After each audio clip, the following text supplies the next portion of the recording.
All right, cheesy movies for charity time. Let's go, Joe. Give me that countdown. In 5, 4, 3, 2, 1.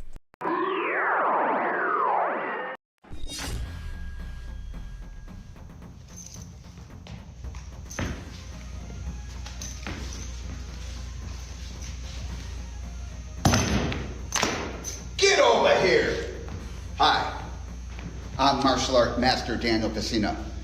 You know me as the original Johnny Cage, Scorpion, Sub-Zero, Reptile, and Smoke.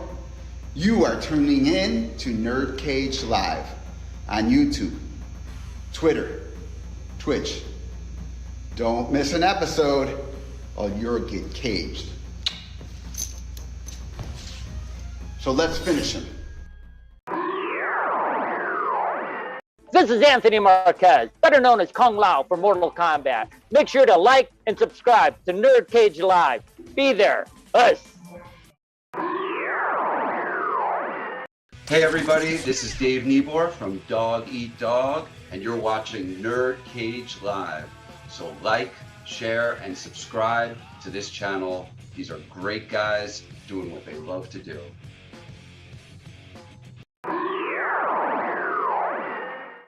NerdCage Live and gaming are a perfect match. Shoot the J, Joe. Okay. Shoot it. All right.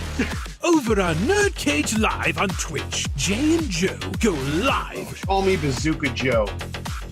It's all about you. Kaboom! Playing both old school and new school games every Tuesday night. Ooh, what a sight! Jay, stop looking at her face and run. But she's so beautiful. So be sure to follow NerdCage Live on Twitch. Run for your life, Joe. Run for your life, Joe. Running. Run faster. Oh no, Joe. The galaxy's doomed because of you. To scratch your gaming itch. Oh, nice kick, Joe. Thank you. About you. Yo, that's f***ing diabolical. About humanity. Wait. Yo! That's twitch.tv/NerdCage Live. Hi, I'm Leah Montalongo, the OG Sindel. Please like, subscribe to NerdCage Live. This is Ernie C. from Body Count. You're tuned into NerdCage. Can you like and subscribe? Hey guys, it's the original Shao Kahn, Brian Glenn, and I'd like you to subscribe to NerdCage Live.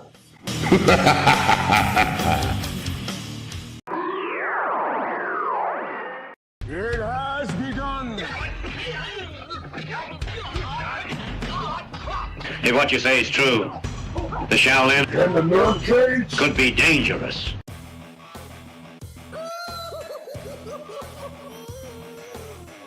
Greetings, citizens. You're now trapped in a NerdCage. We hope you have a smashing good time.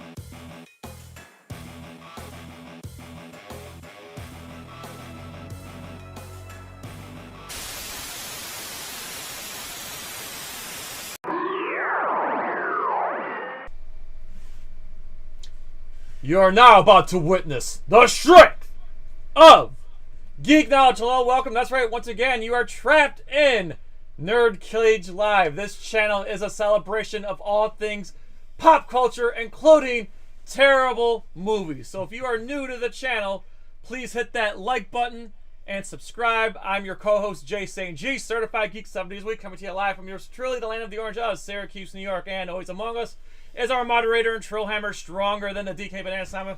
You know him, you love him. It's Joel FallenOne Gaming. What's going on, dude? Dude, 3 years in a row, man. Cheesy movies for charity. Fuck yeah. Let's get into it. Absolutely.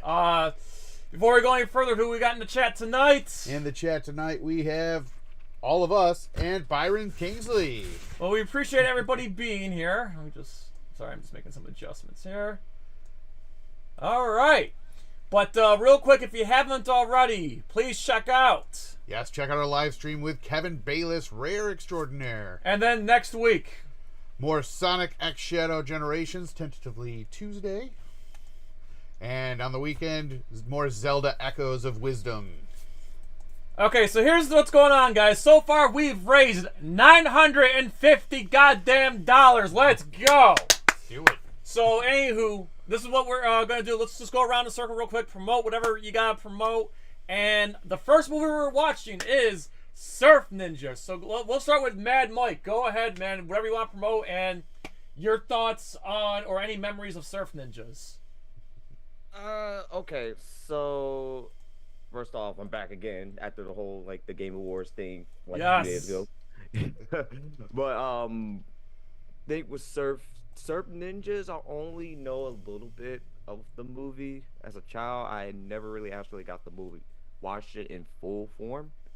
So this is definitely the first time actually watching this, because I think I remember seeing the poster, actually, no, the cover of a VHS copy, back in Blockbuster, and even surfing the channels and stuff back in the day. It was just kind of just watching, trying to find a movie to watch or whatever with my parents.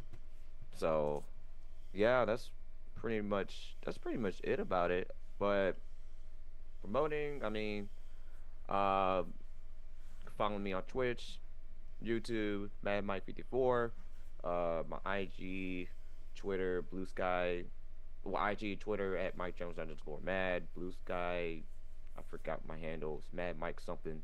Hold on a second here. Someone just dropped the bomb just now. Oh boy. Oh god. We got a hoodie? Oh, yep. So Sean just dropped $250. There we go. We are getting that haircut. Oh no. Dude, we are $800 away. And it just started, And it just started. Wow. I'm Dang. sorry. What's that password again? 5592. 5592. But yeah, that's all I gotta say. Oh yeah.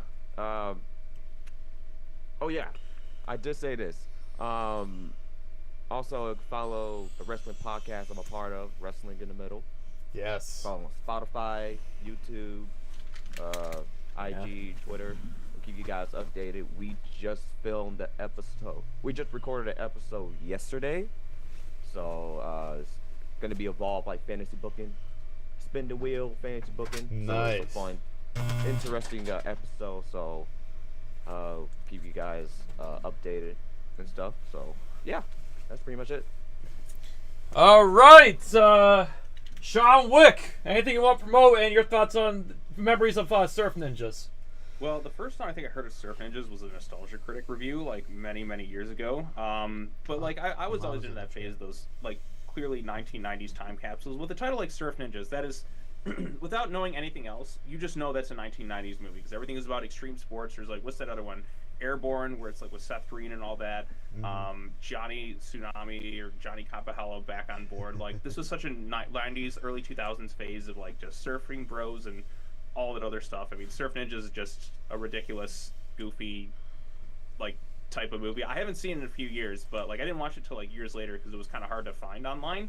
But then I just saw a copy of it on YouTube. I'm okay, I'm gonna watch it now, and it was as ridiculous as I expected it to be. But I said, it's on Tubi too. Just so everybody know, the movie's on YouTube and Tubi. If you don't have access to it, it's on those two streaming services.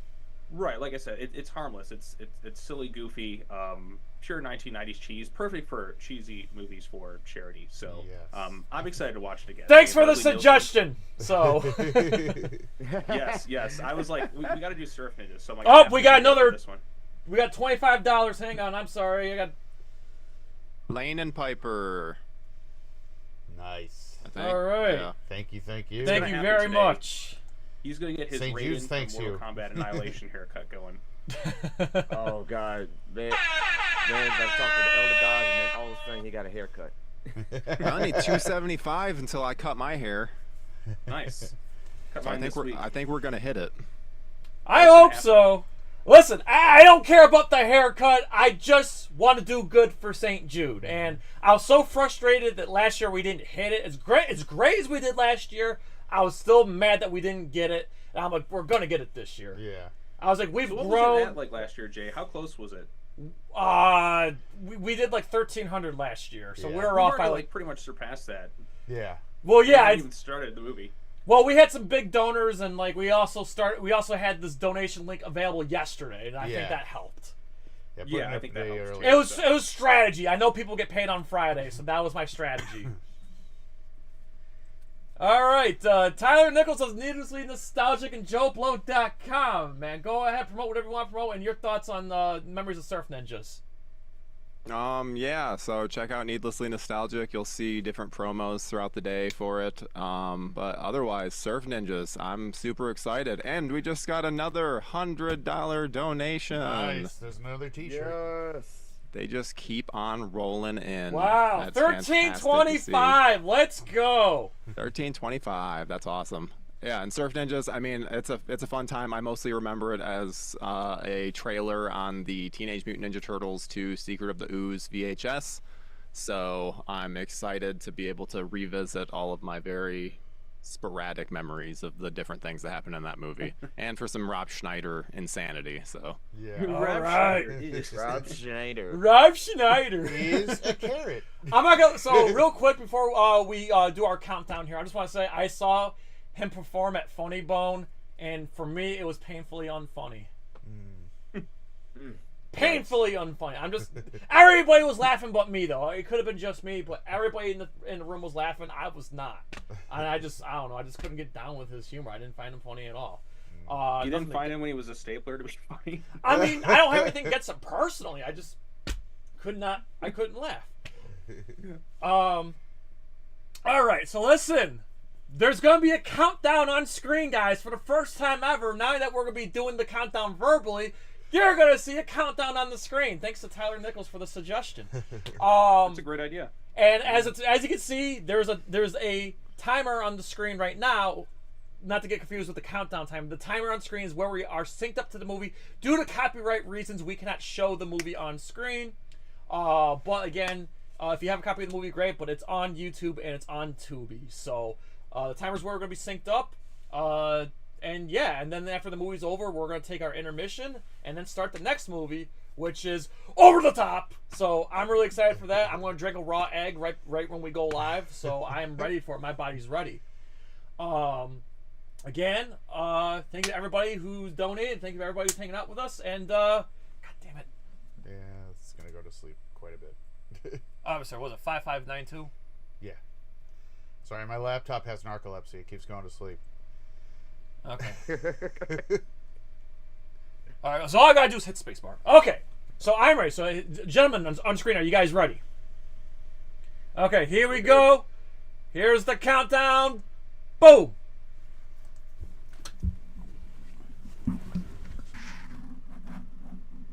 Countdown going off. I was gonna say, we can't see the countdown. Hold yet. on. Let's do the countdown again. Hold on. Yeah. Okay. Hold on, guys. I didn't count. We can't see it. All right. We'd be out of sync too. Sorry. We're slightly Okay. ahead of YouTube. Yeah. All right. Here we go. Yeah. Here we go. Now we're gonna do the countdown. Here we go. 9, 8, 7, 6, 5, 4, 3, 2, 1. Everybody hit play. All right. New Line Cinema logo. Love that logo. New lines logo. So now that's nostalgic. Yeah. That's nostalgic right there. But honestly, the first movie I think of is Mortal Look at Kombat. the title cards right here. Oh God, that font. Oh God, that font. Gotta love that font. Oh, yeah. Look at this title cards. Oh my gosh, that is so 90s. I love it though. Like I kind of miss that 90s era. Ernie Reyes Jr. as your leading man. Oh yeah. Where is Ernie Reyes and Rob Schneider? Oh, Tone Loc. I forgot about him being in this one. Tone Loc. I was looking through the cast. I was googling it. Oh my God, this is definitely a '90s cast. Don't know who that is. John Carlin.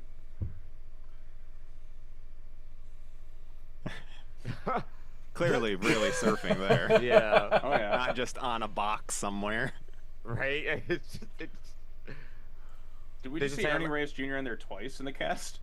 Ernie Reyes Sr. Oh, okay. Very For a second, sing- I blinked and I'm like, Yeah, it's like, wait a minute. It's like, oh, Kelly Hughes in this. Nice. Oh yes. Scorpion King. Bro, Kelly she's Hughes is gorgeous in this. yes, she is. Oh yeah. Yeah. Leslie Nielsen, of course. Tyler? Wasn't her first movie Friday the 13th? Jason Takes Manhattan. I don't know if it was her first. I know it was one of. I know she was in it. Also, She's mostly doing voice acting now. I mean, she played Sindel in Mortal Kombat 1, the new one. She was she played Shiva in one of the animated Batman movies. Yeah. By the way, the $100 donor was my roommate Paul. Thank you very much, buddy. Also, shout out to Lane and Piper, Scott's Kids, $25. Again, we are off to a wonderful start here. Oh yeah. We're only like, we've already surpassed last year. Yeah. Like we did $1,300. Yeah, we are. Yeah. Starting it the day before probably helped too. Oh yeah. Yeah, no, that's a hard lesson learned. I'm definitely gonna do that again next year. We're gonna do this again next year because I said to Joe, if we cross 1,000, we'll at least do it again next year. Yeah. Mm-hmm. Fruit Loops. Okay, look at that 90s hat style and everything. Right. Got the skateboard all queued up. Bro, Where is the it? drip. Where is so it? 90s, The glorious thing he's got in his oversized hand shirt. right there. 90s drip is so immaculate back in the day. I love it. It's Let's Mike bring back the Ditka. oversized shirts and backwards hats and all that. I think they're coming back. Good.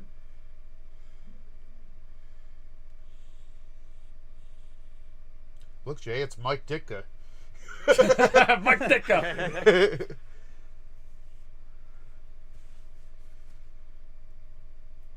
Psych. Uh-oh. Something horrible is about to happen. Whoa. Could it potentially be the Schneider? This is like a good.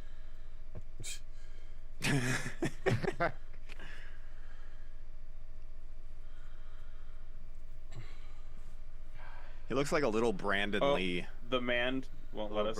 Look like it. It's like that. He got that hair. It's that haircut. Mm-hmm. It's that bob cut.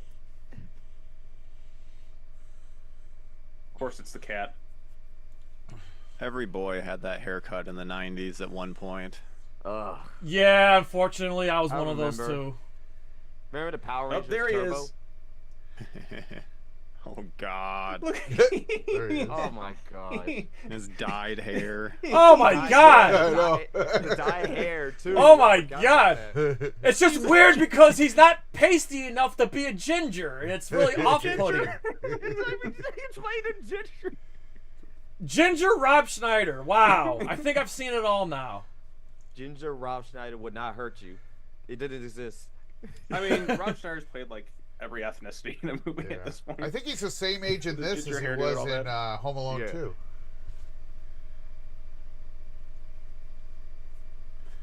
Sorry, I'm doing some Joe Blow work on the side right now.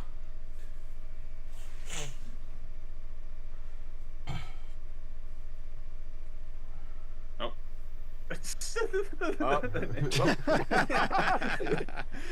Random ninja. Yeah, look at these random ninjas. How did he Just- flip like that? Nobody cares. Whoa! Nobody in the background Whoa. gives a shit.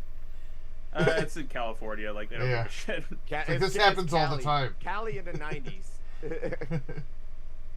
Their plate is just enjoy. That's fun. Oh my God, if there's any movie I want to like be like movie universe I want to be trapped in, Okay. I think it's this. They're literally surfing while driving.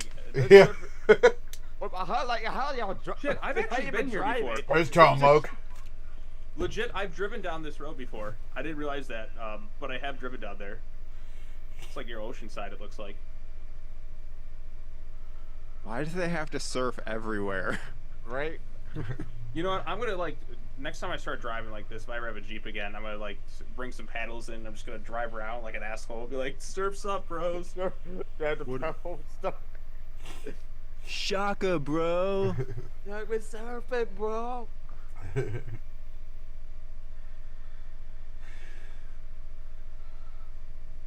From the side, I thought it looked like Robert Patrick. It's the okay, but hair. like, is this a thing that like cops pull people over for? Is literally bringing their paddles to motor surf?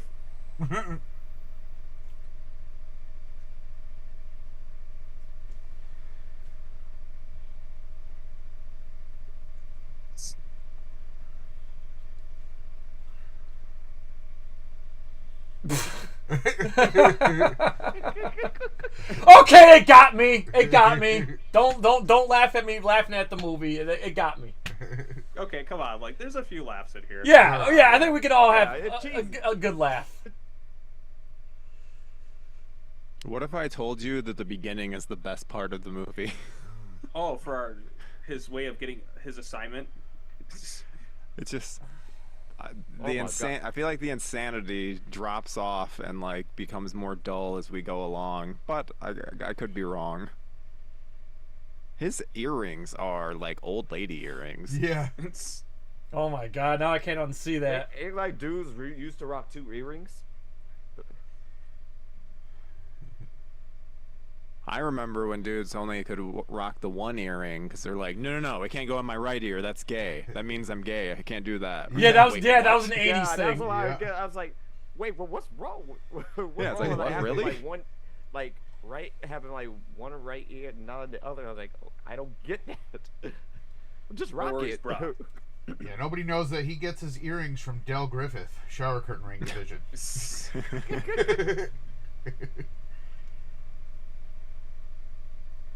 He's got great hair. Yeah, I give him that. Dude, he could have been like part of the Power Rangers. With that look. That's right. He was in Ninja Turtles too, wasn't he? Yeah, I think he was. I think the only thing really that held Ernie back was his size. He was just so short. Mm-hmm.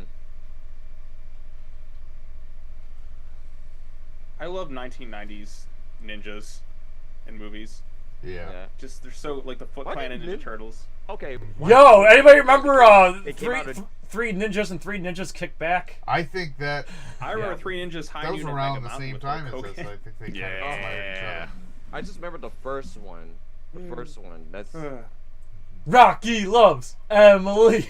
Oh, Didn't you do 3 Ninjas on one of the cheesy movies for charity? No, we did Double Dragon. Yeah. I haven't seen Double Dragon. I need to check it out one of these days. I haven't seen Double Dragon in years, dude. It's so much fun. Oh my god, I love that movie. That was my favorite movie from last year's stream. Which one? The Double Dragon. Oh, I want to watch it at some point. It's very fun. What in the sister act is going on? The best song in the entire movie. Oh, hello to Shay Smithers. I see him in the chat via Twitch. Thanks for popping by. Is it? Wait, what?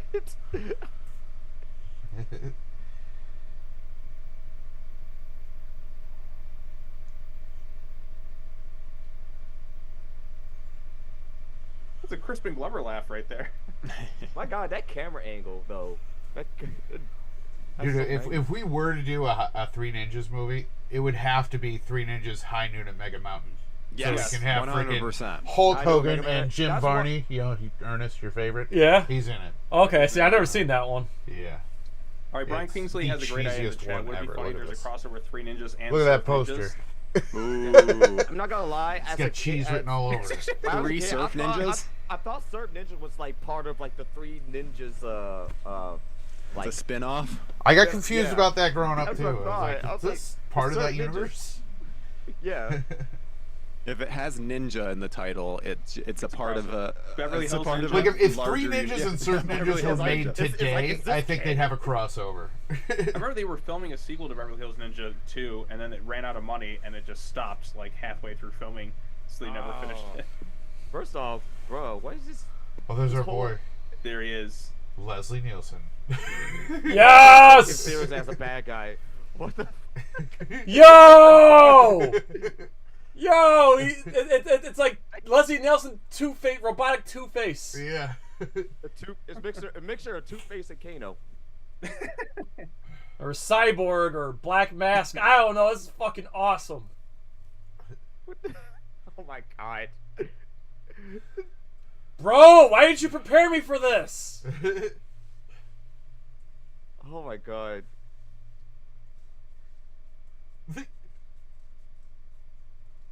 We do need more Kid Ninja movies. With all these legacy sequels that are happening, why are they not doing one of the ninja films from the 90s? Yeah. Exactly. Like, bro. Like, why are they not doing that? I know it's not. I know it's not movies, but they're bringing back Malcolm in the Middle. I'm baffled. Yeah, Malcolm in the Middle Age. I heard it's like a mini series, I guess. 4 episodes, yeah.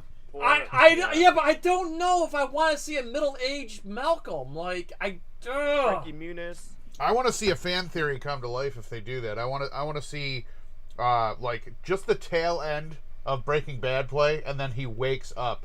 They did that. It was a deleted, like, it was an extra scene in, like, the extra features in the Breaking Bad Blu-ray. Gotcha. You can find it on YouTube. I think it was did it for the Emmys. I think it was a skit for the Emmys. Okay, yeah, but I think it's on the Blu-ray too. God, I'm sorry, but Ginger Rob Schneider is a major distraction. Yo, I was like, bro, it's like, dog, he's just a ginger. It's because it's such a bad dye job too. Like, what? Like his dye job is like more than like Jim Carrey's in Batman Forever right he now. Looks like Chucky. He looks like Chucky got a haircut. There is a Jim Carrey quality to it. Oh my god! I mean, if Ron would have dyed his hair blonde, it would look like a Timu Eminem. Ninjas in the water. Ninjas in the water. How can you be stealth ninja so in the water? In broad daylight. Yeah. Coming out the water. Broad daylight. Tell me why you like those ninjas like that came out of the G.I. Joe. Yo, Big Jack in the chat. We will see you two later. We're looking forward. Yes.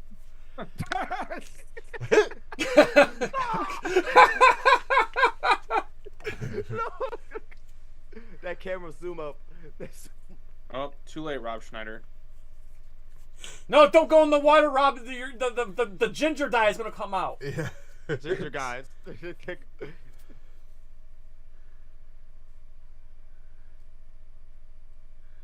Okay. A dog and a what the heck? Oh, the ninja washed up on shore. Wait. And he's gone. What was that? How did he just? Jack, you're at all you can eat sushi and you didn't invite me. Fuck you. Just kidding. I just sushi and pizza are my 2 favorite foods of all time. Oh, sushi's excellent. Wait, favorite roll then? Favorite roll. Roll. Any spicy roll. Gotta be spicy. Dragon roll? I get you. I like tuna. Anything with tuna on it, like tuna rolls.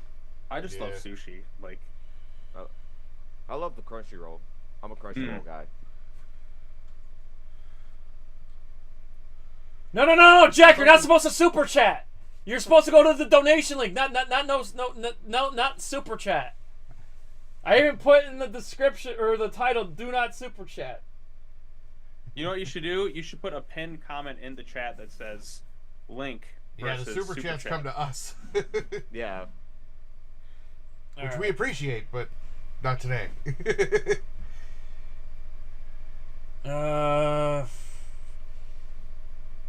Yeah, let me like pin a comment in here. Sure, hold on, I gotta switch profiles here. It's Dr. Sarazawa with his eye patch.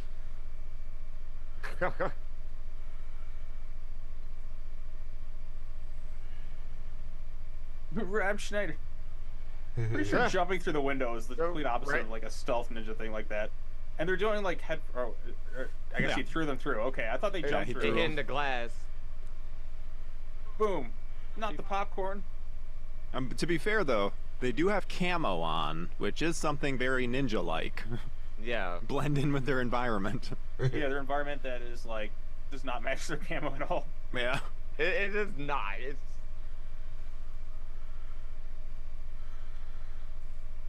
Oh, damn, I can't.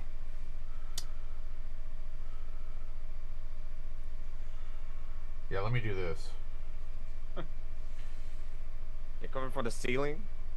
Well, that time he definitely just broke through. That was very Oh, that's un-ninja-like. okay. Okay, this is a different dude. I can't get to the thing from my phone. Oh, that's gotta burn. I did not expect Mike Ditka to do some action. Hey, have you seen Kicking and Screaming? Will Ferrell took a punch straight from Mike Ditka. How do you pin it? No, that's true. I don't know if you can pin it there. You might have to go. You might have to go to like the regular comment. That's what I mean. Kids movies are. Yeah, I don't. Yeah, so you can't pin to the live chat. You only can pin to comments, like right? This anymore. You should be able to pin something to the live stream, Jay. Yeah. Or do I? Oh, do I have? Maybe I don't know. Maybe. I think you might just have to make the comment and then pin it. I know you can make the comment, but I'm saying like in the live chat. Can you pin it in the live chat? I think you. And I'm on mobile. I know you so. can't. I know you I can can't. I do can't do it from my Twitch, phone. but YouTube, I don't know. Hold on. I've watched some YouTubers that then have they have like a message that's just pinned to the top. Yeah. Yeah, you can like right click it or something and just like put pin or something like. You just gotta flip like that. Bruh, do it. Is that like a stub double? Likely. Oh my god, your pits smell terrific.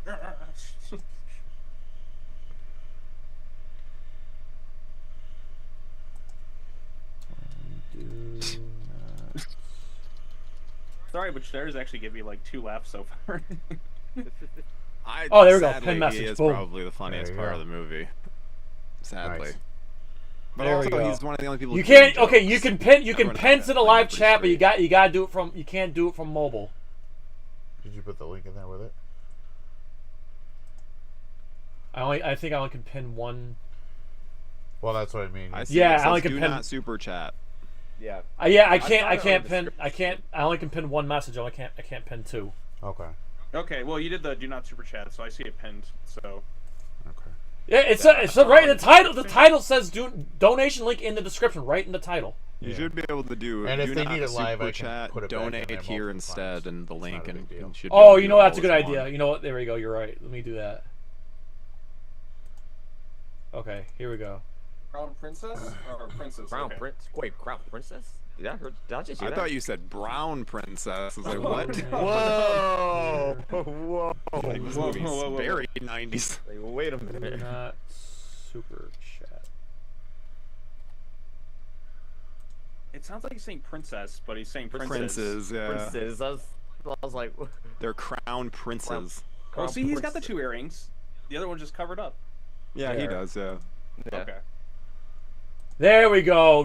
Donate here. Do not super chat. Right in the live chat. That pin. works. There we go. Oh god. And even in the description it says donation link. Do not super chat. And then, and the title says donation in the description. So. Yeah. Good job. Rob Schneider is a carrot. It's a carrot. I'm not gonna lie, to do an eye patch. Wait, that's the senior, right? You just do the best you can. He's somewhat. That guy reminds me of. He looks like Danny Trejo in Desperado. Who you just interviewed? Yes, I did. Oh, you got to interview Danny Trejo? Yep, he's a pretty cool guy. Awesome.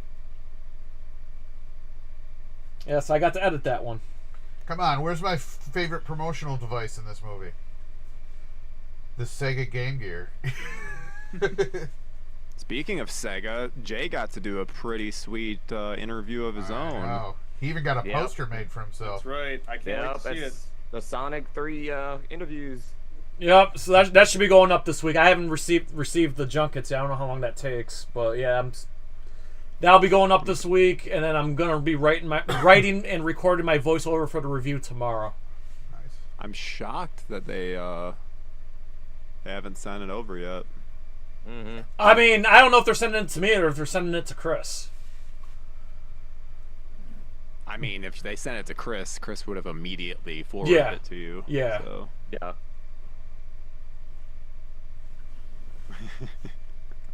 I like how colorful everything is. Like, it looks Yeah, beautiful. I know. Yeah, it's got. Bro, this is like. I mean, it's well shot. This movie's well Yeah. shot. It's just, I don't know. Yeah. And populated. They clearly spent money on extras, and Yeah. it's certainly not a What's the cheap budget for film. Surf Ninjas? Nah. I'm sure it made its money back on VHS. It had to have. And rentals too. We gotta remember Really? that this was peak rental. Oh my god. There's Leslie Nielsen in my a samurai God, gear. 6.5 million made 4.9 million. Leslie Nielsen in a samurai outfit. Like, dude, that's this is just so random. It's so random to me. What the? Big Jack, thank you for the $5 properly. So we're at 1330 now. Yes. 1330. 1330. Exciting. Like I said, we already surpassed last year, and we just started this. What did we hit last year? 1300. We hit about 1300 last year. Yeah. Hell yeah! Not even through the first movie yet. Great job, NerdCage Live Nation. The NerdCage Nation. Well, what also helped, I got all my cousins donated last night, so they didn't donate last year. So thank you to all my cousins. You guys are wonderful.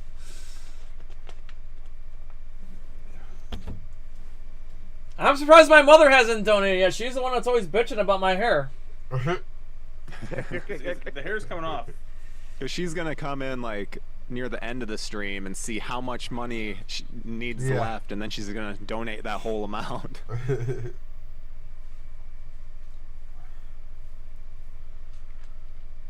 Oh, I'm sorry. But yo, like, that Nielsen in samurai garb is just.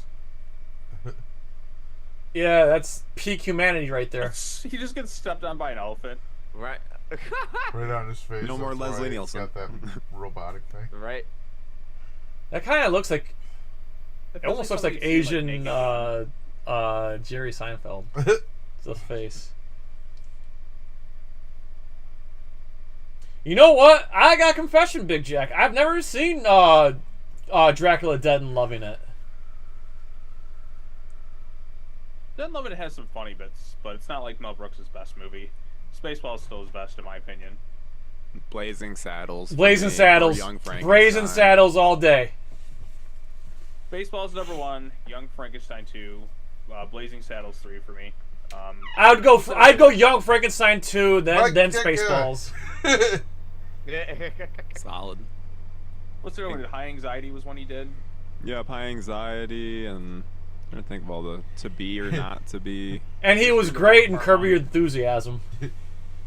Yes, he I still was. can't get over how much that guy looks like Mike Ditka. All I can think of is he's coddling his child, movies, though. sitting there. The The good ones, bears, not those- kid, the bears. Well, with Scary Movie coming back next year, we might get, or 2026, we might get a resurgence. Yes, of Robin Hood parody Men in films. Tights. Robin Hood Men in Tights, that's a great one. Yep, that's a good one. But like, I want good parody films. Yeah. Like date movie, an epic movie, right? Yeah, of course. A gay movie, a freaking Meet the Spartans. Wrongfully accused. Helsing. Yeah. Dance movie. Oh god. Did they do a dance movie? Yeah, they did. Holy shit, I didn't even realize. Yeah, they did dance movie. That was like 08, 09. The Hungry Games or whatever, the Starving Games. Oh, it's called Dance Flick. Okay, Dance Flick. And it looks like Save the Last Dance, but parodied. Yeah, they definitely would. They really they parodied Save the Last Dance, Step Up, and they parodied something else too. I feel like the last good spoof movie was probably Scary Movie 3. Yeah, that actually, I like Scary Movie 3. 3 was actually my favorite of the movies. I didn't see 5, but it looked pretty bad. 5 is Oh awful. god, Tom Oak.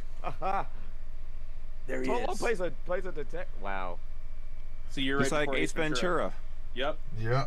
Hey, because I seen Tom Logue. I love the Luigi get up. Yeah. Yeah. I need to go on a 90s movies kick, like watching stuff like this. Blank Check. Mm-hmm.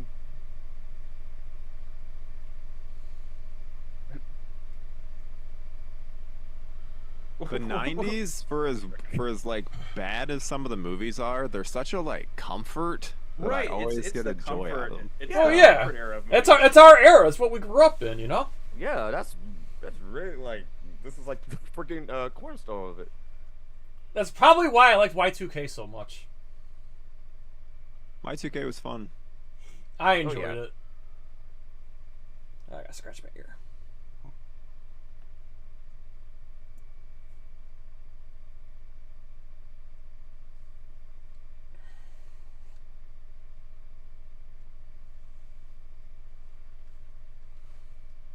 Yeah, don't worry about your father being kidnapped. Just take it easy. It's fine. Take it easy. It is fine. Got kidnapped by a weird samurai man, but yeah, it'll be fine. You're orphans now, but it's okay.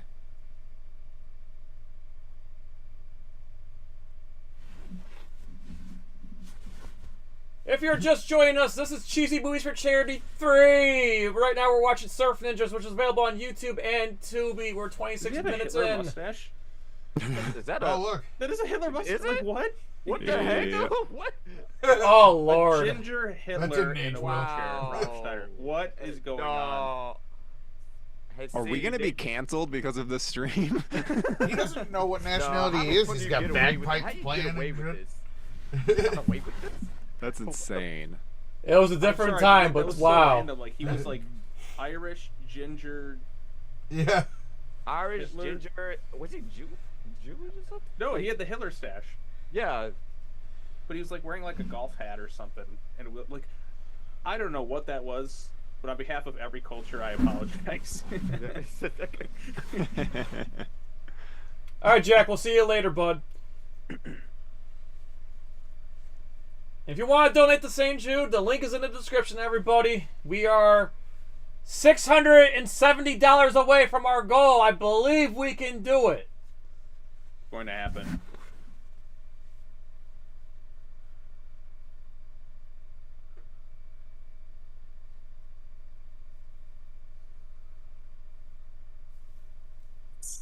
Bruh, the Playboy. The Playboy magazine.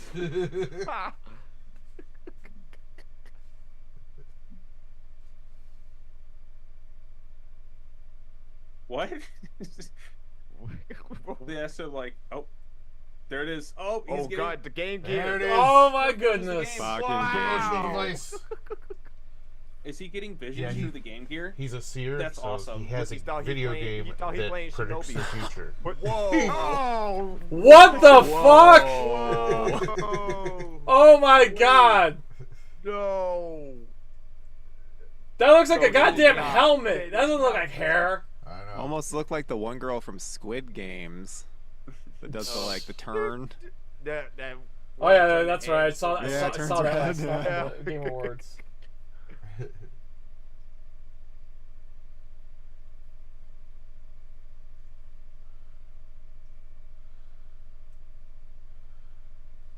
Was this a real game? I feel like it had to have been. Good.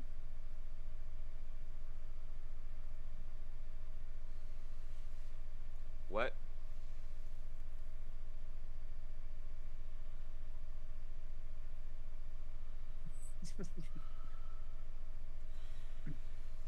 Hey, my Game Gear. You know, it just hit me that the guy with the eye patch, the senior, he was supposed to play Akuma in the actual Street Fighter the movie. Oh wow. The thing I hated about the Game Gear was like you had to play it in the dark. Yeah. It was impossible to play it during the daytime. Yeah. They released one that had a backlight on it. It was like a. What's I can't remember what it was called. It was it. Of course he has to flip, but you know what? If I were a ninja, I'd be flipping over everything too, just because it looks cool. Flipping. All right, guys, go charge in. Flipping. Every time there's a flip, do a shot. I don't drink, but I'm just saying that'd be a good drinking game. That'd be a good drinking game.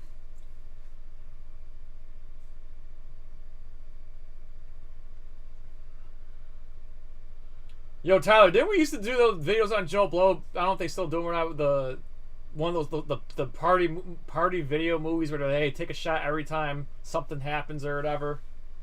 Yeah, we have party movies that has that. My Awfully Good series has like a drinking section where it's like drink every time.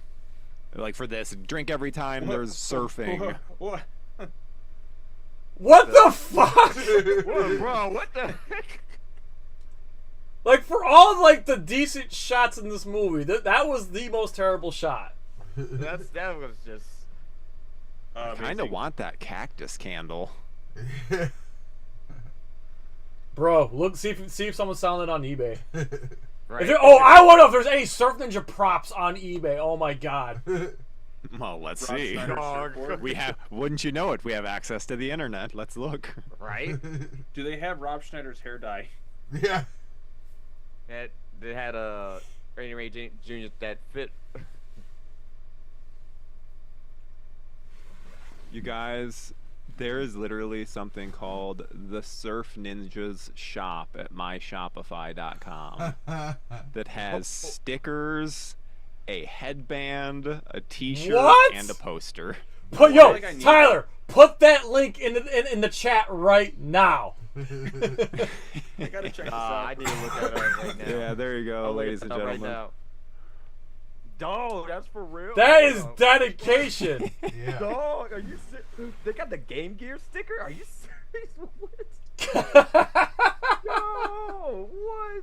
Only $4. I mean, Four- shipping's $4. probably like twice as much. But Yeah, $4, but the shirts, but the headband and the shirts are $30. Whoever owns that shop, we should invite that person right now to join us. So where's the link to it? should be in the YouTube. Oh. Why do I not see it? I don't see it in the YouTube chat. Did not show up. I can put it in the Zoom. Yeah, put it in the Zoom chat. Yeah, Zoom. Oh, you know why? Because it might be a spam filter. Yeah. The spam filter might be. Thinks I'm spam, sons of bitches. They think Oh my god, this is Here, I will. Let me see if I can copy and paste it in the Zoom chat here. I just put it in the Zoom chat. Oh, so now you can copy fucking chats in Zoom. Now they finally fixed it. Moto Surf. About time. Moto Surf. That was a really annoying feature in Zoom where you couldn't copy. Wansu, dudes. Like, God, this is so 1990s. That's incredible. I need to rock that headband. Like, I wonder how people would like react if I just went in public with a headband like that. They're gonna think. There it is, people. If you guys want to check out the Surf Ninja shop, it's in the chat, YouTube chat. Oh my god, it looks so CGI the way how the setting is, like the mountain. Yeah. Wait, is he using like one of those electric like cooking? Cutting knives? the turkey carver. It's The a turkey carver that he's he's like, sharpening his turkey carver. Oh, Tyler, you know what I could probably do? I could probably make you a moderator and see if that will, move him forward. So it doesn't do that shit. I think I could do that from. Yes, because God knows you guys need my sweet links. Make me a mod. That way I can do that. Yeah. I think I can do it from here, right? Put user in timeout. No, how do you make moderator? Oh, add as moderator. Boom, there we go. Did it. Cool. Is it managing? Manage block words. Try to murder somebody with a. What's the carver? difference? Can review them. God, this movie is something else, y'all. Oh, alright, yeah. I'll make you manage I a love moderator. this base. This base is amazing. Yeah, like that's what I miss about like a lot of.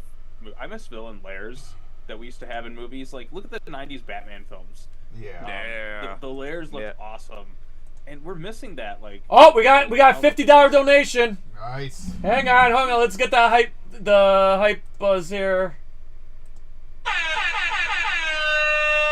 And who donated?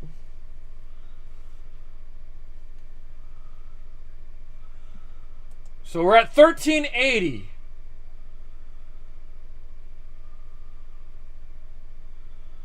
Oh, I have a lot. It's like I gotta keep refreshing this shit. Yeah. The phone app sucks, by the way, for Tiltify, because it doesn't like update like the web page does. Oh, I think it was my dad. Bradley Nichols. Yeah, that was my dad. Thanks, Dad. Nice. Thanks, Tyler's dad. Thanks, Tyler's dad. Thanks, Tyler's dad. He wants to see my hair go. Yeah. So Tyler, we're 120 away from you cutting your hair. We're at 120 away to you cutting your hair. For me, it's 620. Well, you're gonna be doing it too, so. We're gonna make it happen.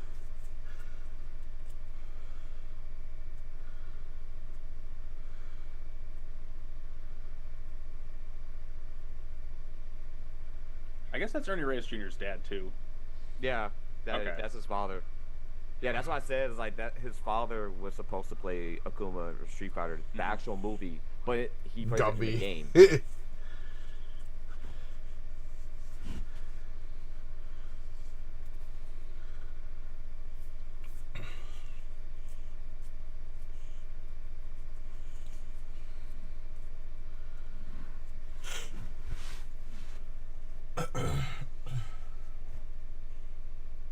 Freaking Ginger Rob Schneider. Well, he was able to play Akuma in the video game based on the movie. Yeah, yeah, in the video game of the movie, but not in the actual movie. That's too bad. Yeah, the hair looks ugly as hell. I'm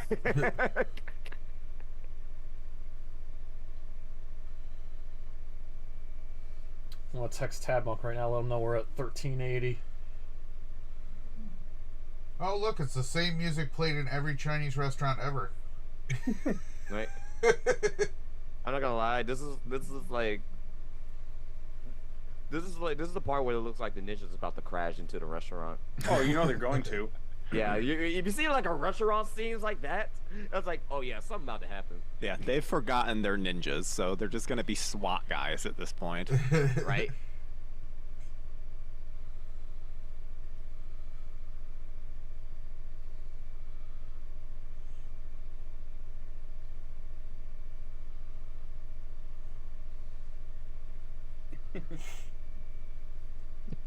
Why does the younger brother always has every line delivery? It's so like, oh, well, it's like he has to like accentuate it so much, and there's so much like facial expression when he speaks. Yeah, he like keeps moving around and. There she is. Oh, it's Kaylee. Oh, yep. Like in her early 20s, I think. Yeah. Yeah, I should have been real young there. Yeah. Still drop dead gorgeous. Right. It's crazy though. She does look younger there than she looks in Jason Takes Manhattan. Yeah, that was like 2 years before.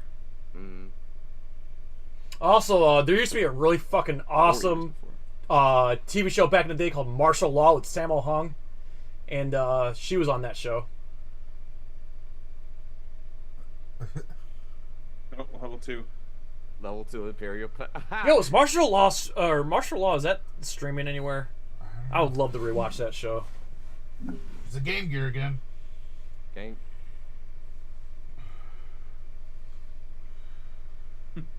It's just crazy. Like the Game Boy just dominated. As limited as the Game Boy was, it dominated the Game Gear. The Game Boy had an insane. The only reason why the Game Boy had such an insane run is because America got Pokemon so goddamn late. Yeah.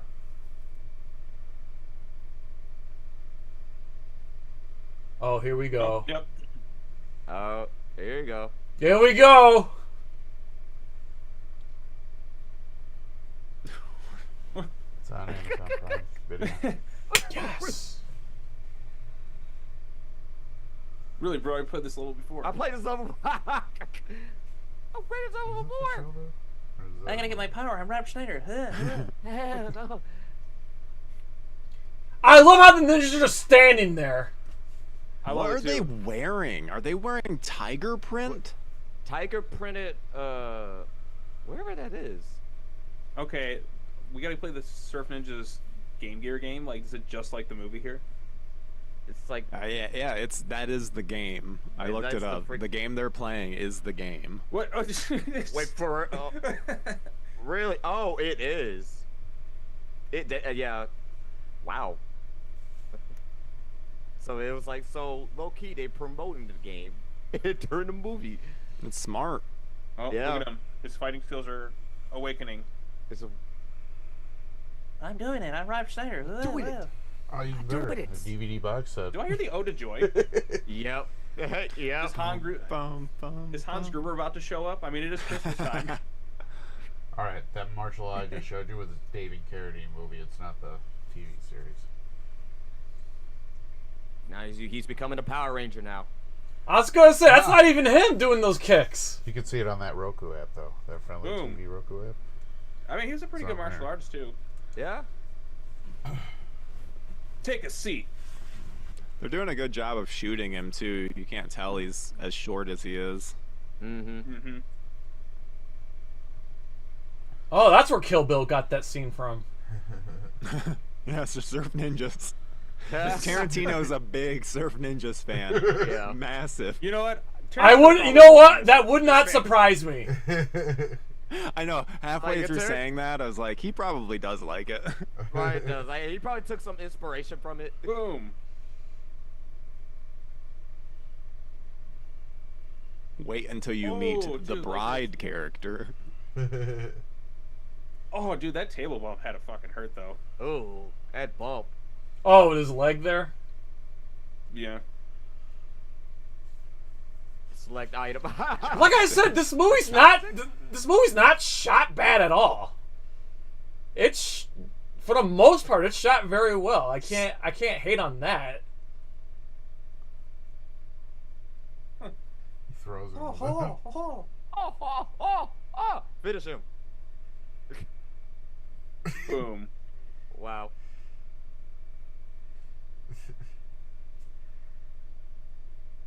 Yeah, no, Byron, we put the Available shops at in your the local- chat. Actually, what stores were around in the 90s at that time?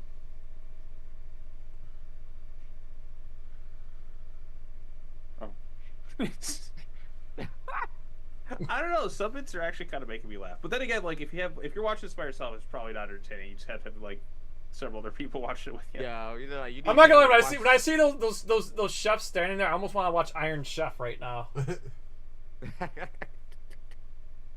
Bro, I used to love watching Iron Chef.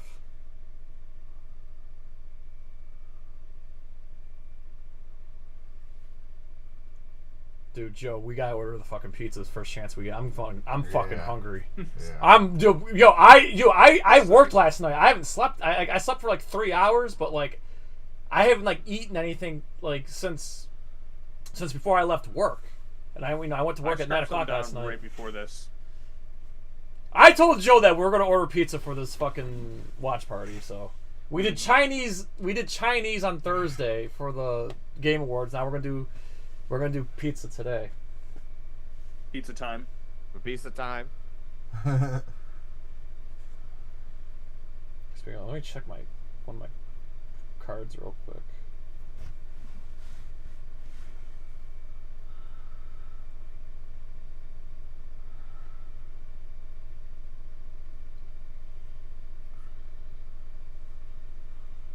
So much has happened in this movie, and we're like halfway through.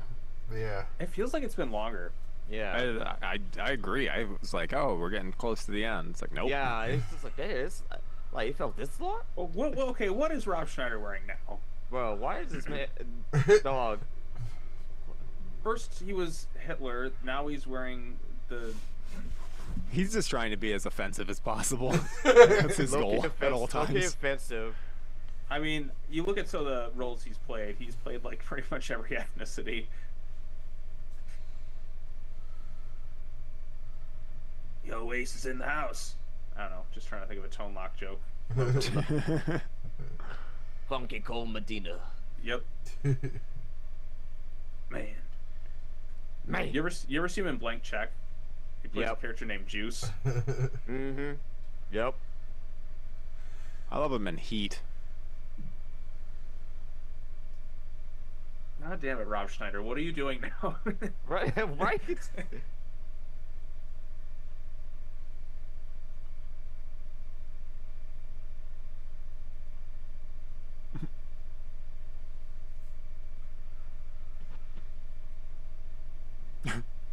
Starting a revolution. We're starting a revolution. Wait, this kid.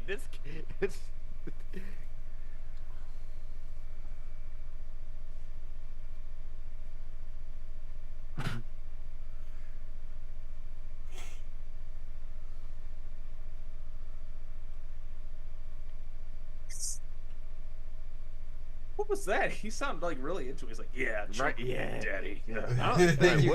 I don't think you can snap someone's neck to put them asleep. Oh God. Oh, that voice caught me off guard.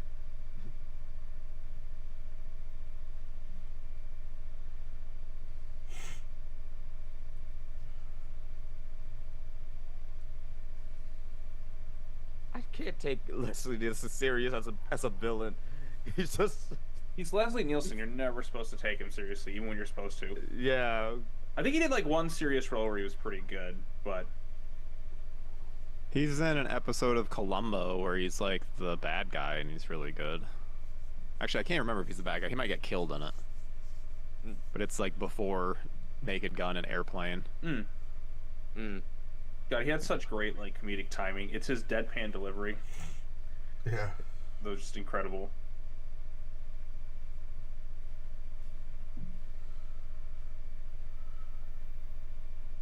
Yeah, he like saves the day in Scary Movie 3. I just want to wish you all good luck. We're all counting on you. Yeah. We're not so different. And then they like in Scary Movie 4 they like don't utilize them nearly as well. I think that's where like it kind of like went downhill Massively. I just did a video on it for Joe Blow and it was painful going through that film. Number 4? Yeah. The first 3 was fun going through, but that 4th one was brutal. Did you go through 5 yet, or? No, I'm gonna wait and see if 4 does good enough, then I'll do 5. But I'm hoping I don't have to. No, you're right there. You gotta finish it. Yeah, that's true. Yeah, you gotta get through. You gotta get through the suffering. Those like me, like I finally finished my Halloween series videos this year. Did the Halloween Ends one. That video took like 20 plus hours worth of editing to get done because there's not just the review portion. We added like a little fun storyline bit to it all. And it goes so absolutely insane. So if you get the chance to check it out, like, I mean, I've been doing the Halloween movies since like 2016, like on and off again, and then finally like I wanted to finish it last year, but like we're like, we kind of have a weird, crazy storyline in the background. Hey, we can do a large. We found a way to kind of bring in like Michael Myers, the Silver Shamrock, and Cult of Thorn. Yeah, it comes out to $26. Nice. I think it should come out to $26. It gets so ridiculous. So I can order with my card and then just cash out. It's pretty silly, but it's I'll have fun. to check as soon as this it movie's out. over, I can put the order in. If you want. Halloween Ends with a passion. I'm a mixed bag on the movie. I don't love it, but I don't hate it. I can see why people go either way on it. The whole stream. So. For me, the worst one was still the second Rob Zombie one. That's what I disliked the most. And 6. Traditional option or something. I love 6. The producer's cut of 6. Right, I'm all about it. You know what? I have not seen that yet. The producer's cut. I don't know. Uncle Dad Michael Myers kind of takes me out of it. So. Yeah, that's alright. Isn't there like an incest rape ceremony or something? For reasons, I don't know. There is. That's wild. All right, so yeah, it's kind of a messy movie because the production of it all and what they did with Danielle Harris was not good either. I don't know. Do you want to do like two different, like two different anyways, pieces? Yeah, we can do look that. at like Rob Schneider's hair. I know we've mentioned this a bunch of times, but it's just like he's just like out of like everybody. He's just like the oddball. This is gorgeous wherever they filmed it. You know, this movie, like the budget I saw was $6.5 million. It looks like the way it's shot is better than most like blockbusters. It feels like these days that are shot with like $200-300 million, which is kind of sad because everything. They shot in Thailand. That's why they were able to stretch the dollar. Well, look at that. Yeah. Right. But like I said, there's actual real sets and locations here, and I compare this to just like random CGI awfulness of whatever's coming out of that Snow White trailer that just came out that looks horrendous.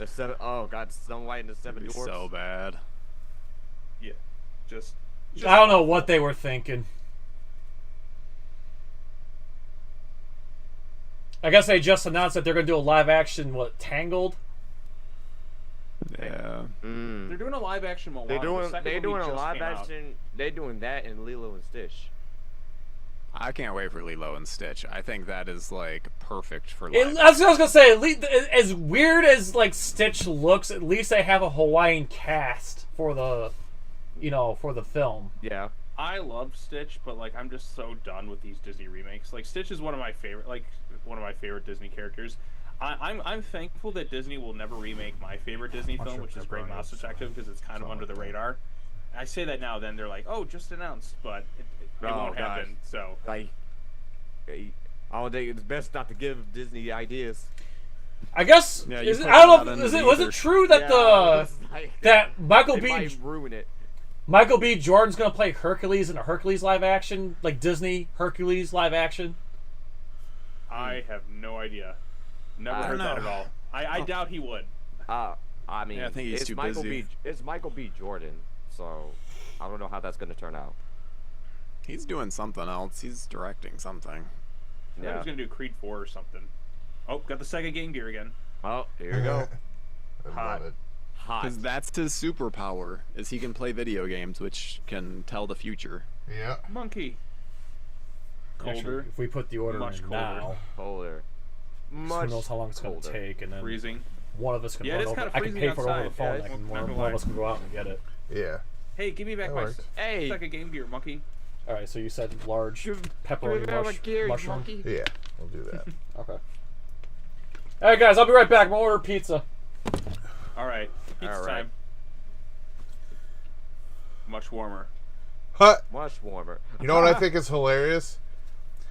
I don't know if you noticed there, but remember he had the Surf Ninjas game in the beginning?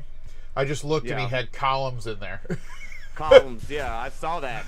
Columns was a good game. I know, but he's not playing that game, so it's like I think that was a mistake. They just say, hey, we're gonna make you play like there's a certain Ninjas game, but the back it's like it says columns. Yeah. Probably like what the kid was playing when they weren't filming. Yeah, probably. Like I'm sick of playing this Surf Ninjas game. Give me something else. Oh yeah, I'd like to put an order for pickup, please. Can I get? This looks like the cave from Double Dragon. A large. Probably the same set. Chicken wing. Probably, yeah. I don't know if it's I'll streaming or not, but Large. I'm gonna put a bug in Jay's ear and see if we can do for next year. Remember the movie The Phantom? No, actually. Dude, The Phantom is. I watched it earlier this summer. It's so much better than I ever remembered it being. Did you ever see The it, Billy Zane Mike? movie. I've Did you ever never see The seen it. Phantom? I never saw the Shadow I think either I've with seen Alec it. I Baldwin. think I've seen it before. It's got Kerry Tagawa in it. All right, It's Rob like Schneider. a fun pulp movie. It's it's shockingly well done. With just the right amount of cheese in it, though. Yes. Yeah.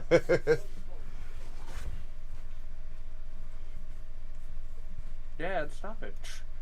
Hey, where's your Dad? Stop it!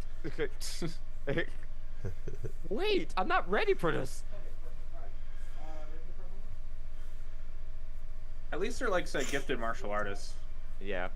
But I think you're right. If he was a little bit taller, he probably got more stuff. But I think that would have kind of made him a little bit more unique. Like he was a little bit smaller in stature, so he could have like had to use like more agility to kind of get out of different situations.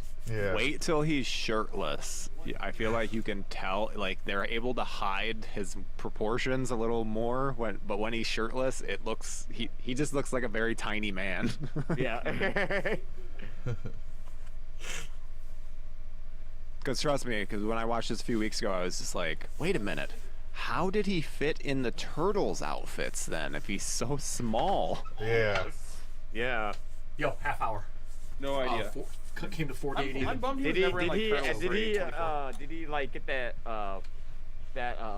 the blue Power Rangers Turbo treatment? Why did That's they a good point. replace him? No. In Turbo, Justin is the young kid who becomes a ranger, but then when he morphs, like he gets magically tall. He gets tall, like he gets tall after the morphin. I forgot. Okay, that's a great idea. Mighty Morphin Power Rangers next year's cheesy movie for charity. MMPR the movie. Power Rangers Turbo the movie, or how about both? Jay, Mighty Morphin Power Ivan Rangers Ooze. turns 30 next year. You got to do it for cheesy movies for charity. I already got all 5 movies picked up for next year. But 30th anniversary, Mighty Morphin Power Rangers the movie. Okay, I'm willing to do a Power Rangers watch party. I'll be down for that. Okay. Absolutely, Yeah, absolutely. I will do. We could do a Power Rangers watch party. But cheesy movies for charity. I already got all 5 movies picked out. I mean, since we crossed I'll have to wear my 1,000. Ranger suit for it. Okay, here's what I'm going to say. The name next year's cheesy movies for charity actually has a what do you call it? Not a subtitle, theme. a theme. Yeah, it's an additional title. It's going to be Cheesy Movies for Charity 4, Alien Babes Galore. As long as it's not AVP Requiem, which is No, Alien Babes. Alien Babes, meaning female aliens with... Wait, species? Is it species? Yes! One of them will be species. Oh, God. I like how they immediately got it. I used to watch that. I used to watch Species. Oh, my God. Which one? Yes. 1 or 2? 1. We're not just one. Okay. Yeah, just one. Just one. Just Okay. gonna watch Fuck it. Species Fuck 1, 2, it. and 3. Because I don't think anyone's going to remember this. So I'm going to say it right now. So the plan, as long as they're streaming or... Okay, so the plan isn't out in no particular order except the finale. The finale I already have set. But in no particular order. Species. Splice. Gremlins 2. My Stepmom is an Alien. Invasion of the Astro Monster. Not a bad lineup. Not a bad lineup. Yes. Insane ride. It was insane ride. Boy, they must have invested heavily in this camo stuff. I know. This seems like the only outfits they have. Did they reuse those outfits for Street Fighter? Yep, no jurisdiction here, but okay, I'm gonna arrest you. They do look like the Street Fighter outfits. It does. Yeah, it's the camouflage. They're probably left over because Street Fighter came out in 90. Yeah, because this movie 94? came out in 93. Yeah. This would have been the same year. Street Fighter movie came out a year later.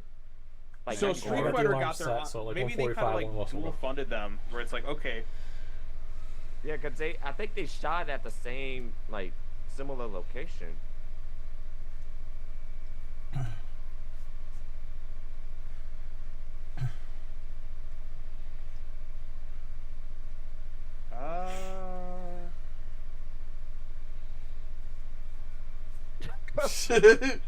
Yeah.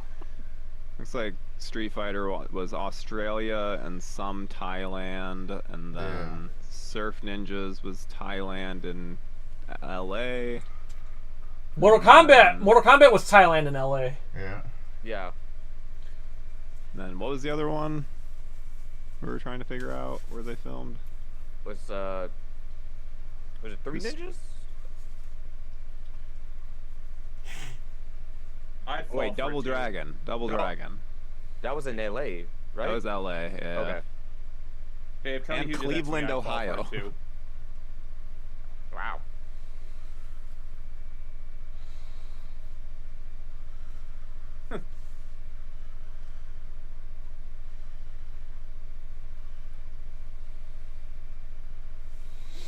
oh.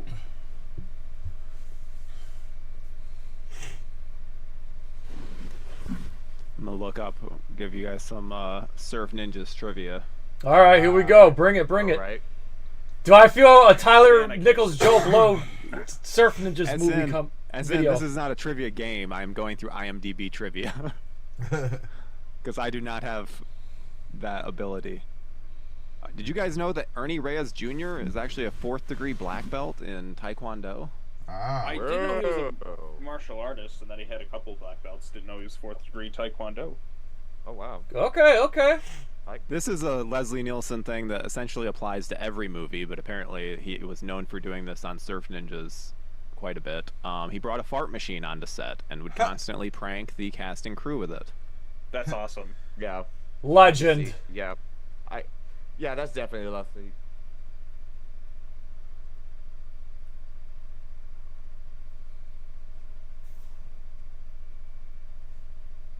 Oh, Rob Schneider is part Filipino, the same ethnicity as Ernie Reyes Jr. and Ernie Reyes Sr. So now we know it's okay that he does all this stuff. Oh, okay. Oh, wow. Did not know that. Well, you know what, Rob Schneider, we owe you an apology for. You guys, the blue military uniforms in this film were reused for Street Fighter shortly thereafter. That's what I thought. Oh my God!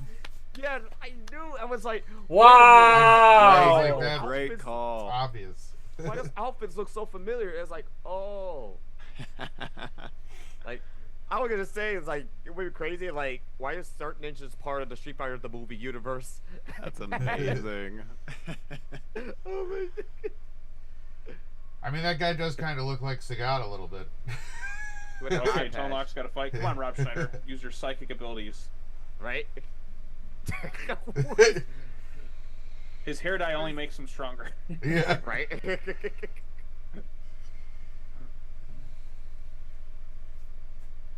All right, Lee May. Did he just nut right there?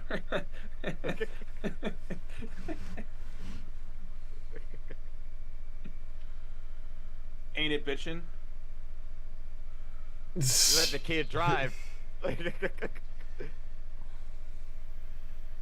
like, don't worry, he's played a lot of video games. You learned this. You learned this with Game Gear. Yeah. Hey, if Michael Myers can drive and we don't question it, then this boy can drive. Yeah. Someone had this showed him. Hey, I saw the deleted scene. The guy shows him how to drive. I think it was it Adam Green who directed like a fake deleted scene for Halloween where it's some guy like giving Michael Myers driving instructions. Yep. Yes, I believe it was. Just throws it without lighting it first. Look at Rob Schneider. Wow. Like, why are they not using their guns? It seems like they're just like threatening with their guns, like Wait, shooting into the air. Wait, is it the anti-smoking ad? It's... Wait. He just broke the fourth wall.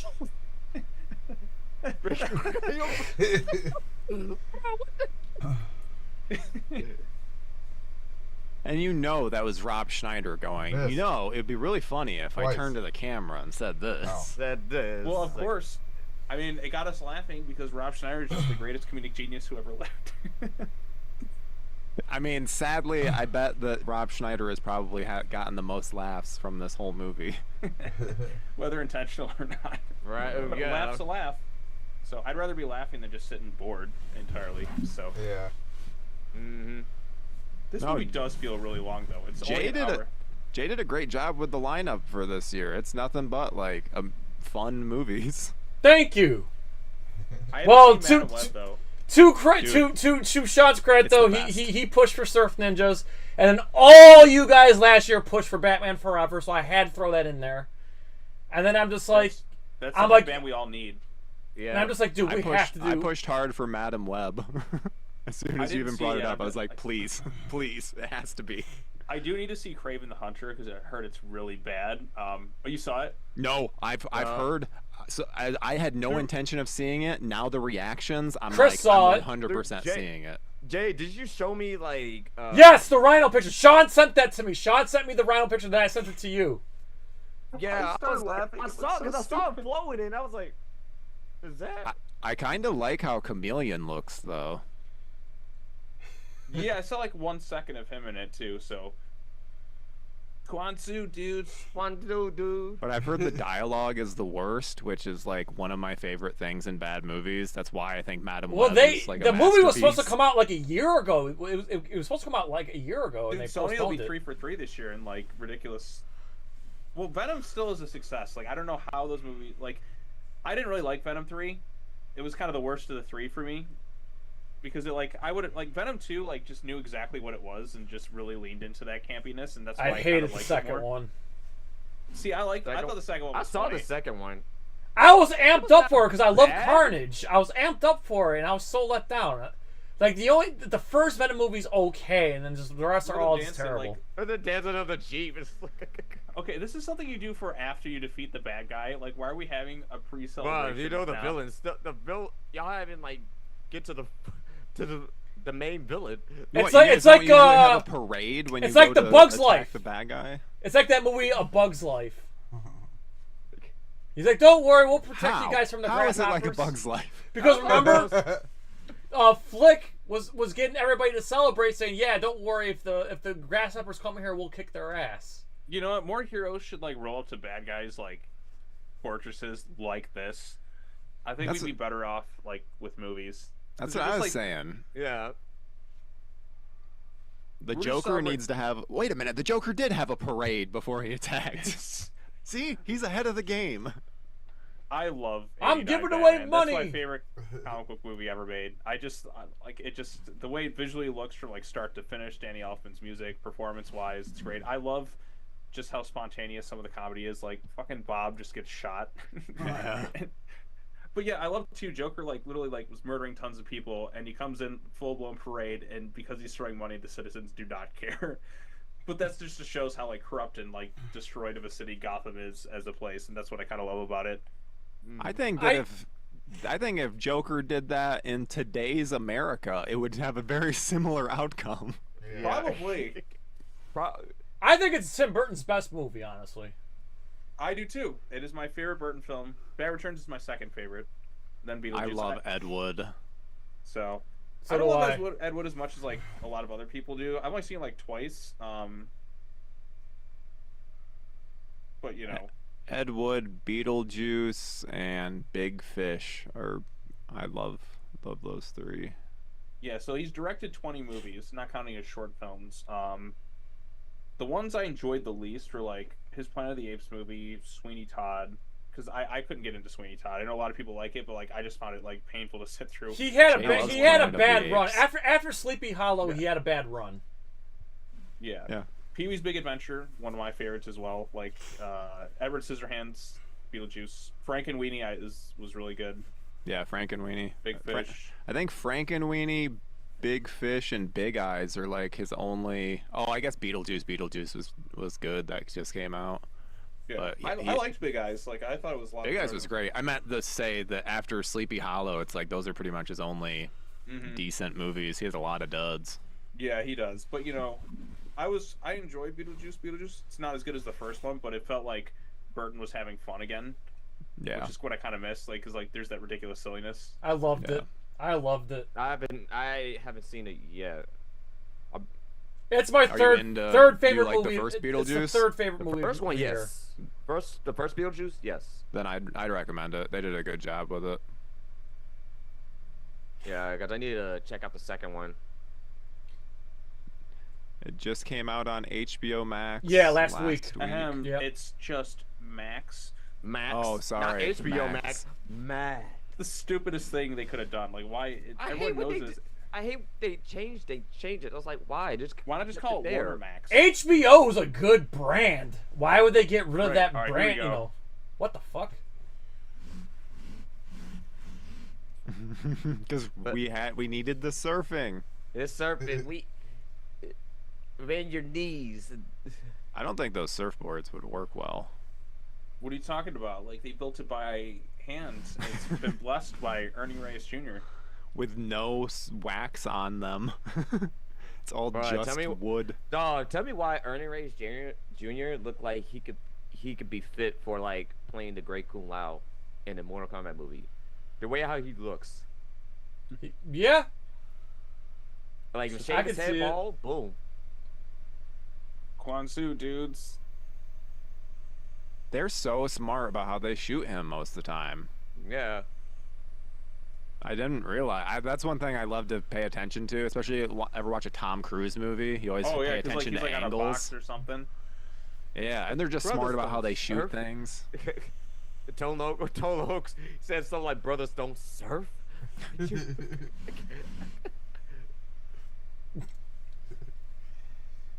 Boy, this music. I know. Tone Loc did this movie specifically so he can get a vacation in Thailand for sure. Probably. To be honest, I think that's what it's making. Yeah, he's like, "What? I have 5 lines and I just have to hang out." Yeah, okay. I'm in. I'm good. Like, he got a good check. Okay, they look green screen in there. Yeah. It's just because I assume there's a matte. It's a matte painting above them. Okay, yeah, because I was watching them, like, it does not look like they're really there. Yeah. Oh, there you go. Did they just, like, surf a couple miles? Like, just paddled out there? And I eat my words. Those apparently they do work, even though these look like they are waxed now.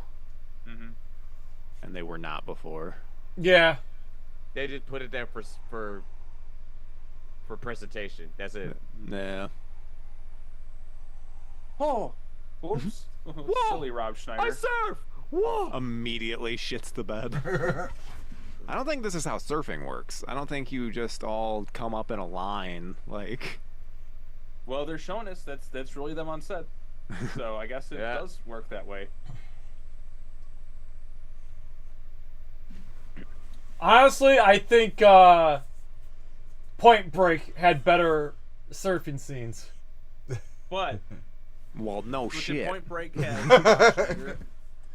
Hold on, we got someone coming in. Hang on, we'll put. Hold on, I'll put one of these placeholders. I'll put my placeholder away.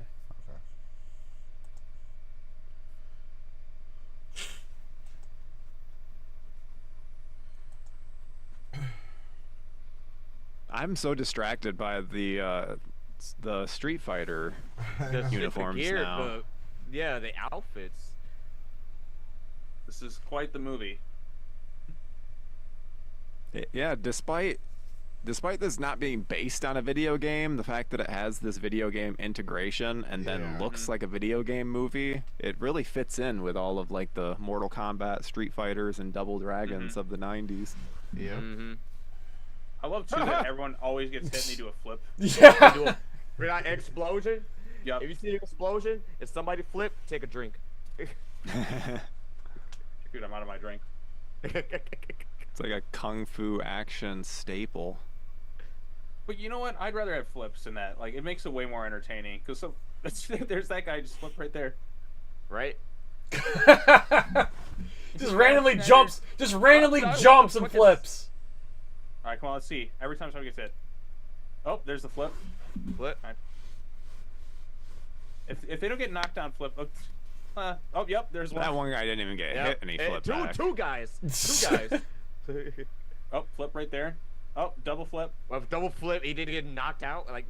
If you get He knocked down, like it's patted him. He like patted him on his head. Like, right. Okay, there's a flip. There's a flip. Flip. At least he's using some judo. I'm trying to count. This reminds me of the what's that one video with what's his nuts there? Steven Seagal just flipping the. He's got like a baton now. Yeah. Come on, used to be. Come on, Tolo. You used to game.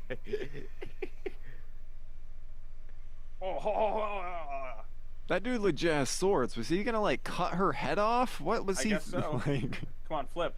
Right. What? And he's dead. Rolled. John Wick stairs. Yep. Or that shot kind of reminds me of Ace Ventura 2, where he's like, "Go, Slinky, go." I was gonna say, are those the same stairs? Come on, you gotta flip. Well, airtime. Yeah. If you get knocked over, it's one thing, but you have to flip to make it look cool. Right, he looked built as fuck. Flipped. Yeah, definitely put in the work in the gym. Yeah. But like I said, it is easier to look built when you're a little bit shorter. That is true. But it's also easier to get fat when you're shorter. This is true. Oh my god. He flipped. Oh, he flipped. He got shot. He got shot and then flipped. Flip. Use the Game Gear as a weapon. Wow. Sega does what Nintendo don't. You don't see Nintendo doing that. There's no bullet wound. How did he get? Where's the bullet? The momentum of the bullet sped past him and injured him. Right. Maybe we got him the side. You don't. Yeah, maybe it's covering.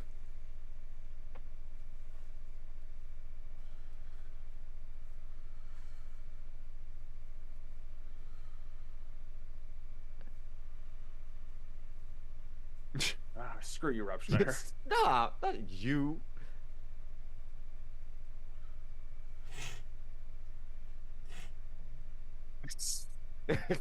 He can't. He can't if it was dead. Wow. I think Schneider's dye job is starting to like fade. Yeah. Sweating it off. This man came back up after getting rolled.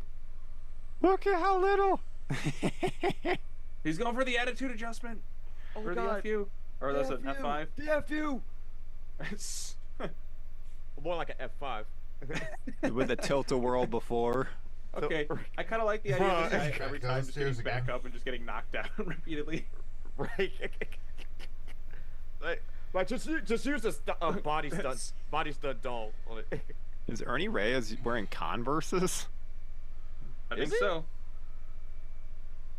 I keep seeing little hints of them, and they look like Converses. It, look like, it definitely Wait looks a like minute. Converses. Is he fighting them with a fucking like sword, What? cutting the bullet? Wow, he's deflecting bullets with a sword. He's with like the sword, it's Deadpool. broken. Now his robotic hand's going crazy. The robotic hand is going crazy. He's gonna start jerking him off or something. I don't know. I wish. Gun or Game Gear? Definitely the Game Gear.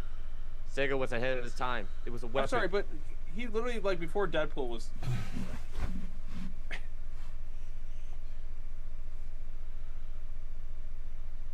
Yeah, what we're saying is X-Men Origins Wolverine ripped off Surf Ninjas. So many movies have, apparently. Yeah. This kid really controlled the gun.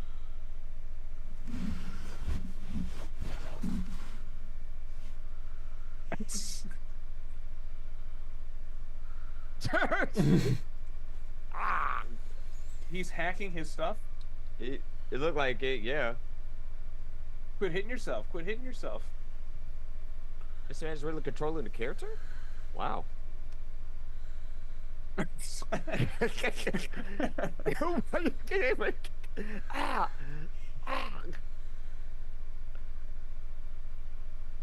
like Jim Carrey and Liar Liar, where his hand is like a mind of his own, or Evil Dead. Someone needs to cosplay Leslie Nielsen. I was gonna say me, myself, and Irene.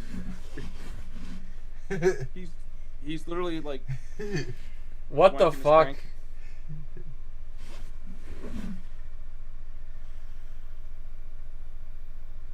What? Finger poke of doom. Sorry, that's the finger poke of doom. Yep.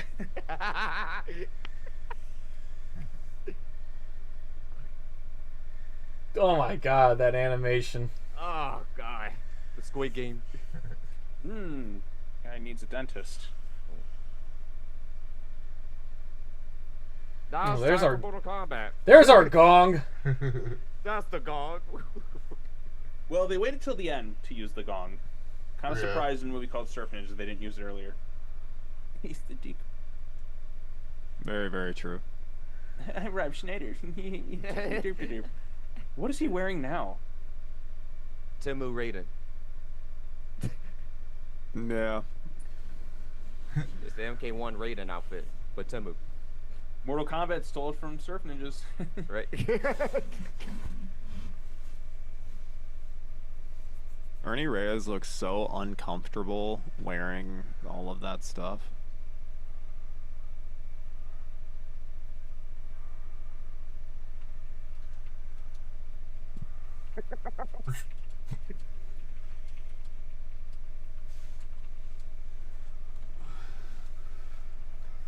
Sponsor, dudes.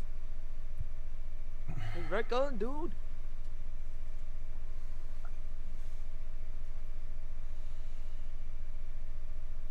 I forgot my line.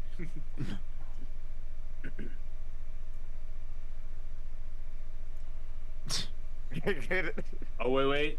Is he gonna break out into song? Is he gonna break out into song again? We need a dance number.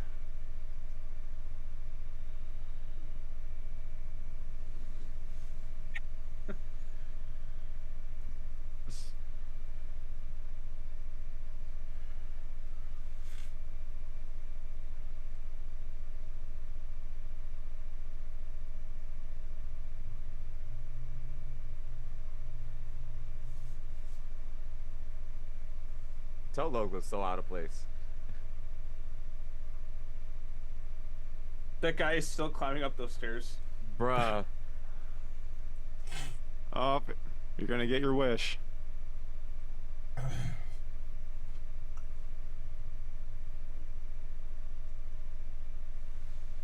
Oh, nope, he's just gonna go back down. He's not gonna get hit. Oh, he lost. Oh, he just brought himself down. Oh, yeah, he rolled himself. Like, oh. Why don't you just fall to the ground? right? I'm sorry that his grunts.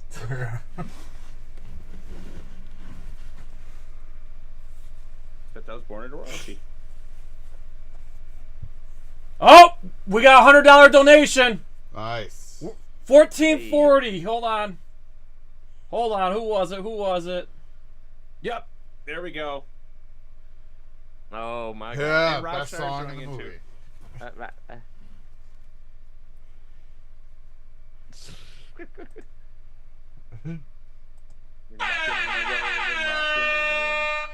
All right, big shout out to my parents, Paul and Martha St. G. Thank you very much, $60. Oh, thank you, Mama G. Got me rocking. 1440, dude. We are. Tyler, you're $60 away, and I'm $560 away. Yep. Someone Closer and donate closer. $60 Yeah. now. Listen to this jam. All right, track. so I was gonna say it. I didn't hate it. I actually had fun watching it. I had fun watching this one. I It's didn't not a hate great it. movie. It's bad, is- but it's- it's fun. it's- I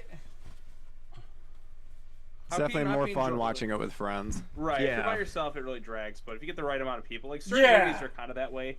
Like The Room is one of those movies. Like watching it yourself is not really as enjoyable, obviously. But now we get this great credit stuff right now. This whole musical number.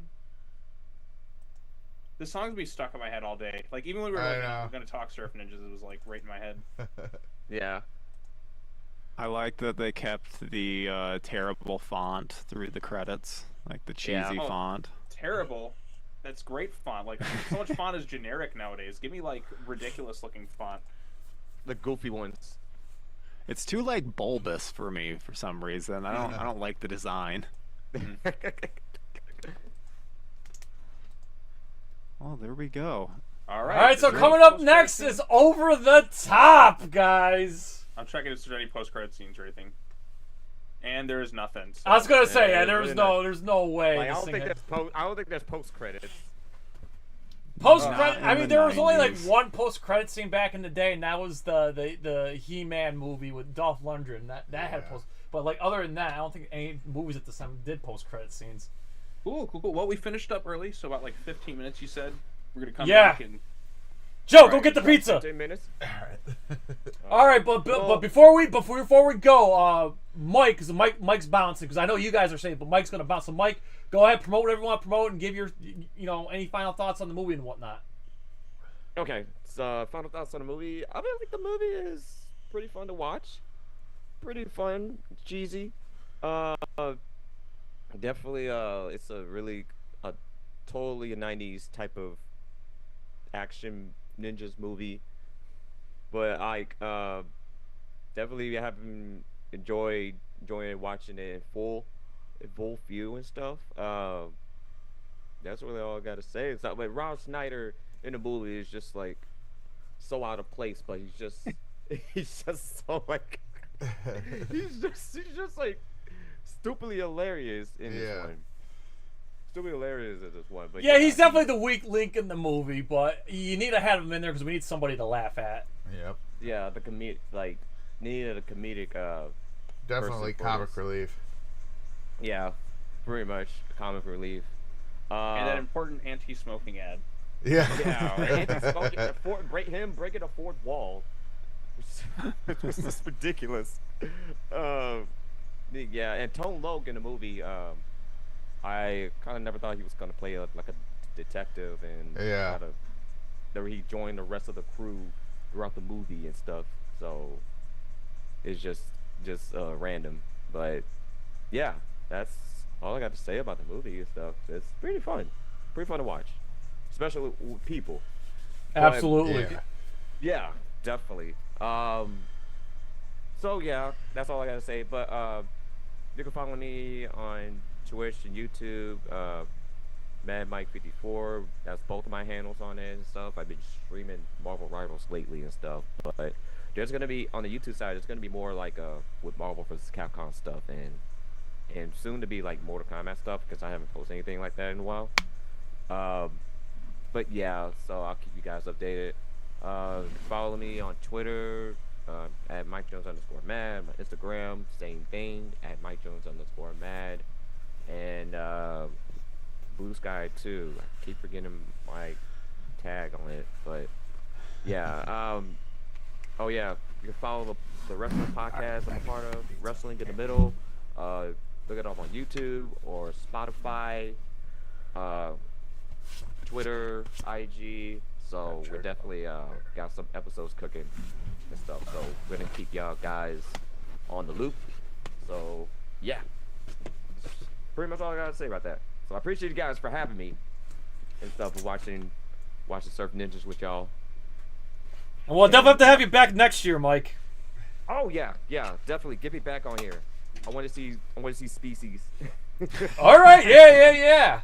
Okay. Well, hey guys, we're gonna go take a brief break here, so we'll be back at 2 o'clock for Over the Top, and we got Keith Tatnus McClary in the house right now joining us, and Chris Bummery of Joe Blow will be joining us as well. So, get them pythons ready, dude. We're gonna be doing a lot of arm wrestling, so we'll be back here. Enjoy these I'm excited. promos. I haven't seen this one, so. And we are at $1,440, guys. So we're flying high. So we'll be back 2 o'clock right here for Over the Top. Booyah! My style, my tone, what I dig is tend to be, darker featured women, and but the dance is hot, but it's cool. It's also cool. It's sexy, but it's weird. Something about possessed dancing just like appeals to me, because I think I don't like dancing usually. People look so stupid, but where I'm like, oh, you can't even help this. Oh, I kind of dig that. Billy, why the fuck is your dog at the bank? Billy, what the fuck? Like, get your dog out of the bank. People have jobs to do. They have things they gotta get done. I'll meet you in the middle. I think his dog should not have broke her snowman, and I don't think he should have brought it in work, but she seems like she drives slow in the left lane, so I kind of hate her also. Wherever the red dot goes, you bang.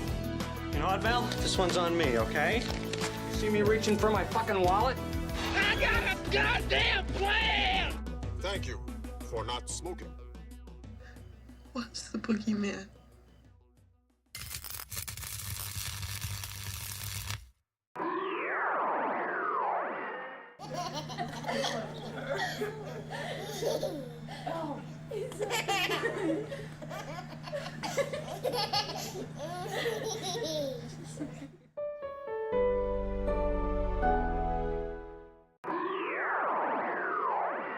Hi, Heather the Needheart here. Make sure you like, subscribe, follow NerdCage Live.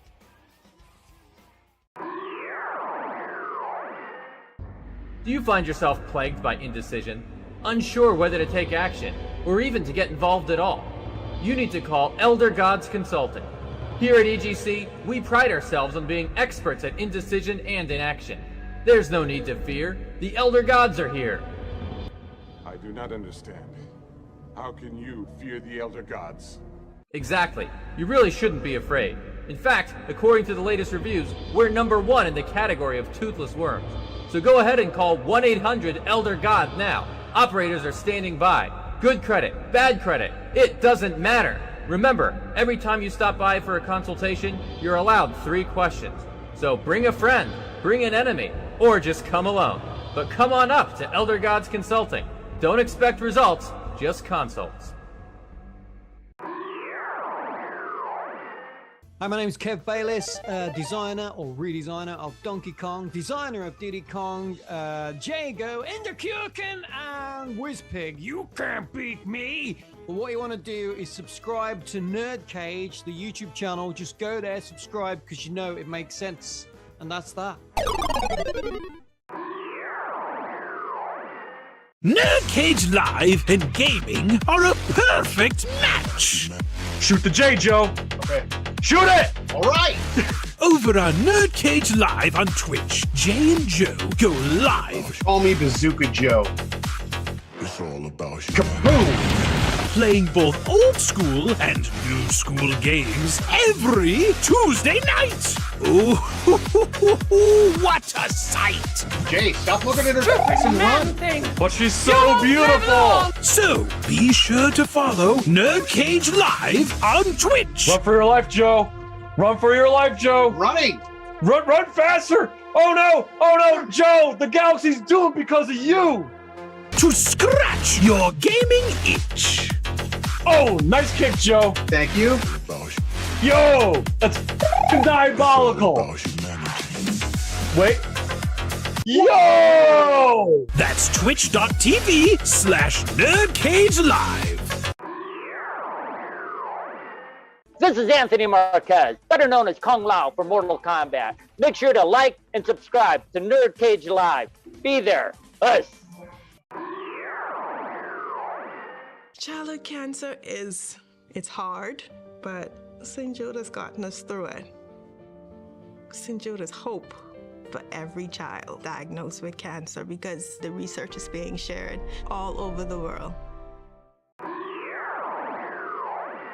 Hi, I'm Leah Montalongo, the OG Sindel. Please like, subscribe to NerdCage Live.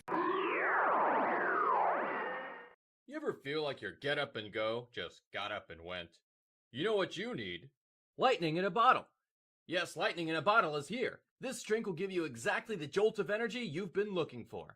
Save the day with blue raspberry, or embrace your inner dark side with the black cherry flavor. This will give you the surge of godlike power you need just to make it through the day.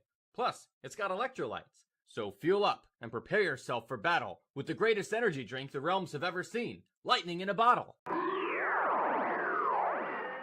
After centuries of dispensing justice, the High Courts of Outworld is finally coming to a TV near you.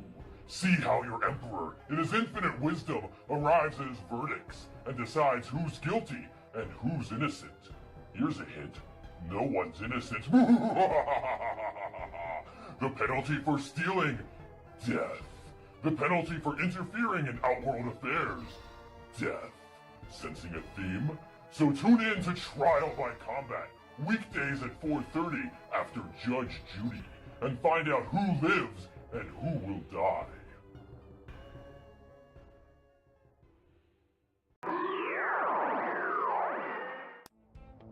The all-new Dragon Jets are here. Rated best in its class by Consumer Reports, this all-terrain vehicle is perfect for land, sea, and air. Sleek, aerodynamic, 50,000 horsepower, capable of reaching speeds up to Mach 4.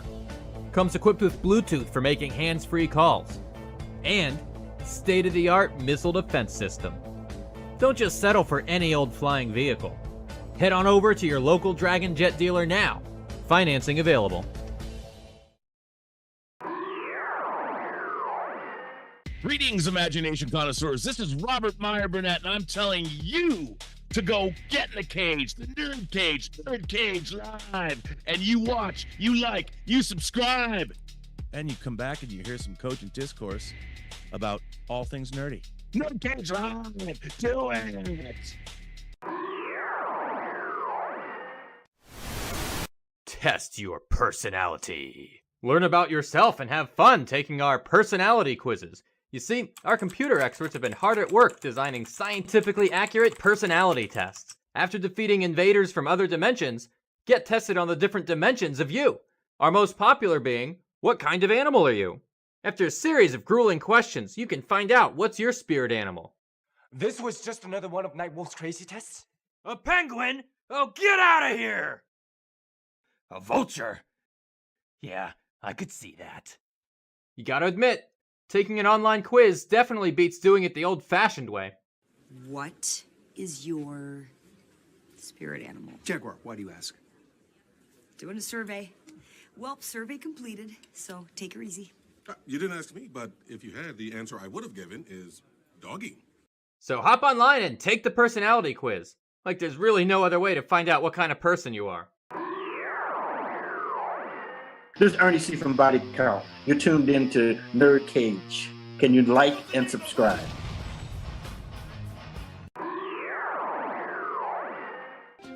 We're all thinking about survival, and day one, we owe it to that patient to come up with a treatment plan that's going to work. We are finding out more and more about each disease, and what we've seen is a population who are actually having more curative therapy. We're moving in the right direction. We're with them and we're fighting this.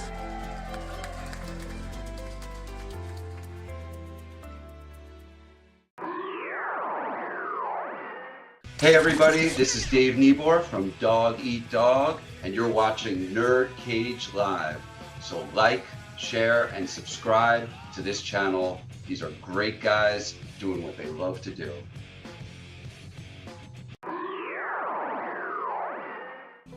When he has cancer in his brain. It was like, why me? Why my child? But at St. Jude, it's a huge mental relief that all of my child's care is taken without any bills. It is a huge blessing. It was all about keeping him alive, and it was all focused on him. St. Jude is a place where my child's life was saved. It's like the holy place for me.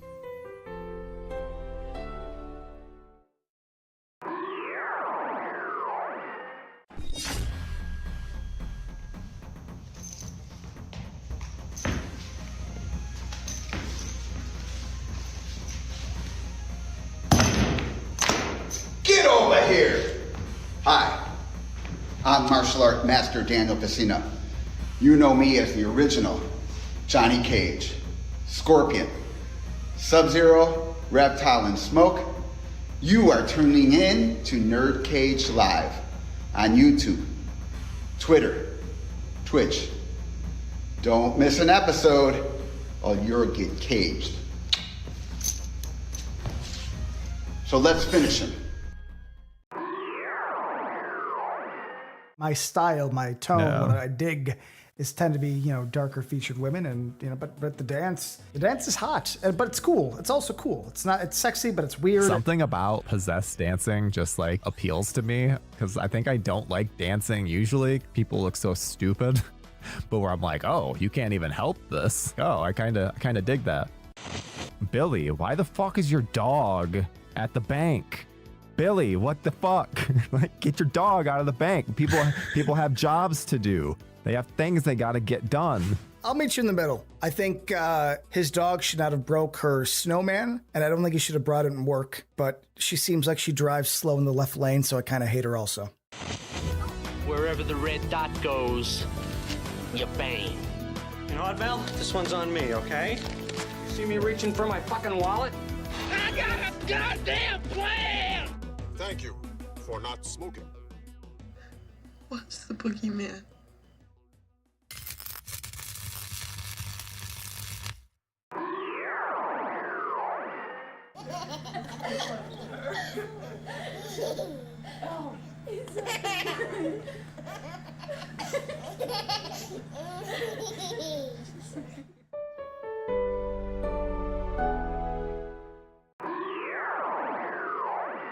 Hi, Heather the Eatheart here. Make sure you like, subscribe, follow NerdCage Live.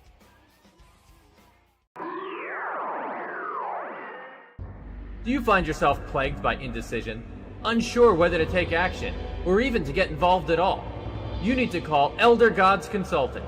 Here at EGC, we pride ourselves on being experts at indecision and inaction. There's no need to fear. The Elder Gods are here. I do not understand. How can you fear the Elder Gods? Exactly. You really shouldn't be afraid. In fact, according to the latest reviews, we're #1 in the category of toothless worms. So go ahead and call 1-800-ELDER-GOD now. Operators are standing by. Good credit, bad credit, it doesn't matter. Remember, every time you stop by for a consultation, you're allowed 3 questions. So bring a friend, bring an enemy, or just come alone. But come on up to Elder Gods Consulting. Don't expect results, just consults. Hi, my name's Kev Bayliss, designer or redesigner of Donkey Kong, designer of Diddy Kong, Jago, Enderkuchen, and Whizpig. You can't beat me! But what you want to do is subscribe to NerdCage, the YouTube channel. Just go there, subscribe, because you know it makes sense. And that's that. NerdCage Live and gaming are a perfect match. Shoot the J, Joe. Okay. Shoot it! All right. Over on NerdCage Live on Twitch, Jay and Joe go live. Call me Bazooka Joe. It's all about you. Kaboom! Playing both old school and new school games every Tuesday night. Ooh, what a sight! Jay, stop looking at her face and run. But she's so beautiful! So, be sure to follow NerdCage Live on Twitch. Run for your life, Joe! Run for your life, Joe! Running! Run faster! Oh no, Joe! The galaxy's doomed because of you! To scratch your gaming itch. Oh, nice kick, Joe! Thank you. Yo! That's f***ing diabolical! Wait. Yo! That's twitch.tv/NerdCage Live. This is Anthony Marquez, better known as Kung Lao for Mortal Kombat. Make sure to like and subscribe to NerdCage Live. Be there. Us. Childhood cancer it's hard, but St. Jude has gotten us through it. St. Jude is hope for every child diagnosed with cancer because the research is being shared all over the world. Hi, I'm Leah Montalongo, the OG Sindel. Please like, subscribe to NerdCage Live. You ever feel like your get up and go just got up and went? You know what you need? Lightning in a bottle.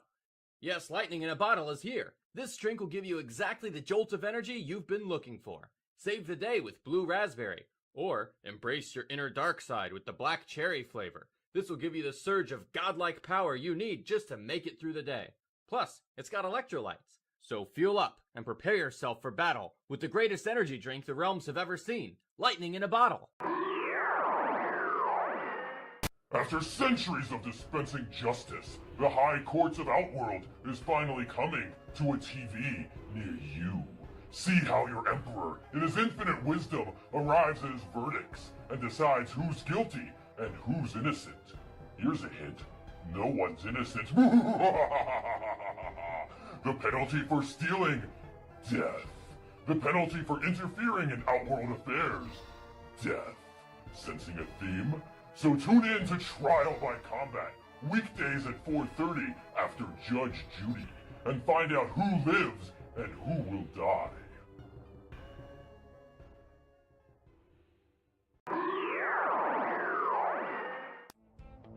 The all-new Dragon Jets are here. Rated best in its class by Consumer Reports, this all-terrain vehicle is perfect for land, sea, and air. Sleek, aerodynamic, 50,000 horsepower, capable of reaching speeds up to Mach 4.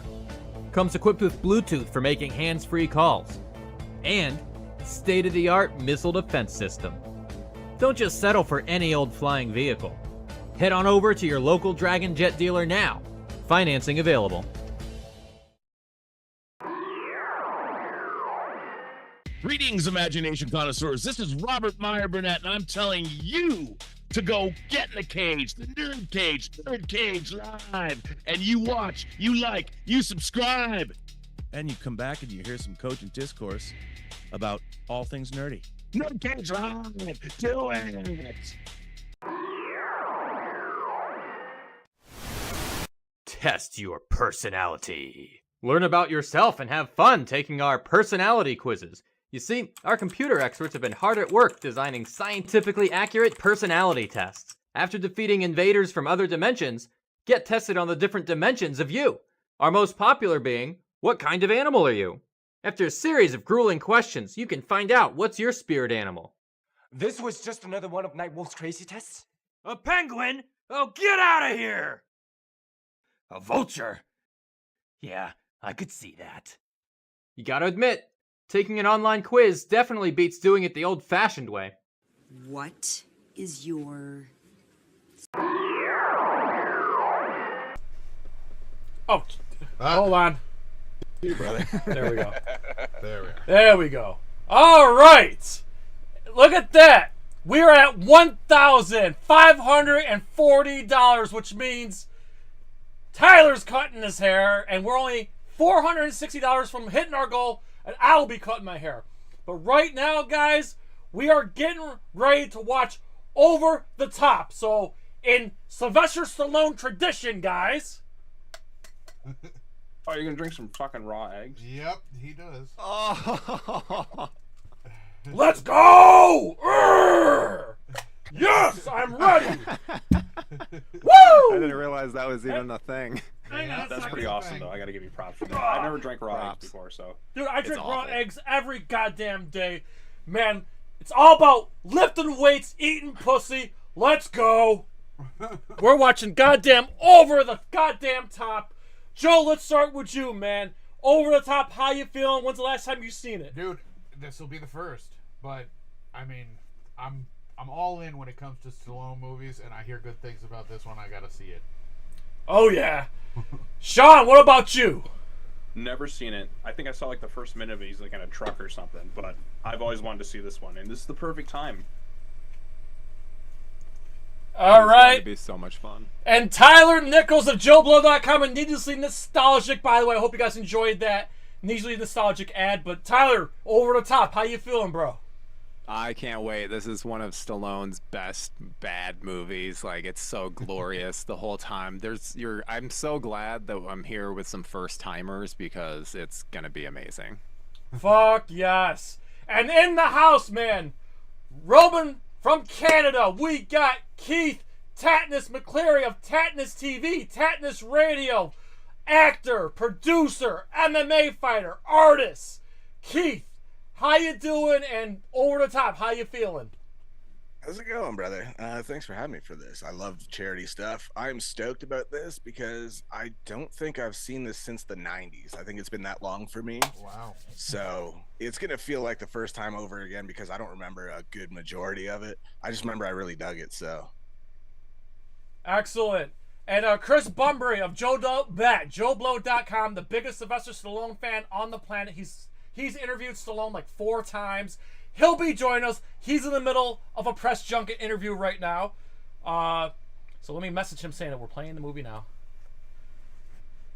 All right. So what we're going to do, guys, Over the Top is streaming on Tubi. So if you don't have the movie, it's streaming on Tubi. So go over to Tubi, get the movie synced up. If you have the movie, even better. But what we're going to do now, so Joe, remember the countdown and the... and then the timer, so I'll hit play. Okay, here we go, guys. So you'll see the countdown on screen, 10 seconds, and then on 0, we all hit play. So here we go, everybody. Right. Here we go. 10, 9, 8, 7, 6, 5, 4, 3, 2, 1. Hit play, everybody. Oh boy. I cannot wait. I believe we got another $100 donation. We're at $16.40. Nice. What? Awesome. What? Yo, we appreciate that. Who did it? Who did it? Oh, the Rayleigh family. That's the other family of mine. Nice. Oh, nice. Well, thank you very much. We appreciate it. My aunts are doing some work. Thank you. They really want you to cut your hair, man. They really did. There it is, Sylvester Stallone. Let's go! Okay. Hopefully Chris Bunbury can confirm this. Legend has it. This is a true I am not making this shit up. Legend has it. Back in the 80s when this movie came out, Roger Ebert trashed this movie, and Sylvester Stallone was up in his feelings about it.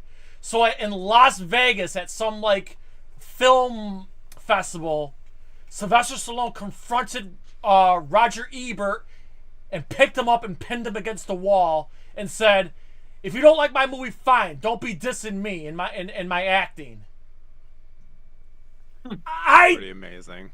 I just want to see if this is true. Chris Bunbury could probably confirm it, but I was listening to Jamie Jasta's podcast, and he said that this story was true. That's amazing. I believe. You said Chris has met Stallone? What's that? Yes, multiple times. Okay, you said Chris has talked to Stallone a few times? Yes. Okay. And he'll be joining us shortly? Yes. Yeah. So, Hermione Radcliffe in the chat, this movie came out in 1988, I believe. Oh, 87. Okay, I thought it was 88. All right. Hey Jay, my dad has made it a mission of his to reach that $2,000 goal to get you to cut your hair. That's why we're getting all these donations. Well, thank you. You know what? It's all about St. Jude. St. Jude's my favorite charity. And you know what, Jay? I think if you hit 2,500, the beard has to go too. No. No. That beard stays. Well, like at least trimmed up, you know. No. No. Oh my God, Tyler's doing it.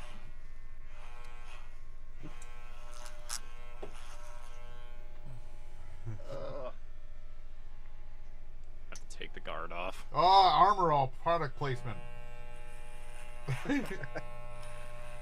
All right, so we got the military, we got Stallone.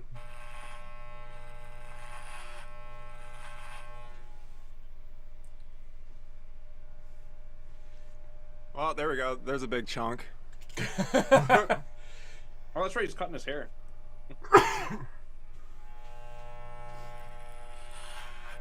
Hey, my mom's in the chat. Mom, you didn't think we could hit our goal? We're so close. And we're only on movie 2.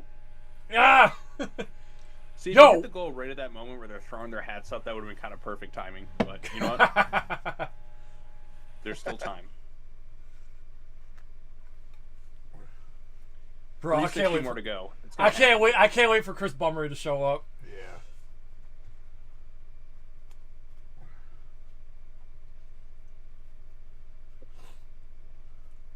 I mean, come on. Who decided we need to do a movie about arm wrestling? This is. I can't think of anything more testosterone driven.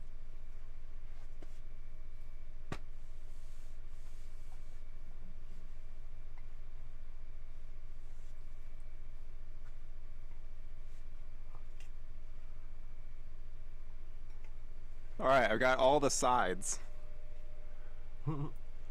Oh no, I forgot I was going to record when I was doing this. You can't even tell on the thing because it's just the sides. Hold on, I can record on Zoom. Hang on. No, I'm recording on OBS. I just forgot to halfway through. You can if see. You just gotta do that and just take some scissors and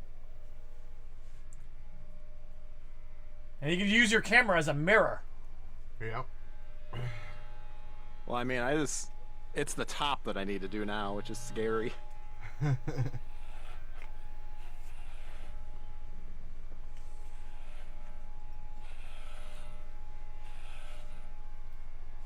Too bad his truck didn't say Hawk Tool hauling. oh god. Oh, nice Canadian That girl tuxedo. needs to talk to a lawyer after scamming all those people. Alright, so far this one's not as over the top as Surf Ninjas was, but we'll get there. Oh, we'll get there. We haven't gotten to the underground tournament yet. Oh my god. Oh my god, I can totally see skin. I can see skin.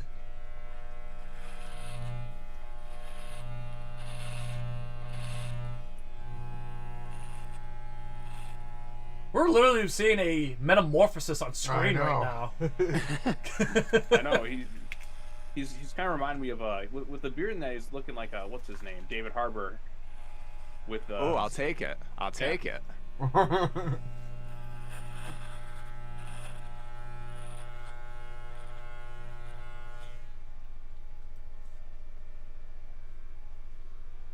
I didn't even think. I apologize if it's been like an annoying buzz the whole time.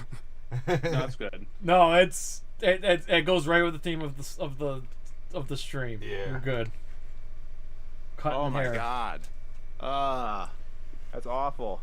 It's pretty hardcore though.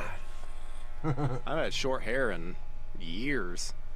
Oh, it feels so weird. Yeah. Did you feel like your head shrunk? I mean, I've had long hair for so long at this point. It's been 4 years. Well, it's gonna be like I'll say like when my hair was long like many years ago. Like I finally cut it because like it always covered my ears. They were frozen solid like the next day. Yeah. Yeah, beard. I always get that with a beard. Mm-hmm. I picked a bad time to do this charity stream because because I'm gonna go from like keep my head stays warm in the winter. Now I'm gonna be like so goddamn cold now.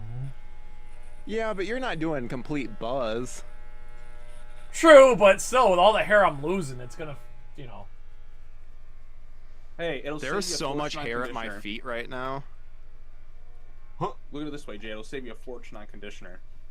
Yeah, and water too, hot water too. I won't be taking like hour-long showers anymore. Look at that. Wow. That is so much hair. I took good care of my hair too. It's nice. I gave you props though. I didn't expect you to shave your head on stream. Yeah, neither did I. Wow, that was a nice surprise. Of course, gotta go big. Can't. The back is all messed up, but that's okay. Yeah, I get it touched up later. Hopefully during one of the breaks, I can have my roommate do it.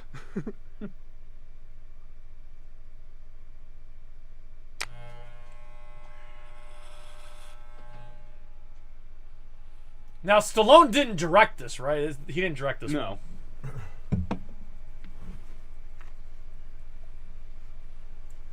No, I think he did Rambo 3 the next year. Mm-hmm. Rambo 3 wasn't as big a hit as 2, obviously, but I like 2. Rambo 3 is probably my least favorite of the 5 Rambos, honestly. I actually liked it more than 2. Nah, I like 2. 1 and 4 are the best. Yeah, I would agree with that. 2 4 definitely is has... 2 is a lot of fun, though, but yeah, I would go... See, 2 is not like... Because I watch, like, Commando, which you should do as, like, a stream one of these days. Yeah, I love Commando. Like, Rambo First Blood Part 2 is, like, a less fun Commando, I'd say. Because Commando is just ridiculous right from the first minute of the movie all the way through to the end. Yeah.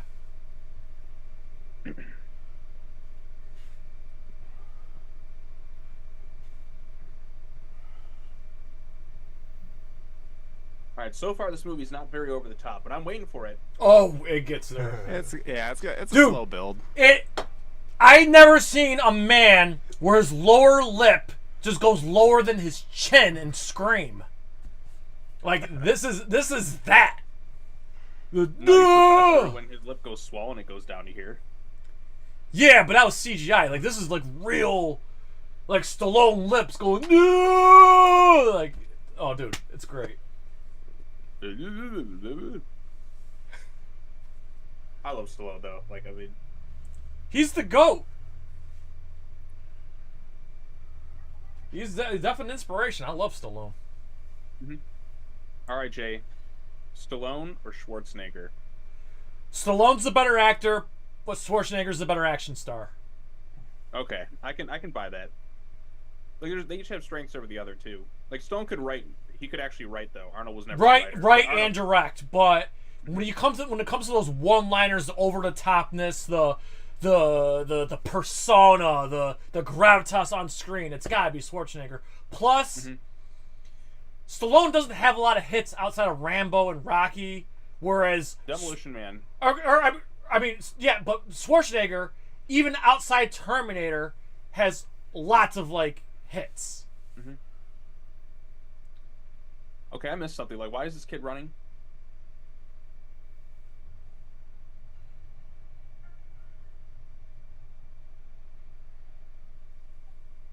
Stop it. You ever see that South Park episode? I've seen, like, every South Park. Like, the Stallone episode was so funny. Yo! It's the whole time. South Park has a lot of great episodes. The Aspen one and Broadway Brodown are my two favorites, though. Mine, hands down, is Grey Dawn. One of the old people lose their license. Is my all-time favorite.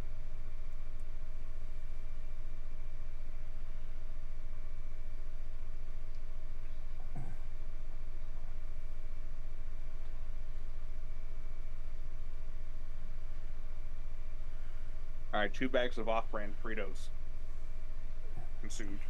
Hey, nothing wrong with that. Hey, it's the weekend. It's cheat day. Solid. That's right.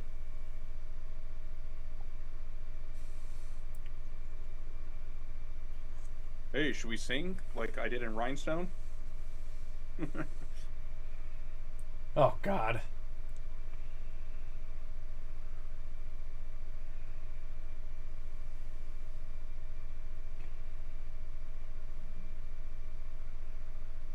Good steak sounds good. I got an Omaha steaks for my aunt and uncle for my birthday. I might have Omaha to devour steaks? that.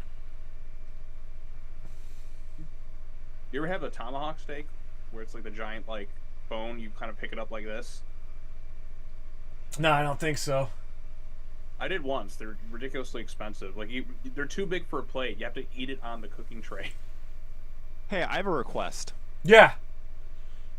Can we get, if we do get the wonderful, or when we get that wonderful $2,000 goal and Jay has to cut his hair, is it possible if we could get some photos, photos of you school style with the photo, like with your new haircut?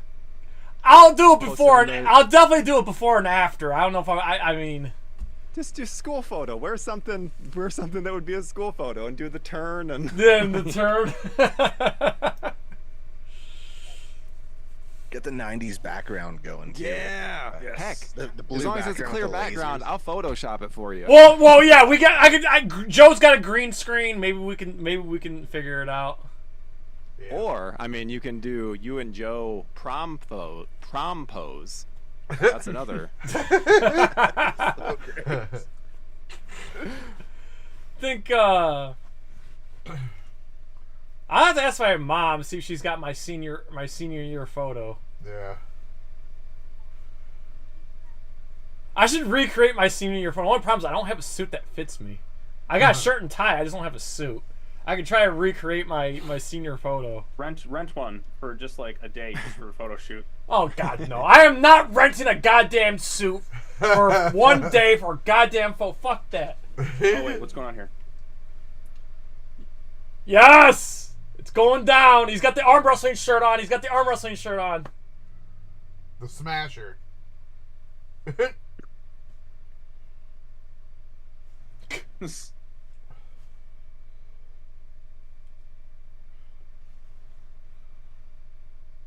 Dude, he's got the mullet and everything.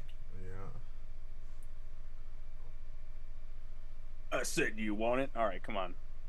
I'm ready for this.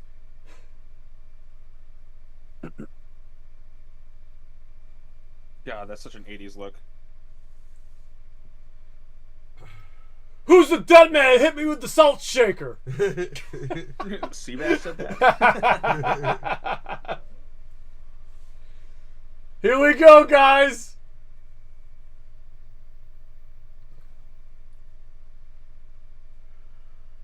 It's Big Show. I was gonna say,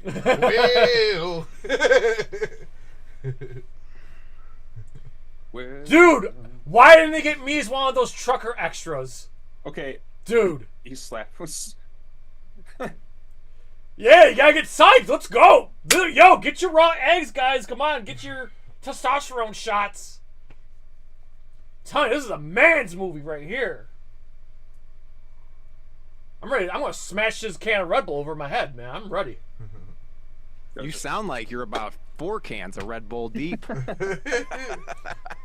All right, Bro, this movie bleeds testosterone, man. Can't you feel it? All right, let's see. Yeah, I can feel it.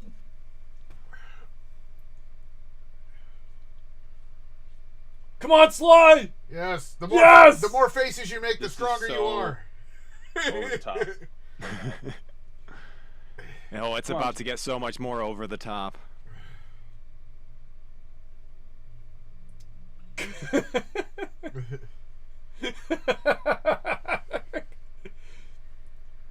If anyone wanted to see Sylvester Stallone's O face, and he just went over the top.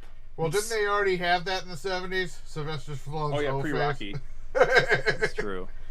The thing that always cracks me up about this movie is why doesn't anyone else just go over the top? They see that it's working. Like, it's not like it's some trick. They can literally see what he's doing.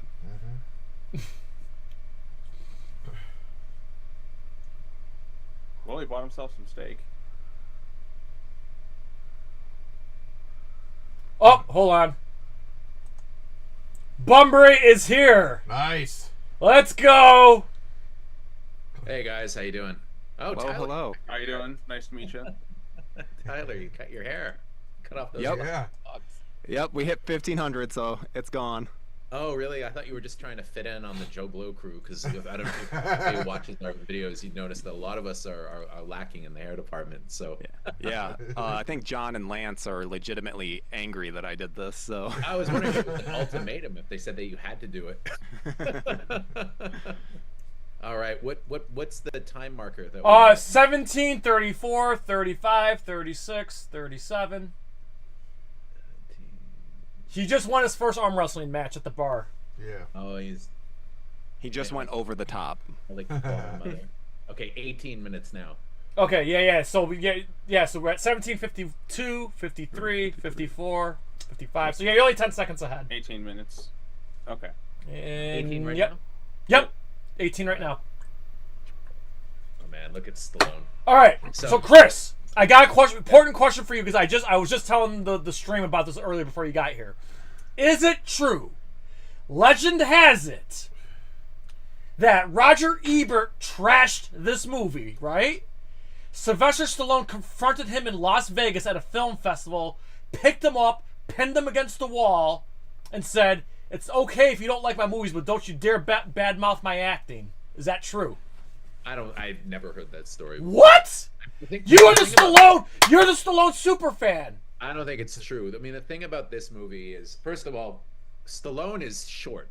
I don't think he could pick up Roger Ebert. I mean, Stallone is like, they say he's 5'7", but legend has No, it he's 5'6". Yeah, and I don't know if he could necessarily. Oh, we got pick another up donation Ebert at this point. Like, that was always the thing about these movies too. Like, Rocky wouldn't have been a heavyweight. He would have probably been like a middleweight at best.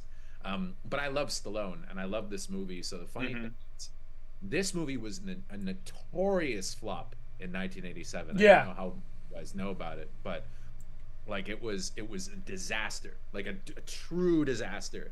It was Canon Films, the company that produced it, who produced a lot of these movies. They were trying to break out into the A-list and to the mainstream, and they had a huge budget for this movie, and they paid Stallone something like $12 million, which would in like 1987, that was just I just got obscene disconnected. amount. I don't know if it died or got. Hold on.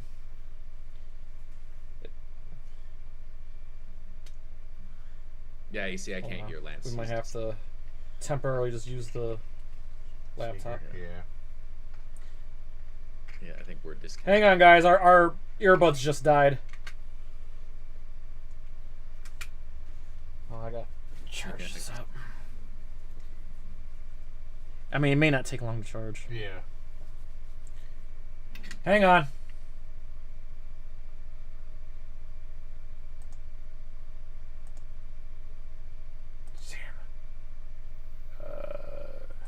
This kid. 1790, Jay. 210 more to go. Yeah, we got a anonymous donor, 150. Oh, it's gonna happen. I still can't hear Tyler. That's me. I muted myself. Oh, okay, perfect. Yeah, our like I said, our earbuds just died, and it just so. Are you back on? Or? Yeah. We're back on. We're back on. So where I'm watching it, Robert Loggia just walked into the room to hassle his daughter. Oh, is he the bad guy in this? Yeah, Robert Loggia. The glorious bad guy. Robert Loggia. I can't wait. So anyway, Tango and Cash, like Jack Palance, the bad guy, like he just cracks me up. He's just like pulling his Batman '89. Tango Cash, you are my #1 guy. Tango Cash. We'll just let it charge for 30 minutes. Yeah. So anyway, this was a disaster when it came out, like a total disaster.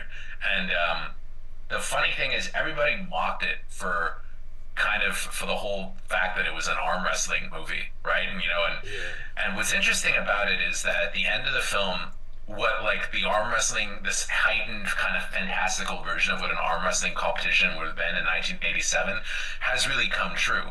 Because if you watch arm wrestling on like any sports channel and you watch the arm wrestling competitions, they're exactly like Over the Top, because Over the Top, even though it was a huge flop when it came out, became this really, really influential movie over the last like 35 years or however long it's been. And it's strange how that happens sometimes because this movie was a disaster and now it's kind of a classic in a lot of ways. Like, I love this movie, but it was my first ever Stallone movie because I saw this in its original run on the Canadian version of HBO called First Choice.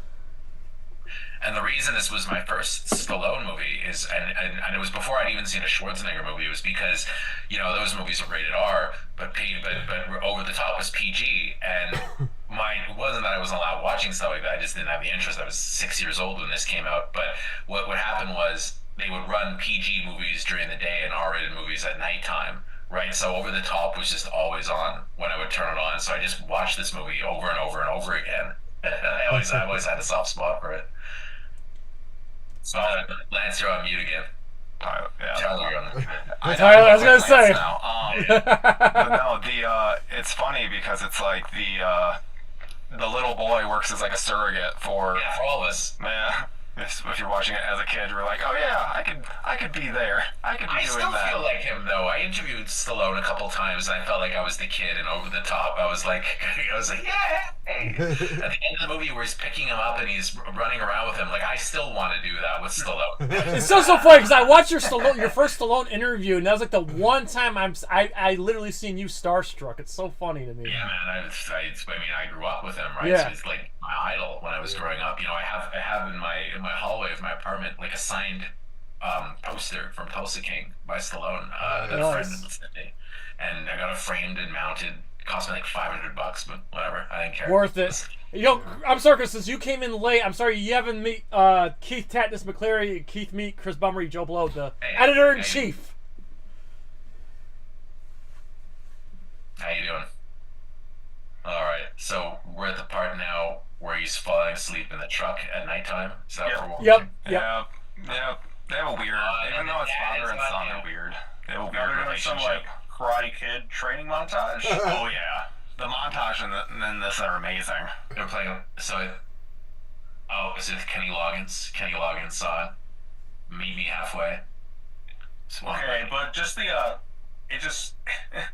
I didn't realize that he had another hit besides Danger Zone. No, Kenny Loggins was huge. You should watch that Yacht Rock documentary that's out, man. Kenny Loggins, I mean, he wrote What a Fool Believes, one of the co-writers. That guy he did the Caddyshack theme song. This song was a huge hit. He did a lot of hits. Footloose. Yeah, I mean, Footloose. Many hits. There's nothing more 1980s than Kenny Loggins. 1980s, but in the 70s he was a yacht rocker. In the 80s he was like the movie guy. That dude had a hand in everything in the 80s. I just love how he cut off his arms on the thing and now it's like a vest and it looks terrible. I like the training too. It's just this. Yeah, just like that, like the whole time. Yeah. I like the cologne, the load of cologne. It says it smells like a man. Well, so the thing is, Stallone would do ads for them back in the day. Brute, like that was a big. Oh, so it's a real company? Yeah. Oh yeah. Brute produced. Roger Moore worked for Brute. If you read Roger Moore's biography, when he got James Bond, he was working as like a spokesman for Brute, and then he was. He has literally an arm workout thing in his truck. And how else are you gonna train for this? Stallone in all of his movies, though. I can think of other ways. He had a lot of product placement. And one of the things is he had a big product placement with like Marlboro cigarettes. You never see him smoke, but everybody else is smoking Marlboros in all these movies. The kiddy's too much of a whip. He can't do it all the way. Also, Chris, you've seen me do it before, but I totally drank the raw egg right when we started. Gross. It doesn't taste like anything. I don't know why everyone is like, oh, it's the texture. The texture's you gross. don't like swish phlegm. it, bro. You don't like swish it around in your mouth. You swallow it. Like you can tell Stallone is like the working class hero because he's got a rip in his white T-shirt. You see, just a little rip, little tear. Working class hero, not like his son. No pit stains though, anything like that. Something that would be realistic on a white shirt. Crisp and white, and it just kind of shows off his muscles perfectly. And he's got his suspenders. Like it's a tight ass shirt. Where I was hanging out with a kid. Like it's a tight shirt. Hey, bro, there are New York hardcore fans that dress like that. Figure. So he just has to rip like this with a simple flex. It's like Arnold and Twins. Where just just rips through his shirt. Yo, Stallone looks like he's getting ready to go to a New York hardcore show, like going to those underground hardcore shows, man. He's gonna teach him to drive now. I remember thinking that was how I wanted. You'd see this movie that was my surrogate fantasy as a kid. I just wanted to be on the road with Stallone, going to arm wrestling competitions, getting them all greased up, all baby oiled up. And it was Sly's the man in this movie. And and I always keep cutting back to his wife back home, who's like so emaciated, like sickly and like near death at all times. Well, Robert Loggia is this blinger. He's a loser. And you never get like why he didn't want him involved like in their lives. I guess it's because he's an arm wrestler and a truck driver. Yeah. Blue collar man. Because he seems like a pretty polished, like well-read guy. Like he doesn't, Stallone never comes off as stupid in this movie. Like it's just then, so it's like, what was his big problem? You could have put him to work in the company. He seemed like a smart enough guy. Oh yeah, here we go. They make the truck look like it's like a spaceship or something like that. Yeah, I remember the kid still acted as an adult too, because he was in that God Bless America. Oh, Bobcat. Man. Oh, that movie where they just go around and like shoot these celebrities in it. Yeah. I forgot about that until you just. That's a great movie. Oh, Bobcat Goldthwait is such a prick, though. Is he really? Unbelievable prick. Well, I mean, I never personally met him. I met him once and he was fine, but there was this time that I was at TIFF where he did this little piece of like performance art before, where he took somebody's phone from the audience and broke it, and it was like the dumbest thing ever. Like it was like he was supposed to be funny, and then he gives this one interview though. If you hear him, he's doing some kind of interview and somebody brings up Hot to Trot, he just fucking loses his mind. And the whole interview, whenever somebody asks him a question, he just mentions Hot to Trot, and he's doing this kind of weird performance art thing. I don't know, I never liked Bobcat Goldthwait. He just seemed like an insufferable prick to me. My dad went to school with him and his brother. Yeah, that's crazy. Yeah. Bobcat. I mean, I thought he was funny in the 80s when I was a kid, like the yeah. But oh yeah, they make it look hard, like driving the truck. I feel like I could drive one of these now. So I'm I drive like a Hyundai Accord, and that's a tiny little car. Or Accent. That's an Accent. It's a tiny little car. I couldn't imagine even driving an SUV. I feel like driving one of these would just have nightmares. Be nightmarish. I hate driving large vehicles. I like the smaller the better. You do, yeah, exactly. Not a smart car, but small. Yeah. I like driving my truck. So I just nowadays with all the cameras they have on it, it's like so easy. Yeah, I guess. Yeah. So, and plus, like, you have all the space in there, and you're kind of above a lot of other vehicles on the road in that too. So it just makes it more enjoyable. So like, I think he drives from like LA to Vegas at like one point in the movie. Is that Bobcat? Wait, no, that's Jay's trying to show you his high school picture. Oh, your high school picture. Yeah, remember my fingers right here. So he has short hair. Yeah.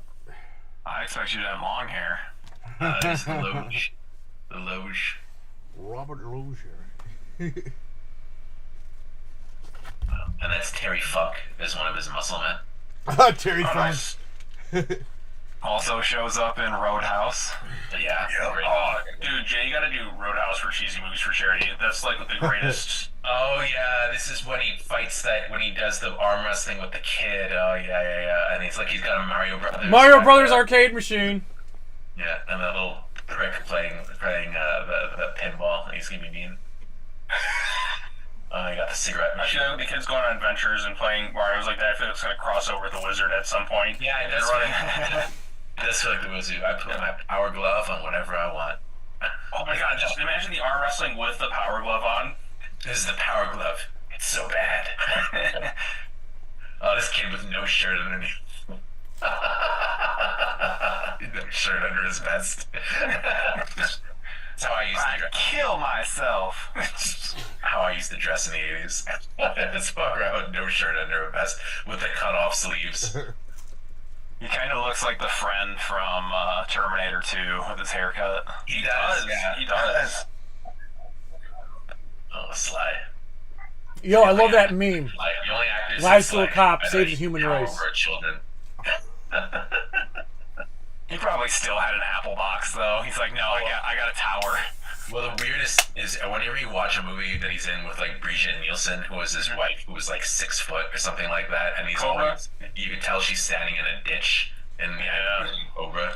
We just finished Surf Ninjas, and the whole time it's like watching how much they hide Ernie Reyes' height. Yeah, because he's such a little guy. Yeah, Surf Ninjas. I remember that was another one that was. Oh, on. I think we just got. Did we just get a $10 donation? I think we did. $17.90. Surf Ninja, I remember, had so much. Oh no, so never much- mind. Never mind. so I'm much stupid. Product placement for Game Gear. Oh yeah, it was. Yeah.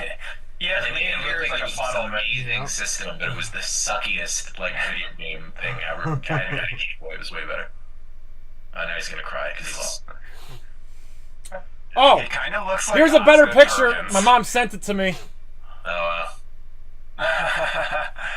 Nice. And cry. Is that what you're gonna try to look like after when you get your haircut, Jay? I'm probably gonna regret this, but here we go. God, that kid is a bad actor. Though. Look at him try to cry. It's like Tug Sweetman trying to cry in Tropic Thunder. Yeah, looks like Sly just wants to smack him. You can do it. So, Chris, I gotta ask you: is Kraven the Hunter like Madam Web level of fun? No. No. Aww. I didn't think it was that bad, like as bad as its reception has been so far, but it's unreal how much people are like. I just wrote up the box office report for Saturday for the website, and it's like it may not even open to 10 million, which is crazy. To me. It was projected at 15, so that's below. It was projected at 15. And I did the junket for it. You edited the interview, Jay. Yes, I did. And then it was. I just put up the clip today. Yeah, it was one of those things though where they didn't show us the movie before I did the junket. What? Those suck. Yeah, Oh, so I saw didn't know that. I thought you 24 saw the minutes of movie. footage. I saw 24 minutes of footage that I actually had to drive to a movie theater downtown Montreal to go see. Like, just send me the clips or something like that. If you're only gonna show 20 minutes of the movie. Hey, bro, I don't want to hear it. I drove all the way 4 hours to New York City for Sonic. I don't want to hear you complain about the actual movie. You wanted, and you wanted to do it. You Yeah. wanted to do it. If you no recall. regrets. I loved it. I didn't want to drive to see Craven. No one wants to drive to see Kraven. Oh, this kid's a nerd. That's like you could be like me getting flown out to see a trailer for Black Adam. Like, oh, here he goes, going over the top. There we go. I was at a birthday party last weekend with my best friend Danny, and him and I grew up together, and we used to love this movie. And as it tends to happen when a bunch of guys are sitting around getting drunk, and there are girls around that everybody's trying to impress, all the guys started arm wrestling each other. Danny arm wrestled his buddy, and he was having gets him again. And he was having a hard time winning, and he was having a hard time, and I told him, I was like, go over the top, and then he went over the top, and he managed to beat the guy. He was like, yeah. John and Lance had a arm wrestling stalemate at VidCon. I know. Yeah. And Lance always wins. Yeah, they always, because John refuses to lose, so it's like they always have to like do a stalemate because Lance will just sit there all day. Yeah, I know, exactly. Yeah, I've been through that. I've witnessed that. I don't care. Yeah, I'm not good at arm wrestling. It's not a skill of mine. Yeah, no, I mean either. When you're not a man, Tyler. Just kidding. Just kidding. That's okay. Other thing about this movie is that they had a line of toys that were designed for this, and there were a couple. There was an arm wrestling station that you could buy, but they had a Lincoln Hawk action figure that had like an open hand and a spring, and if there was a ball on the back, that if you turned it, it would go like this, so you could do like arm wrestling. And nobody wanted these toys, but I did, so I had one. Of course. I got it at like Toys R Us for like $2 or something like that because they were on the discount shelf. You're never gonna hear any. This is why we do NerdCage. You're not gonna hear this anywhere else. I hope my mom maybe still has it. Like, I don't know. My parents might still have it, but I'm not sure. I'm not sure. Okay. It's It'd probably be worth something because like it's an over the top. It's such an obscure toy. And it's open, but it's open, and I think you can get stuff like that on eBay. Like it's open, so. Oh, Chris! When we did our previous movie, Tyler found that there's actually a Surf Ninjas online store. I mean, it's a cult, like that's kind of a cult movie too, though. I mean, I remember Patu-san, is that the island? And then yeah, because it's a made-up country.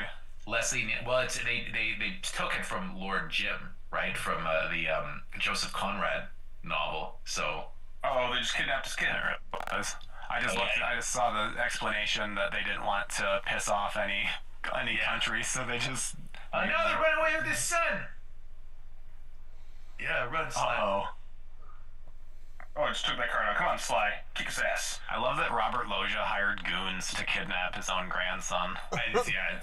Why? Like, just I have this is such a random ass movie. All he has to do is just show up and he says, "Come."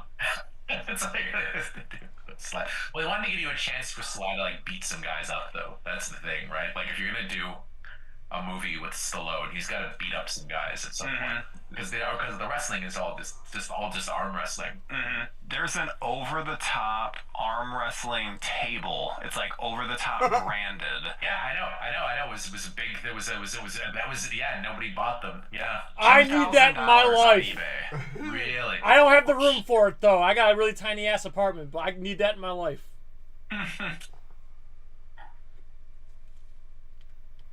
Sly. Oh, Chris, do you know how long do you think the Sonic junket's gonna take? What? The Sonic junket, like how long it's gonna take for them to send it over? Usually it's 48 to 72 hours. Okay, so it'll probably be tomorrow then. They also have. Yeah, something like that. Well, what Saturday junket did you do? I did and his hat. The Fire Inside. It's an Apple, not an Apple movie. Sorry, a Prime Video movie. About Brian Tyree Henry and. Oh, okay. He's having quite the year this year. Right. What? I said Brian Tyree Henry's having quite the year. Nice guy too. Interesting interview. It was good. It was a pretty decent movie too. Like it was a boxing movie, so it was kind of. And I like boxing, so I feel. Oh yeah, I've seen trailers for that too. So like it was about the girls from Michigan, right? And then yeah, and she was really good. She was great. Clarissa Shields. Yeah. Yeah. Yeah, I figured I'd do it. They were like, I'm trying to get Clarissa Shields on Nerd. It being a Saturday one. I'm trying to get Clarissa Shields to do NerdCage Live. I'm trying to. Been trying. They sometimes do Saturday junkets. It's funny. It's Apple, not Apple. I mean, Amazon tends to do them. Prime. I'm thinking about. I've done 3 that I can remember. They were all on Saturdays. Nickel Boys was on Saturday as well, and then American Fiction last year was also on Saturday. Oh. I think they have like they're doing junket trips. I think like they probably flew some people in for them on the weekends. Yeah, I guess that makes sense. So what's it like at a press junket? I've never been to one, obviously. So you just kind of show up with a little badge and then just ask questions, or they know who you are because you've been invited, and if it's in person, you sign in, and then you sit, and it's always nice in the rooms because they've got like food and drinks. Yeah, eat and drink, and then you go and you do your things, and usually they take a long time, but they were it was online today, and even that it was pretty efficient today. Like I was in and out in 20 minutes because they were all very easy. Wow, you are so lucky. Tyler knows that never happens. Every JPI one I've done lately, my interviews usually don't start until an hour and 10 minutes after check-in. Mine was JPI too. I was shocked that I was able to make it. I didn't think I thought it would take forever, but it was. That's crazy. That was actually what I said. I said to Jay, I was like, "Well, Chris will be here quick if it's not JPI." I was in and out. It was JPI. They were fine. It was exactly as JPI. It depends on who the talent is, though. If the talent is like somebody big, like it's gonna take a lot longer. But JPI is just a production. They're just a junket company. Like the Netflix ones too, when you're interviewing like 12 people, that's always going to take forever as well. Oh yeah, I had that whole Netflix day that was a nightmare. It was like 7 hours. Interviewed like 16 people that day. Oh, my brain was fried by the end. Have you had a favorite interview you've done? Me? Yeah. Stallone. Okay. And then my runner-up is probably Don Johnson, to be honest. Okay. He's a great guy. What did you talk to Don about? Well, it was for this movie he did with Michael Shannon called, I think it was A Little White Lie, but we barely talked about it. Like I was like, we ended up, I was only supposed to have like 5 minutes with him, and then I was like, and he was kind of like, he was fine, and then I was talking to him. I was like, I got like a really important question that I have to ask you, but it's a little bit off topic. Is that all right? And he's like, yeah, okay. And I'm like, in the movie Dead Bang, you're chasing after a guy, and when you catch him, you throw up on him because you're hungover. I was like, I thought that was an amazing scene. And he just kind of stares at me, and then he starts laughing. And then he went into about how he did the scene, and then from then on we just talked about like random movies he was in and stuff like that, and he was telling me stories about doing drugs with the Allman Brothers, and he's been around. Awesome. He's been around. He's had quite the life. That guy should write his memoirs. Yeah. Well, did you know, this is an urban legend, but do you know that, how Johnson is slang for dick comes from him? Really? Yeah, because one of his girlfriends was Pamela DeBar, the famous groupie that Almost Famous was based on. She wrote the book I'm With the Band, and she coined the phrase Johnson based on his legendary Johnson. I never knew that. B. Johnson had a big one. See, you're only gonna get this here on NerdCage. I thought it was like Magic Johnson because it was a topic of discussion. He didn't get to say goodbye to his mom because Stallone was too busy taking him into like diners to watch him arm wrestle. No wonder he hates his dad. It's like, maybe if you had stopped for like that third arm wrestling. Yeah, maybe you should have let him get kidnapped. Yeah, exactly. You would have seen his mom at least. He got to see his mom. Yeah, exactly. Oh, the kid crying too. The dad. But you know who the director of this movie is, though, right? It's Menachem Golan, like the guy who ran Canon Kid, Pictures. come back! You have no money for that taxi. Yeah, if anyone hasn't seen the wonderful documentary about Canon Films, like, it is. Oh, I need to see it. glorious. Okay, I didn't know there was a documentary. I checked. There's two.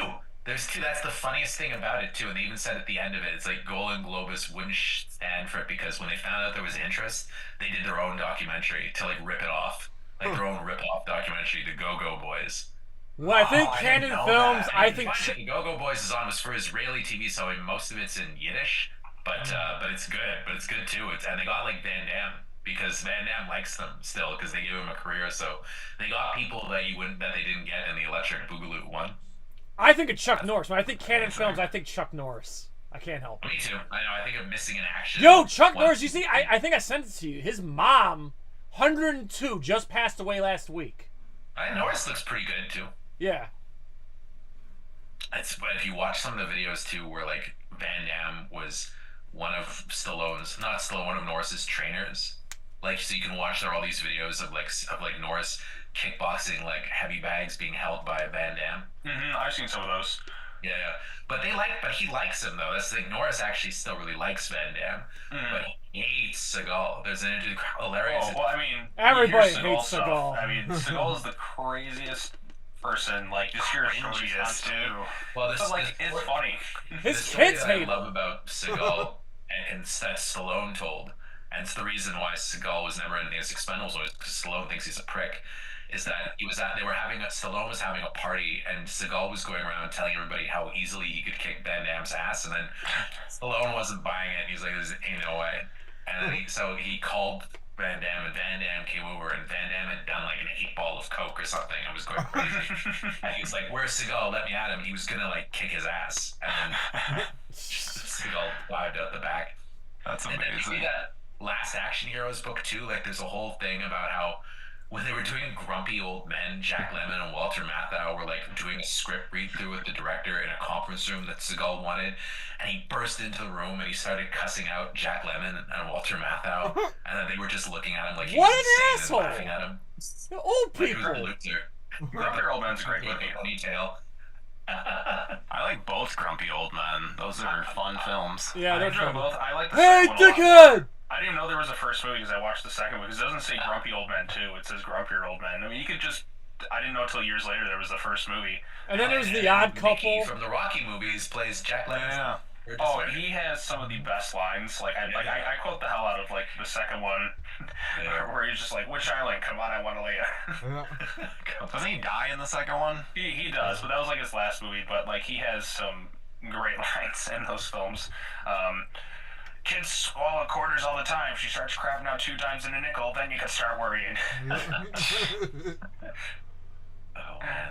Burgess, great actor. Also ties back to Stallone because of this. Mickey. Mick. Oh yeah. Is this where he drives into the house? Yes. Yeah. Yeah, he drives into the house. Let's go. Man's got to do what a man's got to do. I feel like I have no idea what's really happening with this movie. It's just he picks up his son that I guess he's never known. Yeah, and then never met. I feel like Surf Ninja was easier to follow, which is a weird thing to say. But now he's like after Robert Loggia because Surf Ninjas, I think you can watch on mute and understand the plot. Right. Well, I not necessarily understand the He's grand also a very schemes. irresponsible dad, though, because he just drove into the house where the kid's being held high. Like, could have run the kid over. Yeah, really. what if the kid was at that door? It's a scary thing for somebody to drive into a mansion, drive into a house, you know, like It's gonna be scarring mentally. Maybe Tyler's the inspiration for Halloween Ends, or like the kid actually hits the door and falls off, and instead he hits it when he drives through that. And I'll be honest, like if I'm that kid and I'm looking at like, so I can go and hang out with my arm wrestling loser dad in his truck, or I could stay in like a life of wealth and prestige with like my obscenely wealthy grandfather and have the best of everything. I'm staying with Robert Loggia. 100%. And he's not mean to him. He's really nice to him. Like he loves him. You know, like it's not like he's abusing him or anything like that. Like he loves him. Right. He just wants it away from his deadbeat dad. Yeah, and he is. I mean, he's been gone 12 years of his life. Yeah, he just drove a truck right through. So I mean, obviously. Yeah. Oh, I forgot that Canon Films did Cobra. No wonder Stallone has such like key to canon. Premise disease, meet the cure. I love Cobra. Cobra's a Christmas movie. It is. And oh god, but I love. Demolition Man's my other favorite slow movie. That's like a non-Rocky Rambo. I just got the 4K of that.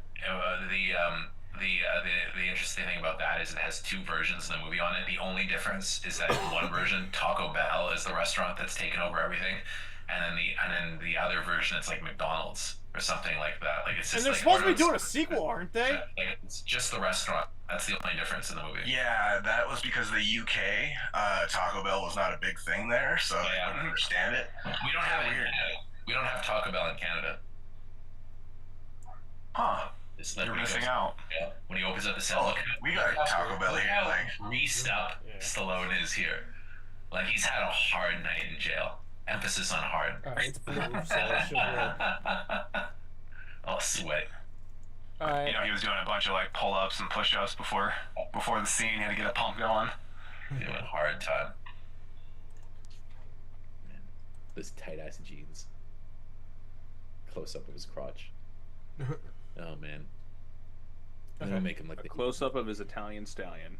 when I was during COVID, I went through like a phase where I was just watching canon movies, and the ones that are really fun are the Ninja trilogy. The Ninja trilogies. Enter the Ninja, Revenge of the Ninja, Ninja 3, and they get better as they go on. Yeah, I've only seen the first budget. one. First one's pretty shitty because it's like Franco Nero is dubbed and he's not doing any of his own fighting, and he's dubbed so badly, which is weird because he spoke pretty good English, but he was Italian and the character is American. The second one is Sho Kozugi, who's also dubbed, but it has great action. But then the third one is brilliant. It's like a mixture of, it's like if you were to take ninjas, Flashdance, and The Exorcist and put them in it's Ninja 3: The Domination. So it's like I just looked it up. That's the one I've seen is Ninja 3. She's an electrician / aerobics instructor who gets possessed by a ninja from hell. That sounds awesome. It's a great movie, and there's this one part in the movie where she's like about to have sex with the cop, and he goes, well, let's have a drink, and then Pours she goes, the V8 juice. yeah, and she goes, I don't drink, but I've got some, but you want to come up for a V8 juice? And he's like, sure. She's sitting in his lap, she takes her shirt off, and she takes the V8 juice and just pours it on her chest, and it's like this viscous red fluid like running down her chest, and it's supposed to be really sexy. The least sexy scene is so funny. And they're working out in a gym. I'm telling you, this is something from the 80s. It's the same thing in To Live and Die in LA. They work out in gyms that have carpets. Like, how disgusting would that be? Carpeted gyms. It's like what was the Death Spa? I think has carpet in the gym. What the Carpeted fuck, gyms. I know, dude? That's those fucked carpets up. would be- I know. Imagine how gross the carpets would be. People sweating over them the whole day. Yeah, they're stinky ass shoes. You don't know what they're dragging in. Oh my god. Sounds like Jay. It sounds like you can pretty much do a ninja theme for cheesy movies for charity 5. That's right. You got to do. Oh, there's like 7 American ninja movies.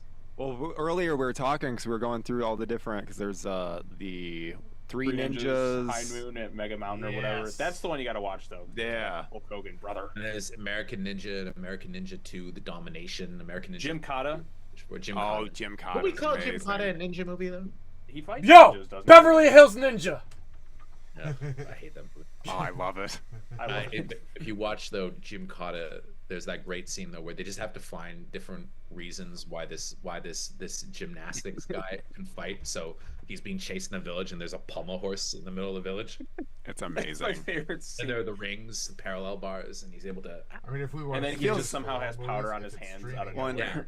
It feels like a precursor to the Lost World Jurassic Park, where the one girl is able to use her gymnastics abilities out of nowhere. It's like, oh, perfect. There's a pole that I can spin. Yeah. Do a School pole cut you from the team? Yeah. His daughter that's never mentioned again after that though. Yeah, that's sad. Why not bring her back for Dominion?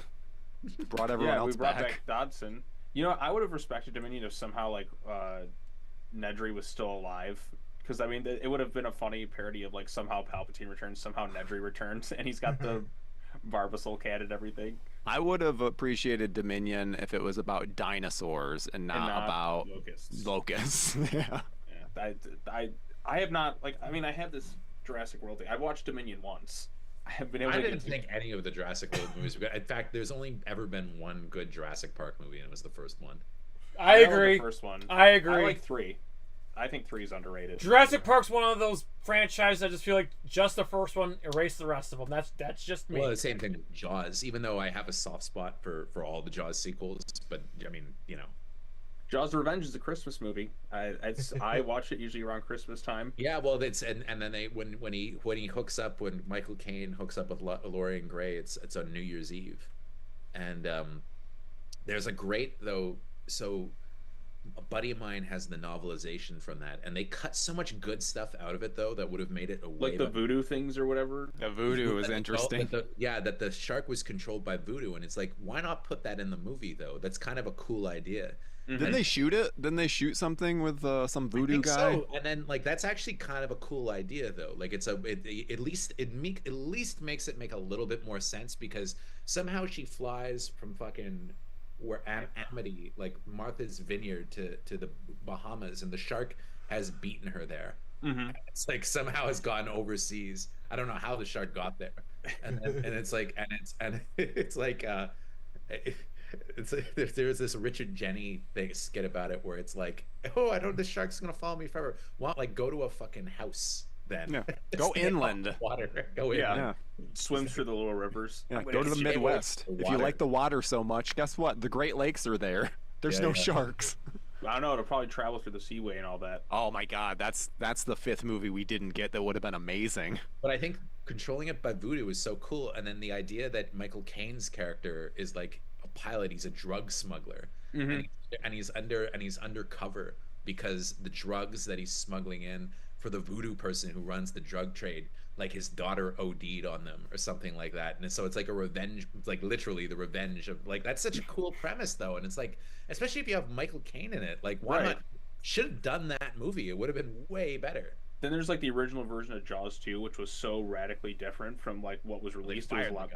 Yeah, I know, but like apparently they shot a good chunk of the movie, but it's just like it's a lost version out there. I don't know if it's deleted forever, but like different actors, different tone altogether. Like the town is in like a state of depression. Like if they would have let him just cook the whole way through, you could have arguably had one of the better like movie sequels. And I still like Jaws 2. I mean, Roy Scheider is really the first hour is really bad, but once the kids are actually out on the sailboat being pursued, that's when it finally picks up and it it's turns good. into like a slasher movie when the kids are in the water too, and it's like the horny kids getting picked off one by one by the monster. But I like that is the part of the movie that I like though. I genuinely really love Ray Scheider in it. I think he because he doesn't have Robert Shaw and Dreyfuss to act off against. Like he has to carry more of it by himself, and he's really good. He's the best actor of the three. I mean, if you watch him in All That Jazz, I don't know, it's tough because they're all really good. Those three are just all top tier. I don't consider Dreyfuss to be great, but he's good in the movie. So what about Shaw Bob? too? I mean, if you read Shaw's biography, the guy was just such a raging alcoholic. It was just. But that's what made him awesome in the movie. Every performance, he's great in that movie because he's perfectly cast. But then everything else you watch him in, and it's like, why does he look like he's just spent the night throwing up? Yeah. His son looks just like him, though. I know, sounds like him. But yeah, I Jaws: The Revenge. I want to see that. What the shark is still working that play. I know. I want to see it too. It's been in the UK. There's The Deep, where Robert Shaw is basically playing Quint again, another Peter Benchley thing. With sharks. He'll always be from from Russia with Love, at least. Yeah, when he was in Shape, man, that didn't last long. That body. Taking of Pelham 1, 2, 3, he's good in as well. Yeah, also he's with good. Walter Matthau. Yeah. And The Sting, he's good in The Sting. Yeah, So like I if said, you all look three at really good something- actors. So all these guys, all these muscle men, if you ever watch, there's a great documentary. Jay, you probably saw this, Bigger, Stronger, Faster. Yeah. No. So a lot of the guys that all train at Gold's Gym that they're talking to, these roided out guys, a lot of them are in this movie, are his opponents, because he is Makes sense. and cast all these guys, and they all they're all so deluded now. They're in their middle age and man, Hollywood's gonna come. I'm gonna be the next Stallone, and it's nope. Sad. Well, Stallone wasn't just the muscle guy. He had the drama. That's what got him Right. going. He wrote all of his screenplays. That's the thing. He generated his own material. Even Schwarzenegger didn't do that. Right. Schwarzenegger had really great filmmakers around him. That's why he has so many a variety of so many good movies. Well, the thing is, Schwarzenegger didn't just have to do anything because he was already a millionaire, a multi. Before he ever started acting. He was a great businessman. That autobiography of his, he treated everything like such a business. Mm-hmm. Competition, the psych games that always worked on him. Oh, nice. Yep. Well, and he mentions in it too. His big thing was he always wanted to make more on his next project. Always. And the biggest action star. It kind of sucks we haven't had a great Arnold movie in so many years, though. I mean, he's past it now, though. I mean, I hate. I know, but we could still have a great movie somehow. I mean, it doesn't have to be action. Jingle All the Way is one of my favorites. That movie is so good. I think his last great movie. Okay, I would say great. I think his last good movie was The Last Stand. Yeah, I saw that. It was in okay. theaters, I mean, I think, but I liked it. The last great one he did was probably Maggie. He was actually really good in Maggie, and he was good in Aftermath as well. He was he's a good actor at times. It's funny though, I don't know, Schwarzenegger. True Lies was the last classic Arnold movie. I think Schwarzenegger would be good. I'd like to see him in a totally straight dramatic role. I think they were talking about remaking Tony Erdmann. Oh, Sabotage was good. Yeah. I hate Sabotage. What? Yeah, I didn't He has one good scene in Sabotage where he's complaining about the guy's fucking 48% body fat and you scrawny little bastard. I just started laughing. I like Sabotage. I know it wasn't. Well, there's another version of Sabotage. It's such a mess because it ended with Stallone as the bad guy, killing everybody, and then audiences didn't like it, so they reshot the last third of the movie. You can go on YouTube and you can find the original ending, and it's Schwarzenegger's full on the bad guy and killing everybody. Mm-hmm. That's the whole point of the movie. Yeah, like I said, Sabotage was yeah. I remember the promotion. It was him and Joe Manganiello, with Hulk Hogan on WWE Raw to promote Sabotage.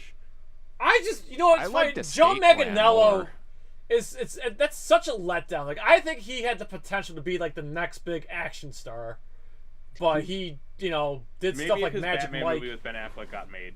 He could have been. I'm just saying. I think he had in him to be an action star. I just think he had the look, the charisma, but he just I don't know. It just never. It never landed. He came up in the wrong era of action stars. Mm-hmm. People don't like these big muscle men. They don't get roles like that anymore. Like that kind of people nowadays. It's funny. I wrote an article recently for Joe Blow about the fact that we don't really have many modern action stars, and the audiences that are out there. If you're not a superhero actor, which is probably what Manganiello could have become, the audiences really tend to prefer older men of another generation. They like action stars in their 50s and 60s, which is a strange thing. So that's like, you know, a guy like Odenkirk is like suddenly becoming an action, who I think is great, is becoming an action hero at like 60 years old. Wait. Which Odenkirk? I was thinking Steve Odenkirk from Bob Odenkirk. Okay. But then people like older action heroes now, so that's why they're always kind of trying to turn, you know, maybe because that generation grew up on those type of movies, so they're like. But even if you're not necessarily an action, like Odenkirk was never known for action at all, you know, and people like that. I think get more of an opportunity to do it as you get older. Yeah, I was disappointed that Frank Grillo just said that he's not doing those like B action movies anymore. It's like, what? No, that you were like making a thing for yourself. What he says, I mean, we'll see what happens. I mean, I think Werewolves opened at like 12th place or something like that. I mean, it was never going to do well, but no, he's I good. saw the director though was happy because he still got it into. It was still in the top 10 because it was like number 9 where he was like, we never imagined we could get into the top 10. So I think it's still considered a success for him. It made like $800 a screen or something, but I mean, there was no ads for it or whatever. Like, I mean, no. Hey, the only reason why I knew about it is the interview that you guys did. Hey, dude, it I was didn't awesome. know about it. Anyone that hasn't watched Werewolves, check it out. It is awesome. It's so much fun. Nathan Rabin just wrote a funny review of it, and he liked it too. I mean, a lot the people that I know that have seen it, including you, all really liked it. So I'm sure it's fun. It's a blast, yeah. Grillo's a cool guy. Grillo's always a fun interview. Yeah, he loves us. Yeah, I've been to it Yeah. a few times. He's been made a lot of projects DC related now that he's like Rick Flag Senior, because like Creature Commandos, then Superman, then Peacemaker season 2. So you know, the thing is, they're announcing all these movies, and it's like let's see if Superman's gonna be terrible. I'm sorry, I'm calling it now. The trailer will be out this week. Did you hear about? Well, I heard that the Warner Brothers hated the trailer, so they made James Gunn do another one. I mean, I don't know if any of that's true though. There's so many rumors flying around about those movies that right, and then you have people who are probably bitter that they didn't get to control DC or something too, that throw stuff. You never really know half the time. The Snyder cult just makes up lies about the new DCU all the time. Yes, and it's the weirdest thing too because they won. They got the Snyder cut. Yeah, like it's never enough. It's never enough. And it's like nobody's gonna. Yeah. Anyway. Like that, anyway, whatever. Yeah, guy. I'm hoping. I'm hopeful. I want it to be good. I want 2 healthy comic book like worlds again. Mm-hmm. I'm just over. I'm superhero fatigued out. It's just too much now. I mean, you know, I think Marvel. You know, I mean, I don't know. They've kind of totally lost me, but I think I've aged out of it a little bit too, though. I think that's part of it. You know, I'm in my 40s now, so it's just I don't get as excited about these things as I used to. You know, I think I've fallen into. They're reshooting Thunderbolts next week. Yeah, I think I've Captain fallen. America 4 rounds of reshoots. And they just did another round of reshoots for Captain America like a month ago. I mean, they shot that a million times. Like I'm like, dude, the signs are there. Like, you know, it's not going to be good. Captain America, 4 rounds. But we got it. But for NerdCage, we have to cover it. We're gonna go see it. We're gonna do a spoiler discussion. We have to. Look how muscular these guys are, though. They're just like beasts. Yeah, that guy's like a hulking monster. But sometimes some people are like they're muscle, but they're not really strength. Yeah, well, there's a lot of people like that. Like I'll see I saw a video of like a bodybuilder and like some Marine guy doing deadlifting or something like that, and the bodybuilder, despite being like way more defined, like couldn't keep up. So, or like some rock climbers compared to some bodybuilders too, like because they're like naturally like climbing and using their muscles in different ways. That's why power lifters always look like just like beefy dudes with a lot of fat and muscle. Mm-hmm. Ever see those videos of that Mexican like businessman or something who got all the like the fake muscles like put in, and he became a boxer, and he's like not even the guy literally showing him his chin so he could throw a punch at him, and it's, oh my god, it's so bad. I had to look this up. Sure. See, the thing is, this tournament, like, it doesn't feel like there's been, because of the stuff with the sun and all that, it feels like an afterthought, kind of. Like, compared to something like Bloodsport, where it's, like, all about the Kumite, and, like, it's, like, that the movie's about the tournament. Now we're just at an arm wrestling thing, and he was just kind of, the like... The stakes are that he can potentially win a new truck. How exciting can you make a tournament about arm wrestling, though? I don't know. That's what I mean. Hey, it's a correction officer. Custody of the child. Like, that you should have watch been. the movie and he's arm wrestling. What's the worst thing that's gonna happen to him in the film? Like, it's not he's gonna like his arm will break. Like, I mean, that's the word he's gonna. That's what they should have done. He breaks his dominant arm, and then he has to use his non-dominant arm to win the tournament. I have to remind you, Sully, this is my weak arm. Yeah.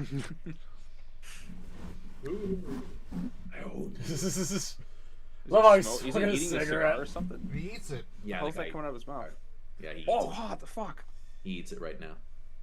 Okay, the kid sneaking through the suitcase. Okay, this is just Unnecessary. It's like Liar Liar when Jim Carrey sneaks in the suitcase. Yeah. Well, this is pre 2001, so airport security wasn't quite where it used to be. And it's old McCarran Airport too, which looked like so divey. If you watch it, if you watch like old movies in this era that are at that airport in Vegas, but now you go and it's like super high tech. Is there any era where LAX is not a shithole? No. That new movie Carry On, it's all LAX. I know. As soon as I saw it, I'm like, they did not film this at LAX. There's not a chance. And then I looked it up, and it's like, no, they filmed it in like Atlanta. I was there once, through I was flying to San Diego, but we stopped at LAX for a little bit. Absolutely awful. It's the worst. Yeah, I'm like, I've only been here for 5 minutes and I already hate this place. Yeah. Every time I've had to go in, all the other journalists make fun of me because they're like, "Oh, you didn't fly into Burbank?" I'm like, "I didn't get that option." No Stallone. So is it one elimination, you're out? No, that's another thing about this. It's double elimination. So even though he lost, he still has another chance. And if you're wondering if they make that super clear in the movie, I think they say it twice, and one of which is like a overdubbed line. Wow, he still got another chance. Yeah. I think it was because on the initial test screenings, people didn't understand and they thought that he was out for real here. Well, So it's the Rocky formula. It's the Rocky formula. He's got to lose and then win the rematch. It's the Rocky formula. But I mean, that is the thing that I like about Stallone, though, is that Stallone's not afraid to take his licks on the screen or to. Right, that's what makes him more endearing. It's like certain action heroes just won't do that. Like Vin Diesel and The Rock and Jason Statham. These guys are their egos are so fragile. They won't. Hey, Jackie Chan But fucking The Rock did. lose in wrestling though. That's the thing. It's well,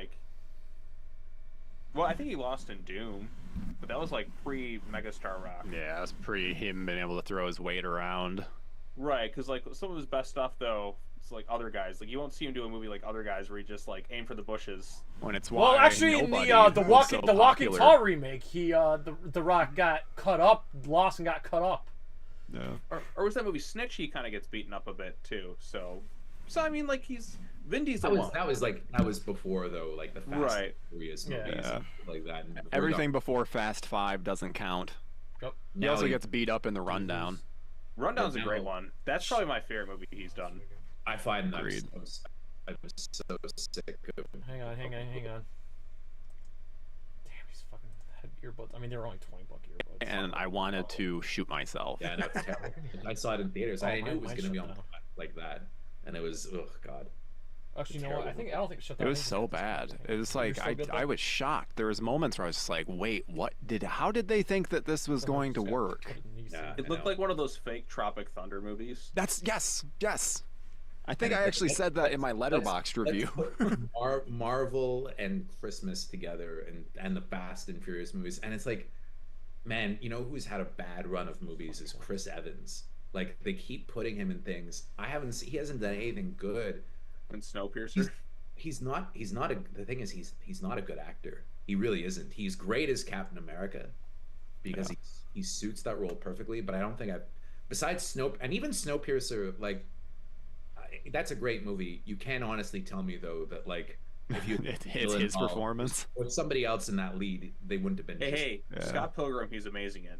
He is because he's playing a spoof of himself. I think. Yeah. Well, I think actors. It just depends on the role sometimes too. Not the most versatile, but in the right kind of role, he works. Scott Pilgrim is hilarious. Knives Out. I really liked him in Knives Out. Oh, he has I good didn't, at I didn't Knives bother Out. Knives Out. Yeah, he's pretty good at Knives Out. I just don't think he's that great of an actor. Speaking of, I can't wait for the third movie. That was his first. Was that his first movie? Who's that? Hey, Chris Evans, Cellular. I thought his first movie was not You Have another Her teen Eyes. movie. Oh, that's right. That's right. That was his first movie. Then it was Cellular. He is great at not another teen movie, but I think that does actually lend to Chris's point of him being a bad actor. So the thing about Loja in this I movie liked him in The Losers. is he owns a trucking company, and this guy that he hates so much is a trucker. Like, there was no room for Stallone in your world. Like, you just don't like, because you just don't like him. Like, yeah, hire him on. yeah, exactly. You don't even have to pay him. Fuck. It's a weird plot of a movie too. You've always been a loser. Well, there were a lot of those working class trucker hero movies though in that era though. I mean, Smokey and the Bandit series, they were truckers. The biggest one and best one of all, of course, Jack Burton, Big Trouble in Little China. And then there's Convoy, and there's it was a big BJ and the Bear. Like, these are all these guys that was moving on. They were all trucking was considered this salt of the earth kind of thing. I think we're about to go back to blue collar being. I think we're gonna have another cycle of blue collar workers suddenly being badasses. I kind of want to see it though because wait, what is he drinking? If I never see another movie that's about a motor doctor oil or a lawyer, I'll be it seems like every movie, the only movie professions that exist are doctors, lawyers, and FBI agents or writers. I'm so sick of writers. It's I okay. never want to see another movie about a writer. And it's I'm starting to wonder. Starting to wonder what the hell Stallone's got against doors in this movie. Yeah. He hates doors. Drives a truck into him, punches the shit out of him. Come on, Stallone. Sorry, I love it. It's just... come on, Stallone. You know what you need to do. Like I said before, the more the name of the movie. The best arm wrestling competition I ever saw was an episode of WWE SmackDown. It was Vince McMahon, Mr. America, and a one-legged guy named Zach Cowan. I don't know if you've ever seen it. It's one of the funniest segments because the Mr. McMahon character is such a douchebag. He's losing the arm wrestling competition, so he kicks out his his other because he has a prosthetic leg, he kicks it out just to win. He's like, "You gonna cry now? You lost." It's just it was such an asshole. But then the Zach Gowen era of WWE is hilarious looking back on it. The very first wrestling show I ever went to was Brock Lesnar versus Zach Gowen, and he beat the living hell out of him. He was on the stretcher. There was blood everywhere, and this is again the first time I'd ever seen Brock Lesnar or whatever. What an inhuman monster. It was 2002 or something, but it was quite the show. My buddy Travis, who does voiceovers for us, he was watching that wrestling episode that night that Owen Hart died. Oh, Over the Top. Yeah, which is also the over the edge. Over the edge. Yeah, it's so much over the something. Yeah, that was awful. There's been multiple documentaries on that night, and they're so depressing. Yeah, we were in 6th grade when that happened. Yep. Still remember that one, and I remember Eddie Guerrero passing. Yeah, that was a pretty sad one too. And then you have my father knew Benoit. My father knew Dino Bravo because he was. Oh no shit. Because he was hooked up. Dino Bravo was because we're Montrealers, right? My dad was a cop, and Dino Bravo was hooked up with the bikers in the Montreal West End gang. My uncle was kind of a shadier character, and he knew a lot of those guys. And they would hang out. Actually, they both knew Andre the Giant pretty well too, because he used to wrestle a lot over here. He's Andre the Giant was a really nice guy, but he said that Andre the Giant would drink well, yeah, because he's so large, such a large man that alcohol didn't do anything. You had to have 30 beers or something just to get any kind of buzz going. Yeah. I watched that Under the Giant doc. Was it Netflix? I think so. Yeah, I watched that. HBO. Yeah, that was a good one.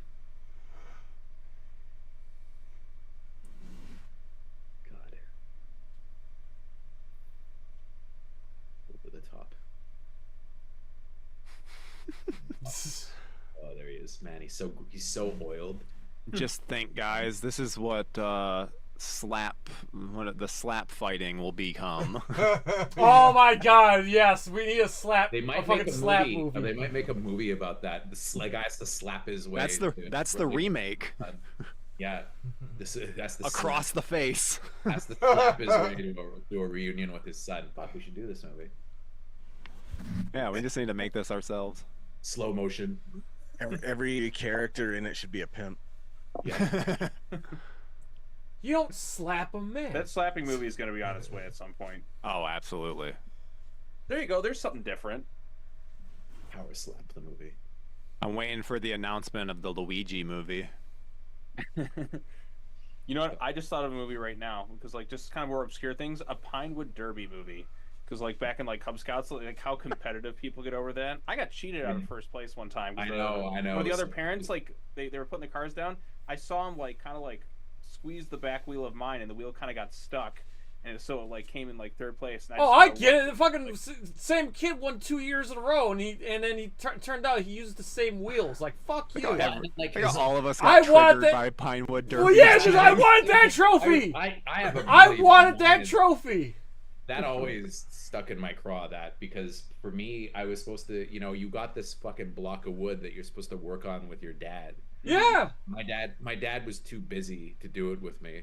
So when I go to the competition, everybody's got these sweet, like, pimped out fucking Pinewood guys, and I had nothing. I just had the block with the wheels painted black, and it was so depressing. Okay, so the first year I did it, Chris. My mom was there. My mom gave my dad hell, was screaming at him afterwards. Did you let him down? And my dad always felt guilty about it. Chris, my dad, first year, my dad made a a Dodge Viper out of my Pinewood Derby. But the thing was, it was so sanded down, it had like no weight. So like it would stay in the middle. That would happen middle of the track. It would just stay in the middle of the track. Yeah, they'd fly off the tracks. God, that is a. But the second year, I came close. So we made it bigger and heavier, and we painted it neon green. And I thought for sure I was going to win. I came in third place, but like I said, that same fucking kid, it was Cal Schilling. Cal Schilling won 2 years in a row. And he's the same Cal Schilling. Curse you, Cal Schilling, if you see this. Can we get a this. fuck Cal Schilling in the chat? Fuck you, Cal Schilling. That's an interesting last name. Schilling? Like, is that literally like Kurt Schilling? Oh, okay. Yeah, but It's two funny how fucking idea trophies, triggered man. Something in all of us, though. But see what I mean? Like, I could see the eyes of everyone. It was like fucking Pinewood Derby cheats. But Tyler, I wasn't, as a kid, I wasn't good at anything. I had 0 shots at 0 trophies. That was my one shot at a fucking trophy. Bro. Dude, we just gotta make this movie now because it's just like the disgruntled parents like who want like some kind of like bit of closure because they. Are you looking them up on Pinewood Facebook? Derby as a kid. Oh. So I don't know. I feel like that should be like a fun parody of these types of movies. I don't recall any Pinewood Derby movies, so just the competitive nature of it all. The dad who's just like trying to relive some former glory because he was cheated out of it. You can make the family name proud, son. And then ultimately, someone like wins it, and it's just like, okay, you won a trophy, big deal, or something. I don't know. There is a Pinewood Derby movie from 2005 with Pat Morita and Lauren Holly called Down and Derby. Bro, that's 20 years ago, though. We could still do it. That was 20 years ago. That was like a 4-star movie. It's like that Burt Reynolds movie about beach volleyball, balls out. Yeah, it looks awful. And it's all chicks with like big boobs. Isn't Burt Reynolds also in that one? And he's holding the ping pong, the balls like this in the poster. Well, it had like a $20 million budget and became a cult following. I got to check this movie out now because I'm just thinking. Did you say $20 million budget? There's no way that cost $20 million. All right, here we go. Final boss. For Pat Morita and Lauren Holly, they paid $20 million. I feel like I could get Pat Morita and they only grossed $230,000. So wow. Maybe. Well, I'm looking at Wikipedia. I gotta find like another source of it because it says like it cost $20 million, made $14.6 million. Oh bullshit! That's not no. Probably a load of ridiculousness. Somebody was editing that, but I'm trying to find. I don't know. The IMDb doesn't have a budget listed; just has the total box office. I had Wikipedia, which is a not the most accurate source of information. Whenever I think of Lauren Holly, I think of that scene in Picket Fences that went viral where the kid fantasizes about her showing up in like lingerie. And it's Yeah. like, I was thinking of Dumb and Dumber. Yeah. Yeah, Dumb and Dumber. She was And in in fact, Hot Frosty. she dated Jim Carrey right after Dumb and Dumber, right? Yep. Yeah, Married. Yep. Yeah. I got to play this clip from Henry Cavill when it comes to Wikipedia. Wikipedia? Using Wikipedia as your source of information. What do I fear, like, out of context lines? Is Hey, this the guy he tried to play? Wikipedia can be a good source for information. You You, look at you, those ju- things you that- just have to double check things. Mm-hmm. Source stuff from it. Bro, I'm Is so this the guy excited from for. earlier?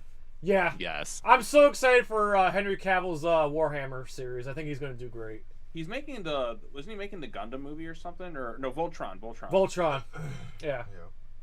I think But he's a legit Warhammer like player. Like he's Yeah. gonna have full control of this. I think he'll do it justice. I like the Warhammer part of Secret Level. It was fun. I know nothing about Warhammer, so. Oh, dude, my other best friend, like, obsessed with Warhammer. Mm-hmm. Feel like a And Yeah, shout look out how to our fucking friend Mike. greased He up was they are in playing it this. on Twitch. Not enough baby oil. We need more baby oil. Psyched out. Did he use the rest of it? Dude, you know who would have been a great for this movie is what's his nuts Zeus, the one from fucking Friday. Yeah, Tony Lister. Yeah, he would have. He would have. No, Zeus from No Holds Barred. Yeah. And and he was in WWE. Well, WWF. Man, with those guys though, that's like, who knew that guy would turn out to be such a piece of shit when I was a kid? I loved him so much. Come on, Stallone. Nah. Over the top, Dad. Even Stallone now is like a Trump supporter, which is kind of depressing. I mean, he Yeah, was always Stallone- open about it. I don't know why it's such a shock to you. He was Never open about it. He was always Yeah, he was. I told you. Did you now His Rocky brother's 2? hardcore. When you and I were talking about Rocky 2, I warned you. You didn't listen to me. Those two were best friends. Oh, this is great when they tie them together with the belt. The strap needs to come in. Strap. I own you. Like, what's the worst thing? Let's that go. Wait, he's trying to get him to leave right now on the very last thing. Like, come on, he already stole your vehicle and all Like, that. no, Might as well not finish. 5 more minutes. Right now. Dad, please. He's bleeding. Punch him back.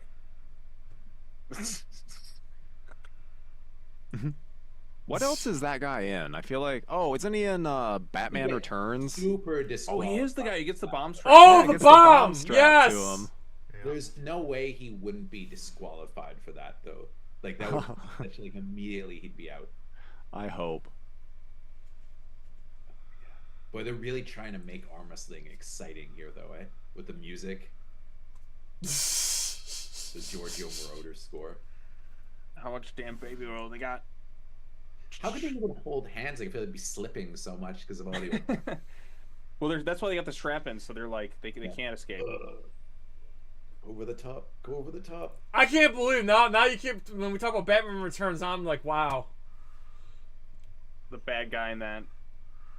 But the thing is, they never really built up their final bad guy very well in this, I feel. Because, like, I look at other, like, 80s movies, like, in terms of the tournament setting, like, Bloodsport is, like, the prime example. Like, Chong Li was, like, the former champion, and then, like, they really kind of set him up early on. But here it's, like, this guy. Was he in the movie? I kind of forgot. Yeah, he was. He kind of wants to wrestle him in the bar. In the little, yeah, but it was, like, 1 second. They needed to do a little bit more setup. Oh, I mean, you could it's not tell this movie needed another draft. But it's not about arm wrestling. It's about the father and son relationship.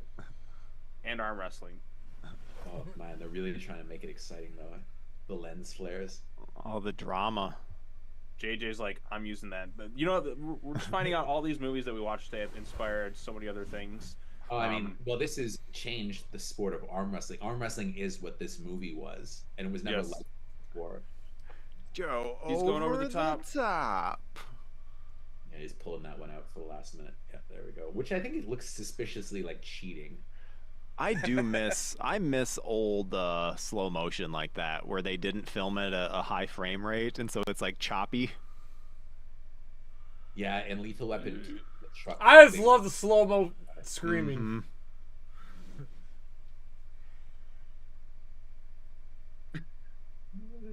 I love how intense and interested this crowd is into this thing.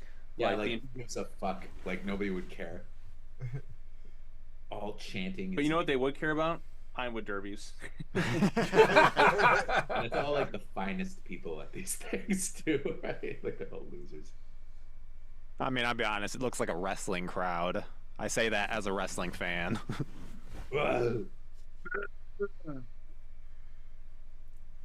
No, it's yeah! Let's fucking go!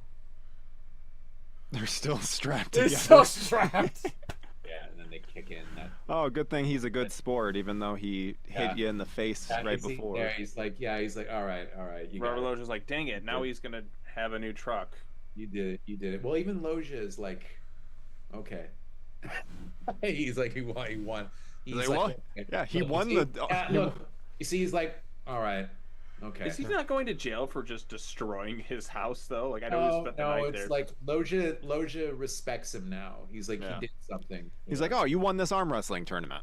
Yeah, like now you can have my grandson. He's like, I thought you were a loser, but you won this arm wrestling tournament, so obviously you're not a loser.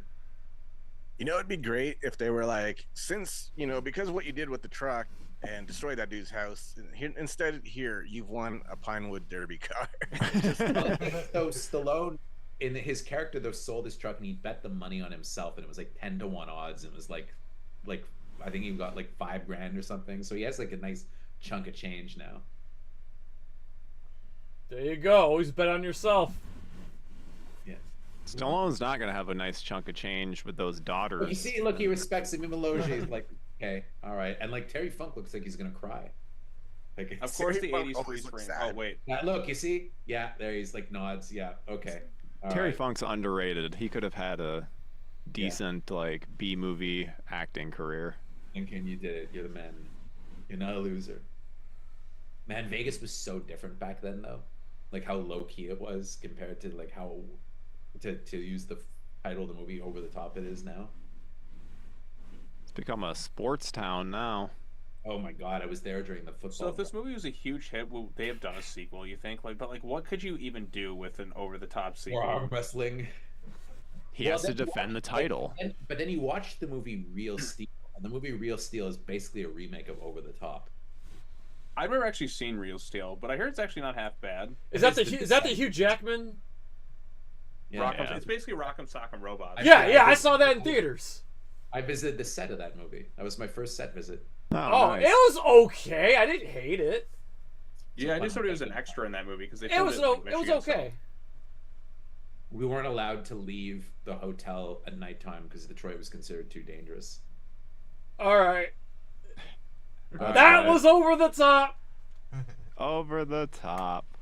Gotta love it. Yes. I mean... Well, I had more fun with Surf Ninjas, to be honest. Same here. I was going to say this. Like, the only thing good about those was, like, the arm wrestling scenes. That's all just... right, like, you could probably just pluck all the arm wrestling scenes and have a ball. Yeah. I'm out, guys. I'll see you later. Thanks for joining, Chris, thank you so much, man. I'll be in touch with you, all right? I think this is the kind of movie that, like, you do kind of need to pay a little bit of attention because a lot of the humor comes from all the situational stuff where you're like, wait a minute, what? This is happening, that's happening. So a lot of it's less broad than the Surf Ninjas, which I don't think, again, like, I think Surf Ninjas we could have watched on mute and still had a good time with it. 'Cause it's, like, it's so visual. Yeah. But we did have some interesting conversations, and like I triggered Jay's PTSD over the Pinewood Derby. Dude, everyone's face during that you could see of like fucking Pinewood Derby. That's gonna be my takeaway from this entire stream. Aside from the head shaving, and when Jay eventually gets we hit the 2K, he's cutting his hair because it's going to happen. It will happen. how close are you now? Like it's got to be. It's still $17.90. Oh, you got dude, like $210 away, guys. And still 3 movies to go. We are 100% hitting that goal. We better. Like, the fact that we're like this fucking close. We are. We've made more money, like 50% more than last year almost. Like, Yeah. But yeah. All right, Joe, how you feeling about Over the Top after that rewatch? I enjoyed it. I mean, it's pure 80s cheese at its best. Yeah. I mean, what else can you say? It's arm wrestling in the 80s. Exactly. Yo. Yeah, I mean, that's a movie I just don't plan to watch again. All right, Keith, what about you, man? It's definitely, if you don't take it too seriously, it's solid, but you could tell it's an 80s thing for sure. Very 80s.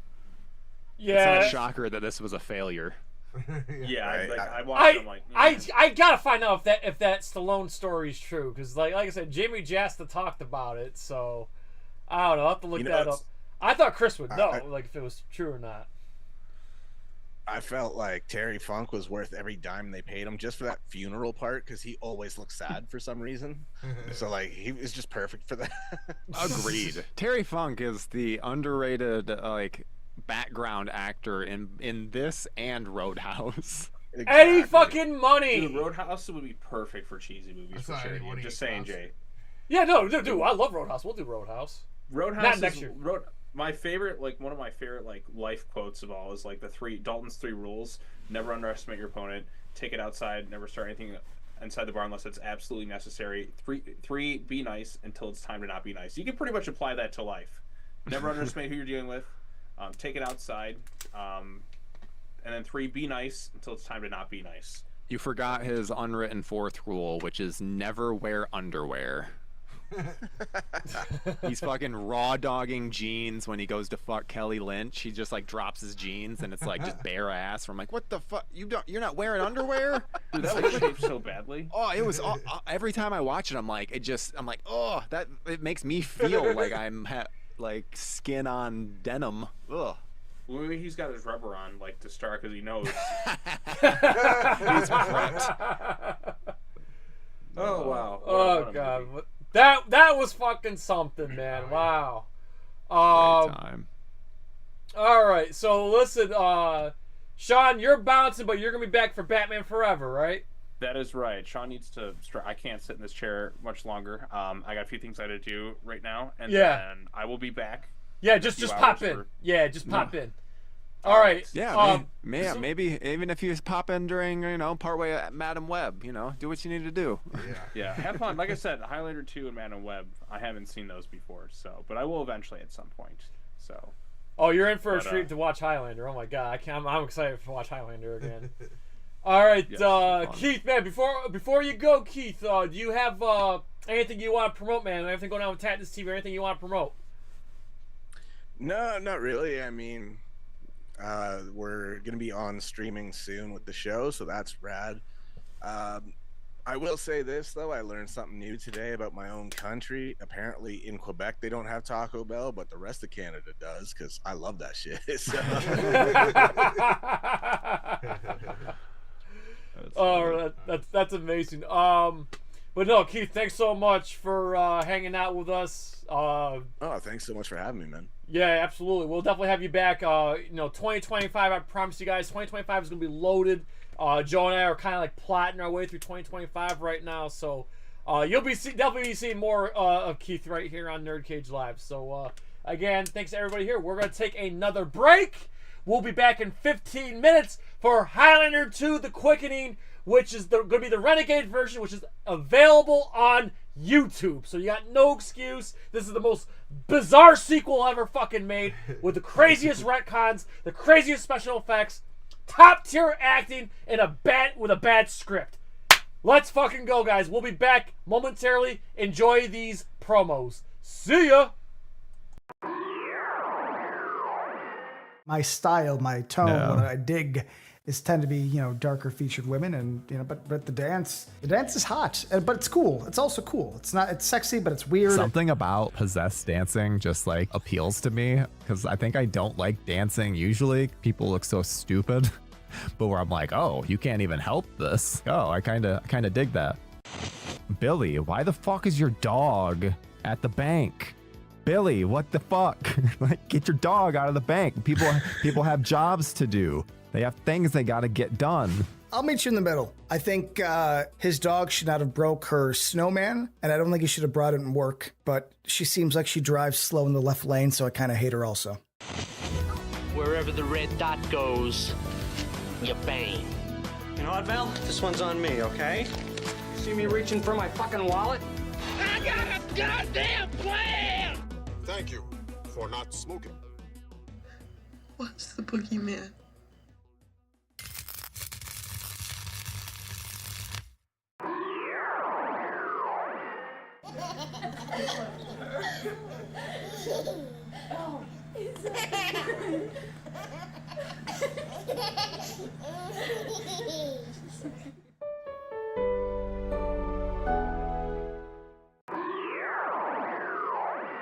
Hi, Heather the Eatheart here. Make sure you like, subscribe, follow NerdCage Live.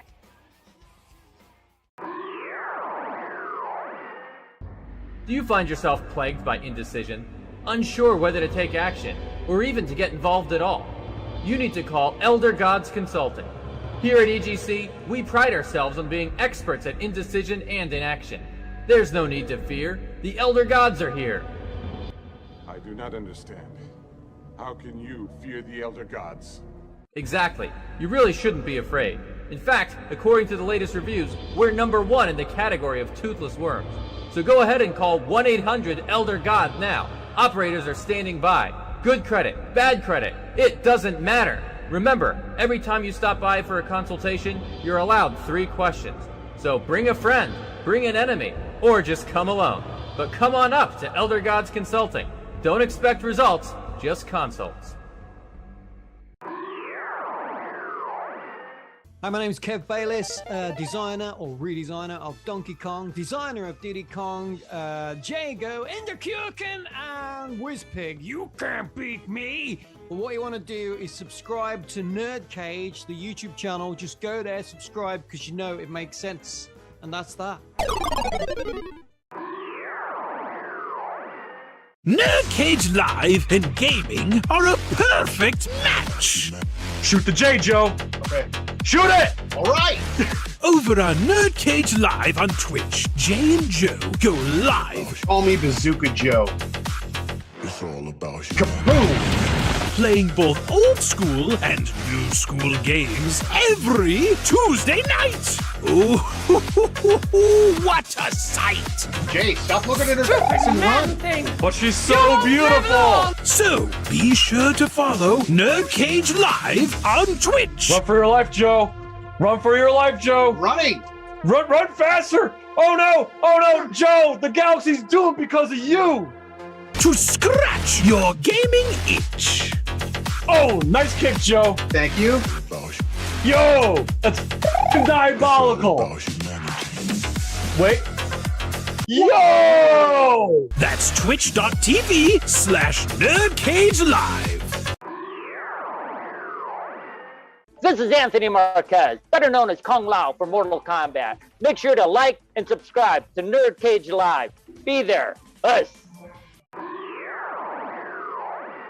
Childhood cancer it's hard, but St. Jude has gotten us through it. St. Jude is hope for every child diagnosed with cancer because the research is being shared all over the world. Hi, I'm Leah Montalongo, the OG Sindel. Please like, subscribe to NerdCage Live. You ever feel like your get up and go just got up and went? You know what you need? Lightning in a bottle. Yes, lightning in a bottle is here. This drink will give you exactly the jolt of energy you've been looking for. Save the day with blue raspberry, or embrace your inner dark side with the black cherry flavor. This will give you the surge of godlike power you need just to make it through the day. Plus, it's got electrolytes, So fuel up and prepare yourself for battle with the greatest energy drink the realms have ever seen, lightning in a bottle. After centuries of dispensing justice, the High Courts of Outworld is finally coming to a TV near you. See how your Emperor, in his infinite wisdom, arrives at his verdicts and decides who's guilty and who's innocent. Here's a hint. No one's innocent. The penalty for stealing? Death. The penalty for interfering in Outworld affairs? Death. Sensing a theme? So tune in to Trial by Combat, weekdays at 4:30 after Judge Judy, and find out who lives and who will die.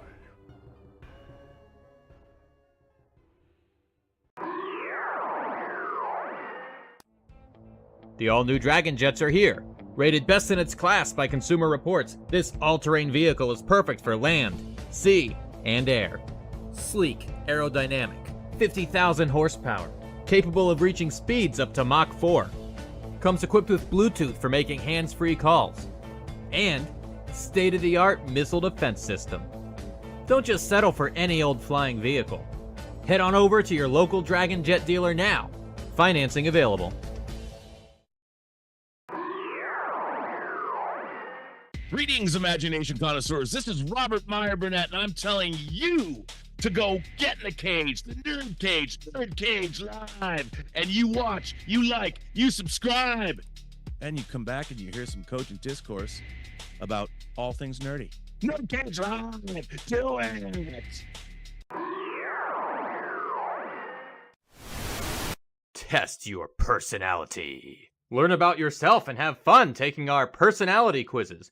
You see, our computer experts have been hard at work designing scientifically accurate personality tests. After defeating invaders from other dimensions, get tested on the different dimensions of you. Our most popular being, what kind of animal are you? After a series of grueling questions, you can find out what's your spirit animal. This was just another one of Nightwolf's crazy tests? A penguin? Oh, get out of here! A vulture? Yeah, I could see that. You gotta admit, taking an online quiz definitely beats doing it the old-fashioned way. What is your spirit animal? Jaguar, why do you ask? Doing a survey. Well, survey completed, so take her easy. You didn't ask me, but if you had, the answer I would have given is doggy. So hop online and take the personality quiz. Like there's really no other way to find out what kind of person you are. This is Ernie C. from Body Count. You're tuned in to NerdCage. Can you like and subscribe?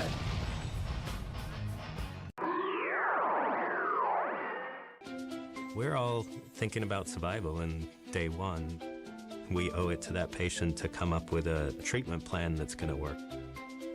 We are finding out more and more about each disease, and what we've seen is a population who are actually having more curative therapy. We're moving in the right direction. We're with them, and we're fighting this.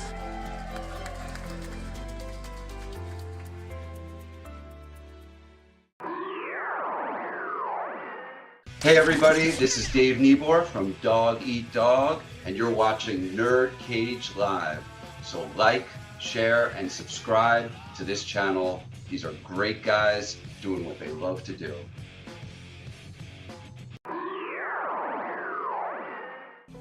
When he has cancer in his brain. It was like, why me? Why my child? But at St. Jude, it's a huge mental relief that all of my child's care is taken without any bills. It is a huge blessing. It was all about keeping him alive, and it was all focused on him. St. Jude is a place where my child's life was saved. It's like the holy place for me.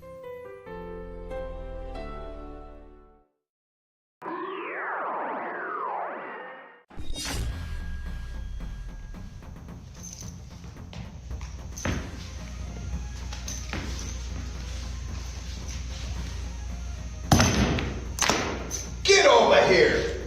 Hi, I'm martial art master Daniel Pacino. You know me as the original Johnny Cage, Scorpion, Sub-Zero, Reptile, and Smoke. You are tuning in to NerdCage Live on YouTube, Twitter, Twitch. Don't miss an episode or you'll get caged. So let's finish him. My style, my tone, No. what I dig is tend to be, you know, darker featured women, and you know, but the dance is hot, but it's cool. It's also cool. It's sexy, but it's weird. Something about possessed dancing just like appeals to me, because I think I don't like dancing usually. People look so stupid, but where I'm like, oh, you can't even help this. Oh, I kind of dig that. Billy, why the fuck is your dog at the bank? Billy, what the fuck? Like, get your dog out of the bank. People have jobs to do. They have things they got to get done. I'll meet you in the middle. I think his dog should not have broke her snowman, and I don't think he should have brought it in work, but she seems like she drives slow in the left lane, so I kind of hate her also. Wherever the red dot goes, you bang. You know what, Val? This one's on me, okay? See me reaching for my fucking wallet? I got a goddamn plan! Thank you for not smoking. What's the boogeyman?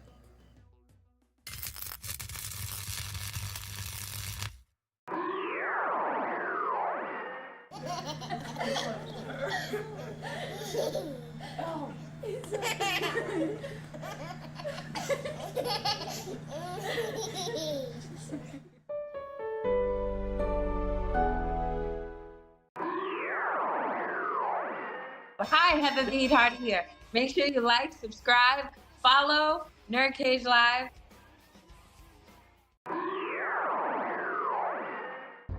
Do you find yourself plagued by indecision, unsure whether to take action, or even to get involved at all? You need to call Elder Gods Consulting. Here at EGC, we pride ourselves on being experts at indecision and inaction. There's no need to fear. The Elder Gods are here. I do not understand. How can you fear the Elder Gods? Exactly. You really shouldn't be afraid. In fact, according to the latest reviews, we're #1 in the category of toothless worms. So go ahead and call 1-800-ELDER-GOD now. Operators are standing by. Good credit, bad credit, it doesn't matter. Remember, every time you stop by for a consultation, you're allowed 3 questions. So bring a friend, bring an enemy, or just come alone. But come on up to Elder Gods Consulting. Don't expect results, just consults. Hi, my name's Kev Bayless, designer or redesigner of Donkey Kong, designer of Diddy Kong, Jago, Enderkurken, and Whizpig. You can't beat me! But what you want to do is subscribe to NerdCage, the YouTube channel. Just go there, subscribe, because you know it makes sense. And that's that. NerdCage Live and gaming are a perfect match! Shoot the J, Joe. Okay. Shoot it! All right! Over on NerdCage Live on Twitch, Jay and Joe go live. Call me Bazooka Joe. It's all about Kaboom! Playing both old school and new school games every Tuesday night. Ooh, what a sight! Jay, stop looking at her face and run. But she's so beautiful! So be sure to follow NerdCage Live on Twitch. Run for your life, Joe. Run for your life, Joe. Running. Run faster. Oh no, Joe. The galaxy's doomed because of you. To scratch your gaming itch. Oh, nice kick, Joe. Thank you. Yo, that's diabolical. Wait. Yo! That's twitch.tv/NerdCage Live. This is Anthony Marquez, better known as Kung Lao for Mortal Kombat. Make sure to like and subscribe to NerdCage Live. Be there. Us.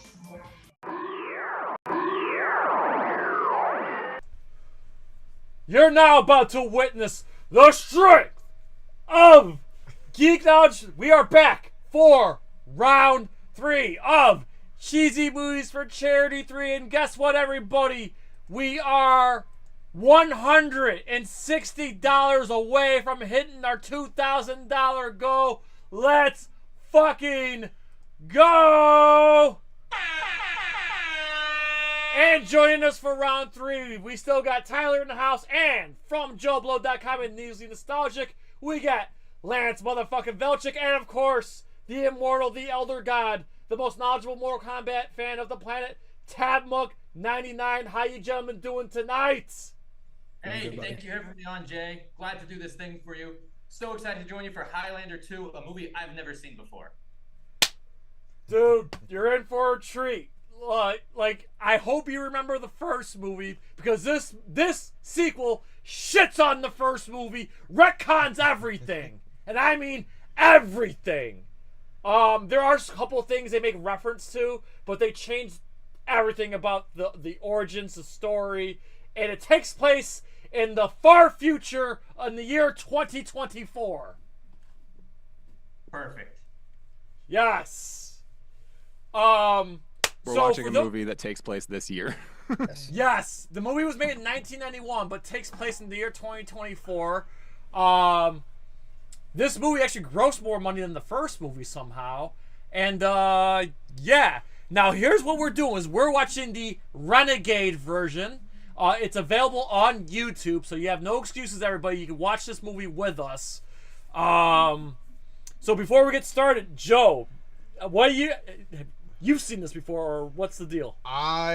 If I did, it was a very, very long time ago when I was a child, so I don't remember. But your dad's like a diehard fan of these movies. He likes the first one. He also likes what's that one? The TV show? Endgame. Endgame. Yeah, he likes that one too. And yeah, that's 4. Andy used to watch the TV show with what's his face there? Adrian Paul. Yeah, who we're trying to get on NerdCage Live, by the way. We've been trying to get Adrian Paul's been ignoring us. We've been pursuing him. He's ignoring us.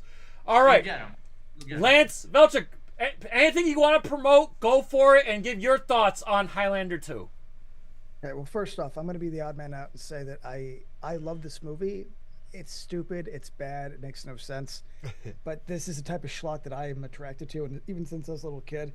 Futuristic, dumb, over-the-top villains, fucking Connery just chewing scenery along with Michael Ironside. I'm sorry, if you could ignore the first one, this is a great movie. This is a great bad movie. Yeah. I can't say anything else. I mean, it is. Is it a good Highlander movie? No. Yes, exactly. There was only one. So after number 1, you either make no more movies or you go dumb. This is like the Jaws 4, where it's like, let's have fun. I don't want any fucking. You have Jaws. It was the same director. Yeah.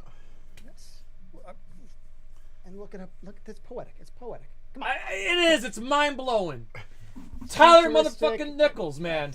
Oh, it's dumb. But no. Obviously, check out Needlessly Nostalgic. Yes. Mr. Tyler Nichols in the bottom. We have a podcast every Friday. Goes live at 8 a.m. And thanks for the promo, by the way. I don't know if y'all been seeing the promo, Thank you for promoting it. Yeah. Dude, of course, you're one of us, guys. You're one of us. And then, Tyler and I work our butts off on Joe Blow Horror Originals as well, and along with you doing interviews. So thank you for that. Appreciate. Oh, by the way, thanks for covering my ass last week, because I had to go do the Sonic interview. So thank you for doing Day of the Fight. You totally saved my ass. Because I didn't know about it. Now I really want to see, because I've loved Michael Pitt since Hedwig. So I was like, oh, I learned about a new movie.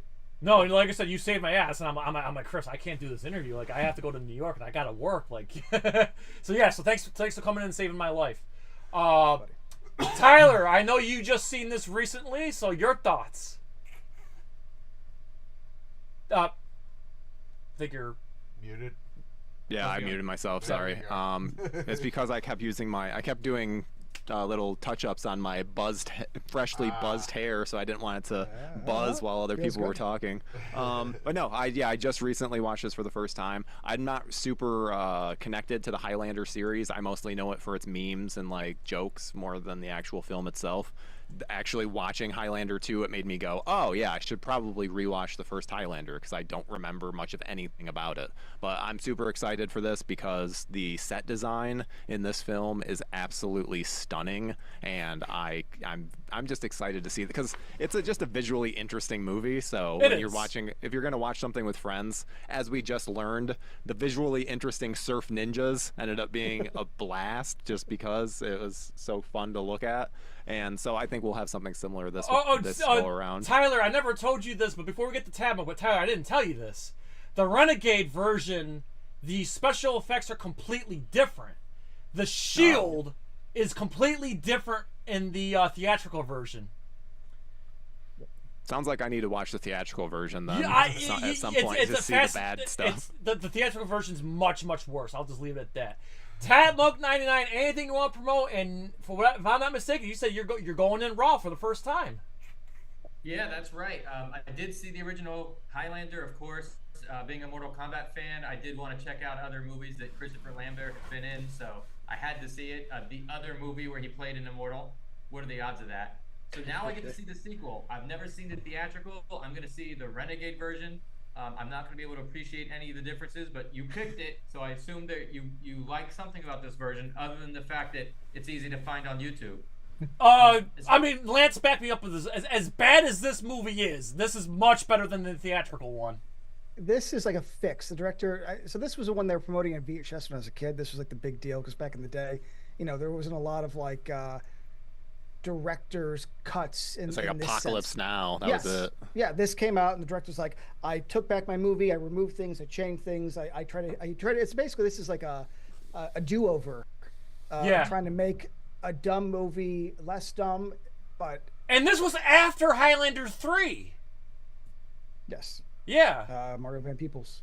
Yeah, my dad was a big Highlander guy, so blame him for my love of this shit. Yeah. So it's like a director's cut before there was a director's cut. Yes. Yep. And it was a big deal because this is what they promote, the Renegade cut. He went in and fucking took his movie back and cut all out and changed it because, They changed basically everything. It's insane. Well, they're not aliens in this one, and that's important because in the theatrical movie, the Highlander people, or what are they called? The Highlanders just from Scotland, but what's the name of these people?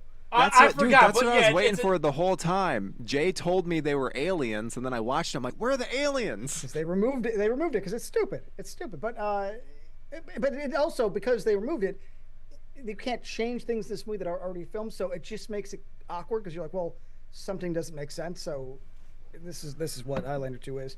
But them being aliens, you got to go and watch the ending of the theatrical where like he becomes like a part of the stars and then grabs that's the fairy tale ending. Fucking, like, and they like kiss and like they float to the stars. Yeah.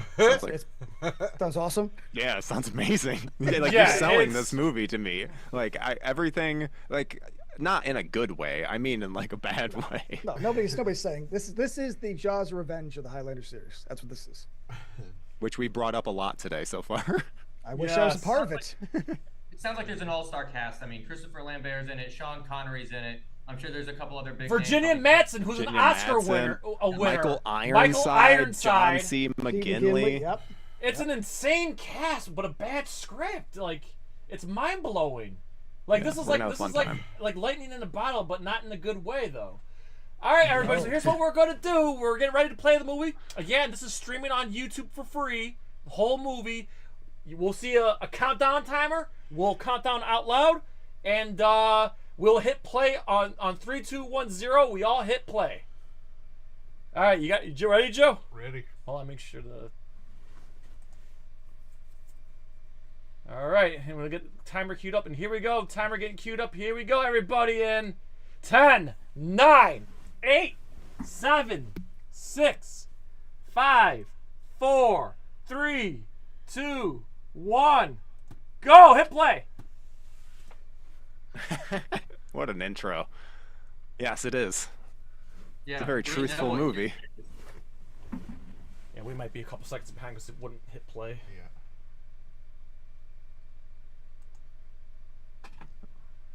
Electromagnetic shield now protects the Earth. Yeah, that's what it sounds. This is quite the forethought. Like a lot of forethought went into this. Back in the 90s, we had all these movies about like. But no one knows for sure. Environment. What does that mean? No one knows for sure. You can test if UV is going, like if there's UV or not. Because the corporation, the greedy corporation, controls all the data, so you don't know. So the people are like, the rebels, like we think that's good, and then they're like, no, it's not. It's not. Keep paying us. Tax season. Dude, this movie's so crazy. Right? Mm-hmm. Yep. That ozone's still a problem. Keep paying us. Yeah, exactly. It's like, is it good? It's like, no, it's worse. Trust me.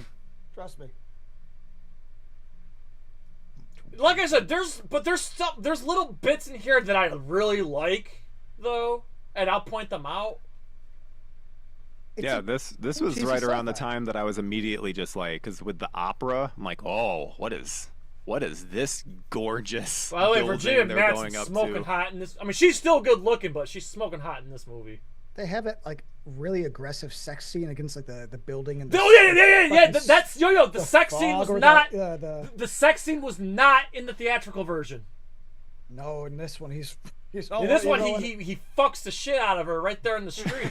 This is a good example of a movie where like we could all make fun of it and say it's stupid, but look at a movie that's $500 million now. Look at the new Rock one with Chris Evans, and look at this, and it's like, look how beautiful this stupid movie is. When he's fucking going against Madison in that alley, when he's really going for it, he's raw. I mean, it's poetic. You know, there's a little bit of that fog. It's blue. It's well lit. I'm like, ooh, this is romantic for Highlander 2. Even like the set design of the opera, like this fucking gorgeous. This looks like just amazing. They didn't have to do this. Byron Kingsley was asking if that was a Captain America statue back there. I'm gonna go no. Hey, Yeah, Keith I'm in the assuming chat, not. you're very welcome. Thank you, Keith. Couldn't have done this without you guys. Like, I cannot believe we've raised this much money so far. I'm like, I've been having fear of anxiety all night last night, and now I'm like, oh my god, we're actually gonna fucking do it. Are you shaving the beard or just the You're head? gonna shave your head. No, I'm not shaving my head. I'm gonna cut my hair. It's gonna be cut off completely, but I'm not shaving my head bald. Oh, I don't. He's I not don't doing have what that I'm doing. silky smooth. I don't have that silky smooth Lance Velchik head. I'm sorry. What exactly are you doing? I have to know this. I was under the impression you'd take clippers and cut your hair. No. Take scissors? I'm Yeah, gonna get it's it. gonna be I'm gonna get it cut. But No, I'm the gold standard in cheesy movies for charity. Losing your hair. I did it on the stream. Buzz. I need to know a length. Please tell me. Give me like is it an inch? Is it that or My, this? my barber offered to cut his hair for free for charity and donate it. So So he's gonna get like a crew cut. yeah, I mean, Probably. he's gonna get it cut short. It's not gonna be bald or anything, but. So he's I'd like gonna to get see a a crew video cut. when the Maybe time maybe comes. the Mortal Kombat Annihilation Raiden haircut. Oh, Tabmock. I've been down with that. Not only are they Go gonna do a white. video, I asked Jay to do a school photo shoot once he gets the hold on. Let me send hairstyle. Tabmuck my senior picture. essentially recreating his senior picture. There, Tabmuck, check your phone. See, this is gorgeous. Like, they actually filmed this at an opera, clearly. Like, some beautiful Where are theater. the Muppets? Jay, that's what I call a senior moment. The Muppets are still recovering. Old from the Game ass Awards. Christopher Lambert and old man makeup. He doesn't need old man makeup anymore. Well, this is where the continuity from the first movie. He won the prize from the Kurgan. He became mortal. Like, they kept that from the first movie. I've thought Was there a about leak this. in the bucket? I didn't. I just missed the bucket part. I thought you were about to go on some big spiel, Lance. Oh no, I was gonna say the way you got to view this movie is essentially they made Highlander do really well, and I swear they were like, okay, let's redo it. Like give the idea to somebody else and just make a new story. Because really, besides that, this is just a new. It's like somebody else like took their crack on it, but this is the. Okay, what if Highlander was like a sci-fi environmental movie about, saving the planet? Like, it's not in any way. Besides I would this. agree. I would agree with that, except it's made by the same guy. Oh no, I'm not saying that's what happened. I'm saying that's how you have to view this because outside of two elements, it really has nothing to do with it. It can't. It has to be a cheesy sci-fi movie about some guy, some immortal that is going to save the ozone. I mean, it's so 90s. It's making me fucking excited. It feels like someone that didn't have the rights to Highlander wanted to make a Highlander sequel. Yes. It's like a fan fiction. This is Yes. like a So in the theatrical version, this was another planet. Yes, Gorgeous. This is a home planet. Yeah, I love This this. is Dune. This is Matt- David yeah. Lynch's Dune. Yeah. Matte paintings and Is love this a it. situation that we can blame on studio interference? It's a good question. Jay, do you know? That I it's don't not. Lance, you know? No, it's not. This is they rushed the sequel after the home video did really well because the movie bombed. Home video did really well, European markets. There he is. And I guess this is just they half-assed it and they couldn't figure out how to make a true sequel, so they just made dumb ideas and put it into production. So no, this isn't a thing of like a good movie that went wrong. It was a bad movie to begin with, just so they could like capitalize on the popularity of the cult hit of the original. And they paid the fuck out of Connery to come back.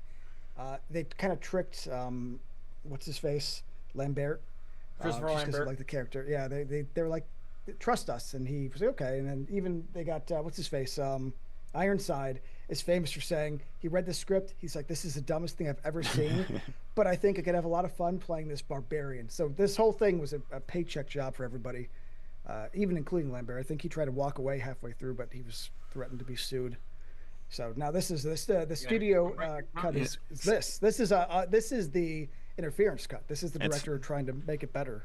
It's funny you bring that up because we were just talking about Jaws 2, and Roy Scheider wanted to walk he's so from that, angry and in they that had to movie. sue him. Yeah, that's why he pissed, or they threatened to sue him, and so he angrily did it.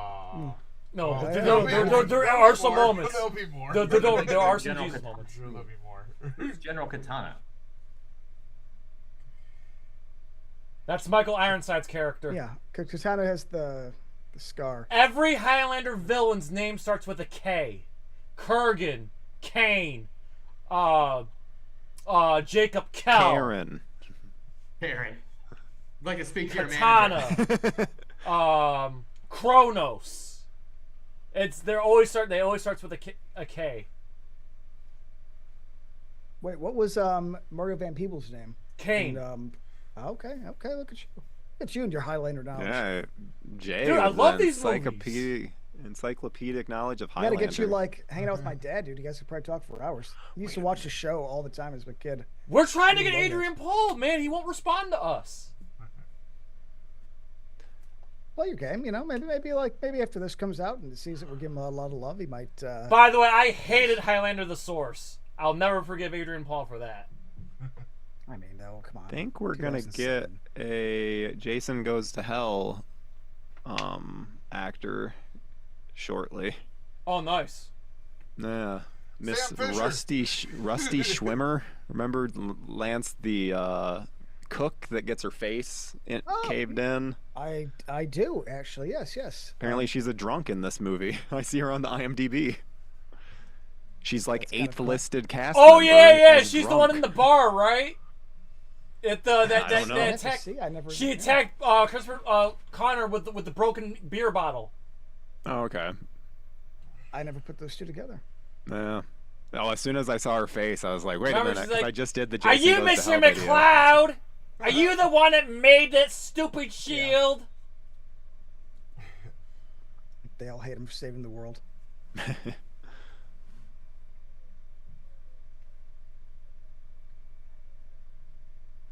Sam Fisher.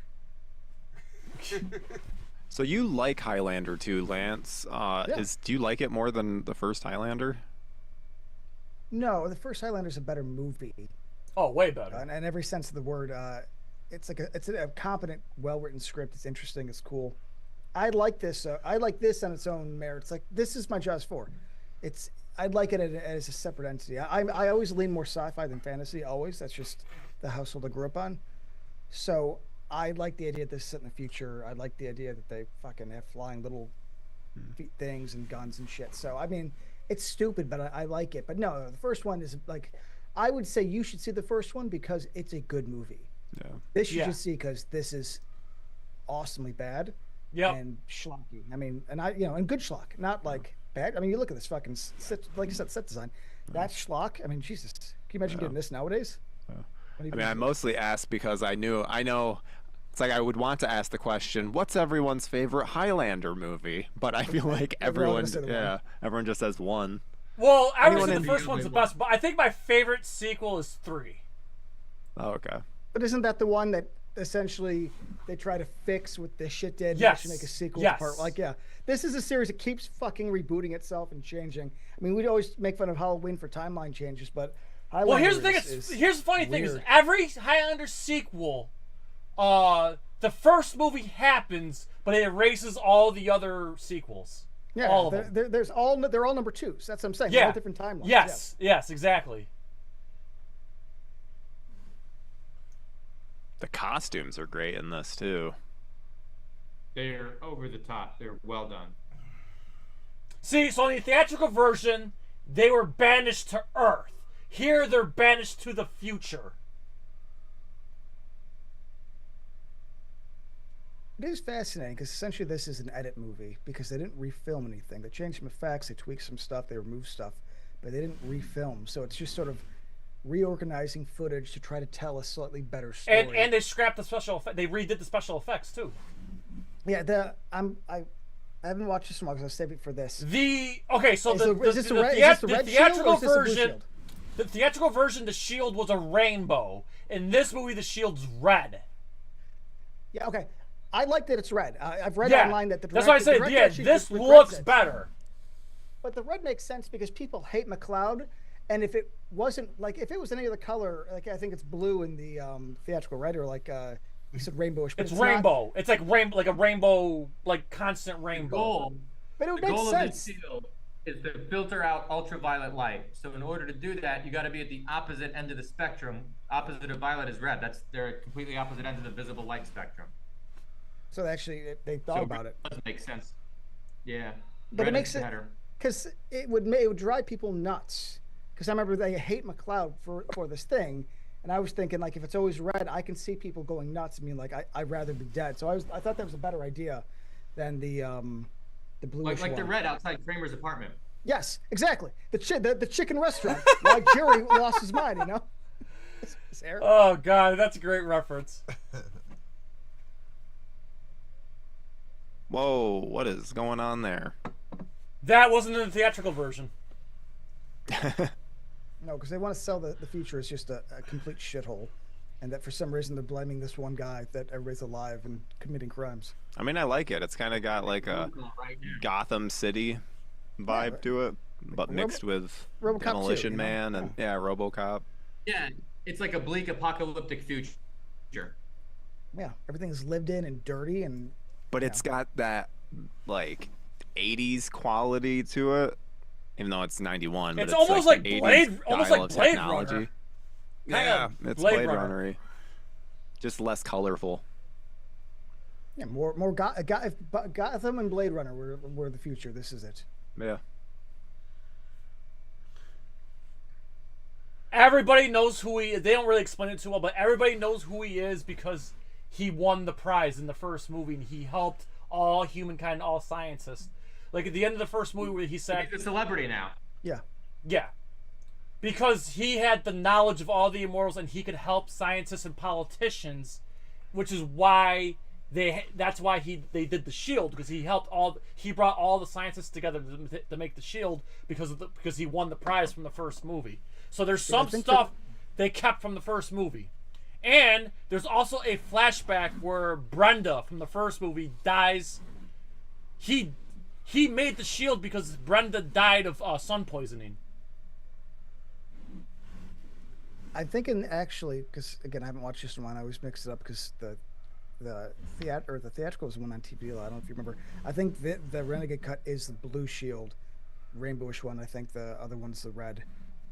Because they haven't shown any red of the shield, and I think this is not the red one. No, they will. They will when you see the airplane fly. Yeah. Because remember that was a big deal because There's a fish in the lake, but it's not a fish. There's an overcast, which is why you don't really see it. Okay. There's like an overcast, and then when you see the airplane fly, it's red. If I'm not mistaken. I remember reading that somebody, I don't know if it's a director, but somebody was really upset with the red because the way they filmed the movie, nobody had like a red glow on them. And they're like, well, putting it red is completely asinine. And I was like, yeah, but I'd like it because it would stress everybody out. Because I like the idea that McLeod saved the world and that everybody fucking hates him and screams at him and treats him miserably. You know, he does this like great deed and they're just like, you are a loser. I don't know. That's the kind of movie I want to make. No. Awesome This is a good. suits. This is gonna be a good watch party because there's so much stuff to point out throughout this movie. Again, like as Tyler pointed out, the set design. It's just like the office of just the of the place of the shield. You know, it's like it's dark and foggy, and they got the cool fans, the lights. Yeah, it's. I mean, this is gorgeous. And there she is. This is right before she did Candyman. Yeah, she's a cutie, man. She's Yeah, she is. I said she's still good looking. No, of course. And she's like, I've read a lot of stuff and seen interviews. I don't know if you guys saw that little post she made for Tony Todd. Yeah, she said she said I'm proud to be your Helen. Yeah. Yeah. It, like moved me. I was like, I was like, you know, I don't know. You live long enough, you realize how important just relationships are. I know. I've been narrating those WTF Candymans, and I always try to add in a little bit of like a heartfelt moment in it. That's awesome. 'Cause it's like, yeah. That's a big deal losing Tony Todd. I've been playing that Indiana Jones game, and every time he comes up, I'm like, aw. I mean, he was young, man. He was young. It just shows you. You never know. Try to enjoy each day. And he was Venom in the Spider-Man game too. Yep. Yeah. Yes. Great games.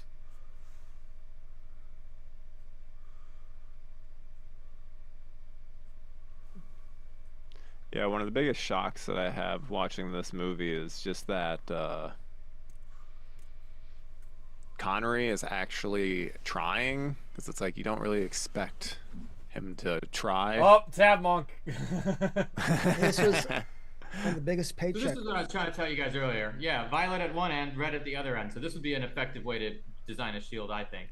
I'm actually impressed that like you know that, because I'm sitting there making for the movie and you're like, no, dude, it's actually like a well thought out idea. I'm like, that's all it does is just make me think, good for Highlander 2, you know? Good for the director. Shit. Yeah, they're thinking, man, everybody's making fun of it, but what's the shield in this one is the blue rainbow thing. Oh, okay. It's not red in this. Okay, so I had it backwards. Okay. Yeah.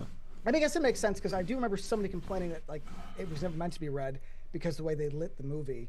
And the way I'm looking at it now, it's like, yeah, it makes sense. But I like I like it being red, because to me, I could see people hating him more, because it just makes it look like it's always like It's sci-fi, yeah. Yeah, but if it was red, Everything's always blue. It's just gonna like do even it. remember the laser beam and Aliens that scans across? Even that's blue in the very beginning. Yeah. Yeah. How about that red laser in the? These fucking guys. Red laser and what? Resident Evil. Yeah, that cuts that one, the British dude. Yeah. Slices them up like a net. Yes, that was. Were they red? I must be confusing it with the cube. In my mind, it was. They're from the Court of Owls. You know, I'm doubting myself. I'm like, I know. I thought they were blue. That's why I'm like, I don't know. I don't know.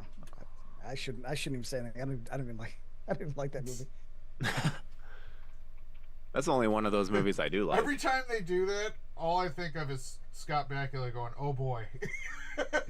Okay, yeah. So this was the blue, Looks and like a the quantum theatrical leap was the red. effect. Okay, yeah. Which makes sense, because this movie's lit for blue. I mean, the way the cinematographer's shooting, lighting, it's blue. Again, red would be better, but I get why he changed it. Yeah, but if you see the theatrical, it looks very off-putting. It does, but it makes it more sci-fi to me. Yeah. Because that would never exist. So if you had to save the world but make everything red, Queen! red, yeah. There's your queen, everybody. Yeah. Oh, there she is. Was that a jukebox? Did he just drop? Yeah, he just put that's the ending song to the first Highlander movie from Queen. Yep. By the way, Yeah, that soundtrack First still one's beautiful slaps. looking movie as well, though. An update for anyone that's curious: the laser in Resident Evil is blue. Wow, simple as you just saying it's red. I believe it. And in my head, I could see it being red. Isn't it funny how the memory works like that? It's just like, oh yeah, I could see that. This is the part with that broad you guys were talking about, the drunk lady. That actress? I'm just kidding. Yeah, the broad. Good old Virginia Madsen. I love her. Yeah, she's amazing. What did we... Better Watch Out. She is so fun in that. She's the mom with Putty, yeah. Great movie. Found a note. Great movie.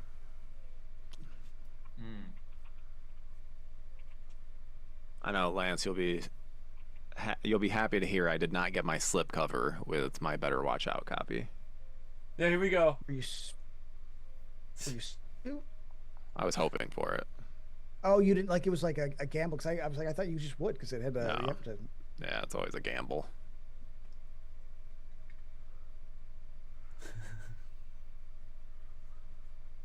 Yeah, see, I don't recognize her.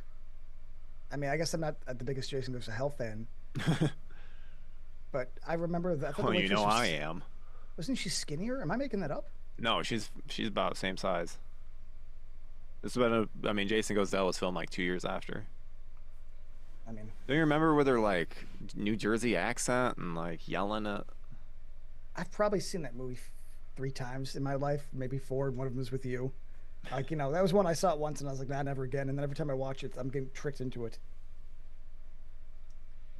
Yeah, I did not rewatch it when I did the video. Why?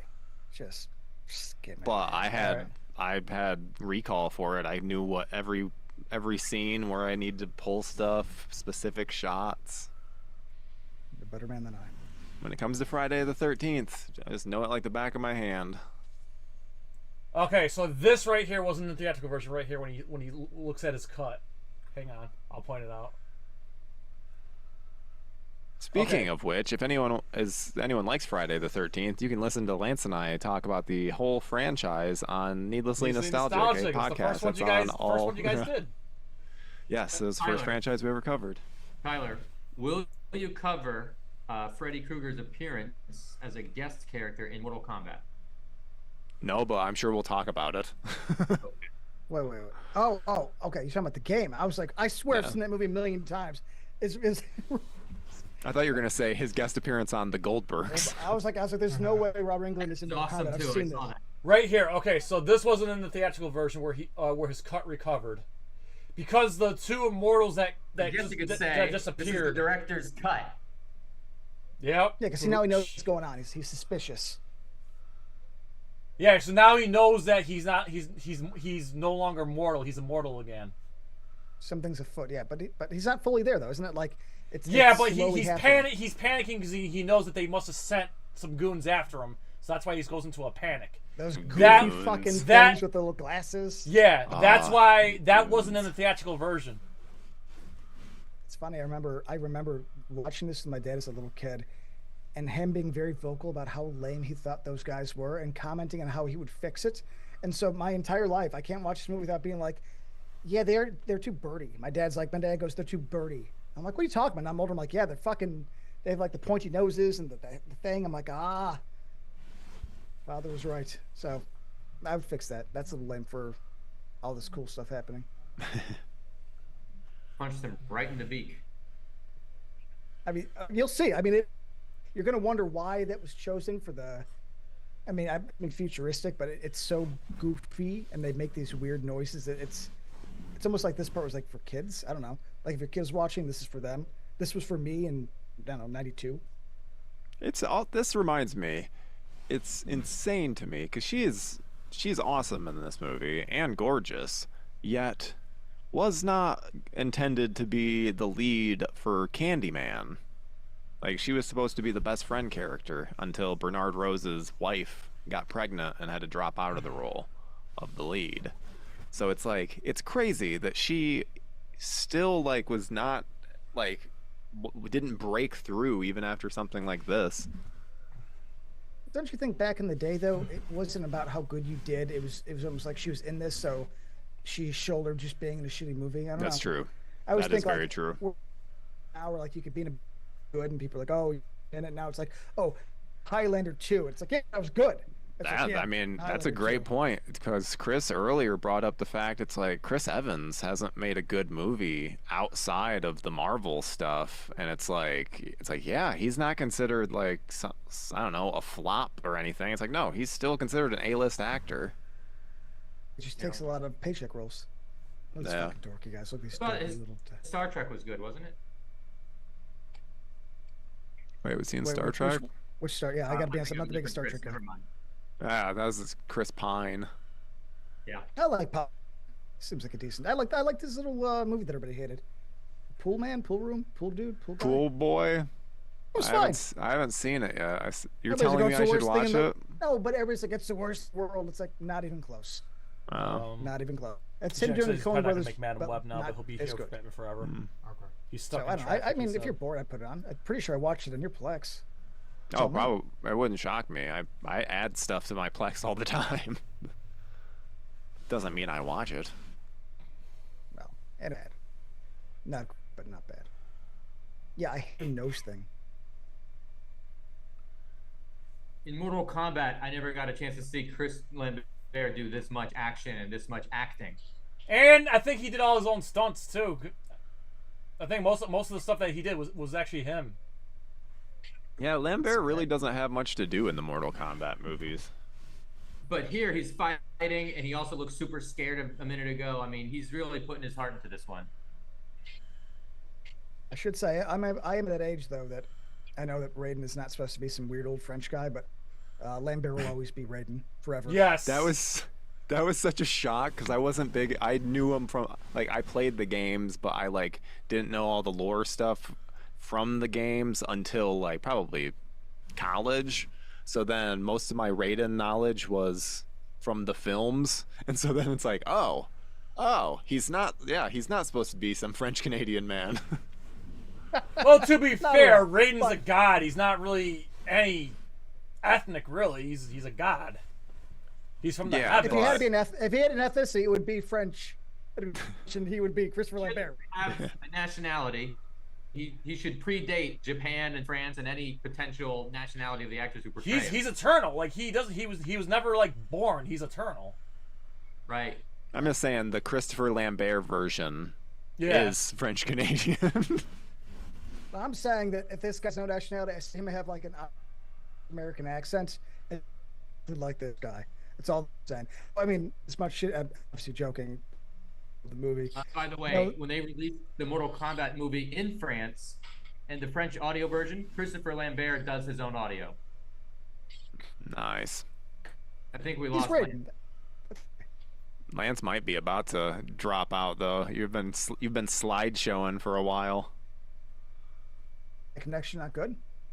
It's all right. Just hold it together. I on my end, I look fine. I don't know. I jump on. All right, we're gonna get our first beheading. Jumping? No, everybody looks good. Hold on. Do we just get a? Huh? That'll fix it. Yeah, maybe that. Oh. Yeah, let me see what's going on. Okay, that was weird. Man, that guy really lost his head over this issue. Yes! Cut his motherfucking head off. Here it comes. The quickening. Again, these quickenings are way better in this movie than they were in the first one. Let me know if it shops. We have a lot going on. I have a lot of lights. Oh, we're gonna get our Jesus moment. I don't think it's that. It's something. We're gonna get a Jesus moment. Just wait for it. Wait for it, Joe. Here comes a Jesus moment. It's coming. It's coming. Y'all want a Jesus moment? Here we go. NerdCage joke. Isn't he about to get young? Here we go. Oh, that'll be Wait cool for if he it. gets young here. Wait for it. Gorgeous. Miniatures just getting blown up. Here we go. This is so stupid. The tanker truck? No, dude. It's get chat. Where is it? Right. Wait. Here it comes. Jesus.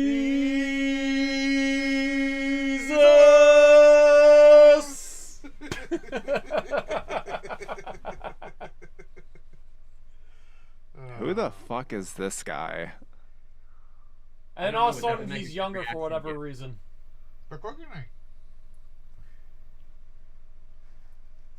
And he's younger.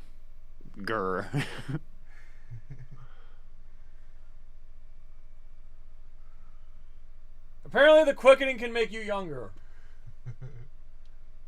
I mean, duh. See, Crim in the chat knows.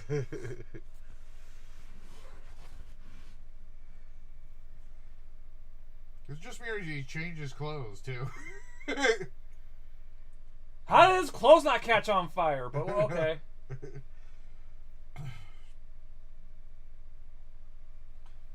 Again, if you've seen the first movie, this is just like, this is all what the fuck. Why does this right guy here. look like Firefly? Oh, Lance got disconnected. See. All right, now we got your Back to the Future hoverboards. Back to the Future takes place in 2015, the ancient past, but also the not too distant future.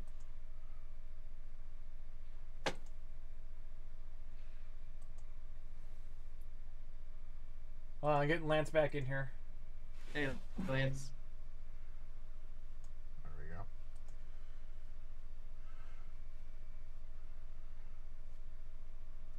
we go. This is insane. It's so I love that they did it practically though. Like that's amazing. They just like flew these guys around on wires. Like can't beat that shit. I mean, yes, you can tell it's wire work, but it doesn't look bad. Yeah. I don't know. I think good wire work is when you can't tell there's wire work, and I think you can really tell there's wire work. Watching this in CG though, it would be so boring. Oh my god, you just saw it. You could just see the wire. Holy shit. You can see the wire on that, yeah. Yeah, did you see that on his back? Yeah.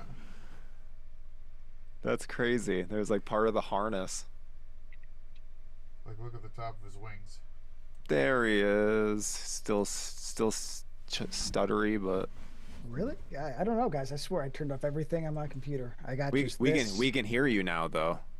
Oh, So that's the okay. positive. Because before you were like cutting Stuttering. out audio wise, but now we can actually hear you. Well, I love the fact that I'm doing think like a my earbud hoverboard died. scene. I can still Yeah, a Yeah, random I hoverboard. It's like the Green Sometimes I I Goblin. can't hear anything. People are saying it's a bad movie. Look, I at know this. it's How's this working. bad? It's just Some guy broken after work. It's killed. He almost looks like Firefly from Arkham Origins. Yeah.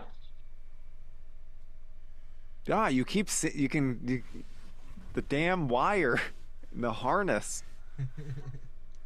there we go. I think we, now I can hear you it. know, the movie went to set design. Come on. Oh, he's gonna cut the wire. Here we go. He makes it electric. I like how at no point during that did we have a shot of him in the foreground and the guy coming towards him in the background. They were always in separate places. So we never got the like geographical location of like actually knowing like, oh wait, they're actually coming towards each other. Oh, that's a good observation.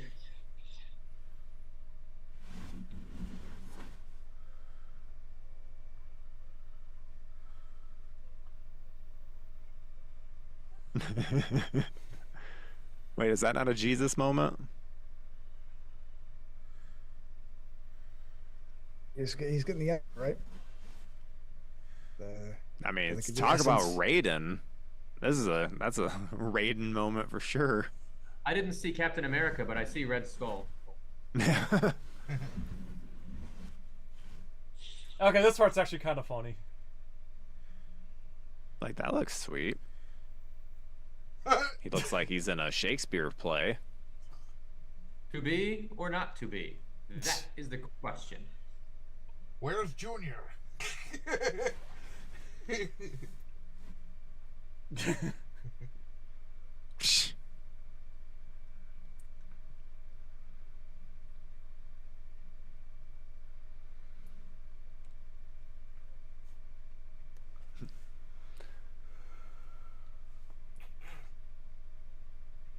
I don't think Shakespeare actors are known for their improv. That guy looks familiar. He's the bad guy in something. The guy holding the skull. Yeah. I'm gonna have to trust you, my friend. I don't have the memory right now. I don't recognize him either, but I take your word for it. Oh, he's Dr. Moore in Nightmare on Elm Street, The Dream Master. Wow. Eye. Good eye. I mean, Lance, we do this for a living, so. I know, but I mean, I've seen this movie 1,000 times, and I've never even connected. I guess the Jason Goes Health. So I don't think I have the same eye, my friend. And we're to get our from Back Jay, aren't we? To get our awesome Beastmaster 2 montage of this wacky future. I can't wait for a montage. The montage is the best part. Any montage is the best Trying part. on suits. Yeah, especially when you're like clothes montage. It's been a while, but I'm pretty sure there's a montage of him like trying on suits. It's like, yeah, here we go. Oh, so it legit was Hamlet. Yep. He mentioned in the play, he was saying the name Horatio a lot. That is a character from Hamlet too. So they're pretty consistent. Yeah, the whole skull thing is, yeah, it's from Hamlet. Here I we guess go. I just figured they were doing a ripoff. Here's the random fucking scene, which wasn't in the theatrical version. Spoiler alert. I wanted to be won in by the romance. See, I kept saying it is in an alley. It's directly on the street. That's even better. Looks like they borrowed the set for Batman. We're just like, you know, we need it for a second. We need to film this fucking scene. Do you guys need a closed set? No, that's all right. They're professionals. I mean, the lighting though is so good, so good. You know, also in the theatrical version, he explains he was from another planet, and then in this version, they cut that completely out. I love the lighting of this.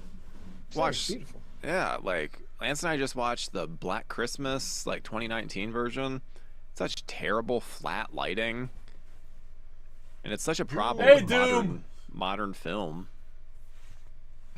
I've also been watching a lot of really bad like Hallmark and Netflix Christmas movies, and yeah, modern filmmaking, just like with HD cameras, they just don't have to try as hard. And of course, there's your iconic Queen soundtrack. Yeah, like he just goes for it right there. Yep. Not an alley. Waste no fucking time. On the When street. you got it, you got it. Yeah, I mean, I don't look or sound like Lambert, so maybe or Lambert. Sorry, I should speak how I normally do. So I'm assuming this is just how it was for him in the early '90s. He's a celebrity, and you know what they say: when you're a star, they let you do it. And he's rich. Let's be honest, he's rich. He definitely was. Everyone knows who he is. That has been established. Yep.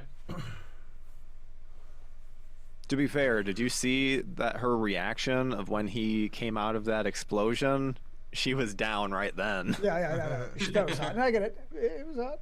So okay, the guy that cinematographer on this movie, GoldenEye, No Escape, The Saint, Casino Royale. So this guy knows what he's doing. I mean, they weren't on the cheap when it came to making sure this looked good. Nothing about this movie feels like it was on the cheap outside of the writing.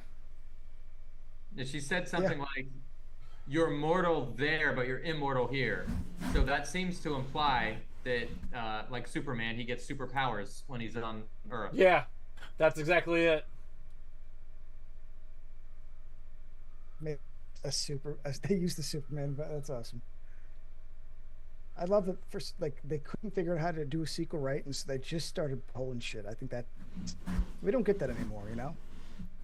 They just like picking like a bag, or like a hat, and they're just cutting up ideas, and they're, the old cut and paste thing. I was thinking though, Miss Burroughs, they're just pulling shit out. It does remind me of like the Nightmare on Elm Street, because it's like they had the first one success, and then the second one they did like a whole 180, have enough male lead, no returning characters. And then it's like the third movie essentially ignores the second movie, brings back the first lead, where it's like, okay, we're going to do the sequel that we should have done originally. And they changed the lore, and he was more action as opposed to like the dream stuff. So yeah, I mean, yes, you're right. Yeah. The same thing. They changed the lore, and then they realized they messed up. Yeah, they realized, oh, Freddy is not supposed to be brought into the real world. That's the whole point of him. But see, the third one of this movie doesn't bring back Connery, and Connery steals the show. Oh, so is this Connery's last appearance in the Highlander films? Yes. I think this was his first sequel since Bond, if I remember correctly, because he got like I think $3 million at the time. That was crazy. You know, like this was a paycheck, but you know, back in '92, he was still still trying. I feel he always tried, right? Connery never really phoned it in. His last Bond, like Diamonds Are Forever, he phoned never it in. say it was never say never again, wasn't it? No, I'm just saying, but I'm saying his last Bond and then Diamonds Are Forever. Okay. That is very fair. That is very fair. I hate that fucking movie so much. Because that went against Octopussy, and it's, dude, that's a whole conversation for another day. Oh, the Never Say Never Again? Yeah. He tries a little bit in that one. I think it's Diamonds Are Forever, where he's just like sleepwalking through. No, I concur. You're right. It had the same vibe as No Time to Die. Yeah. Where, you know, Craig was the montage. Yep. He's just drinking scotch as he's Wait, was this the originator of this montage? Or? Royalty-free music. Yeah, no, this wasn't the theatrical. Yes, it was. They didn't change this scene at all. No, I'm just asking if this was the originator in terms of, because this style of montage with this exact music is done in many films. Oh, maybe I was thinking of what was it? Was Pretty Woman have like a montage? There's so many. Yeah. I mean, I think the best still might be Dumb and Dumber. You know, it's a cigar, fucking bathrobe. Actually, let me ask you this, guys. I'm not following all of you on. Does everyone have an X and an Instagram? Yes. I should be Zombie Victim on both. Okay. What is your name on I don't know, what are we doing here? I follow you on X, Tabmock, but I do not follow on Instagram. All right, I'll look you up on Instagram. I'm gonna find out the answer about that montage, because that's gonna drive me nuts too now, because it was everywhere. Yeah, everywhere. But then I'm wondering too, where like, well, yeah, I know it was done on TV a lot too, so I could just be mixing all of these things together. But that specific music too. Yeah. Well, I think this is a great part, if I'm correct, where he watches the Connery sees the Terminator, oh my gosh, the RoboCop plane safety video, or it's coming up soon. Surprised that wasn't right there. Jay, you know what I'm talking about. Yeah. They watch the video and how to be safe. It's just funny. People dying. It's all crazy, and it's like buckle up. Yeah, that's for your safety. Make sure you let your. Yeah, it's funny. This movie's all over the place. That's brilliant. I'm telling you this, well, with you guys, I'm going to skip early and say it still holds up. You're going to say that it still holds up? I mean... Yeah, because it's just going to get cooler. It's just going to get wackier. This is up to here would have been the part that I would have been like, oh, it's boring and lame and corny. It's like, nope. I mean, we're having a good time discussing it, and we're keeping on topic while discussing it. So then we're still enjoying the film while Yeah, we're not being distracted by Pinewood Derby today. Yeah, we had a whole Pinewood Derby talk during Over the Top. We Like formulated I said, a Pinewood Derby movie. I've got trophies when I was a kid for Pinewood Derby. Dude, did you have anyone cheat you? Oh no, I didn't. Were you the cheater? No. Oh. There's no cheating that I'm aware of. Okay. Unless it's one of those situations where someone cheated and still lost anyway. We've all seen people do that. True. Lance, what is your handle on social? Which one are we talking, my friend? Let's start with Instagram. Instagram, I should just be Lance_Velchek, which is a weird last name. It's going to be spelled VLCEK.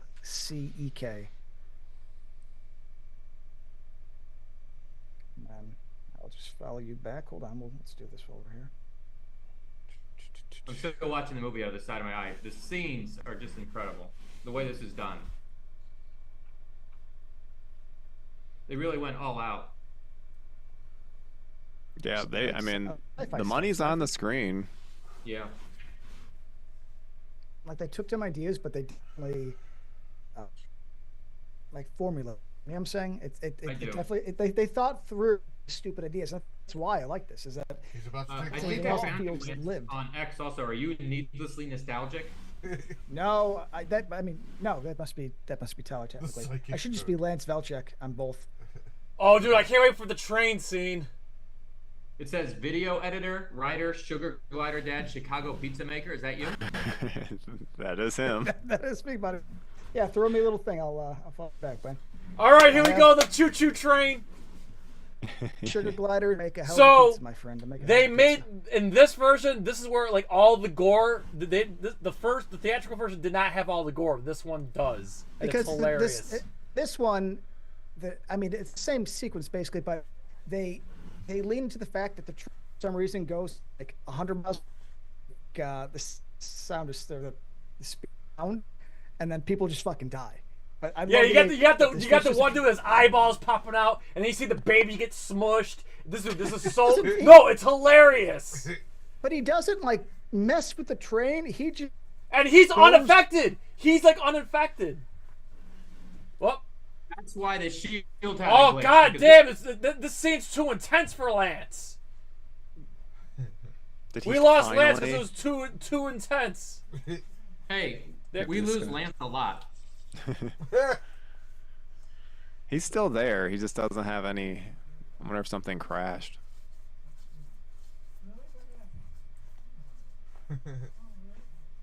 He looks so ridiculous. Like, I love it. The long hair. Yeah, the long hair, yeah. But then, like, the cowboy boots. Oh, he's watching Godzilla. It's Godzilla versus Mechagodzilla.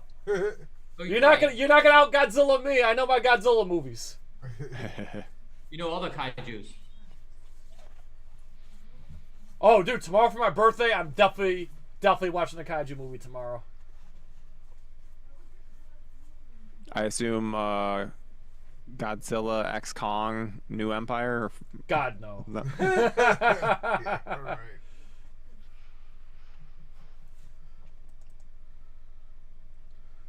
Well, I gotta get this Batman Forever logo ready. Why? That's not even up. I know, but I don't have a logo. I don't have like the logo font ready. No. All right, here we go. This is one of the most fucking bizarre fucking scenes of the movie. Oh. Oh.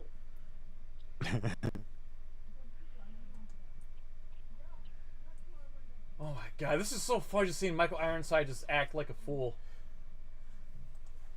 See, they were trying to like in the first Highlander movie. There's a scene where the Kurgan's driving a car backwards through traffic, and they're trying to recapture that energy here.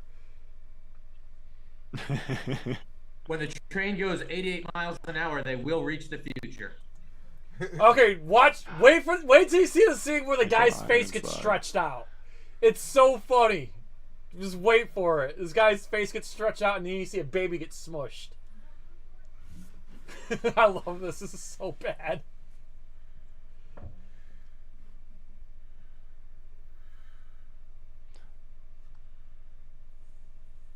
Yeah, there's the baby. That baby's gonna get fucked.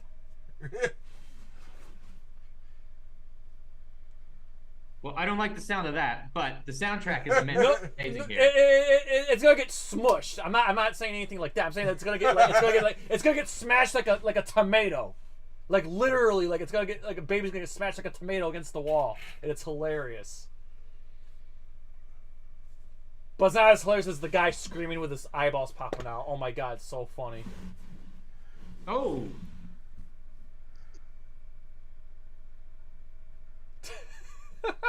Oh god, everybody's just getting killed on this. This, like I said, this wasn't not in the theatrical version.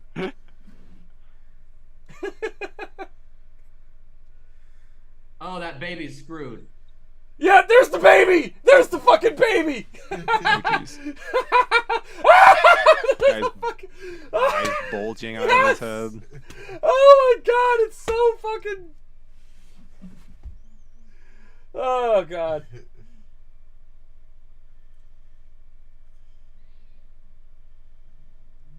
Oh god, that was something.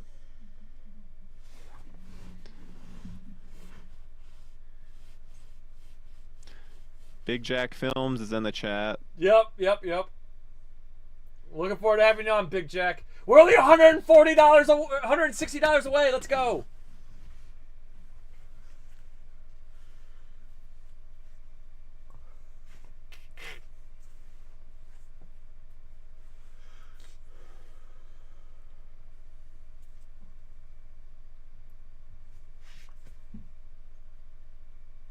Oops. Edit this. Can I edit this post? Yes, I can. Okay. 160.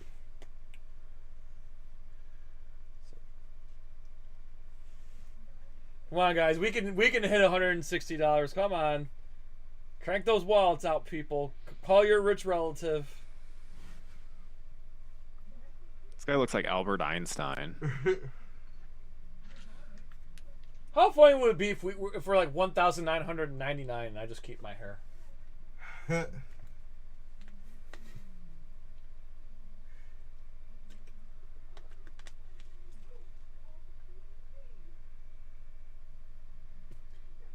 Tell you what, the spirit of Einstein. Whoever played Einstein in that fucking Oppenheimer movie, holy shit, was that like? That was like crazy realism.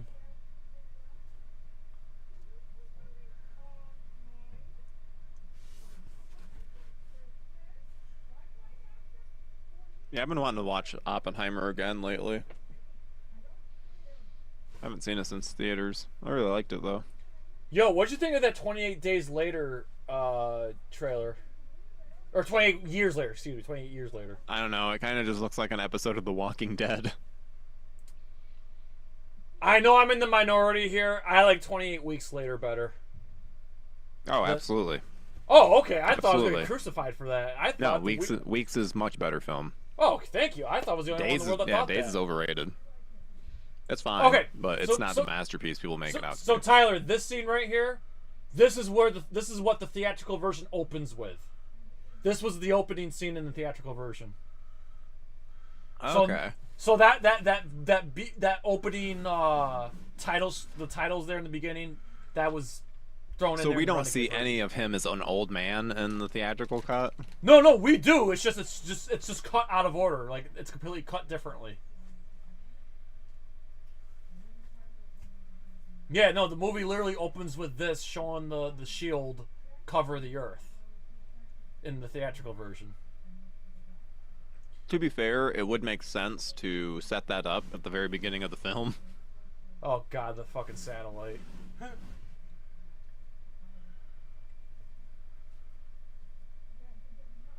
Wow! Doom really wants my hair to go. We're $160 away, guys. We've never come this close before. Yeah, this is the best stream ever. Well, also we did go the donation link went live last night, so that helped. I think Lance's internet went out. It's all right. We have a placeholder until he comes back. Yeah, he'll be back. Plus his TV is separate from that, so he should be like fine. Yeah, I'm watching the movie offline, so if something does happen to my internet, play uninterrupted. Nice, same. Yeah. Oh, So he's Jay's back. back. There he is. Good call. Got him. All right, Lance, coming back in. By order of the Beavers.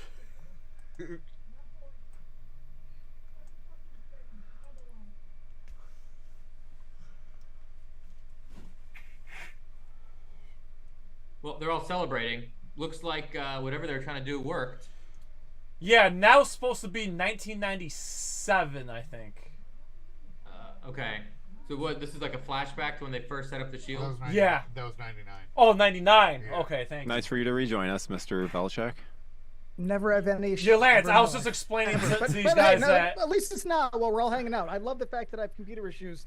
The one time of the year, like I need to be okay. Good. Lance, I was just explaining to these guys it's not that internet, it's computer? The shield, the them. scene where the shield first goes off, that was the opening scene in the theatrical cut. Yes, yeah, because now we're learning that like why did it, and him did no thing, and we haven't seen his dying wife yet, right? That's a little bit later. Yeah. The flashback where she's all. Yeah, with Brenda, yeah. You have to go above the shield. And, Now you this know, I was know it's not 90s. in the theatrical The version. Matrix has you, Neo. So there's a It's very much mountain that goes above the shield. Right there, Yeah, 'cause right there. The terrorists This think, was not in the theatrical version. the terrorists think, or not the terrorists, but the freedom fighters think that this corporation is keeping it going for profits, and that the Earth actually fixed itself. I do remember as a kid, though, I like the idea that like they were typing this so that they can't be bugged. But the what's his name, John C. McGinley's like, it prints out my office. I'm like, damn, got him. Yeah. So yeah, everything you've said, it's like prints out. And of course, in the future, I love that it's like it's on the glass. Like that's the kind of shit I love, even though it'd be terrible and smudgy and it reflects. Fan, but look at that, dude. I've always wanted a giant fan. I wonder if there was a criticism when this movie came out, if people were like, it's not realistic that he would have paper books still. Not in 2024. Where's his Kindle? By the way, that giant fan reminds me of the Mortal Kombat 4 prison stage. The giant fan is used as a stage fatality. Oh, Yes. Tab Monk, wait till later. I've There's like a 4 giant years. fan scene coming. Okay, all right. Mr. Connery. That's actually a Dude, pretty beautiful scene. I know. it It's really makes- lame, I but the love music, it. like swells up. Yes! The bagpipes, Amazing Grace. I love Yes, it. I'm yes. a sucker for it. Of course. I'm sorry. That song it fucking gets me every time, and it's like it's all Scottish, and he's saving the day. It's such a stupid movie, but I'm like, yeah, Connery. Yeah, no, it's a very moving scene. What the fuck you want me to say? Hey, Amazing Grace. Amazing Grace is a movie, or Amazing Grace, and what's the other one? The one that they're playing New Year's. Dude, It's a I'm weird- not even like those two Irish or songs. Scottish or none of that shit, but God, please play that in my funeral. Get them fucking Yeah, but it has bagpipes to be out and play bagpipes. Amazing Grace. Has to be bagpipes. And then Absolutely. Joe, assuming that Joe outlives me, and then when my casket gets laid to rest, Joe's gotta go, Jesus. Well, I hope Joe for some reason has one of those like old hats that he takes off and puts over his hearts, and it's raining. His long trench coat is just like, I always said like when somebody dies, I'm gonna plant a flag, I'm gonna raise it, and then automatically go back down to half staff or half mast, I should say. I know that this is like off topic, but this is like really big news for me. Sarah Michelle Gellar has finally changed her mind and is okay with doing a Buffy reboot. Nice. Like, as in like some legacy sequel show. Oh, okay, I'd watch that. Yo, I Even heard she's feuding with Jennifer Love Hewitt. There's that I really don't know awkward anything review. about that. I just read about it yesterday. I don't know anything about that. I don't know anything about Buffy. You guys have to tell me about all that stuff. I don't know about the feud thing. I'll tell you about Buffy. Buffy's amazing, and But do you think for her to come back, knowing what you know about returning to things we love, do you think it'd be Twin Peaks, or do you think it'd be what really fucked it? with all the shit that happened with Joss Whedon, they wouldn't. I don't know. But there's so many people that were big Buffy fans that are in this creative space that I think if they do a proper handoff, it could be well done. Buffy, the next generation. Yeah. Give me over to plug this in because I'm down. Yeah, gotta get Picard. I'll take here, it. I love the next generation. One of this. I got 85%, so I'm good.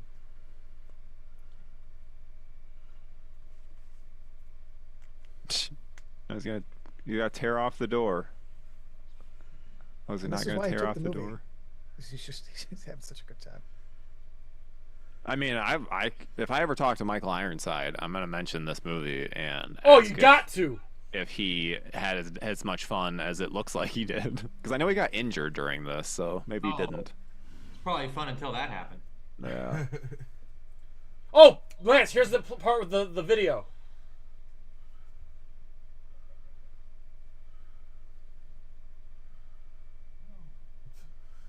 Oh, a safety film. Yeah, this is hilarious. This was not in the theatrical version.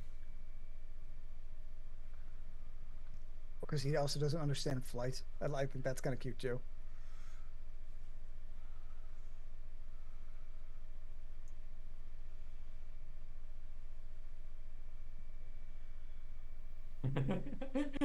This panic-inducing safety video.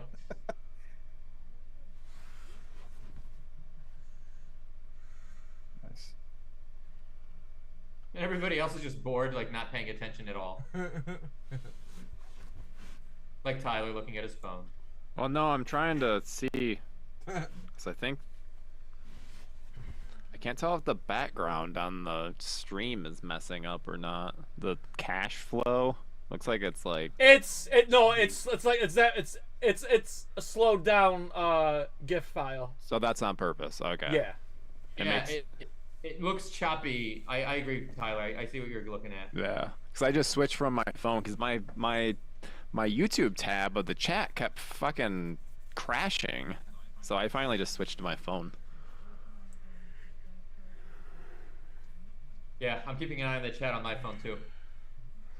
Yeah, I actually see the chat on Streamlabs, and I'm looking at my phone as well. I'm also on my phone. I'm trying to keep up with the charity, the Tiltify. Like I said, we're still 160 bucks away, people. We're so fucking close. Only 160 to go, and still 2.5 movies left. Pretty insane.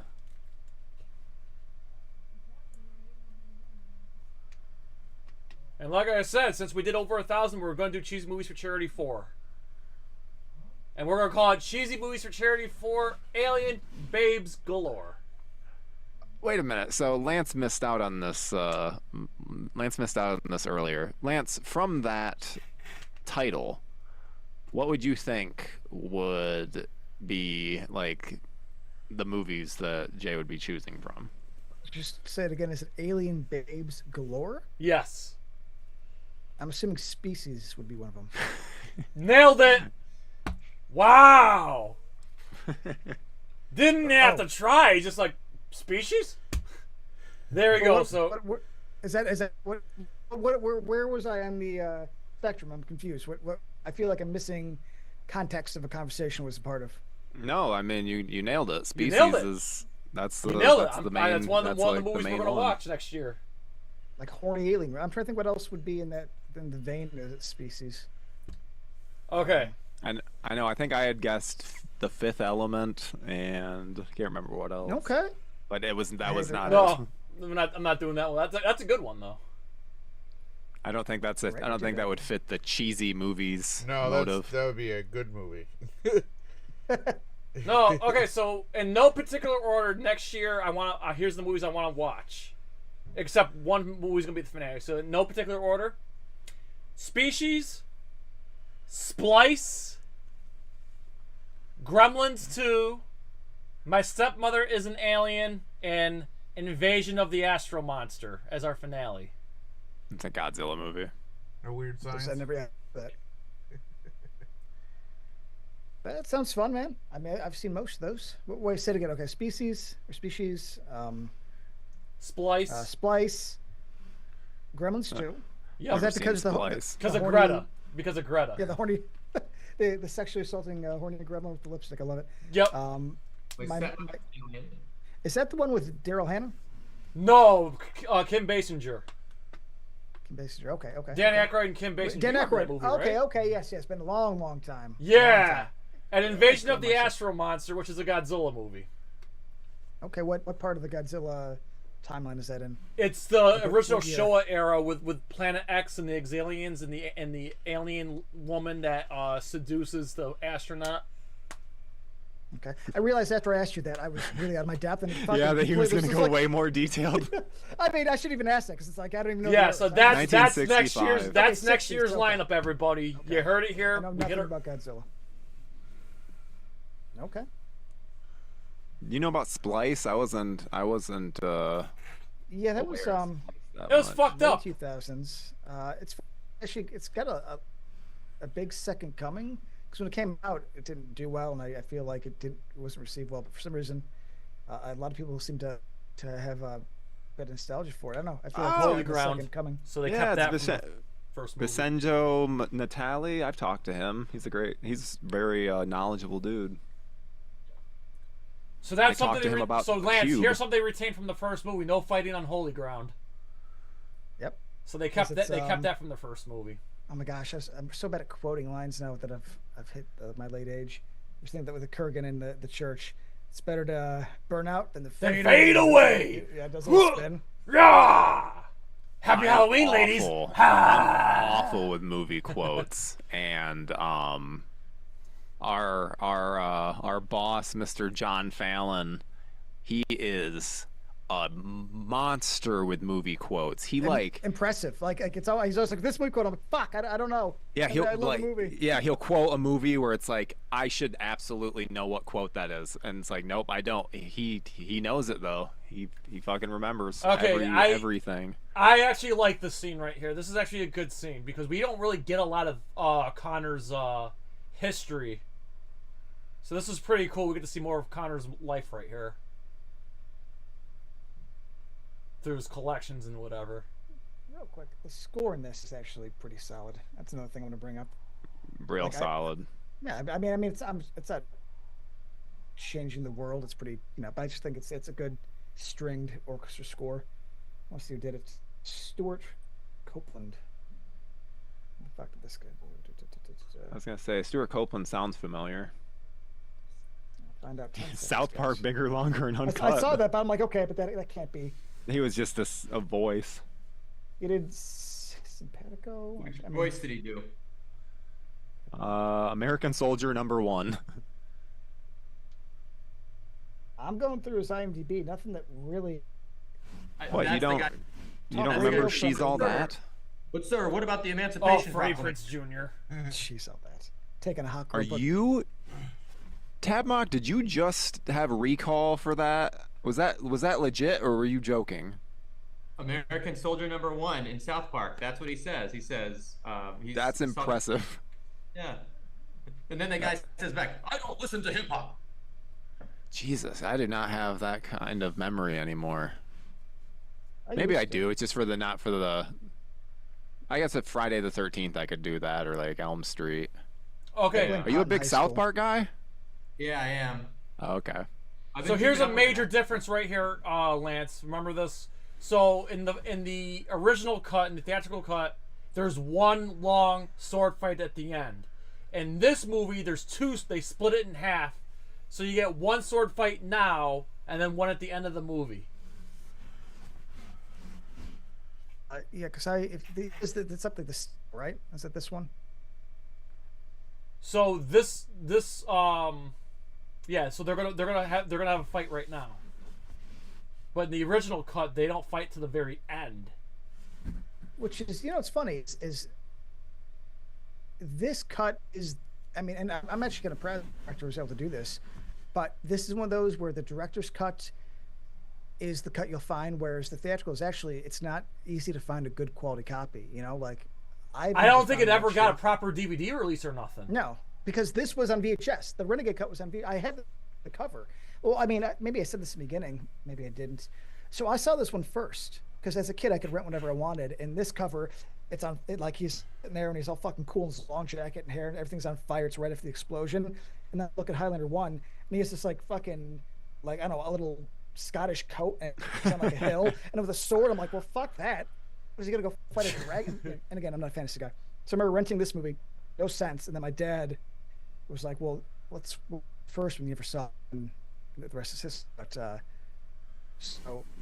so right now he's using the Claymore sword. At the end of the movie, he uses the katana that Sean Connery gave him in the first movie. Yes. Though now that we're talking, I feel like I'm gonna try to dig up the theatrical because it's. I would love to watch it again because it's been so long. Yeah, because this is the go-to one. Like I remember a lot of stuff. Like the changes and stuff, but at the same time, outside of maybe clips, it's probably been 15, 20 years since I've seen the OG.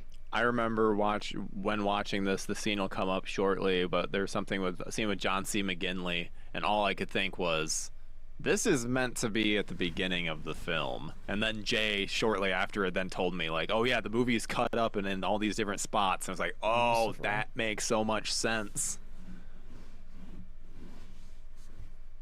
Because you can tell, I mean, even this, it feels like it's like a final battle. Yeah. There's still 40 in the minutes original left. cut, it was.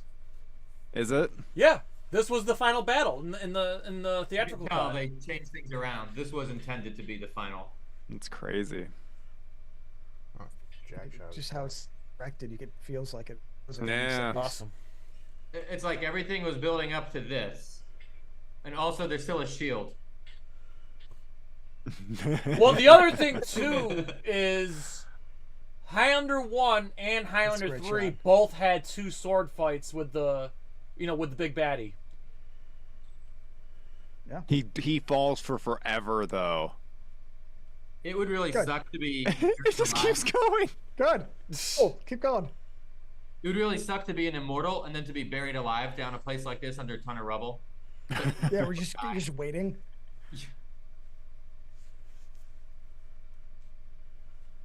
An often overlooked trait of immortality.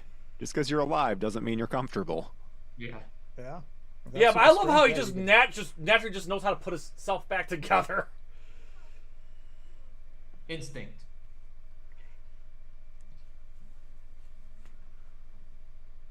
That's cool. I like it. It's dumb. It's cool.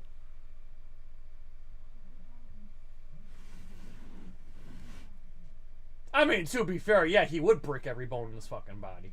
He would be crushed. Yeah, and then, like I said, in the theatrical version, the fight continues, but in this one, they cut it right here, and they have a second fight. I mean, I think it makes sense. It gives you, it's a good, would this be the end of the second act? Well, probably? take it the Rocky formula. He lost, and then he's gonna win the second fight. Yeah. Who get him on the rematch? Yeah, typical Rocky formula. Everybody loves an underdog. Yeah, my only thing though is the Kurgan was such a badass villain. I just feel like Michael Ironside just doesn't feel like as threatening as the Kurgan was. Yeah, but I'm gonna fight you a little. You're right. That's why I like this, because if you try to make anybody as tough, come off corny. So or a rip-off. So make them wild, just make them a wild maniac. I feel like the schlock is probably what saves it, because if they had a bad guy, if you put Mario Van Peebles from number 3 into this, it would have been a worse movie. You need the overacting. I think it kind of saves it. Yeah. See, Mario Van Peebles was like a good medium between the threatening level of the Kurgan, but the goofiness of Michael Ironside. He was right in the middle. Now you're making me want to watch 3. 3, I like 3. Everybody shits on 3. I love it. The special. Doesn't 3 have a different cut too, though? I mean, it's not the same level. No. I mean, there's just a couple small scenes that were different. It's not recut like this. It's just a couple. I know, but I'm saying, but couple small different. I'll be right back. I'll be right back. Well, I don't know much about 3, but I remember my dad liked it a lot, and I thought there was a different cut version out there. I can't vouch if you guys should see it. I don't know. I'm the worst Highlander fan because I like 2 and 1, and fucking I'm very alone because everybody likes 2. Bear with me. I'm looking for it. I think Jay's gonna find it right now. He is. In the 80s and 90s, it was all about these. It kind of reminds me of Big. I've always wanted to live in an open. What's this with this? Instead of warehouse, what would you call this? Open concept house. Yeah, but what's the in Big and this is the same exact thing. Him in Chicago. No, Loft. Loft. I've always wanted a loft. I've always wanted a loft. Like the place they live in New Girl. Never saw it. Is it a loft? As soon as it even came out of my mouth, I was like, look at who I'm in a Zoom with. No one knows. I say that as someone that has seen 5 episodes, but I just know of the building. Fuck, I feel like Big was good enough. Come on, guys. Either way. There's a coziness to the New Girl one that you would be impressed by. Same with happy endings. That's the common sitcom thing, because having a loft just makes sense. Visually. Just felt like a lot of movies there we back in go. our era. Oh, it's the British. Is that British or is that some other country in Europe? I think it's Canadian. Oh, Canadian. There we go. Why is it? I just know it's not Region A or Region 1. It's Highlander 4. Oh, we got the TV guy. And then here is the Steelbook 4K of Highlander 1. Oh, nice. Yeah. But dude, I unopened. love fucking Highlander 3 with fucking Kane, Mario Van Peebles as Kane. You need to get that Highlander 1 4K opened and watched. Hold on. I grew up, it was called something different. I think it's called The Final Dimension. Yeah, in America it's called The Final Dimension. Everywhere else in the world it's called Highlander 3 The Sorcerer. Wow. Look at all the Highlander trivia you keep bringing. Yeah. Bro, it's a great franchise, man. A great show, great movies, whatever. I fucking love it. Except Highlander the Source. Fuck that movie. That's Highlander 5. I fucking hate that movie. It's streaming on Tubi. I mean, after the TV guy and Lambert got together, that should have been the last. And I don't even know Highlander lore, but I mean, I feel like that should have been the crescendo. The only good thing, and we covered this on NerdCage Live, the only good thing about Highlander 4 is it's Donnie Yen's first American movie. You get to see Donnie Yen fight Adrian Paul hand to hand. And it's fucking. You've made me interested in every single Highlander film, it's so I will be watching the awesome. series. It's fucking awesome. It's Donnie the Yen one is good. amazing. It's the one good thing about Highlander 4 is that Donnie Yen plays a goon, and he fights Adrian Paul hand to hand. And we did a video on it in NerdCage Live where Anthony Marquez critiqued the fight. They're all cheesy, though. We'll admit that, right? I mean, this is a very cheesy series. I think so. I mean, I don't know. Yeah, no, it's good. It's fun. They're fun movies. I'd say it's not fun. I'm just saying, like, I feel like we gotta let Tyler know, like, it's cheese. Like this. I'm expecting that. Okay, but I mean, on a level that makes Highlander 2, Highlander 2. Yeah, Highlander 2 is the cheesiest, most ham Highlander movie. The other ones are a little more serious. This is gonna be controversial, but I always remember the first one being pretty cheesy. It's super cheesy, yeah. How many Highlander movies are there altogether? 5. Is it 5? There's 5 movies. There's 2 TV shows and an animated series. 2 TV shows? Holy yes, shit. there's Highlander and Highlander the Raven. Oh shit! I just know about the one with who's the dude? Who's the Adrian Paul? Adrian Paul. So Highlander the Raven was a spin-off series with Amanda. Amanda was Duncan MacLeod's girlfriend. Dude, I feel embarrassed. You were just you know so much, man. I can't even hold a candle. I just like this stupid silly movie, man. I should have done some homework. I feel like I can't keep up. No, dude. Listen, you work for Joe Blow. You got so much shit on me that I will never be able to compete with you. This is maybe the one area that I'm pretty good at. Aren't you you're a hardcore Godzilla guy too, though? Oh yeah, that era. too. Yeah, I mean, come on, man. Yeah. Yeah, but we don't cover Godzilla and Joe Blow. At least not yet, anyway. I pitched a Godzilla show for Joe Blow, and it was turned down because we're afraid of the Toho striking us. Yeah, Toho can be assholes. Yeah, no, I already pitched the Godzilla show to Burge, and he said no. Well, you got NerdCage. I mean, could always rock out. I get it. Let's say it just sucks. 'Cause I had a show right. I was gonna call it Joe Blow on Toho. I don't even know what Toho is. You guys both said that. I'm like, I can't tell if that's a company, a person. It's the production company that made Godzilla. Yeah. Is it the villain?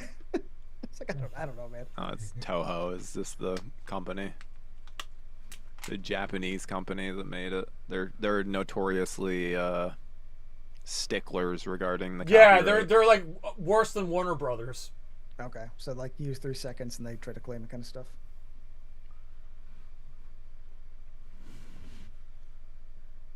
I believe, Jay. We have a partnership with Warner Brothers, thankfully, so now that's not as big of an issue.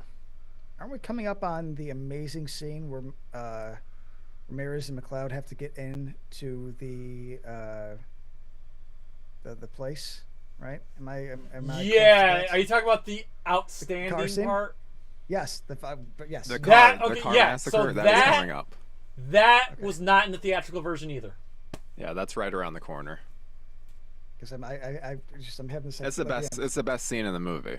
Absolutely, they best start like scene. comparing how many they have, and they're fucking. It's like the Jaws scene. We're like, I got this and this and this. It's like, oh, you're counting that. I'm like, Blood squibs galore. If I'm. But also, doesn't feel correct placement wise. Like, I want to re-edit this movie and put things where I think they should go. The Tyler Nichols cut. Highlander 2, the gives Nichols you something cut. cool later on in the movie. No, don't put that earlier. It spices up the ending. Hold on, I got to scratch my ear. Fuck. God, I scratch my head. I can't stop touching my hair, or lack thereof.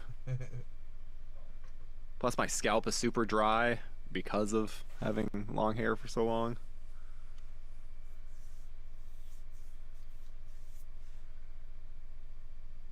It'll feel normal soon. Yeah. In like a week. I was gonna say, I shaved for this stream. Oh, wow. Look at that. Mm. That's what I'll do. I'll if you get a wig, I'll shave my head down and we can record some needlessly nostalgic stuff. You with a wig and me with So the I bald head. gotta ask, Lance, how long did it take you to put that promo together? And like, was that already done, or did you whip that out, or? I did it after Joe Bob last night. I don't really remember. Probably. Joe Bob, aka like midnight, or no, 1 It was a.m. like 1:30 a.m. I don't remember a lot of it. I was watching Joe Bob and I was like, fuck, I promised a promo, so I got it on my computer. I don't know, probably like an hour maybe. I don't know, ish. I think the only thing hard is like lining me and Tyler up in the same spots every time because it's always different. And I don't know. I had to find stuff because I wanted to find something that was fun, but. Yeah, you had good. I like the stuff that you chose. As soon as you pick, I was like, God damn it! It's me bitching about stuff again. I need to find some stuff where I'm positive but that's funny, about something. though. No, but I feel like that's. What were you bitching about? You're talking about like the dance. I thought that was a classy part. Dude, you clipped the part where I'm talking about how much I agree with Mrs. Deagle in Gremlins. Because that's a funny thing. Nobody has that part. Nobody has that stance. I thought that was. I don't know, because I didn't want it to be like, this is good. I like that too. You absolutely picked the correct thing. I'm just saying that I look like an asshole. I don't think so. Well, that's guys, good. Jay's pro Mystique, guys. Yeah, blood scripts galore, and a beautiful car too. I'm not even a car guy, but. Oh my God! All the... Oh, he's well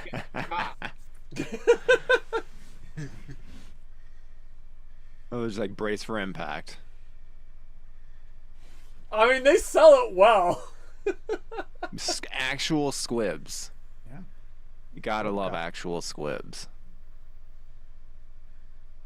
And it's a clever idea to get inside because they're immortal, you know. Yeah. I think it's smart. It's a good script idea. Very clever. I think that's something that I hope the Highlander series takes advantage of that I'm not aware, because since I don't watch it, but I would hope that.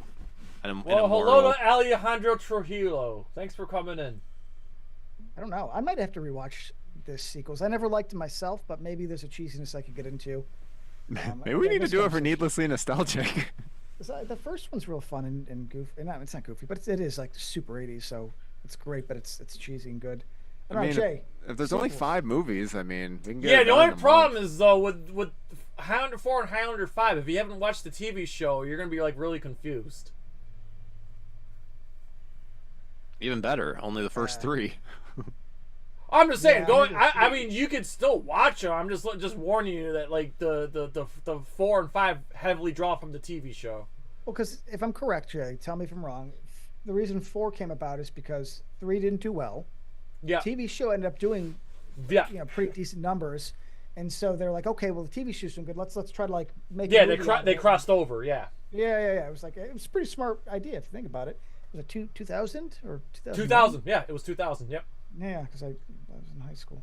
I don't know. Yeah, but the first 3 sounds like a safe bet. How does 3 end, Jay? Or should I answer that on the 3 ends just like the first one. So the premise of the third one was after the first movie, Connor didn't know there was still another immortal out there. And but doesn't that contradict the first one as well? Yeah, there can only be one. Yeah. So he thought he won the prize, but he didn't. and it turned out Mario Van Peebles was sealed under a cave, and then he wakes up 500 years later and says, "I'm coming after you, Connor McCloud." Aren't there Sherpas and stuff like that? Isn't it on some like snowy mountain? Yeah. It was in Japan. Yeah. So then, I love when some movies. So what makes the third one interesting though was, Mario Van Peebles' character is an illusionist because he beheaded a Japanese illusionist played by Mako of all people. Nice. Yeah. So what makes it interesting is Connor McCloud is fighting this dude that does illusions. So it makes it so he's got to do a little bit of like, I don't know, like, he's got to deal with his trickery and shit. Trickery. Yeah. So you're actually selling me on a movie I've seen. When I was a kid. So yeah, they end up fighting in Jersey City at the end, and So that's how the third one ends. So then the fourth movie ignores 2 and 3, but the first movie still happened, and so did the TV show. So the watch order is to ignore 2 and 3. Just do 1, the TV show, 4 and 5. Yes. Oh, 5 continues off of 4. Yes, 5 continues. So the 5th one is just about Adrian Paul, and it takes place in the future where the world's basically ending, and they're like, okay, fuck it, we're gonna find the source of immortality, and it's the worst movie ever made. There's 5 acknowledged 4. Where does the second TV show? 4 is no. 4 is better than 5, and 4 is bad, but 4 is better than 5. 5 acknowledges 4 as yes. Okay, that's all. I assume that second TV show just all fits into one because it looks like it ends right when the first, or starts right when the first show ended. So is it 1, then both TV shows, then 4 and 5? Yes.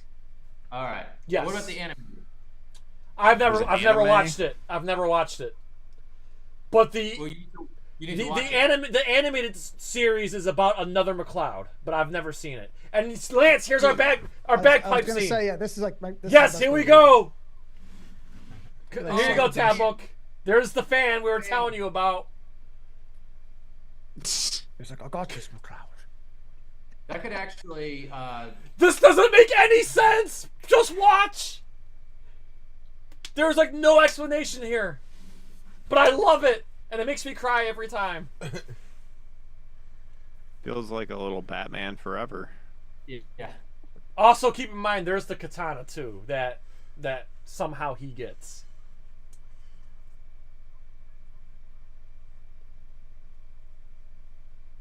Oh, this is peak cinema right here, guys. We fought so many things, but we just never prepared for a fan. A slow-moving fan. You could actually hang on to one of those fan blades and just start. Just spin around a bit. He could easily jump up and get a good grip. I think we could all escape this situation. He's about to be. Here we go. Yeah, laying flat would actually save him. Yeah, because eventually it can't go any further down. Yeah. What? He's got Jedi powers? Scottish Jedi powers. Oh my god, there's bagpipes. Yes! Yeah, Amazing Grace.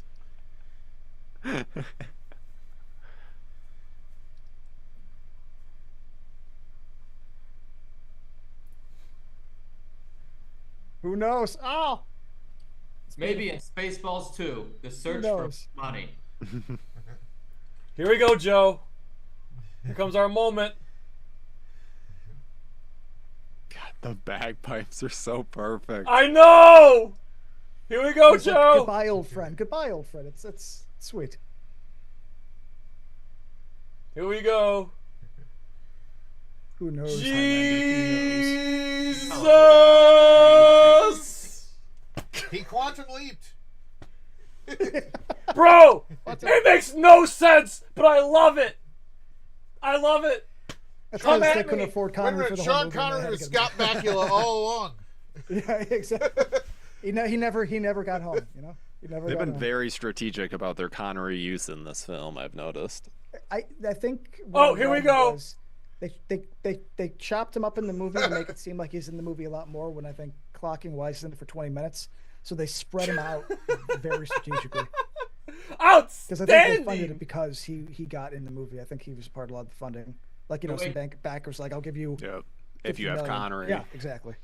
The way Christopher Lambert ran over that guy and then started laughing, I was expecting him to go. Sorry. This is all in the. This is not in the theatrical cut. None of this was in the theatrical cut. The fuck is in the theatrical cut? I feel like there's all these like big scenes that you're like, this is not in the theatrical cut. This is 30 minutes longer than the theatrical cut. Yeah. And the what alien stuff, and come on, the floating in the stars. 149 versus 131. Yeah, I'm dead serious. I'm dead ass serious. There's like 20 or 30 minutes longer. This one's 20 minutes or 30 minutes longer than the other one. Wait, yeah, it's 20. I was just saying it wasn't 30. It's that's a lot of time. Yes, Lance. Yeah, 20 ain't bad. Yeah, 20's a lot. You know, it's funny when like how aliens were just such a prominent part of the theatrical version. And it's not like aliens were like a big thing at this time. Oh shit! We hit our goal! We hit our fucking goal! Oh shit! Right on the dot! We're at 2,000. We did it. We fucking did it. Shit. Is the barber coming over now or what? Oh no, I need a few days. Do you? As I see Tyler's bald. I did it right away. Anonymous, $160. Wow. Wow. Anonymous, you. Wow. That is crazy. My mama's gonna be so thrilled. Well, what's the next goal, Jay? They have to have another goal of. Are you gonna? Where's the beard? Is the beard 3,000? Is it 2,500? What's the beard? No, I'm not. Listen, the beard stays, guys. Come on. This is a lot of hair. Look. There's no stretch goal. Hold on. The beard could always come back. Come on, dude. Yeah, you can do a beard. Is there any other hair you could shave Look off? how much. God damn it! Look how much hair is gonna go. Okay. I know. That's what I'm saying. The beard. Would be This nice goes on down past my man tit. It's almost down to my belly button. Okay. Like, come on. This is enough hair to cut. And I don't know where my earpiece went. No, I want to see what you look like, babyface, bud. Your mom's off. I don't know what country they're supposed to be in right now, but they spelled authorized the British way. Oh, there it is. Good okay, this is enough. Okay, this can stay. I don't know. I think we still need to figure out what's the amount that can get that off, because we still got 2 more movies after this, so we got to. Well, let's keep going, guys. Think I'll of tell the you what, though. children. Won't someone please think of the children? $2,000 goal next year for sure, because I know we can hit it. Yeah. Can you say that again, but like all panicky? Won't someone please think of the children? My mom's like, I can't believe it. My mom forgets that I worked in sales for like 5 years. I'm assuming that means you did not have the beard. Hey, is your mother named Martha? Yes. Yeah. Oh, that's my mother's name. We gotta be friends now. Why did you say that name? He went anonymous, but that was my Uncle Corey.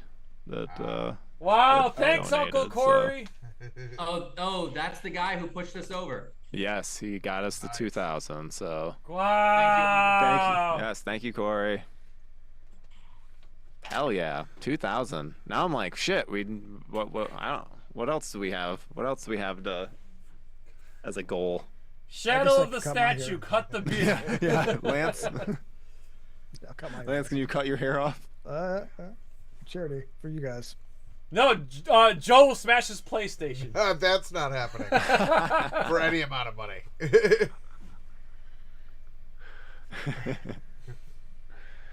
That's very exciting. Awesome.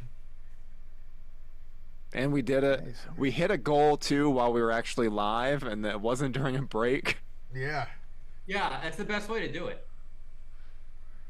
We hit the 1500 during a break. Okay, I'm just gonna be serious for a minute. Thank you, everybody. Like, I haven't said this publicly, but I was just like, I was so scared last night when I went to work. I had fear of failing and this and that, and like, I really want to do good for St. Jude. Listen. I'm just gonna say that, like, okay, so I'm a man of God, and I want to go to heaven when I die because I fucked up in my life so many times. And God knows this. But when I go to heaven and God looks at my resume and goes, you fucked up here, you fucked up here. Oh, wait a minute. You donated money to St. Jude's. All right, come on in. So like, yeah. So thank you. I can die knowing I did something good with my platform that I built. So thank you everybody for contributing to my favorite charity, St. Jude's Children's Fund. Again, they do wonderful things.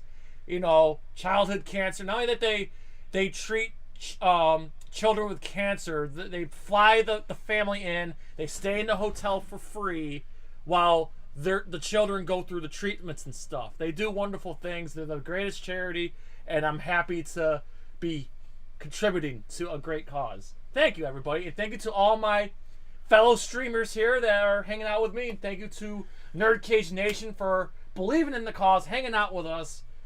This is the best day of my life. Thank you. I turn 38 tomorrow, and I'm really going to enjoy my birthday tomorrow. Thank you, everybody. There you go. This is all I wanted for my birthday. It was to have a good stream. Happy birthday. Thank you. On a serious note, thanks for having me. There's 2 charities that I've supported this year, and right now the second one, St. Jude's, here with you. The other one you were there for too. You remember the Raiden Science Foundation? Yes. Cleveland. Yes. A very good cause as well. Great job, Jay. Obviously, you put in all of the footwork and all the groundwork for this, so you like kicked ass, and so you should be very proud of yourself. You helped me for the second year in a row. You guys have helped me, so thank you. Thank you very much. What do we want to do? How about if we double our goal, we all go topless for the rest of the stream? I don't think anyone wants that. I mean, this is the most clothes I've worn all week. So. Yeah.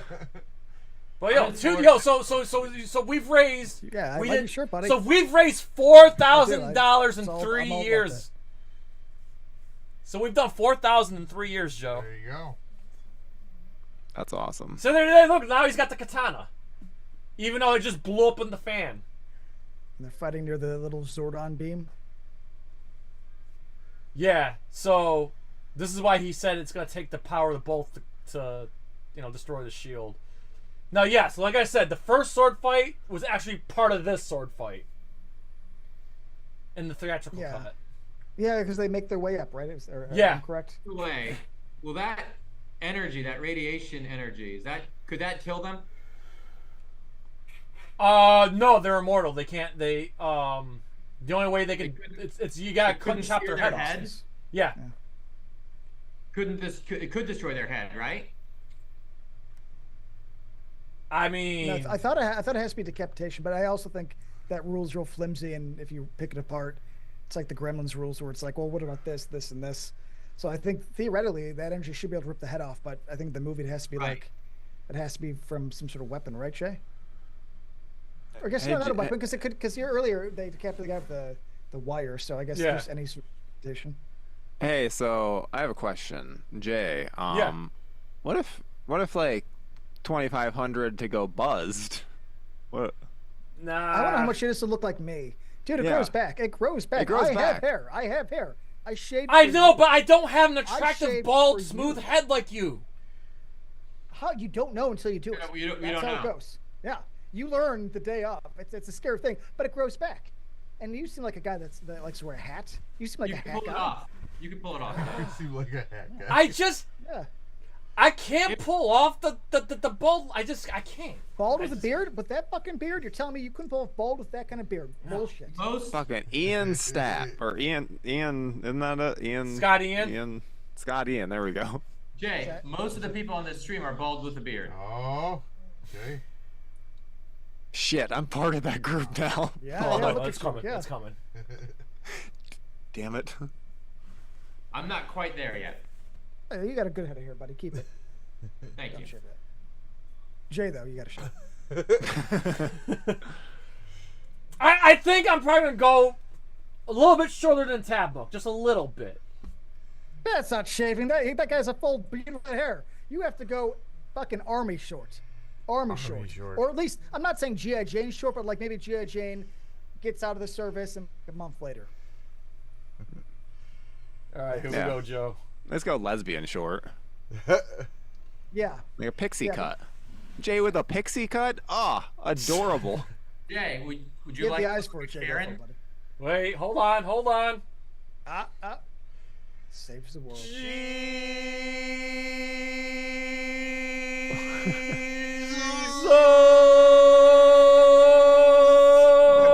So you're saying the shield is red in the theatrical? Yeah. Yeah. I think I would like that. It looks cooler because it just looks very, I don't know, miserable and sci-fi. This looks like everything else with it being blue. Like Gotham City and Batman the Animated Series. It'd be a red sky everywhere. Yeah. But I think it was meant to be blue. They filmed it with the blue intention. That's why everything has that bluish tone.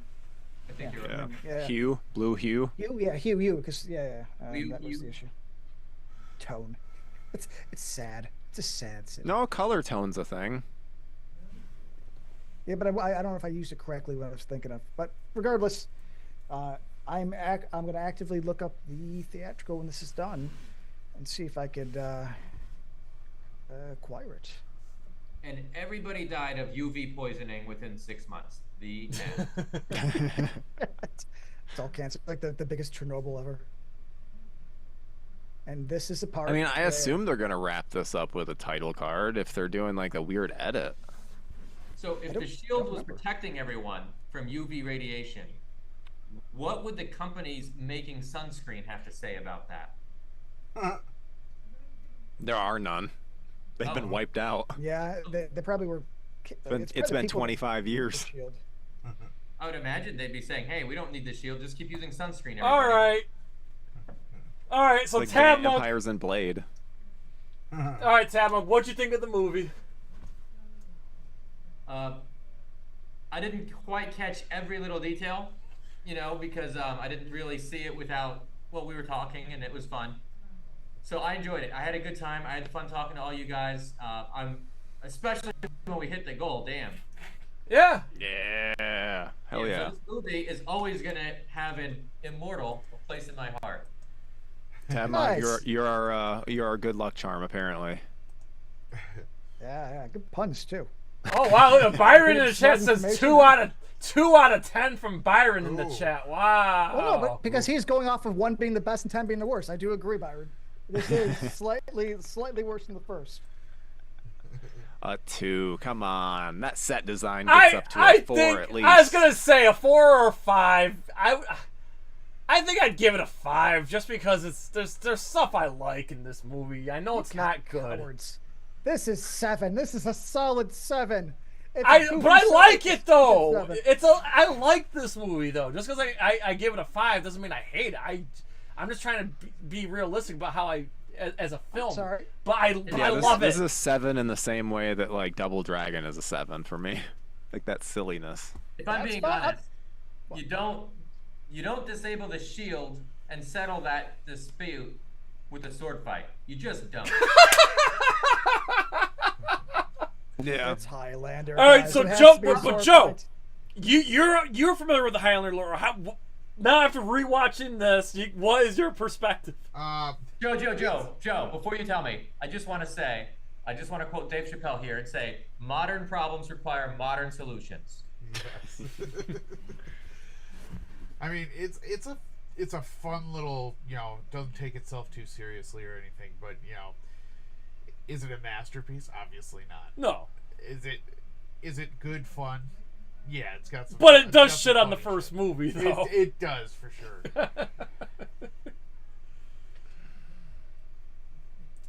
Hey Shay, I think Shay's on Twitch right now. Hey, we hit our goal. We did it. We did it. 2,000. The hair is gone in a few days, but the hair is gone. Don't worry, it will be documented. There'll be photos. I'll probably break the internet for like an hour or so when everybody sees me with my hair different. Yeah. How is everybody else at Joe Blow gonna react? Do they all know? Oh, I mean, I'm sure there's a lot of people at Joe Blow who don't even know what the fuck I look like, but I'm sure Chris is gonna be pumped to. See Chris says he hates my hair, so. But still so funny. We look at your long hair, but like you don't even know, dude. Once you go bald, dude, I could be out of the house in 4 minutes. You never even. I could not shower. Look great. Join us. It's yeah, but like I have like rashes and bumps and all this other shit in my scalp. Like I have an unattractive I'm sorry. scalp. How can I trust you? How can I trust you? You have a full head of hair. You have no idea. Shave it off. Cause I'm not doing it. I can't do it. Like I just don't think I could pull up. Like bald Jay will not work. It doesn't. It works for you. It works for you. I'm assuming there's 0 hats in your house. If I fucking go over there, am I gonna find a hat? He's wearing a There's hat. multiple hats in your house. I got my Black Santa hat on. Outside of that hat, I want to know how many hats are in that house. That is a hat Enough. house. Don't even deny That's a hat it. house. Enough. Exactly. Exactly. I basically have a different beanie for every day of the week, basically. Wow. What would be perfect over a head that was bald? And I got bandanas too. I stopped wearing bandanas. When my hair got long again, I stopped wearing bandanas. When my hair is short, I wear bandanas. Are you digging a hole deeper and deeper? Then shave your head. You have no excuse now. I just come on. That's a checkmate. I was playing chess. You've admitted that you have enough headwear that to cover your head. Yeah. I Do can't. it, but set a stretch goal before you do it. Yeah. Stretch goal. I'll drive out there. Just throw a number out there, Jay. Yeah, okay. You come up with the number. I'm not gonna. Realistic. Don't worry. Jay, You're gonna see me with your hair. whatever the haircut you were going to get, you will be able to get that within 2 months of a buzzed hair, like a buzzed head. You'll be fine. More, maybe even earlier, depending. And I was being conservative. No, let's be like really optimistic. We're Jay, also saying buzz, 3 not weeks, big. you'll have a nice head of hair. 3 weeks, yeah. He's thinking. He's really thinking hard about this number. I love was it. nervous. You should have talked about the bandanas, buddy. That was the downfall. Not only you have hats, but you also have you have cloth. I know you have so many options. Look, even Scott. Do you Scott's guys saying, understand how cold it is here in Syracuse? you have sweaters? It's cold in Michigan too. That was a bald Chicagoan. What are you Scott talking says about? shave your chest. No, that's bad. No, don't do that, buddy. I'm not gonna respond to that. Maybe the pubes, I guess. I mean, we could compromise. I'm not responding to that. We're not gonna have pictures of that. He's like a turtle. He waxes. Listen, you've seen the gyms. If you've seen the gym selfies, you know. So I have not. I feel like I don't. Probably good. I mean, obviously, I'm glad that we're not that close to friends because I'm not getting your new gym selfies, buddy. Jay's Italian. He doesn't have the. I'm body not Italian. hair of. You're not Italian? I'm Mexican, French, Dutch, and Polish. I'm the Italian-Irish guy over here. Yeah. Then you should. Then what's with your body hair situation? Well, the thing is, like, my body hair is like a little wonky, so I shave it. Nothing wrong with that. I used to. It's like that episode of Seinfeld. Remember when Jerry was like started shaving his chest? Goes, yeah, this side doesn't look right, and that side doesn't look right. That's kind of like how it was for me. All right, so Seinfeld references we keep making. Yeah, it's a perfect show. We should make more. We should do a live stream of Seinfeld. I'll jump on that for 40 hours. Well, Tadmock, the last time we talked Seinfeld, we had to drive in circles for 3 hours. Okay. Well, guys, listen, guys. It's 6 o'clock. Let's just take a quick 10 minute. Let's just take a quick 10 minute. It's 6 o'clock. I might join you later, depending on the misses and everything else. But if I don't see you guys, this is fun. I'm glad I got to hang out and talk. A 7 out of 10. Yeah, absolutely. All right, guys, we'll be right back. Let's run these promos. Let's all take a bathroom break, food break, and we'll be back in 10 minutes. Okay? See everyone in 10. Okay, see you, everybody. My style, my tone, No. what I dig is tend to be, darker featured women, and but the dance is hot, but it's cool. It's also cool. It's sexy, but it's weird. Something about possessed dancing just like appeals to me because I think I don't like dancing usually. People look so stupid, but where I'm like, oh, you can't even help this. Oh, I kind of dig that.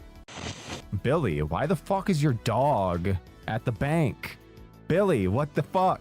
Like, get your dog out of the bank. People have jobs to do. They have things they gotta get done. I'll meet you in the middle. I think his dog should not have broke her snowman, and I don't think he should have brought it in work, but she seems like she drives slow in the left lane, so I kind of hate her also. Wherever the red dot goes, you bang. You know what, Val? This one's on me, okay? See me reaching for my fucking wallet? I got a goddamn plan! Thank you for not smoking. What's the boogeyman?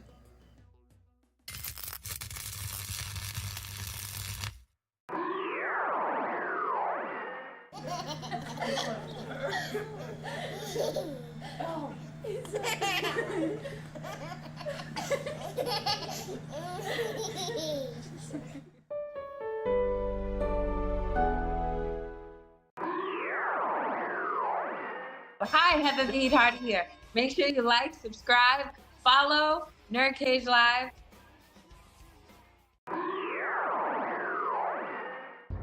Do you find yourself plagued by indecision, unsure whether to take action, or even to get involved at all?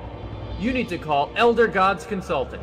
Here at EGC, we pride ourselves on being experts at indecision and inaction. There's no need to fear. The Elder Gods are here. I do not understand.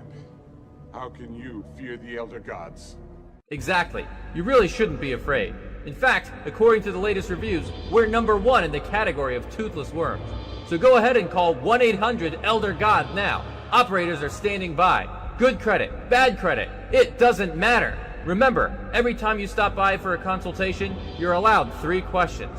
So bring a friend, bring an enemy, or just come alone. But come on up to Elder Gods Consulting. Don't expect results, just consults. Hi, my name is Kev Bayless, designer or redesigner of Donkey Kong, designer of Diddy Kong, Jago, Enderkuchen, and Whizpig. You can't beat me! But what you want to do is subscribe to NerdCage, the YouTube channel. Just go there, subscribe, because you know it makes sense. And that's that. NerdCage Live and Gaming are a perfect match! Shoot the J, Joe! Okay. Shoot it! Alright! Over on NerdCage Live on Twitch, Jay and Joe go live. Call me Bazooka Joe. It's all about you. Kaboom!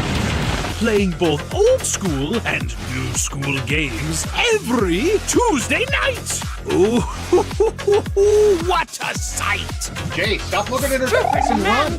But she's so beautiful! So be sure to follow NerdCage Live on Twitch. Run for your life, Joe! Run for your life, Joe! Running! Run faster! Oh no, Joe! The galaxy's doomed because of you! To scratch your gaming itch. Oh, nice kick, Joe! Thank you. Yo! That's f***ing diabolical! Wait.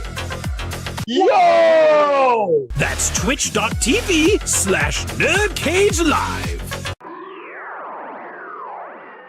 This is Anthony Marquez, better known as Kung Lao for Mortal Kombat. Make sure to like and subscribe to NerdCage Live. Be there. Us. Childhood cancer it's hard, but St. Jude has gotten us through it. St. Jude is hope for every child diagnosed with cancer because the research is being shared all over the world. Hi, I'm Leah Montalongo, the OG Sindel. Please like, subscribe to NerdCage Live. You ever feel like your get up and go just got up and went? You know what you need? Lightning in a bottle. Yes, lightning in a bottle is here. This drink will give you exactly the jolt of energy you've been looking for. Save the day with blue raspberry, or embrace your inner dark side with the black cherry flavor. This will give you the surge of godlike power you need just to make it through the day. Plus, it's got electrolytes. So fuel up and prepare yourself for battle with the greatest energy drink the realms have ever seen. Lightning in a bottle. After centuries of dispensing justice, the High Courts of Outworld is finally coming to a TV near you. See how your Emperor, in his infinite wisdom, arrives at his verdicts and decides who's guilty and who's innocent. Here's a hint. No one's innocent. The penalty for stealing, death. The penalty for interfering in Outworld affairs, death. Sensing a theme? So tune in to Trial by Combat, weekdays at 4:30 after Judge Judy, and find out who lives and who will die.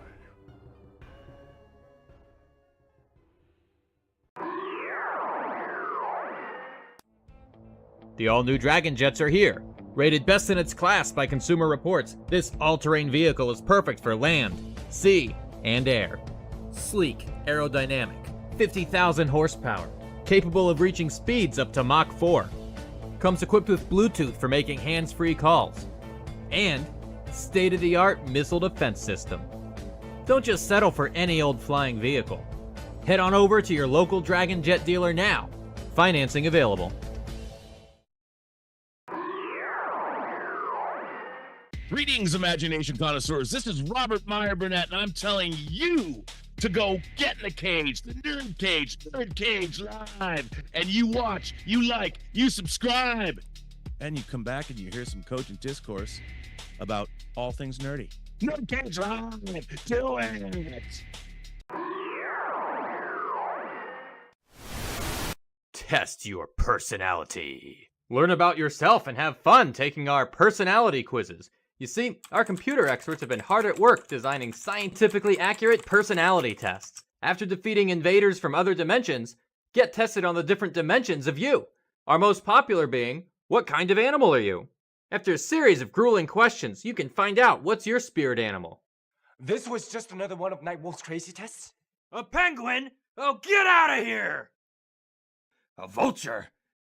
Yeah, I could see that.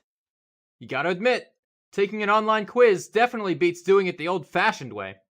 What is your spirit animal? Jaguar, why do you ask? Doing a survey. Well, survey completed, so take her easy. You didn't ask me, but if you had, the answer I would have given is doggy. So hop online and take the personality quiz. Like there's really no other way to find out what kind of person you are. This is Ernie C. from Body Count. You're tuned into NerdCage. Can you like and subscribe?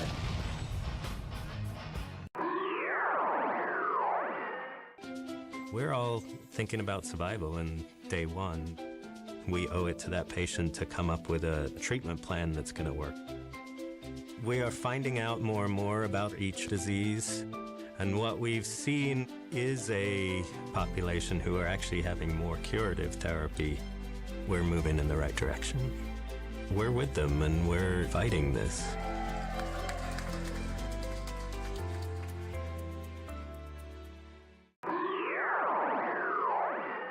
Hey everybody, this is Dave Niebuhr from Dog Eat Dog, and you're watching NerdCage Live. So like, share, and subscribe to this channel. These are great guys doing what they love to do.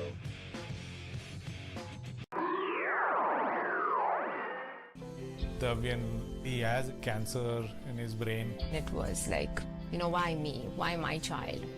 But at St. Jude, it's a huge mental relief that all of my child's care is taken without any bills. It is a huge blessing.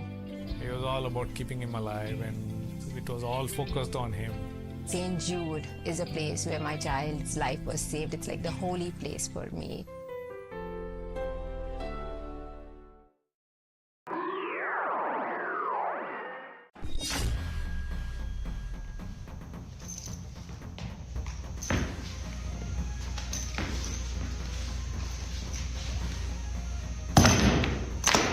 Get over here! Hi, I'm martial art master Daniel Pacino. You know me as the original Johnny Cage, Scorpion, Sub-Zero, Reptile and Smoke.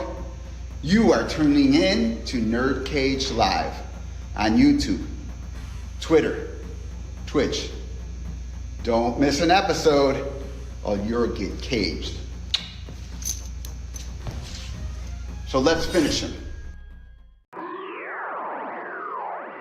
My style, my tone, No. what I dig is tend to be, darker featured women, and but the dance is hot, but it's cool. It's also cool. It's sexy, but it's weird. Something about possessed dancing just like appeals to me because I think I don't like dancing usually. People look so stupid, but where I'm like, oh, you can't even help this. Oh, I kind of dig that.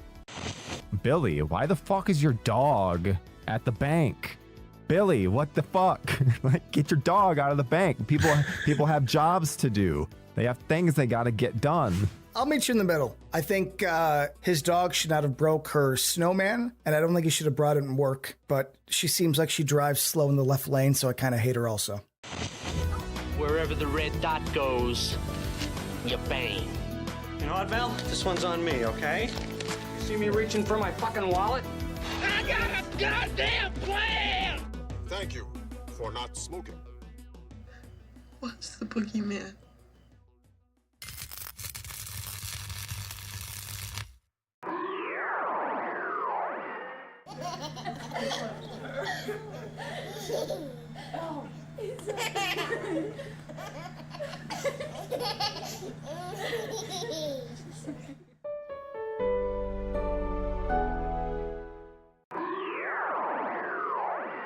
Hi, Heather the Eatheart here. Make sure you like, subscribe, follow NerdCage Live.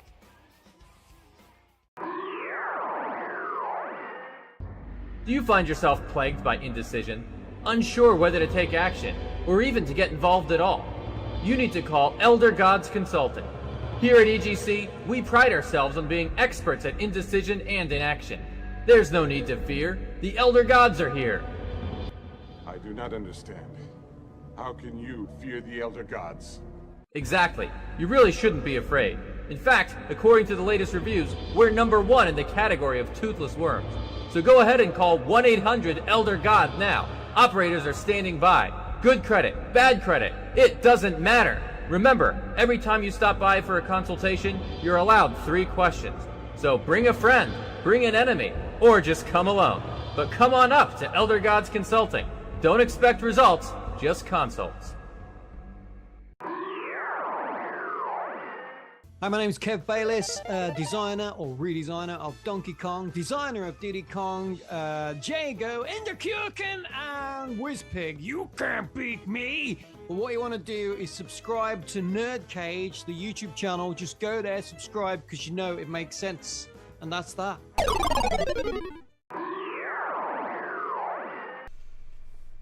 Whoops. Hold on, ignore that. Last time. All right, round 4. You're now about to witness the strength of Geek Down to Low. Welcome. That's right. Once again, you're trapped in NerdCage Live. Cheesy movies for Charity 3. We hit our goddamn goal. Let's motherfucking go. St. Jude's is getting at least $2,000 thanks to all you beautiful people in the chat. Thank you to all the people who contributed. Very, very excited. But just because we hit our goal doesn't mean that we're done. We still got more movies to watch. And we're about to watch Madam Web, which I have not seen. So, Tyler of Joe Blow Needs This Nostalgic, give us your take on Madam Web and what we are in for. I'm not gonna lie, I'm a little bit worried because this is first viewing for... Wait, so Tabmock, have you seen this before? Oh, you have, so that's good. Because I do worry a little bit that you might miss out on some of the, I don't know, a lot of the hilarity with this movie is the dialogue and how, like, just put together weird editing there is in it. Like, there's a lot of really weird editing choices. So it's one of those things where I'm like, huh, will this still play on a first viewing with friends? So I hope it does. I know I'm going to have a blast because this is one of my favorite bad movies ever. I think that one thing that everyone watching should take note of during the film is Dakota Johnson's reactions, because she is just reacting the whole, like, just absurd, over the top reactions, and yeah, it's glorious. I can't wait. I'm just gonna say this. This is the first time in NerdCage Live history for Cheese Movies for Charity where we're actually watching basically a brand new movie that came out this specific calendar year. Yeah, February release. Yeah. Wasn't it Valentine's Day? Yeah, it was Valentine's Day. Insanity. Absolute insanity. Can you imagine the poor girlfriends that got brought to see that piece of shit? But honey, it's the girl from 50 Shades of Grey. You love that movie. Yeah. I actually didn't mind this movie, so maybe Valentine's Day. I think I was going through a rough time during that time of year. This movie was a great escape. No, but on a serious note, I actually saw this movie and I was like, okay, yeah, I can dig it. I obviously need to see a more cynical reaction. I need people to point out the flaws with it, because I was actually like, oh, I see what they're doing there. That's kind of clever. Like with the naming the baby, they didn't want to say that the name was going to be Peter Parker, but if you're a Spider-Man fan, you knew. Yeah, there were some moments in it that I thought were pretty clever. There were some moments that were like, WTF. All in all, I didn't mind it that much, so I really want to see what you're talking about. So please, point out the flaws. Don't feel like, oh, all I ever do is complain. No. Let's go ahead and complain about this. I want to see what the problems are. So this is my second time seeing it. And it's just so funny. I see in the chat here, Byron Kingsley says, also rest in peace, Sony Spider-Man universe. Yeah, Kraven the Hunter just killed this specific universe. So yeah, this will be a fun one. So Joe, what's your take? I know you haven't seen it. I'm ready to see what hilarity ensues, and how I don't know. I don't think how closely tied is this to comics? Do they do the lore justice at all? No, not at all. No. You're gonna be annoyed if you know stuff. You're gonna be annoyed. Gotcha. Okay. All right. Well, let's get it have started. a post-movie discussion where we discuss what they got wrong. Okay. Tyler, you're gonna lead the way. So, all right. So we're gonna start this countdown, guys. So on 10-second countdown, on 3, 2, 1, go. We all hit play. So, hold on, Joe. Make sure we got everything here. So, all right, here we go. And 10, 9, 8, 7, 6, 5, 4, 3, 2, 1. Go. Hit play, everybody. Oh, the year is 2024.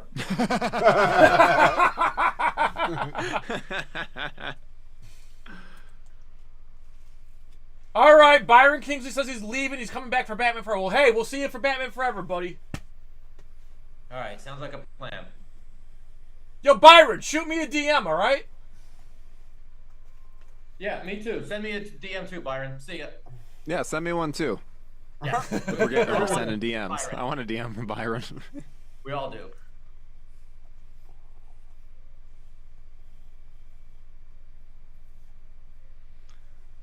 Oh, the classic Marvel. I miss logo. the classic Marvel intros. Yeah.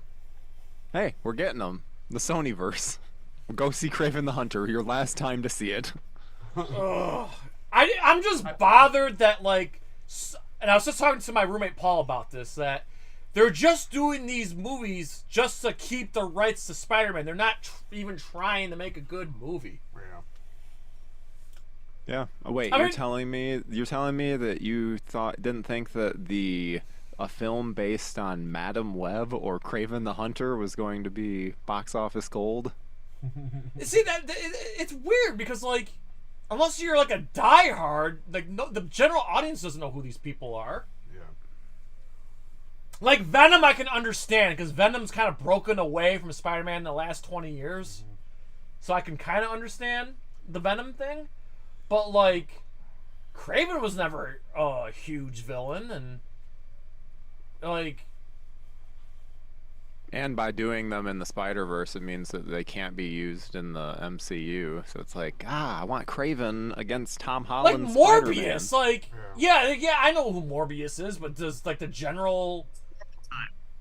You know, I'm surprised they didn't go from Miles Morales arc and just try to do a live-action Miles. That might have put Sony back on top. But these villain movies... Well, remember, Sony still does the Spider-Verse films, so that's what's keeping them afloat. True, but those are animated. I mean, a live-action here. Almost all of this villain's lines are overdubbed, and they sound like they were made by AI. What's up with the frame rate? Is it really like shot like this?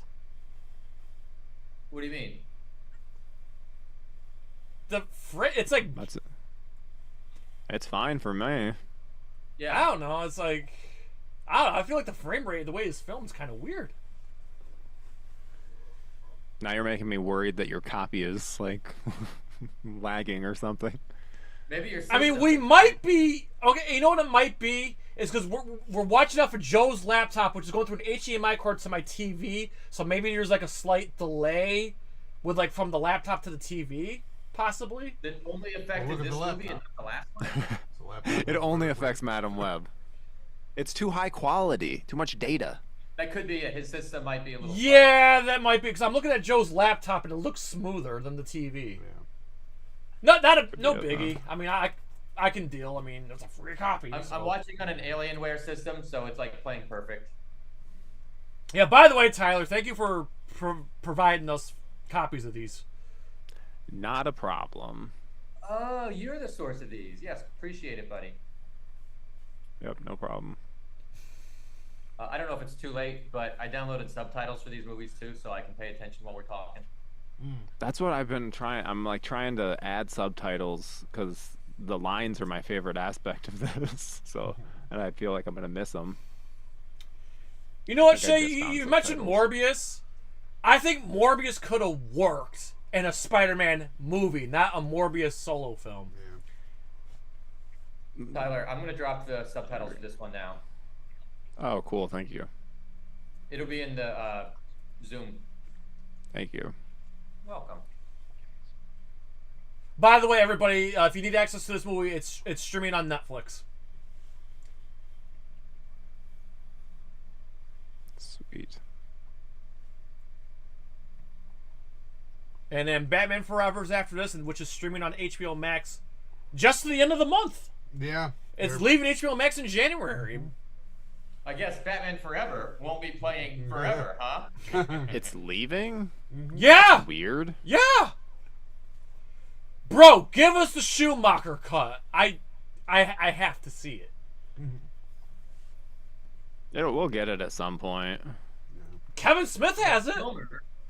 Val Kilmer was the one Batman that they left out of the Flash movie. Honestly, I didn't think Val Kilmer was that bad. Couldn't really put him in the Flash movie. I mean, they could barely put him in Top Gun. Maverick, so. Well, what the fuck's going on here? Oh, what? The spider people? Yeah, like, what the the spider fuck? people make sense? Like, what the fuck? Yeah, spider people. They say It's like, is this like Cannibal Holocaust or something? Oh, the spiders have healing powers. Everybody knows that. Duh.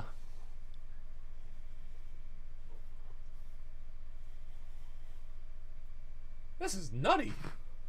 They didn't tell you about the Jeff Daniels cameo for Arachnophobia? Wait, what? How the fuck did...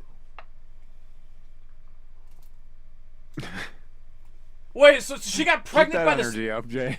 She got pregnant by the spider? No, she was already pregnant. Oh, she didn't look the pregnant. spider just induced labor.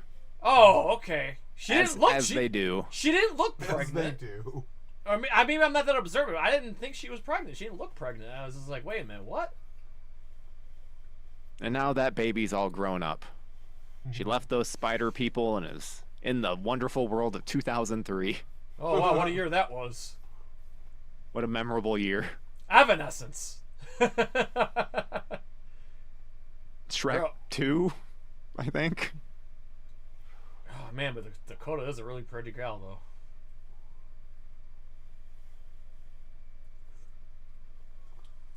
She is a pretty bored gal in this. Oh yeah, I believe it. Like I said, I mean, she got the looks, but she ain't like.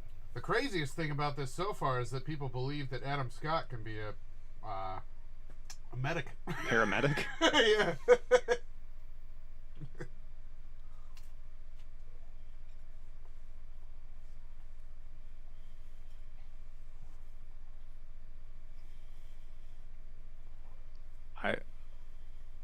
I hope you have the subtitles on, Jay, to really get this wonderful dialogue.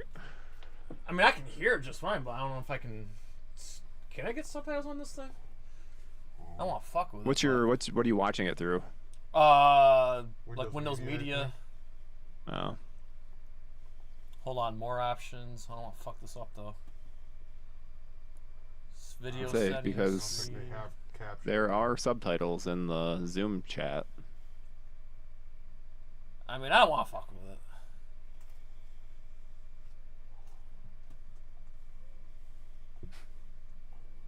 I love that she is a paramedic who hates like people. I got the feeling she probably didn't hate them before she took this job.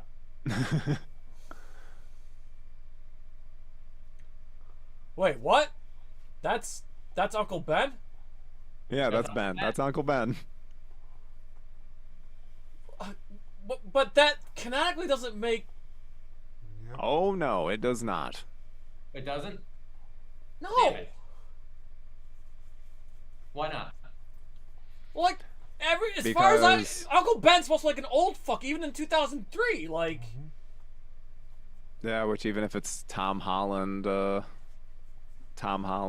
like Uncle Ben, they wouldn't sync up. Yeah. I was gonna say, like, if that's Uncle Ben and Aunt May is fucking what's her nuts, Marissa Tomei, like.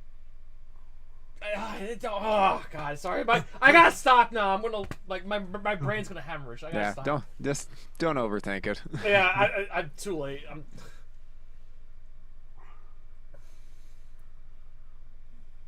Oy.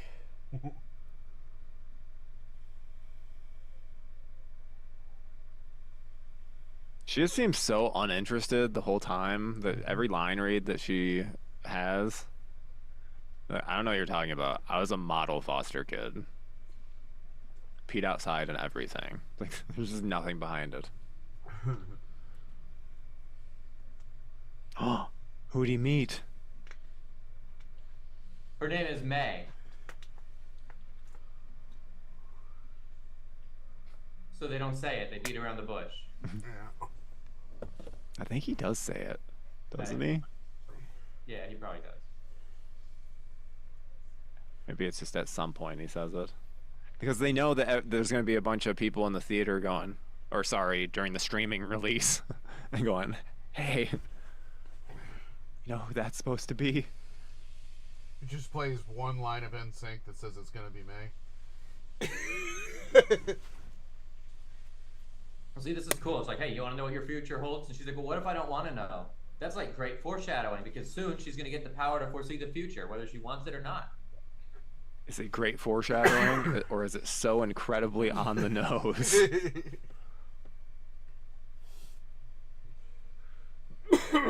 I'm actually kind of surprised there's not a magic 8-ball that shows up. Missed opportunity, because spiders have 8 legs. It would have been perfect. Would have been perfect.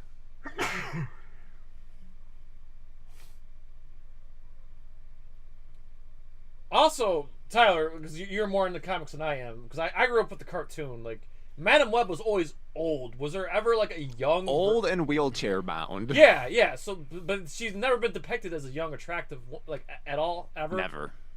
Okay. Not only because Sony needed to keep the license and make these damn Sonyverse movies. So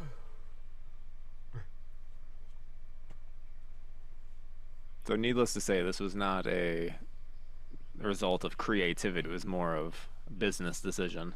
Mm-hmm. And if anyone isn't aware of the funny story of how Dakota Johnson accepted this role thinking that she was joining the MCU. Oh yes. Yep. Oh, she got bait and switched. Yep. The other thing I remember about this movie was the red carpet. Like, they were wearing very, very revealing outfits, trying to sell the fuck out of this movie.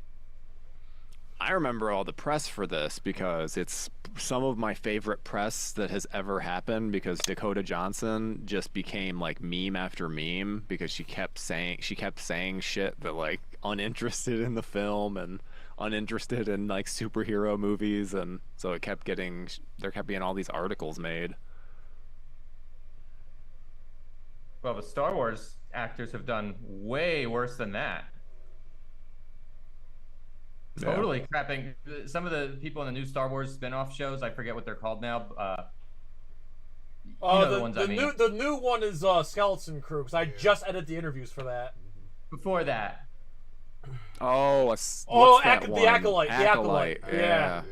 Oh boy, that was something. Like the director. That was the one where the girl was twerking in that really stupid video, trying to make fun of Star Wars fans and whatever.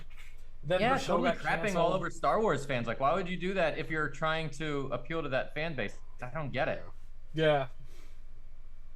I'm a Star Wars fan, but I would never try to appeal to the Star Wars fan base. Those people are insane.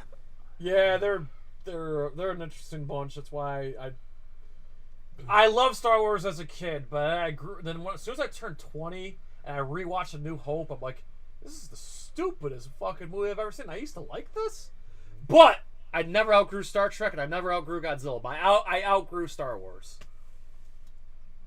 I've never outgrown it. I just have outgrown the fandom. I do agree with you, Jay. I think Star Trek is better. I fucking love Star Trek. I like the TV shows. I don't think the movies were ever any good, though. I'll be honest. I think it just works better as a show. Well, the thing is, like, me and Joe grew up in the time where Next Generation was on TV. Our parents watched it. Then our parents took us to see the Next Generation movies, and like that's what like got me into it. Is my parents took me to see Generations and First Contact, and fucking First Contact was fucking awesome. Like, I don't know. After Next Generation, I didn't care for Deep Space Nine. Voyager was okay.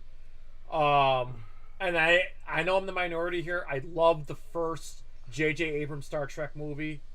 But then when I saw Into Darkness, I was like, what the fuck? Krim didn't like what I said, so either she didn't like the part where I said Star Trek is better than Star Wars, or she didn't like the part where I said the TV shows of Star Trek are better than the movies. I'm not sure which part she has an issue with. Oh, for me, the TV shows are absolutely better than the movies for Star Trek. That's undeniable. Next Generation is the best Star Trek anything. Oh yeah. What the fuck? Is that a goose?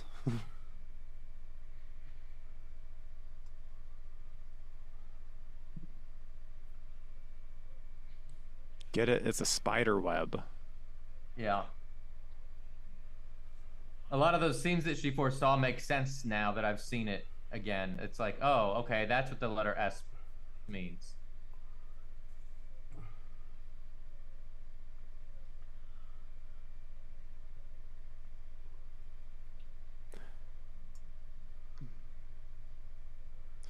Oh, she was dead for 3 minutes. That's what explains the rest of the movie. She has brain damage. Yeah, it does explain the rest of the movie. You're right. That unlocks her power. None of this is actually happening. It's all in her head.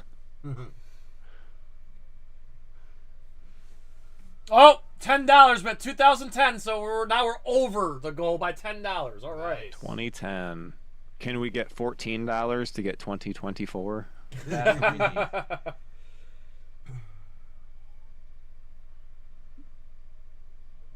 In the year.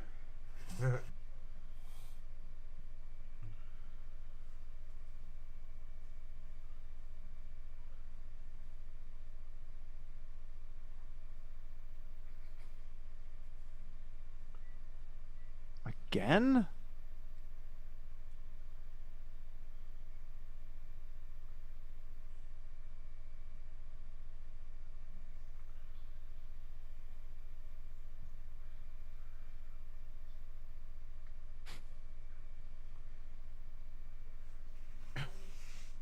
That's how we know this is 2003, because she's going to go home and watch American Idol. Because people don't do that nowadays. No, Melissa, I'm just saying, like, I watched it again as an adult, and it just doesn't hit the same. That's all. I agree, Melissa. Jay is insane. A New Hope is amazing. So is Empire. Yeah, the first trilogy is pretty good.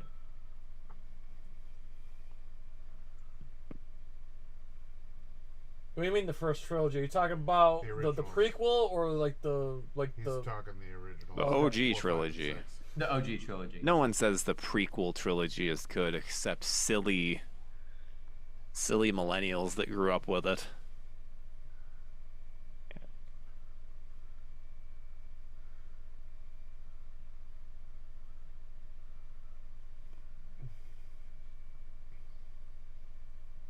Oh, Cream agrees with me. Star Trek is better than Star Wars. Okay, good. Gundam over Star Wars. There's a new Star Trek movie coming on Paramount Plus with Michelle Yeoh in it. I think they were doing something about Section 34. I don't remember. Yeah. And Or maybe the Lower Decks cartoons on their last season right now. That's great though. If you got Paramount Plus, they have every single Star Trek movie and show on Paramount Plus. All of them. All of them. Get premium though, because you need Showtime to watch a few of them. Oh really? I figured that out the hard way. Yeah, because the movies weren't on there before. It was just the TV shows, because the movies were on HBO or Max. Yo, Tyler, I actually got the DVD set of the 10 movies signed by William Shatner, because I went when I met him at the Syracuse. I ran to Walmart and bought that and got it signed. All right, that's supposed to be. Did you have a good experience with him, or was he an asshole? They rushed the line. I barely even interacted with him. Oh. All right, so that's Spider-Woman, and then who's that?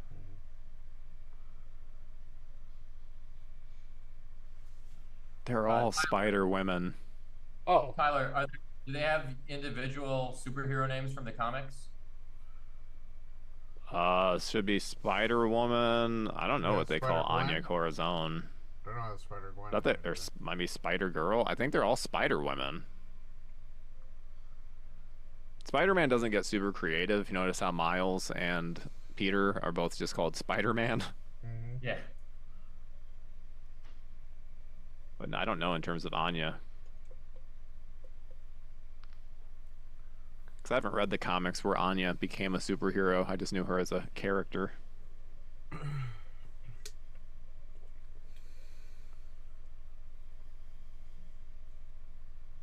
So there's like Silk or Spectre, Silk Spectre.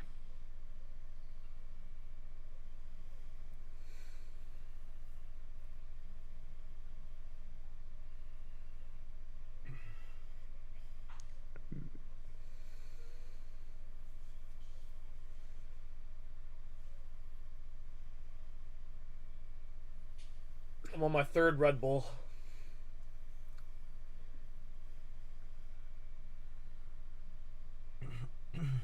Yeah, you got a clue with that, man. Your heart.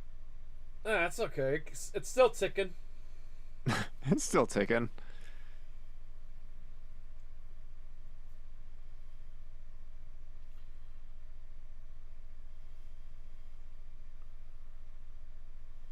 I love how the chat's asking us Star Wars questions when we're watching Madam Web. Oh, there you go, Jay. Anya Corazon, the Spider Girl there. Least favorite Star Trek movie? Nemesis, probably. Dude, I think Insurrection was worse than Nemesis. That's just me.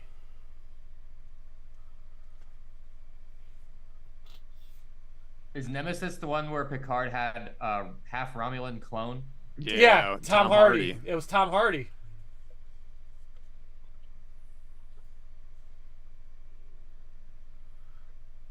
I think my least favorite Star Trek is 3? No, I Search like for 3. Spock. No, I like Search for Spock. It was what was the one that came out? It was the what was it, the Voyage Home? It was like number 7 or 6 or 7. Voyage Home. Yeah, I thought those ones the last William Shatner, like the last OG ones, I thought were kind of lame. Generations takes a long time to get going. I like Generation. Well, I have fond memory because that was my first Star Trek movie in theater, so I got a fond memory of that. Plus, it's the combining of the 2 generations. Yeah, my favorite, hands down, is First Contact, then Wrath of Khan. I know people will crucify me, but I like Picard's my guy, and the Borg was fucking awesome. So for me, the best one is definitely First Contact, then Wrath of Khan. My least favorite is probably the Voyage Home and Insurrection. I just thought the original, like the Star Trek the motion picture, was kind of It's boring. good. It's all right. It's just Wrath of Khan was way fucking better. I liked a couple things in the first movie. Like, I liked the new design for the Klingons. I thought they looked good. I like the new rule they invented for the movie. Like, you can't go into warp speed while you're still in a solar system. So dangerous. Like, they laid a couple of cool new rules there for this movie. But yeah, overall. Thank you, Shay. He's defending Search for Spock. Thank you. So I'm not the only one. Oh yeah, the odd number rule. I agree with the odd number rule. Oh, the odd ones suck and the even ones are good. Too bad Chris wasn't here. Chris knows Star Trek frontwards and backwards. Too bad Chris didn't stick around a little longer. Chris is a Trekkie? I didn't realize that. Oh my god, dude, he did all of the Star Trek on Joe Blow. That was all him. He did every single really? Star Trek movie on Joe Blow. That was all Chris. That was all Chris.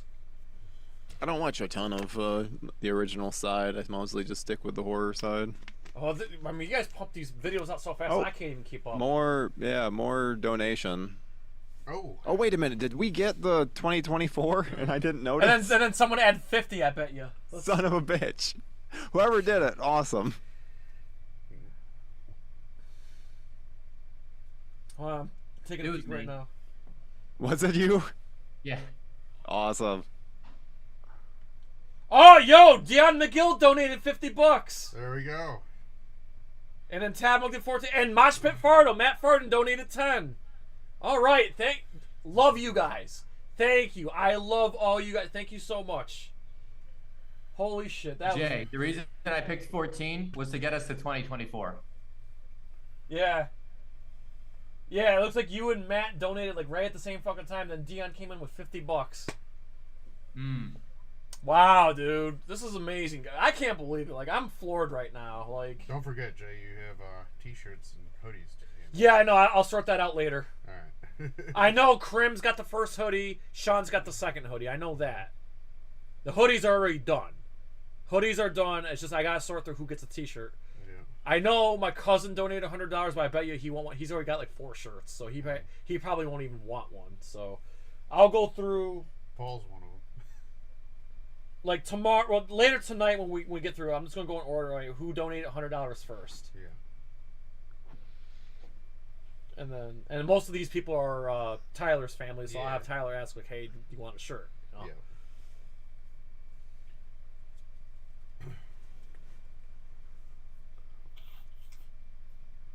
She just ruined the party by telling everyone that her mother died during childbirth. Just brought everybody to a standstill. Like, this is the baby shower. You're scaring the woman who's pregnant right now. It's like, you know what's great? What's great? Small talk at a baby shower. Infanticide. Wait a second. Wasn't Emma Roberts like actually pregnant during this movie? I don't know. I was gonna say about the infanticide. That was the last movie. That would happen in Highlander too. Yeah. I don't believe that she was pregnant during this, Jay, because I think she would have already had her kid. Oh, okay. I could be wrong. If they had filmed it long enough before.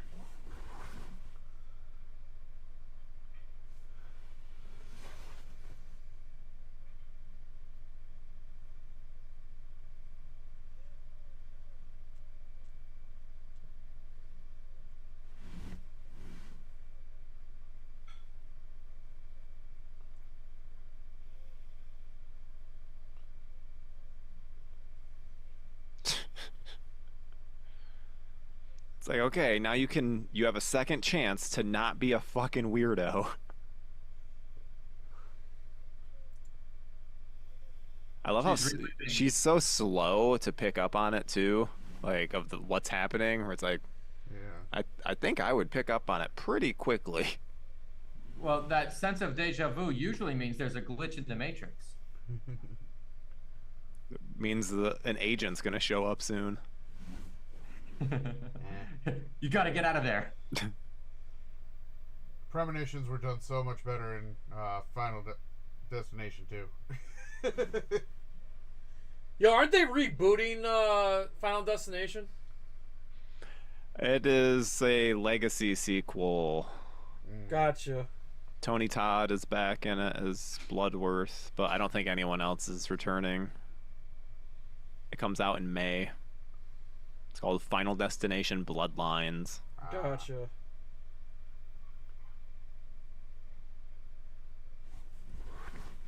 No, Mike Epps. Don't go in there.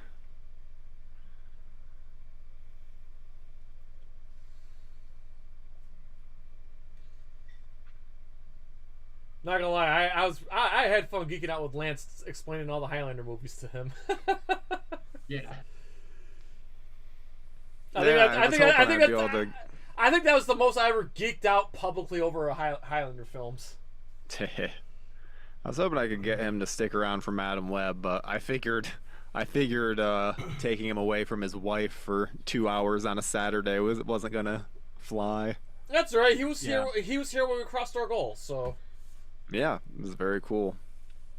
So this scene I actually think is kind of neat because she's starting to figure out what's going on, but she doesn't know how to explain it without sounding like a crazy person, and she's powerless to act. She even doubts it herself, so she doesn't intervene and save someone when she could. And I love her from reactions. Yeah. Well, the guilt from that is going to eat away at her, but she'll make sure to intervene next time. I think she comes across like a not autistic person, but someone similar on a spectrum. Because she just doesn't react to things in like a normal way. She struggles with her emotions. Even like the kid that came up and gave her like the nice drawing, where she's just like, I don't know what the fuck to do with this.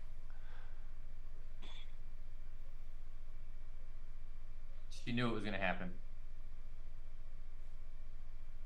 All right, Krim, I'll send you that hoodie, no problem.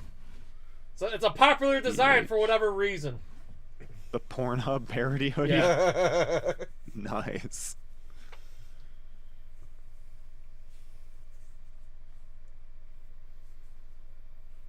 Oh, and it's spider web. Yeah. The crack. Yep, I picked up on that. Yep. I didn't. Thanks for pointing that out.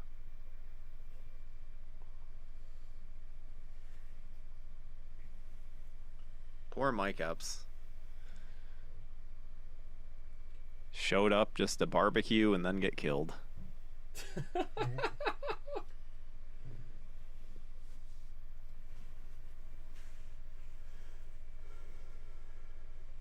Yep. A lot of people have that shirt, so. Oh, he says there's nothing you could have done, and that hits hard because there is something she could have done. It's like, wait, why can't you do it again? Do it again. Just go back. Just go back again. You keep doing it.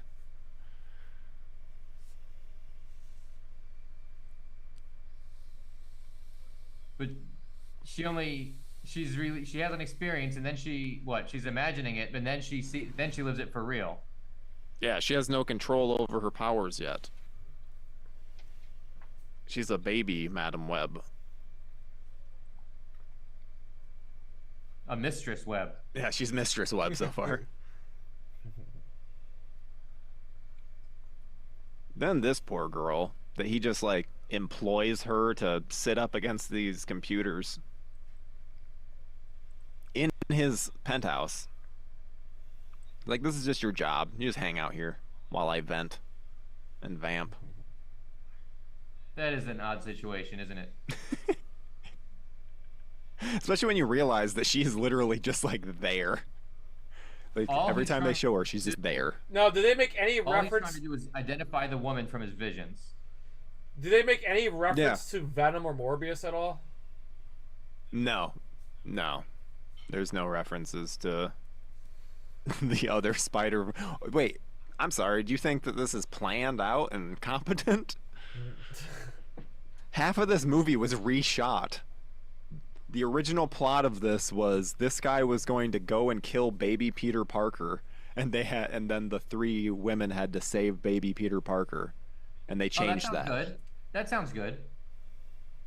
But yeah, that they completely doesn't- changed But that it. doesn't make sense either because the Spider Women were Spider-Man came first though, among like the Spider people. Yes, you are correct. AKA, That's what I'm saying. Like that don't make sense. Yes. Agreed. She's like, it's my eyes. I'm just seeing things.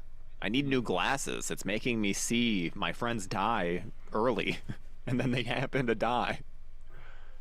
I gotta scratch my ear again. Oh god, these. Don't you earbuds. hate when that happens? Damn prescription.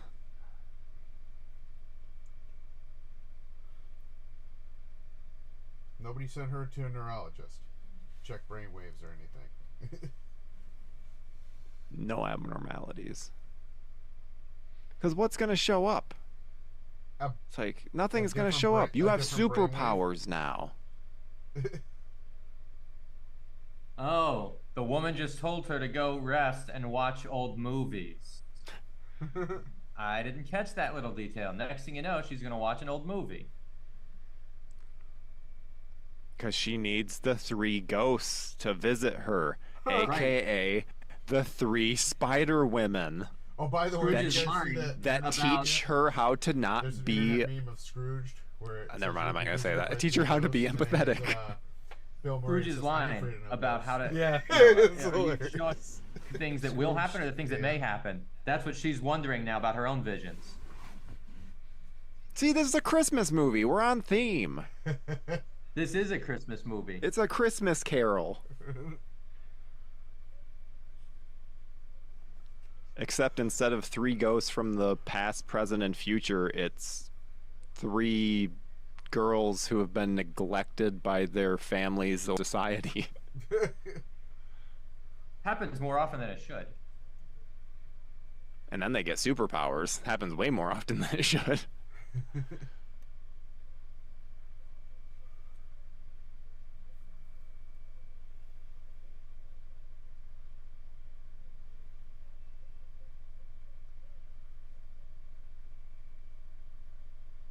She says that.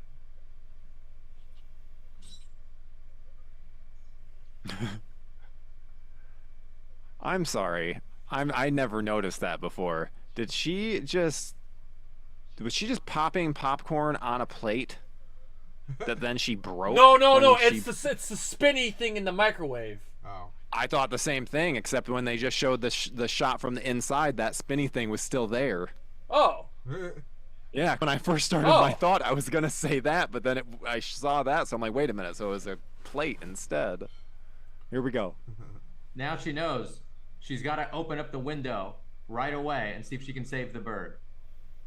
Because she's getting some empathy. Well, slowly. Now it's for a bird. The movie is reaching her. She wanted to know if these are the shadows of things that will be or the shadows of things that may be. She forgot about the bird. But she saved it. That proves that she can use her powers to save anything. She's learning. Yeah, this is a pivotal moment for her. And that bird was nice enough to leave right away rather than shitting around her apartment. Yeah, I was gonna say, when you get a bird in the house, they never fucking leave. Mm-hmm.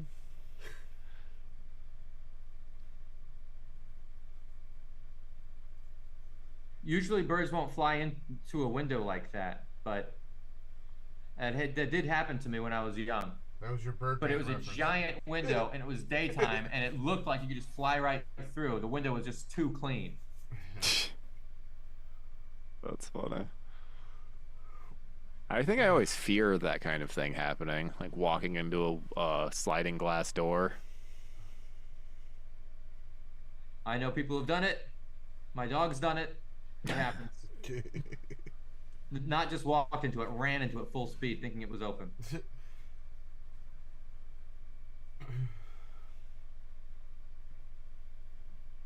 There she is. What, the internet's girlfriend? Yes.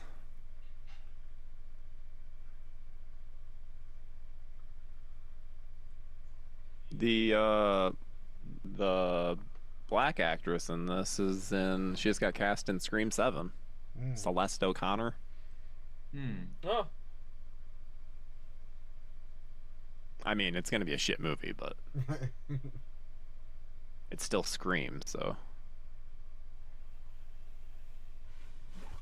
I'm sorry, I hated. I loved 5. I hated 6. Oh, I love it. I love every Scream. I've even come around to 3. 3 was like the worst of the first 3, but it's not terrible. 4 was better than I expected, and 5, I was like, this is gonna be so. I ended up loving 5. I absolutely loved 5. I think 5 is probably the best one since the first one. And I just then the 6 happened. I'm like, what the fuck? Yeah, she is the new Barbarella. I was like, wait a minute, what's the new Yeah. Barbarella? But yeah, she is. Yeah, and it's gonna be directed by the what's his face from Scott Pilgrim versus the World. Nope. There, Nope, he's just producing. Oh, bummer. Edgar Wright. Yeah. Yeah. She tried to court him as a director, but Oh, bummer. He's I just wanted him. producing. He's one of my favorite directors, man. Like, dude, he's directing The Running Man right now. I'm a little Cannot worried wait. about that though, because man, I love the Arnold movie. I really do. Dude, but this is going to be based on the book, which the book is so different. So different. But I love that movie, bro. I just do. I just mean they're going to be very different things. It's not like they're going to be super similar. Man, I can't wait to watch Nosferatu. Ooh, I have. It was right behind me. Oh. Very cool. Was it a It's record? a vinyl. Yeah, it's the vinyl for Nosferatu. Yeah, they sent it to me. Dude, Robert Eggers like doesn't miss. He's got like a perfect resume so far. You know, we're showing our vinyls. Agreed. Ooh, what is that? Is that Iron Maiden? Mortal Kombat. Oh, it's Mortal Kombat. I saw skulls. The Flawless Victory soundtrack, yeah. Oh, nice. Yeah, it's pretty awesome. That's awesome.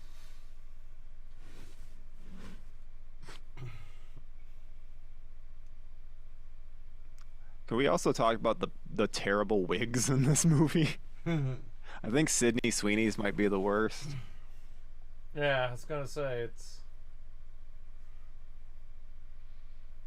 I've discovered recently that bad wigs really bother me. It's been like a point that I keep noticing. And it's becoming more and more frequent because wigs are getting better, so actresses are opting for wigs versus having their hair done every day.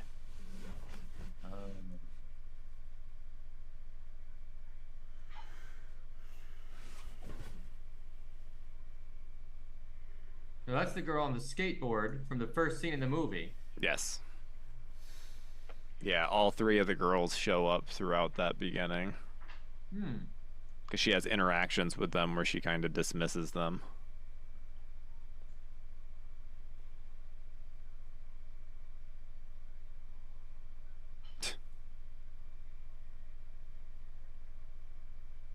I told you, the thing to watch in this movie are all of Dakota Johnson's reactions. Because this whole movie is just her reacting.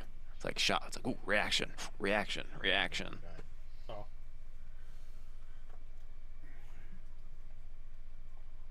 I need you to follow my instructions. I need to enunciate every syllable so that you know I am serious. There were more people on the train that she didn't save. Oh, that guy's trying to kill her. Yeah, but he doesn't give a shit about the other people. No. He's just trying to kill those girls. Is it working?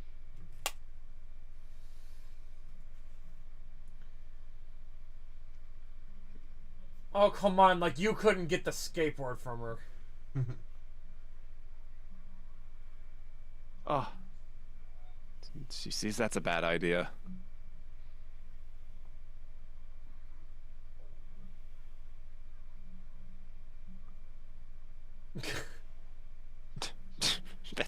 I'm sorry, like, she did not sell that well.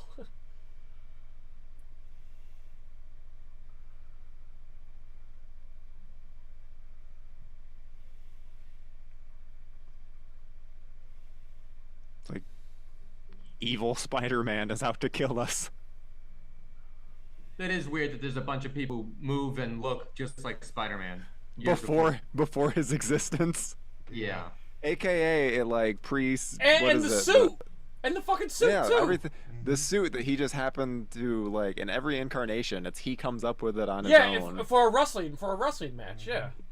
Yeah, and yet this presupposes that it's like, no. These have been, like, passed down for the generations of spider people. Everyone has this outfit. It's more of just a color change. Yeah, somehow Peter Parker just stumbled right onto the exact same design. Yeah. Peter Parker, who's meant to be, what is it considered, the alpha? I can't remember what they call it in the Spider-Verse. He's like the primary spider character.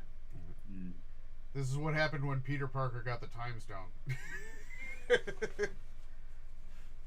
Went back in time and made a whole legion of spider people. Nah, that would actually How do you know? Sense. I don't know, like, even I don't know, like, the layout of places that I go every day. How does she know the layout of the subway perfectly? Yeah. Well, New Yorkers who take the subway every day, they'll know.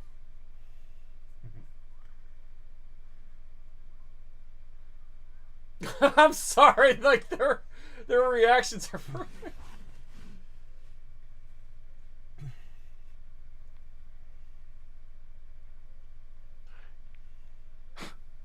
It's like, why did you do this? You could have done. You had an opportunity to do this to the girls that you're trying to kill because you think they're trying to assassinate you. Yet instead, you're wasting your time with these police officers.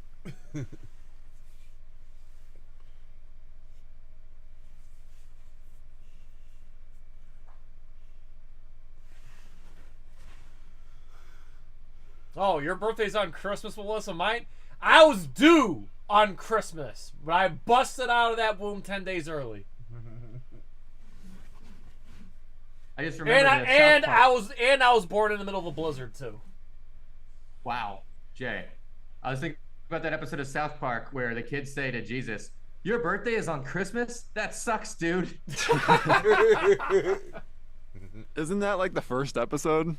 Yeah, the Spirit of Christmas. Yeah. With Jesus versus Santa. Yep, I remember that. Oh, South Park's finally coming back next year. Looking forward. What do you mean finally? I feel like they've been they took a year off. They took this whole year off. They've been having specials. They've been having specials this whole time.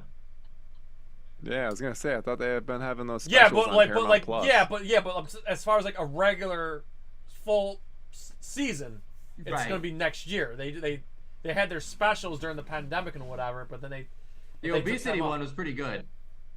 Yeah. The COVID ones, the one where they parodied Alexa, all of them, they were amazing. Yeah, they were great.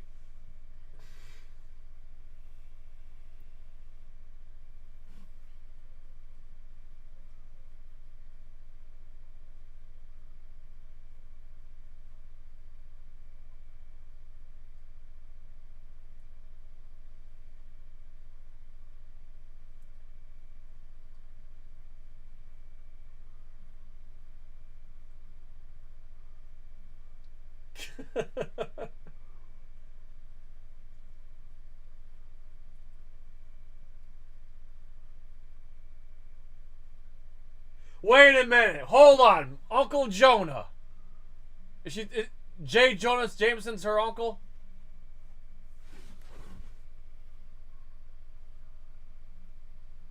Hold on. I think you're muted. I don't know. Are you muted? That could, yeah, I Oh. muted myself. Yeah, that could be a thing. I don't know. Well, I don't know because Jonah's not his first name. That's his middle name. It's J. Jonah Jameson. So I don't know if that would be the Okay. same thing. Maybe they just want to do a little tee hee hee. Now, Easter egg. if she said Uncle JJ or something, that'd be a little different.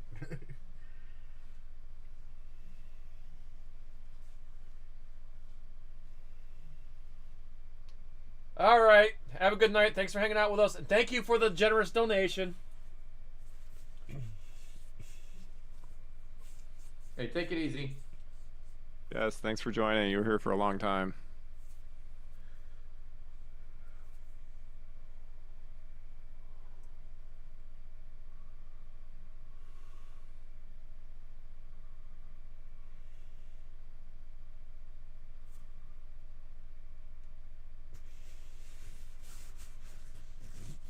Who'd you steal him from? Batman?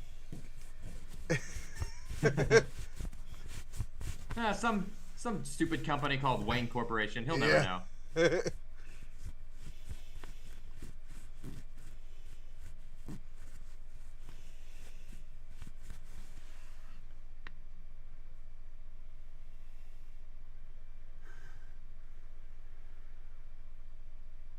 Getting closer and closer to that 2,500. Oh shit! 2174. Someone dropped a hundo. Nice. Sorry, I was just texting people so I don't know we hit our goal, but let me see here.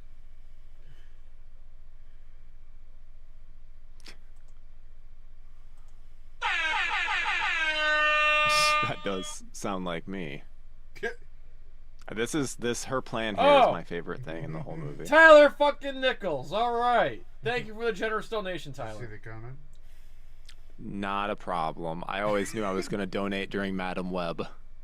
I just figured movie number 4, there'd end up being a lull in donations. I was kind of hoping it'd be something to get us closer to 2,000, but hell, I'll take the fact that we got way over 2,000. The fact that already. we got over during our third movie.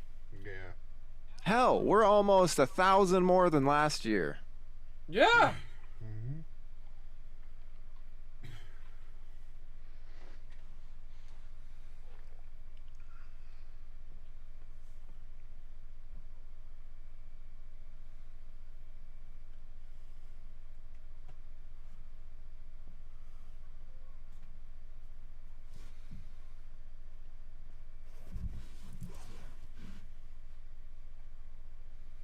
Hey, I looked it up. Her uncle is J. Jonah Jameson. What? What? Oh, that just makes me love this movie even more. Wow. I love dumb shit like that. They threw that line in about her Uncle Jonah so hardcore fans would pick up on it. Well, there we go. Damn, I guess I'm not enough of a hardcore fan. This is like my 5th viewing. It's not that I picked up on it. I questioned it. I'm like, oh, like this is J. Jonah. Yeah, well, I'm glad you asked. I'm glad I did too. But that still doesn't make any fucking sense in Spider-Man lore.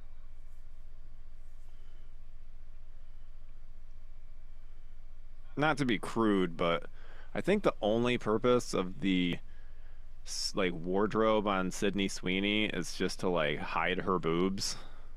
I think that's literally the whole purpose of her blouse. It's like loose. Yeah, it's like yeah, because it's like this. It's like it's straight, like the patterns that they have on it too, or it's just like it feels like the whole purpose of this is please don't like that's not part of this character.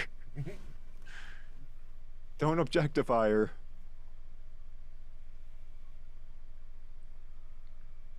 She's doing some boxing movie now. Yeah, good for her. I think she's gonna do great. I think so too. She's a very good actress when it comes to like emotional stuff. Yeah. I think she doesn't do great when it comes to like comedy. No, she's definitely the next. She's definitely the next that girl. She really is.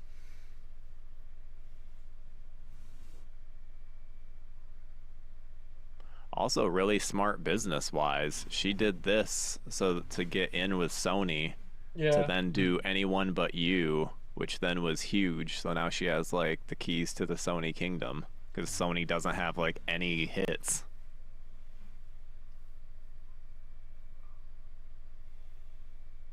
Also, I mean, she leans into her looks and she knows it, so.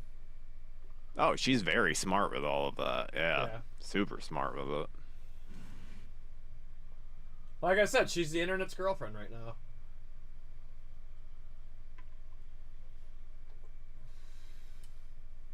Remember back when everyone loved Megan Fox? Yeah.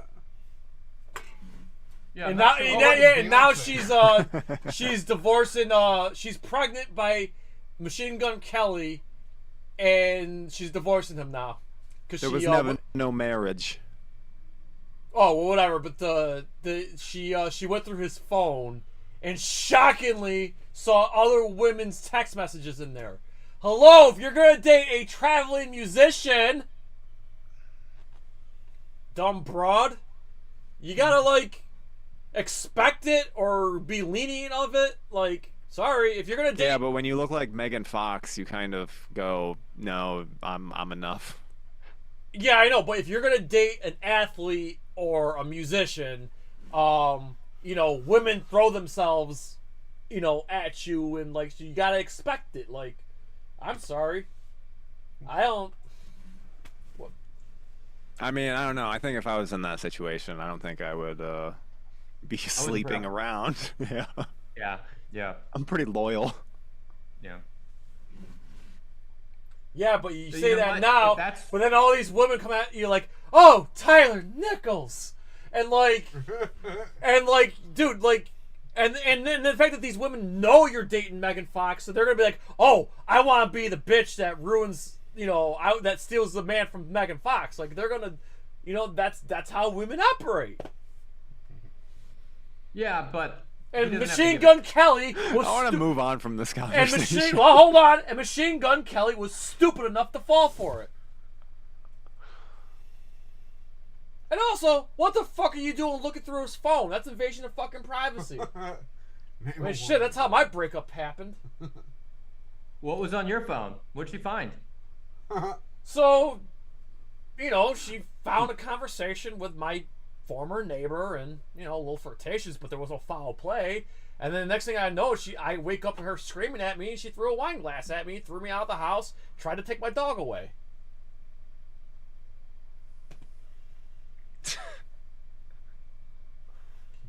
Oh, dude, I saw the wine glass coming. Like, I was ready for it. So Tamok, you play Mortal Kombat. Like, I did my block, like my Mortal Kombat block. Because I saw she wind it up, like she didn't like just throw it, like she wind it up, and and I was like, oh god, here we go, fucking punch, and then she threw it like a projectile, like a fireball in Mortal Kombat, and I fucking blocked that shit, and it shattered on my arms because I got I got hard ass arms, right? I fucking blocked that shit, and it shattered, and then I'm like, you psycho! Holy fuck! See, I wouldn't have blocked. I would have dodged. Well, I don't know. I just, my instinct told me to block. You probably did the right thing. Anyway, we're civil now, but you know, that was a very that was a bad weekend. Yeah. Tabmock, do you do Mortal Kombat tournaments? I actually won a Mortal Kombat 2 tournament on the Super Nintendo in Wisconsin a couple years ago. Oh, nice. That was really that the Midwest Gaming Classic? Yes. I just know you're real into Mortal Kombat, so I didn't know if you did tournaments. That was the only tournament I actually won. I'm more known for dissecting the lore of Mortal Kombat, as well as some behind-the-scenes stories behind its creation. So yeah, I've seen Jay posted one of your videos that was I watched the whole thing, and so much of it went over my head, but it was very fascinating. I always like whenever anyone can do a deep dive into something that they're super interested in. It's like I even if I don't know what's being talked about, I still find it interesting. Bro, I'm swear to God, Tad Monk and David Craddock are the two most knowledgeable Mortal Kombat people I've ever met, and I don't think anyone like can top them. They know everything about everything, frontwards, backwards. Like, they are walking, talking encyclopedias for Mortal Kombat. I never had more Mortal Kombat in my life than after following both of you on Twitter. Oh, thank you. Yeah, yeah, doing those deep dives is fun. It's cool. I didn't even realize how robust that community is. Hey, Jack. Says enjoying the suffering. I wouldn't say I'm suffering. I guess I'm more baffled by this film. It's a very You've never seen it baffling before, film. right, Jay? What's Look, that? she just said, "You will not like me when I'm hangry." That was kind of a reference to the Hulk. Oh. It was kind of. It was a modified line, but that was what it was from. Yeah. I like little homages like that. I want to bring up that Miss Madam Web herself, her whole plan is she told them to stay still, and they immediately, like, obviously not immediately, it was like 2 hours later, but they went to a diner, did the exact thing that they were told not to do. I mean, they're teenage girls, so, or at least they're supposed to be Well, teenage also, girls. If someone left you alone and said, "Okay, whatever you do, don't move." Now 2 hours have gone by. You're like, "I can't deal with this anymore." I don't know. I feel like they were given enough information at that point and have seen this guy that's trying to kill them in person. Or Yeah, but I what if that would guy? believe. What if that guy kills Madam Web while she's gone for 2 hours? Now what? How much longer are they supposed to stay in one spot like sitting ducks? Oh yeah. I mean, I do agree. I agree with that. blame I also agree. I also say that Madam Web's plan. How'd they get their food so or fast? Cassandra, is that her name? I can't. Yes, Cassandra Webb. Yeah, her whole plan is just not good. Where it's like you could have like communicated better instead of just like stay here. No, I'm gonna do this. Yeah, good or point. or bring them with, because once you actually see what she's doing, it's like, oh yeah, they could have been with you. Alright. And I mean, they are with Well, her. here, let's let this charge for these both charge for a while, and we'll switch to we're gonna switch it back to the laptop speaker. Okay. Hold on, we're switching I'll our let audio. you know hang if there's on. any bleed over. The Goji. 1991 says, "Oh, poor Hulk. Hopefully he gets redeemed into MCU somehow someday." I think he was last seen on She-Hulk, but during an episode that took place before he went to Planet Hulk. Do you want? I have a feeling that you might see Hulk in February. Just no spoilers. What movies are coming out in February? It's Captain America: Brave New World with the Red Hulk, which is just got done with reshoots. Yeah, you may or may not see Hulk come in there. Well, I'll keep my eye out for it. I'll check it out. Last So one I I'm just saw gonna was guess we're gonna get the Hulk versus Hulk battle. I'm guessing. Maybe. Red Hulk, Grey Hulk. I'm sorry. Edward Norton was fucking perfect, and I thought Mark Ruffalo did a good job with the first Avengers movie, but from Age of Ultron onwards, they ruined the fucking Hulk. Like I love what the Edward Norton movie fucking did. Like I fucking love that movie. I hate that movie, but I love it. I love it. I support your choice to love it. I love it. It's probably my third favorite MCU movie. If I didn't have electronics in front of me, I would have done a spit take. I like the Yeah, I Edward like to Norton point something else Hulk out. design, Did you guys see Venom: The Last Dance? but I like Yes. the Eric Bana Hulk mechanics better. That he grows. Yeah, that he into. grows angry. He got the more he grew. Yeah, Yeah. that which was Eric a thing. Bana is, yes, I agree. He's my Hulk. No, that Did was you that catch- was a good Hulk movie. Yeah. Did you catch in Venom: The Last Dance when Venom was something like, "Oh, I draw the line at fighting dogs"?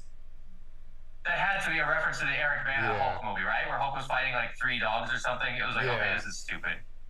I didn't even think. Yeah, that probably is a reference. Yeah. It could also be. It could also reference The Dark Knight because people were pissed off when he threw that dog into the elevator shaft.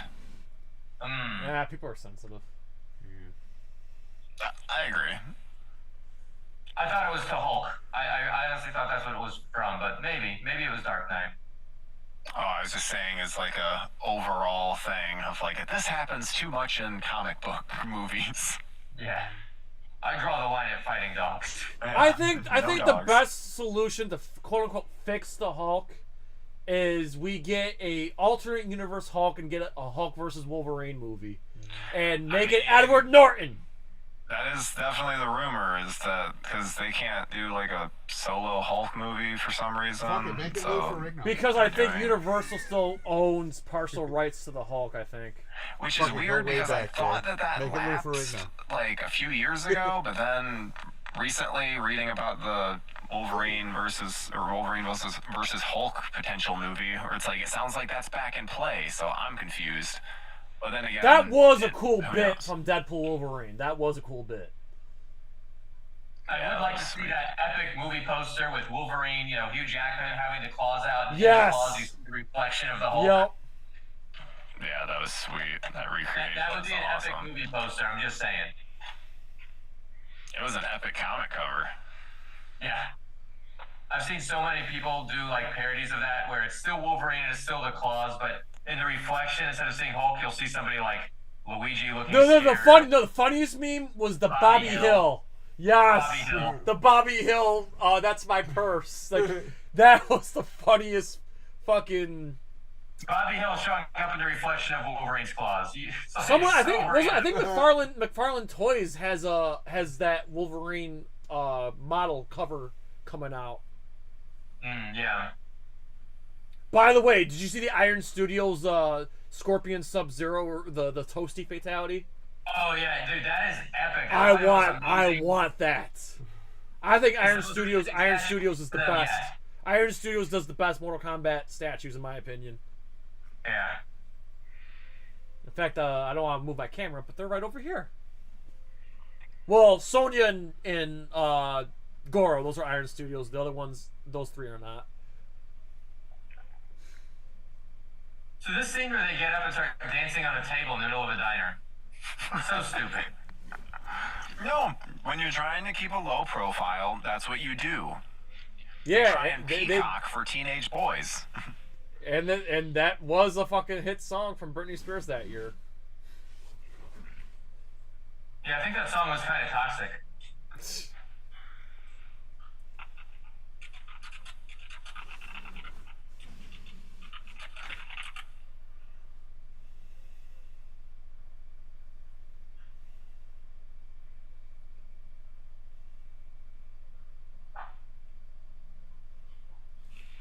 So you guys want to know something very funny?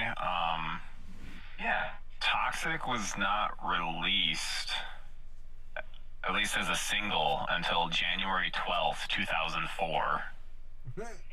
Oh. Would it have been playing on the radio? That's why I said released, because I'm like, well, I'll still give it a little bit of leeway. Yo, that band, they're from Chicago. A band, Local H. They covered that song. It's actually a pretty good fucking cover. I'm gonna go ahead and say they fucked up because the music video for Toxic wasn't even filmed until December. Okay. So yeah, I'm gonna say they fucked up and picked the song that probably wouldn't have been playing. I think someone else called that out already on some making fun of this movie video essay. Is your phone still plugged in? Let me plug it in. Yeah, technically the album that it appeared on was released on November 18th, 2003. So they would have had 40 something days. Got enough charge? That's crazy. Okay, but that's enough, right? Good enough. For now. They didn't say what month this scene takes place in, did they? No, they haven't. There hasn't been much of any hint in terms of. I assume summer. It seems like it takes place in the summer. Yeah, because that one girl's skirt is a little short for this to be November. Yeah, and it's New York. Yeah. So yeah, I'm gonna safely say they fucked up on that.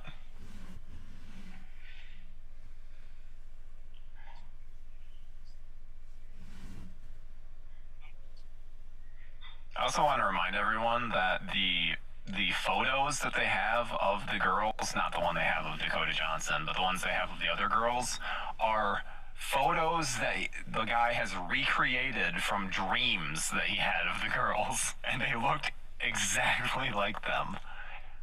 Yeah, he did pretty good. Those sketch artists are amazing. Incredible. Not only that he recreated and then de-aged them the appropriate amount of time to get them exactly. Oh, I think wow, they had similar hairstyles too. Jimmy O's Yeah, cat get sick or amazing. something?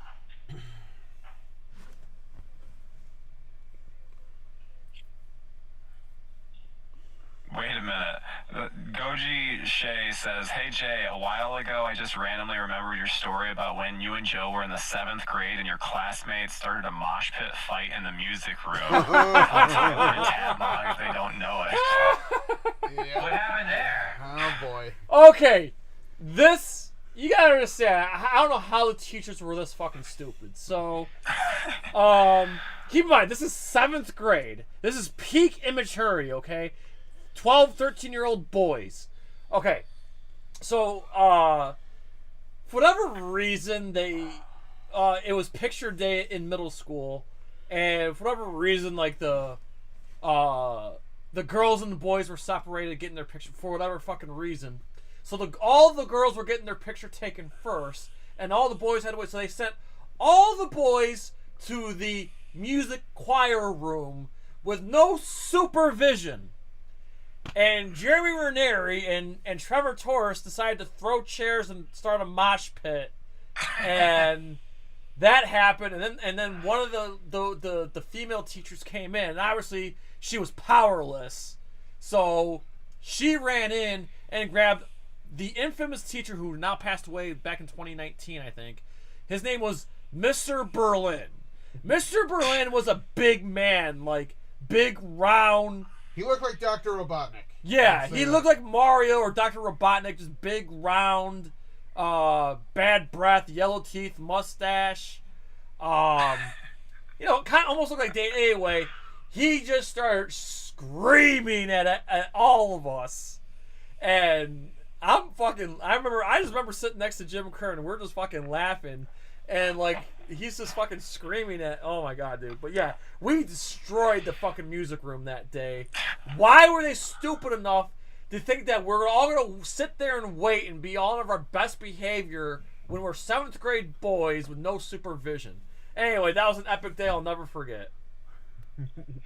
We still talk about it. Like, funny. I could call one of my friends, my classmates right now and say, "Hey, do you remember that day we got our picture taken in 7th grade?" And they'll be, "Oh yeah, I remember that day." Like, we all remember that fucking day. Teachers can get in big trouble for leaving students unattended like that, like with no supervision. It's a huge problem. Yeah, that was like one of the #1 rules when I substitute taught. That sounds weird. Substituted teach. Substitute teach. When I was a substitute teacher, that was like our #1 rule was could not leave kids unattended in the classroom. Let's Lest DM they get some. pregnant. Yeah, but this was the 90s.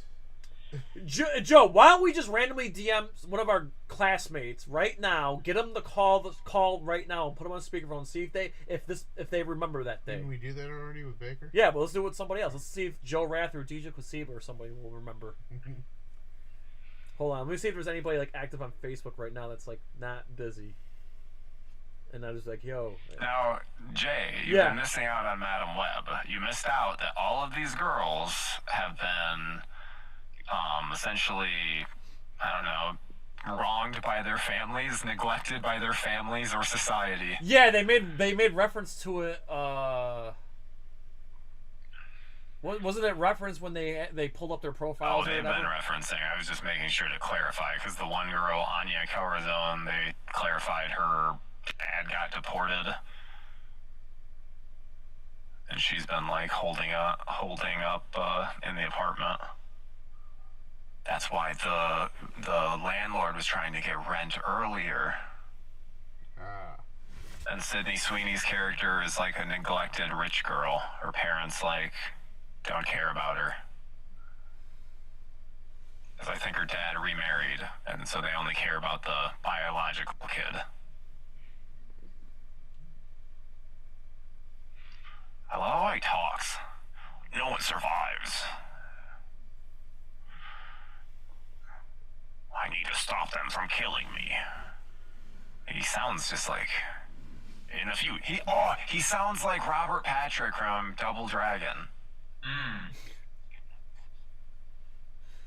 Kogo Shuko. There are two halves of this medallion.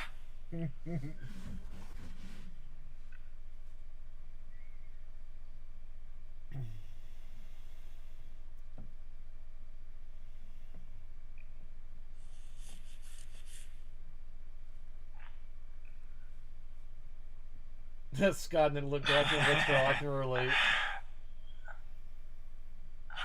Scott says, neglected rich girl I can relate.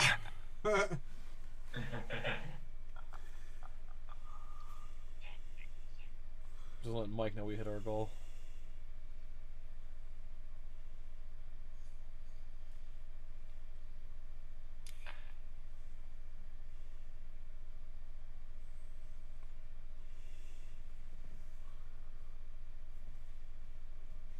Dutch angle. I like the wallpaper. Is that supposed to be The Shining? This was all the rage way back in 2003.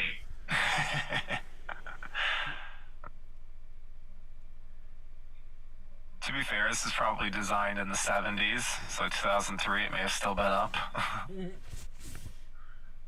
Meanwhile, nowadays, all the stuff that designed in the 70s is like falling apart. Yeah. No. Shows how much everything needs upkeep, too.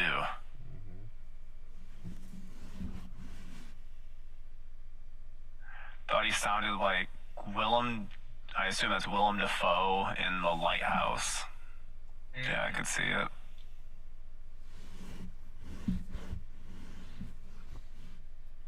I like the old school tiny television behind her. Yeah, remember back before every hotel had a freaking smart TV in it? Yeah. And a Bible. I haven't been to a hotel with a Bible in it in a while.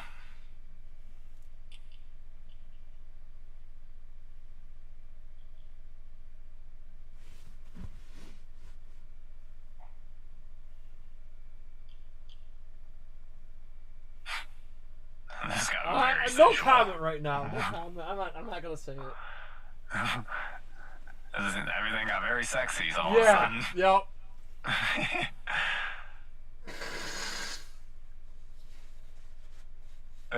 They're like, okay, we're not gonna have any music during this. It's that way we can hear all the grunts and everything, every sound.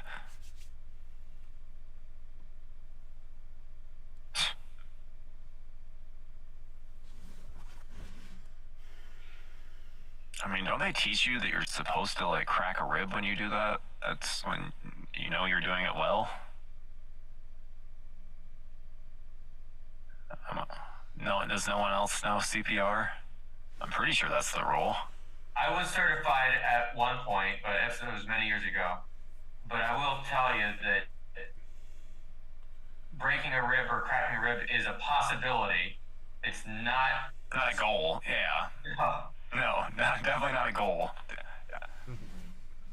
No, I thought it was always a thing where they told us like not to panic. It means you're doing it right. Every time they teach somebody CPR, all I can think of is that skit from The Office.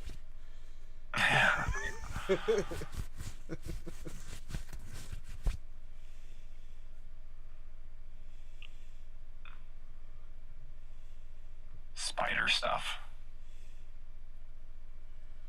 healing stuff.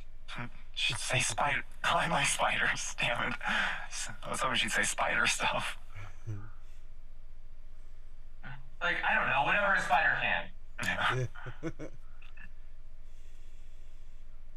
Yeah, missed opportunity right there.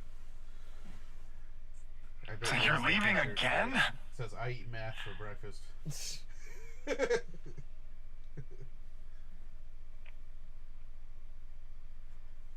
Punky Brewster. Wow, that's a blast from the past. I know. Shut the fuck up. She goes to Peru? I love how movies depict how like international travel's so easy and they can just do it on the fly. Every fucking movie. Yeah, she's literally gonna be back in New York tonight. Like, what the fuck? I never realized Unless you that. have your own private plane, that ain't happening. Technically, she was born in Peru, so it shouldn't be too hard for her. Yeah, but that's still like a fucking... How long of a flight would that be? From New York to Peru? I would imagine probably. I don't know. She can see into the future, so maybe she could pick the best I flight. don't know, 11-hour flight maybe. 8 hours. 8 hours. Okay, I wasn't too far off. So there and back, 16 hours. That's if it's a non-stop flight. Yeah, that's non-stop. Yeah. Bro, I hate Even one flying. stop you're adding a lot of time. I always prefer to drive. I only fly if I absolutely have to.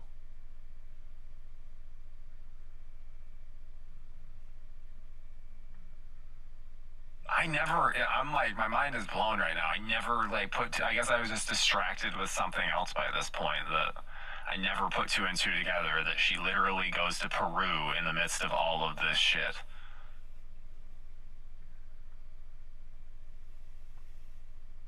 In the comics, she was born in Salem, Oregon.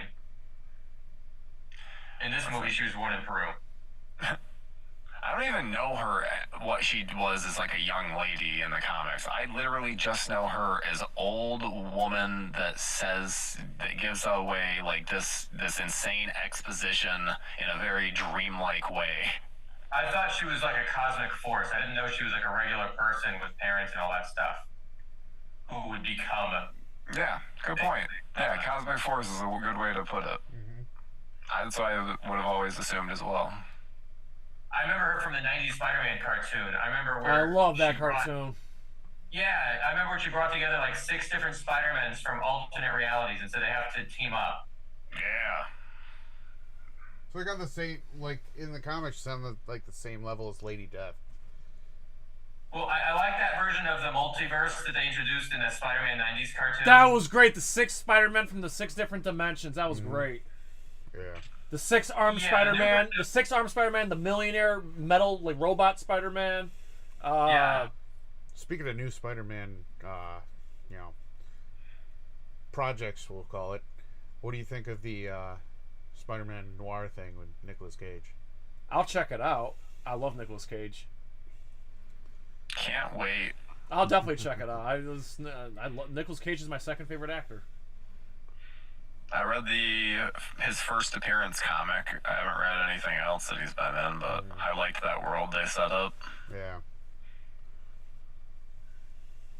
What about you, Joe? Are you looking forward to it?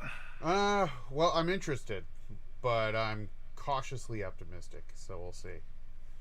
I mean, Nicolas Cage could deliver some real star power to it, but I don't know, that noir version of Spider-Man is kind of it's not the one, it's not everybody's go-to. Let's just say that.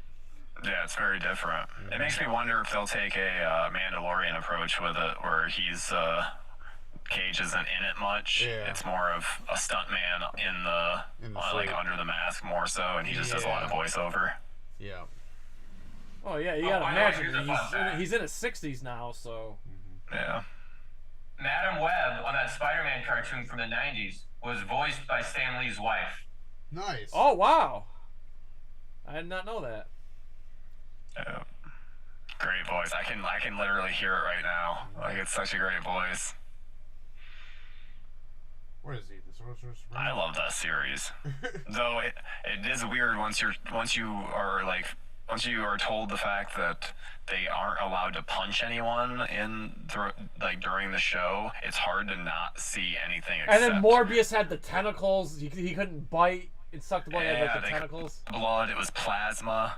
I need to get your plasma. X-Men was better. X-Men was blood. definitely Yeah, better, it is. but Spider-Man was really good too, and so was the Hulk cartoon.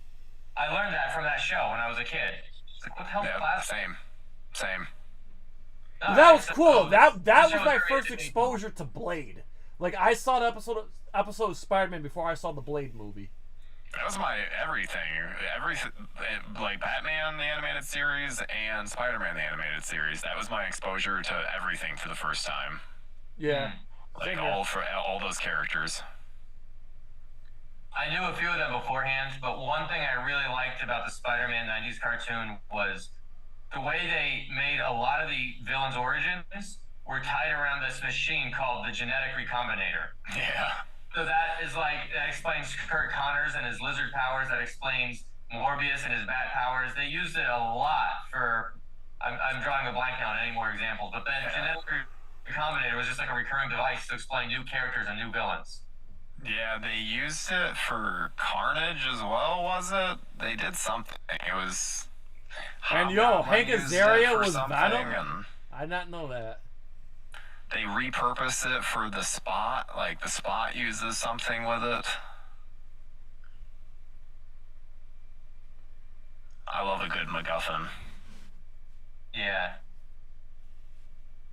It actually made a lot of the villains that Spider-Man interacted with, it kind of brought them closer together. It's like, oh, you're a victim of that same stupid machine.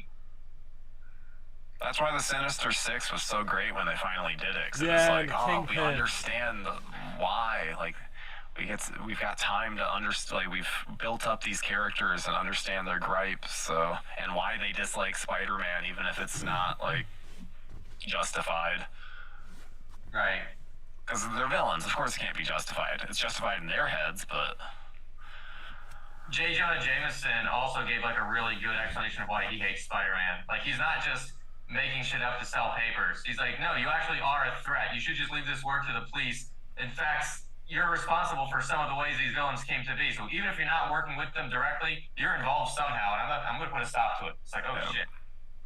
Oh shit, you can't convince this guy to stop hating Spider-Man. He's driven. Shay, yeah, there were rumors that they were going to do a follow-up series, like a sequel series for Spider-Man because of the success of X-Men 97. So, fingers crossed. We gotta keep the momentum going. There was like 5 seconds in X-Men 97 where you could see Peter Parker's reaction to something. Yep.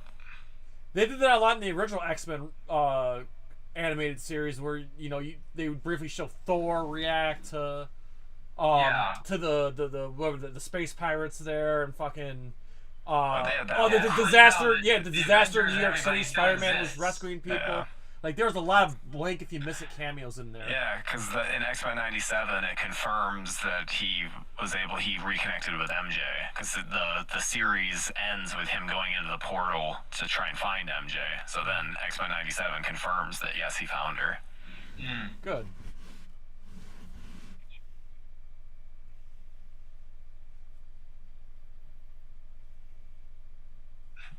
God, yeah, the title music is so good for that. Joe Perry of Aerosmith.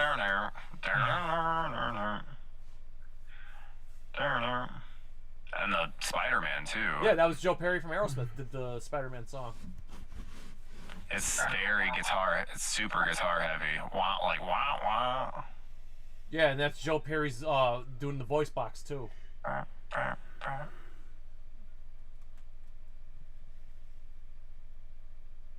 Yeah, that's a really high energy song right there. Very much so. I keep seeing myself in the webcam thing, and it's throwing me off because I'm used to seeing a lot more hair. Oh, we did it! Yeah, I saw. We're at 2174 right now. Been peeking in when I was away, so what are you guys on now? Madam Web is fucking wonky as hell. That delivery, oof.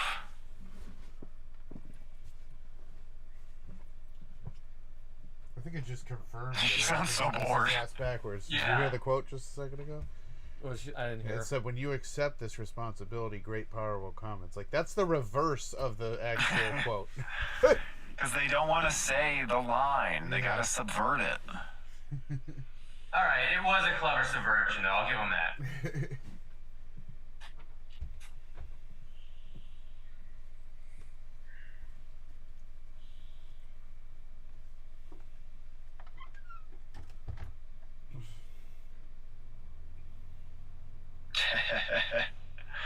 Shay said he didn't recognize me at first until he heard me talk.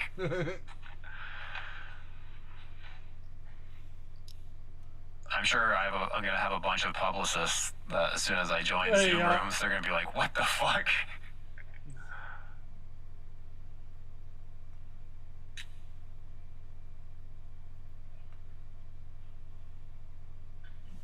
Uncle Ben, do something.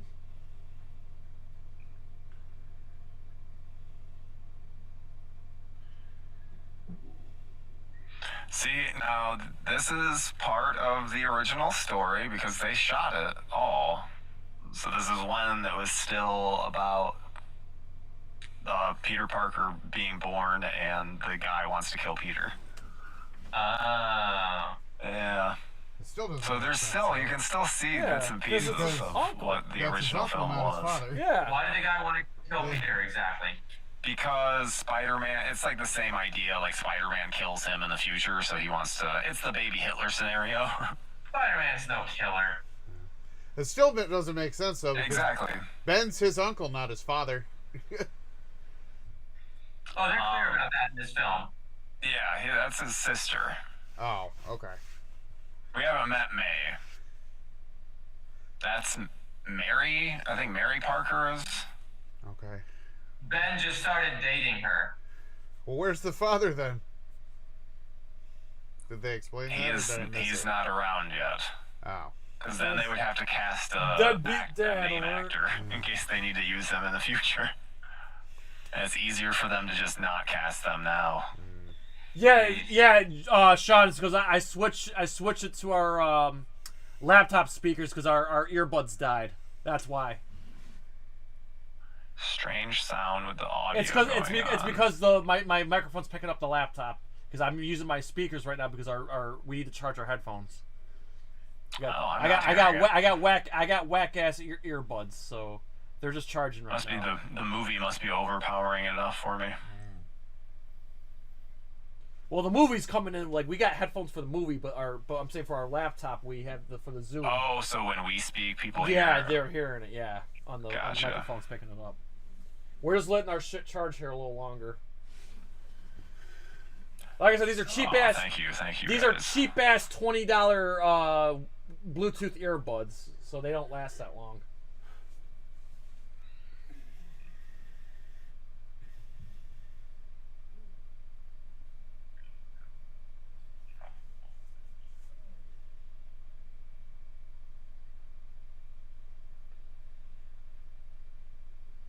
So we're probably gonna be like 5 or 10 minutes over before we get to Batman Forever. Well, Batman Forever is the last fucking movie, and and plus we have to take some kind of break too to eat and piss and shit and all that. Yeah, we will. I mean, as long as you guys are good. If we start a little bit late for Batman Forever, you guys are good though, right? Jay, there's no way you can get yourself a wired headset like this one? Well, here's the thing, like. It's because he and Joe would both need. Yeah, actually, I do have a headphone splitter. They do need a headphone splitter. Yeah, but we have a headphone splitter. The headphones we're wearing now are plugged to the TV where the movie's coming from. Yeah. And then we use the Bluetooth for my laptop. But then you gotta keep changing out the headsets because they keep losing their charge. Yeah, because because you're cheap ass earbuds here. Because here's the thing though, I don't normally stream for 10 hours plus. Shame on you. Why don't Once a year you do. but if I'm just doing a regular Twitch stream or a regular YouTube interview, yeah, these will last. But they're not designed for a fucking 10-hour stream. I think I know what Santa Claus needs to get you this Christmas. Well, I'll put it on I'll put my Amazon wish list on my OnlyFans page. Dude, yeah, I'm waiting for your daily post. On your OnlyFans. Okay, I'll be serious for a minute. We will do a NerdCage Live OnlyFans for one purpose, and it's gotta be enough demand for it. Is if we play the game, I don't know if you guys remember this game called Dante's Inferno. Or any game. We that can't has play gratuitous Dante's nudity. Inferno on Twitch because of all the nudity. Yeah. So if we're gonna play Dante's Inferno, if you guys want us to play Dante's Inferno, it's gotta be on OnlyFans. Why wouldn't you just start like a Patreon? I don't know, because then you can actually do live streaming as well. I don't know. I just think OnlyFans would. Just like OnlyFans. Well, Patreon is probably a better way to go. What's that? I think it sends the right message. Yeah, the OnlyFans, they're gonna think they're gonna be getting your dick on the Well, stream. they are, but just not my dick. They're gonna be getting the big black devil's dick from Dante's Inferno, swinging back and forth. Yeah, they'll be getting a dick. It's not Jay's dick. Yeah. We'll do X-rated watch parties.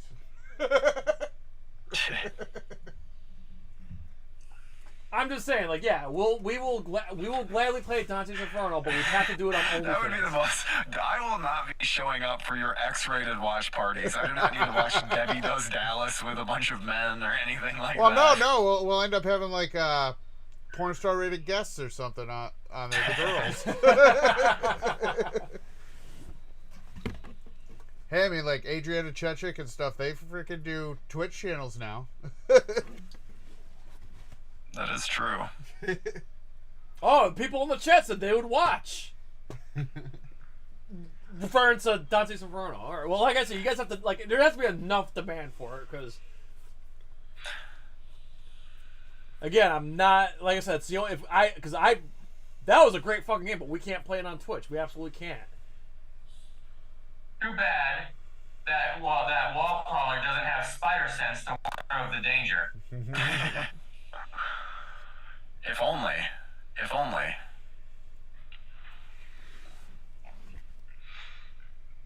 I really liked Isabel Merced in Alien Romulus. She's really good.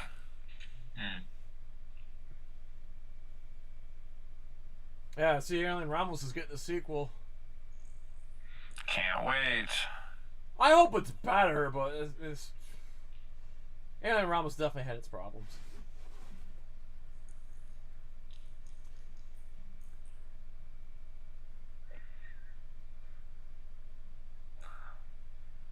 Oh, Leanna Lee, she's cool. We'll have to have her back on sometime.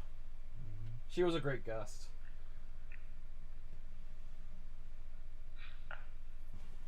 This is, I think, one of the better parts of the movie, just in that I've never seen an actress look so disinterested performing an action scene. So just pay attention to that.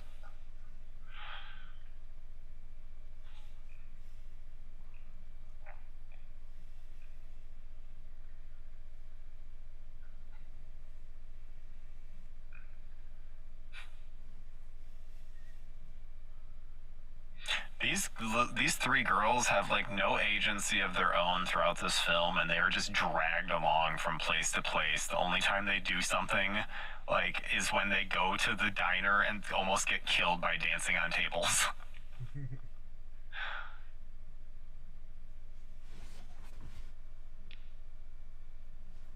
When someone comes along who can see the future, you kind of feel like I better do whatever they say because they kind of know what's going to happen before it happens. Like, whatever I thought I was going to do, that's on hold. Let me just do whatever she advises. Yeah, it's like she's already proven that she knows what's up.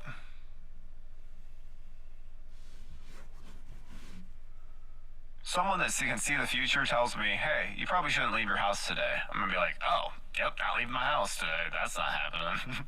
Yeah. Should I buy Apple stock? Yeah. Instead, they're like, I really need to go to the grocery store.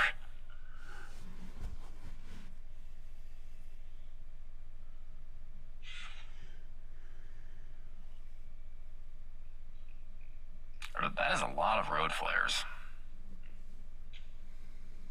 But I don't know. Don't want to criticize New York EMTs. May have a lot of road flares in their one go bag. I got this one. I got one more Red Bull left. I'm debating if I should drink it or not. Because I kind of want to go straight to bed when we're done streaming. So I don't know if I'm going to need the energy to get through Batman Forever, or if I drink a Red Bull, I'll be too wired after Batman Forever and I'll never go to sleep. You're going to be too wired. Yeah, 6 to 1, half dozen of the other. Just cut it with some water. It'll be fine.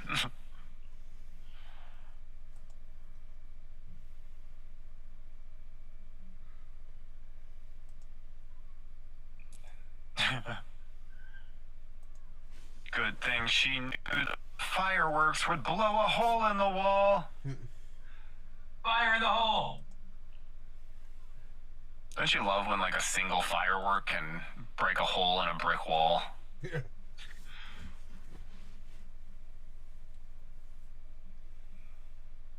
Hello, Jack. Hello. Hey, Jack. How we doing? I'm sorry I could not make it to seeing the god-awful Madam Web. I honestly refuse. Madam Web is still on right now. We're just good lord, it's still going. Yeah. Yes, we're. Yeah, I think we got what, like 10 minutes left, if that. Yeah. Alright, no worries. Yeah, it should end. This is really the. Well, I'll tell you what, though, we did pretty good. We were pretty much on time. So I've. We were on Even though time for there's basically every 19 minutes movie. left. There's very long credits. Hey, is there a Low key though, I might grab the movies off you guys too. So. Yeah. You got that email, right, Jack? I sent you. Yeah, I got that email. So Okay, I'm just gonna perfect. Go grab those. Perfect. All right. Hey, Jack. Mhm. I'm gonna throw the subtitle file in the chat. Okay. I don't know what that means, but okay. Well, in case you want to watch with subtitles. Yeah, because, you know, so the audio doesn't bleed through or nothing, you know? It was gonna be like Brian Griffin when he goes sees a movie as like for the visually impaired. All right, the movie's over. Everybody looks pretty pissed. Dude, you guys remember that watch party we had when we did Godzilla vs. Kong, and Jack and Adam were going back and forth throughout the whole movie? That was epic. That was hilarious, dude. That was our most. At the time, that was our most watched watch party because everybody came to see Adam and Jack argue. How much longer is the movie? I mean, we're at 139 right now. We gotta be close to finished here. There's 18 minutes left. I'm sure there's 10 minutes of credits. All right, so we got 8 more minutes. And this came out this year, right? Yeah, back in February. This is the first time in NerdCage Live Cheesy Movies for Charity history we're watching a movie that came out this year. Granted, I don't remember if I saw this movie in the theater or. You saw it in theaters. I remember you texted me. I don't know. I saw it in theaters. The next movie we're watching is just way better. Way better. Honest to God, I think Highlander 2 was obviously my favorite movie of the night today. Okay, I have a confession to make. I've never seen the series. Wow. Yep. You're a movie reviewer and you've never seen Highlander. Listen, I just watched a few years ago for the first time Flash Gordon. And you just saw Gremlins Gremlins and Die Hard, right? Oh, I love it. I love Flash Gordon. Love it. Love the fact that Boss Nass is actually the Hawkman guy. I'm like, oh, cool. Yeah. Man, George, missed opportunity in Phantom Menace. Stand by my Guggens! Dive! Kick-ass soundtrack. Oh, we've seen this before. This is just like in the first Spider-Man movie. You can't save both of them. You can't get Spider-Man because it's because Disney owns it now. We're idiots. So. I'm all ready for this one. I am all ready for Batman Forever, so I'm like, yes. Bro, you know what makes Batman Forever more fun to watch is that whole Jim Carrey Tommy Lee Jones feud. Makes it that much more fun to watch. I cannot stand your buffoonery. And it's just so funny because Tommy Lee Jones was acting more like an idiot than Jim Carrey was. Oh, well, that's the thing. It's like, what a terrible portrayal of Two-Face. Yeah, I know. It's just a damn shame we never got Billy D. Williams as Two-Face. Well, if you read Batman '89, the comic, they actually do that pretty good. Good justice on that. So, I did just see War of the Rohirrim last night. Surprisingly good. Yeah, I'm sure it's good. It's just probably not gonna make any money, but I'm sure it's good. I mean, it's 10's way better than Rings of Power. I'll give it that. Yeah. Hey, Jack, have you been reading the Batman '89 Echoes comic? That's the sequel, right? I haven't gotten a chance because I had to wait till the first round got all the essentials in one book. So I have to get when they do that one. I'll do that one. Get the next trade paperback. They were. Yeah. I love that. The girls were never your future. I was. Here's the S. Remember in the beginning of the movie, she saw an S falling Yes. Yes. Now Yes we to get the that S. Oh my God, this CGI is terrible. And I heard it's. I don't even Just want. wait, Like, the I'm S. gonna download. I'm gonna Wait, download. it's not even the S. It's the P. Oh, he just got peed on. He just got peed on. He died in pee. But if you look, it's her S on the line. I would say boo, but that's pretty fun. Oh. And yes, Shay, Batman Forever was my introduction to Nicole Kidman. Perfect song for this scene. Blinded by the light. God. To quote Stephen Hawking, "Oh Jesus, no." It's like, I'm pretty sure from the angle that they just showed that would have just gotten one of her eyes. So she should just be blind in one eye.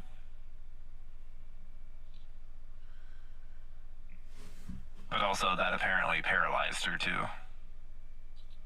Yeah, that doesn't Don't make pull sense. her up. She has a serious injury. You're gonna do more damage. I think the only way to save her is to bring her up to the surface. Nah, she can breathe. Oh God. Oh, maybe they paralyze her. When they had to learn CPR? Yeah. It's come full circle. You know what? You're right, Tabmock. This is so smart. Thank you. That's all I'm saying. It's well written. Movie. Everybody shits on it, and it's amazing. It's a big load of spider shit. Oh God, those eyes. That's how we know she's blind. Otherwise, we She wouldn't looks know. like it looks She like didn't have Linda. It looks like cloudy Linda eyes. Blair in The Exorcist. I'll tell you what she doesn't look like. Madam Web. Yeah, well, she's not that old yet. Yeah, give her another 60 years. Mm-hmm. We have to see the adventures of her and the Spider Women first. Little baby Peter Parker's been born. Just to quote Shrek, like lots of are gonna happen. Adam Scott's just hanging. He's like, yeah, I'm here. So now instead of Peter Parker being randomly given to his uncle later on, and uncle and aunt, now it makes sense because his uncle's been there ever since he was a baby. Yep. Now their relationship is a lot closer than we would have been led to believe. But apparently he and May are not high school sweethearts. So. Oh, yeah. Yeah. They just met sometime in their 30s. Adam Scott doesn't look young. Like.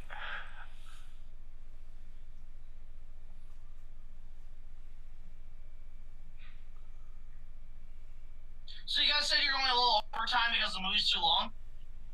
Well, yeah, but this is I like almost the way you blame over. it on the movies. Like, Yeah, it just started late. Yeah. No, we're gonna take like a quick 5-minute break, and then we'll go right into Batman. Perfect. But to be fair though, we were on time for every movie tonight. This is the only one where we just went a little bit late.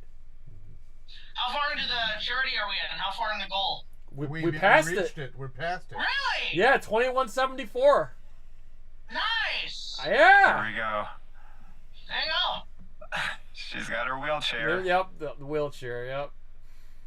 And the red sunglasses. Oh, wait till you see her superhero outfit. Oh, look how much wiser she's gotten. All it took was her losing her vision and losing her ability to walk, and she's so wise already. Bless you, Anya. Look at that.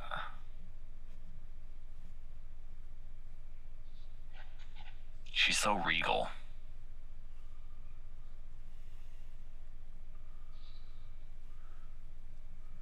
They wouldn't like her if she's angry. I'm just gonna pretend I know what you guys are talking about. Bringing everything back. That sounds awful. And No, Sean it's is amazing. here. You'd love this movie, Jack. You'd love it. No. Listen, the worst movie I saw this year was Miller's Girl. What the hell was that? Here we go. We finally get them in costume.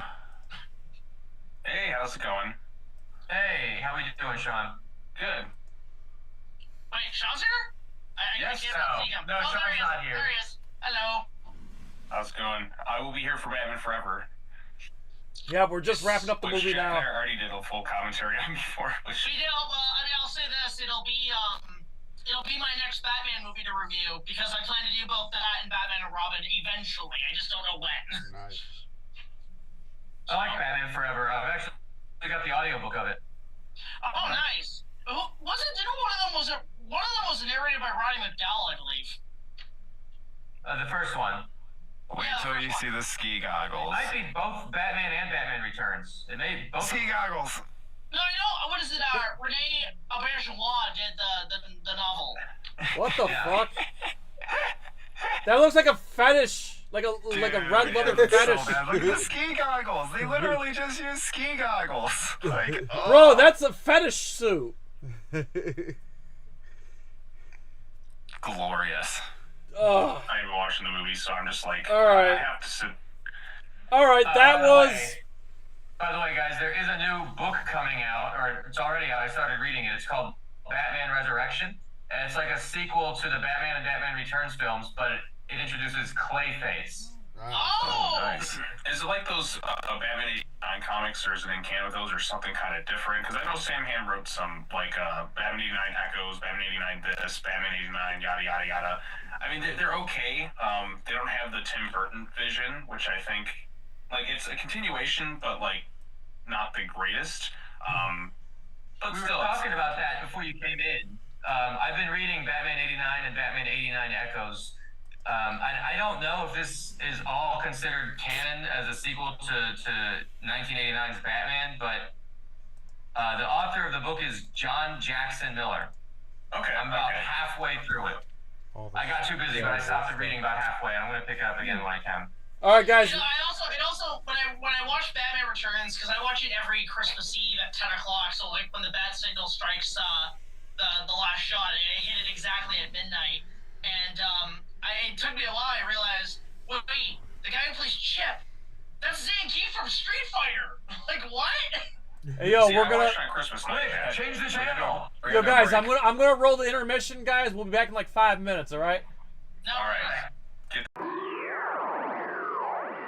My style, my tone, No. what I dig is tend to be, darker featured women, and but the dance is hot, but it's cool. It's also cool. It's sexy, but it's weird. Something about possessed dancing just like appeals to me because I think I don't like dancing usually. People look so stupid, but where I'm like, oh, you can't even help this. Oh, I kind of dig that. Billy, why the fuck is your dog at the bank? Billy, what the fuck? Like, get your dog out of the bank. People have jobs to do. They have things they gotta get done. I'll meet you in the middle. I think his dog should not have broke her snowman, and I don't think he should have brought it in work, but she seems like she drives slow in the left lane, so I kind of hate her also. Wherever the red dot goes, you bang. You know what, Val? This one's on me, okay? You see me reaching for my fucking wallet? I got a goddamn plan! Thank you for not smoking. What's the boogeyman?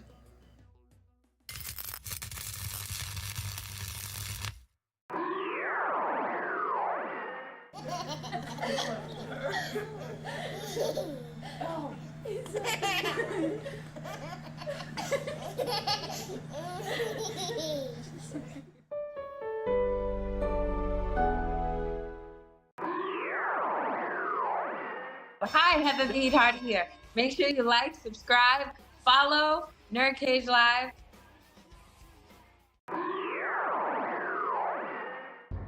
Do you find yourself plagued by indecision, unsure whether to take action, or even to get involved at all? You need to call Elder Gods Consulting. Here at EGC, we pride ourselves on being experts at indecision and inaction. There's no need to fear. The Elder Gods are here. I do not understand. How can you fear the Elder Gods? Exactly. You really shouldn't be afraid. In fact, according to the latest reviews, we're #1 in the category of toothless worms. So go ahead and call 1-800-ELDER-GOD now. Operators are standing by. Good credit, bad credit, it doesn't matter. Remember, every time you stop by for a consultation, you're allowed 3 questions. So bring a friend, bring an enemy, or just come alone. But come on up to Elder Gods Consulting. Don't expect results, just consults.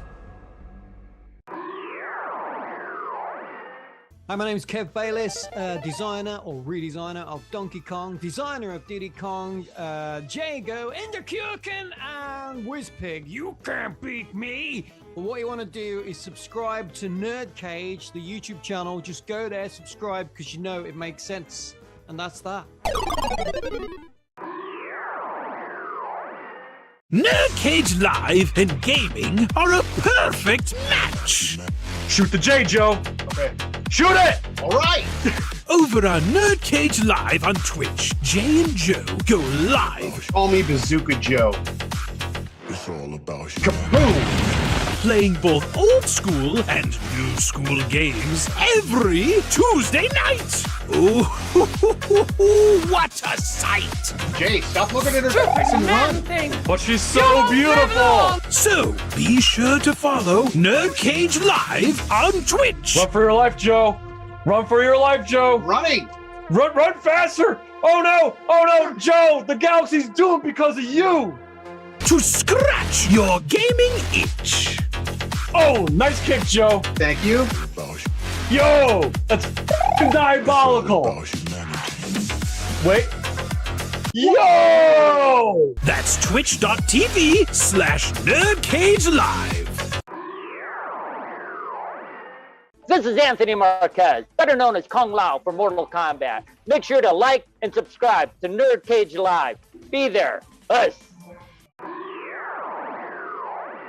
Childhood cancer it's hard, but St. Jude has gotten us through it.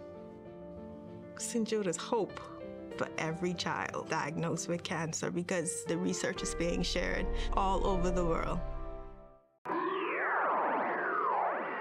Hi, I'm Leah Montalongo, the OG Sindel. Please like, subscribe to NerdCage Live. You ever feel like your get up and go just got up and went? You know what you need? Lightning in a bottle. Yes, lightning in a bottle is here. This drink will give you exactly the jolt of energy you've been looking for. Save the day with blue raspberry, or embrace your inner dark side with the black cherry flavor. This will give you the surge of godlike power you need just to make it through the day.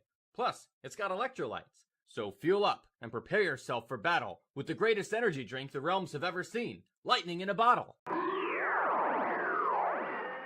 After centuries of dispensing justice, the High Courts of Outworld is finally coming to a TV near you.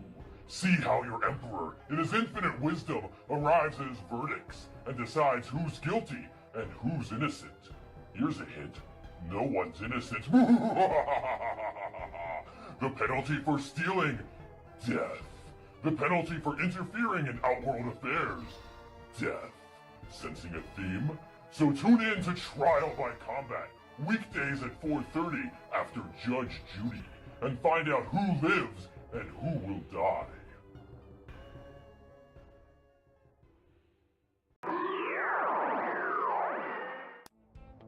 The all-new Dragon Jets are here.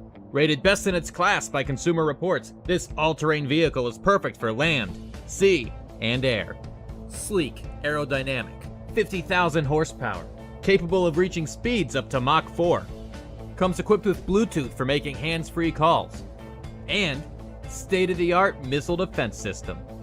Don't just settle for any old flying vehicle. Head on over to your local Dragon Jet dealer now. Financing available. Greetings, imagination connoisseurs. This is Robert Meyer Burnett, and I'm telling you to go get in the cage, the NerdCage Live, and you watch, you like, you subscribe. And you come back and you hear some cogent discourse about all things nerdy. NerdCage Live, do it. Test your personality. Learn about yourself and have fun taking our personality quizzes. You see, our computer experts have been hard at work designing scientifically accurate personality tests. After defeating invaders from other dimensions, get tested on the different dimensions of you. Our most popular being, what kind of animal are you? After a series of grueling questions, you can find out what's your spirit animal. This was just another one of Nightwolf's crazy tests? A penguin? Oh, get out of here! A vulture? Yeah, I could see that. You gotta admit, taking an online quiz definitely beats doing it the old-fashioned way. What is your spirit animal? Jaguar, why do you ask? Doing a survey. Well, survey completed, so take her easy. You didn't ask me, but if you had, the answer I would have given is doggy. So hop online and take the personality quiz. Like there's really no other way to find out what kind of person you are. This is Ernie C. from Body Count. You're tuned in to NerdCage. Can you like and subscribe?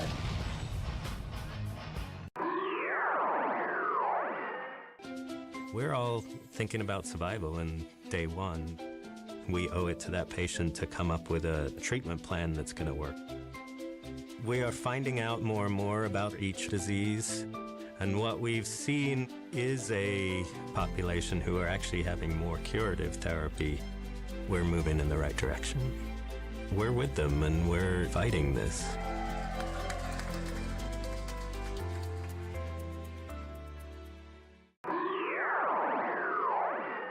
Hey everybody, this is Dave Niebuhr from Dog Eat Dog, and you're watching NerdCage Live. So like, share, and subscribe to this channel. These are great guys doing what they love to do.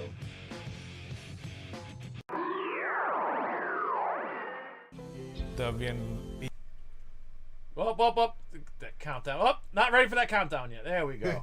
All right. You are now about to witness one last time the strength of Geek Knowledge final round. Yes, that's right. You are trapped in NerdCage Live. Cheesy from Movies for Charity 3. We've already hit our goal. We're at $2,174. Let's motherfucking go. Holy shit. I mean, I cannot believe, like, we raised this much money today. On top of that, if we add up all the times that we've done Cheesy Movies for Charity, we've raised, over, well past $4,000. Like, this is insane. So, thank you to everybody. Thank you for hanging out with us. This is the finale. We are watching one last movie, and that is Batman Forever, which is streaming right now on Max, which will be off of Max. It will be off of Max in a couple weeks. So, nice. Hashtag release the Schumacher by the way, Jay. Hashtag release the Schumacher cut. Yes, I'm all for it.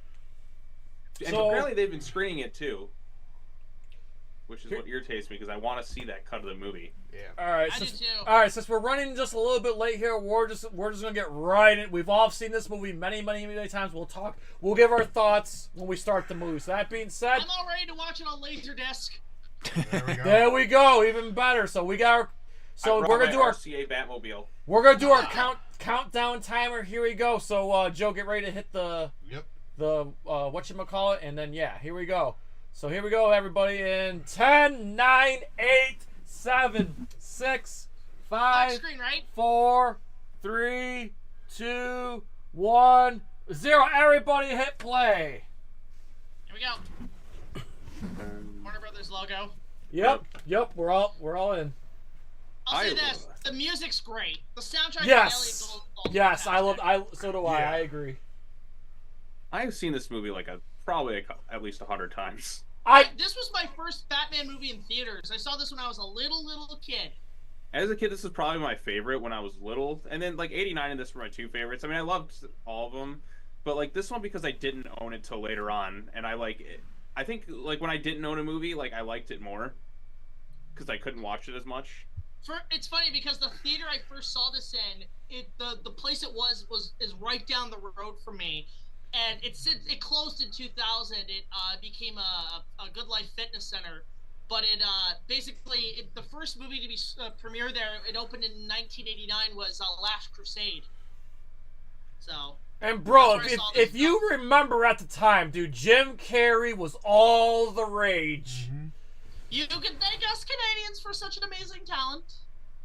I'm just saying, 1994, we got Ace Ventura, Dumb and Dumber, and The Mask, all in the same year, followed by this. And then... you know what? Hey, next year, 30th anniversary of Batman Forever.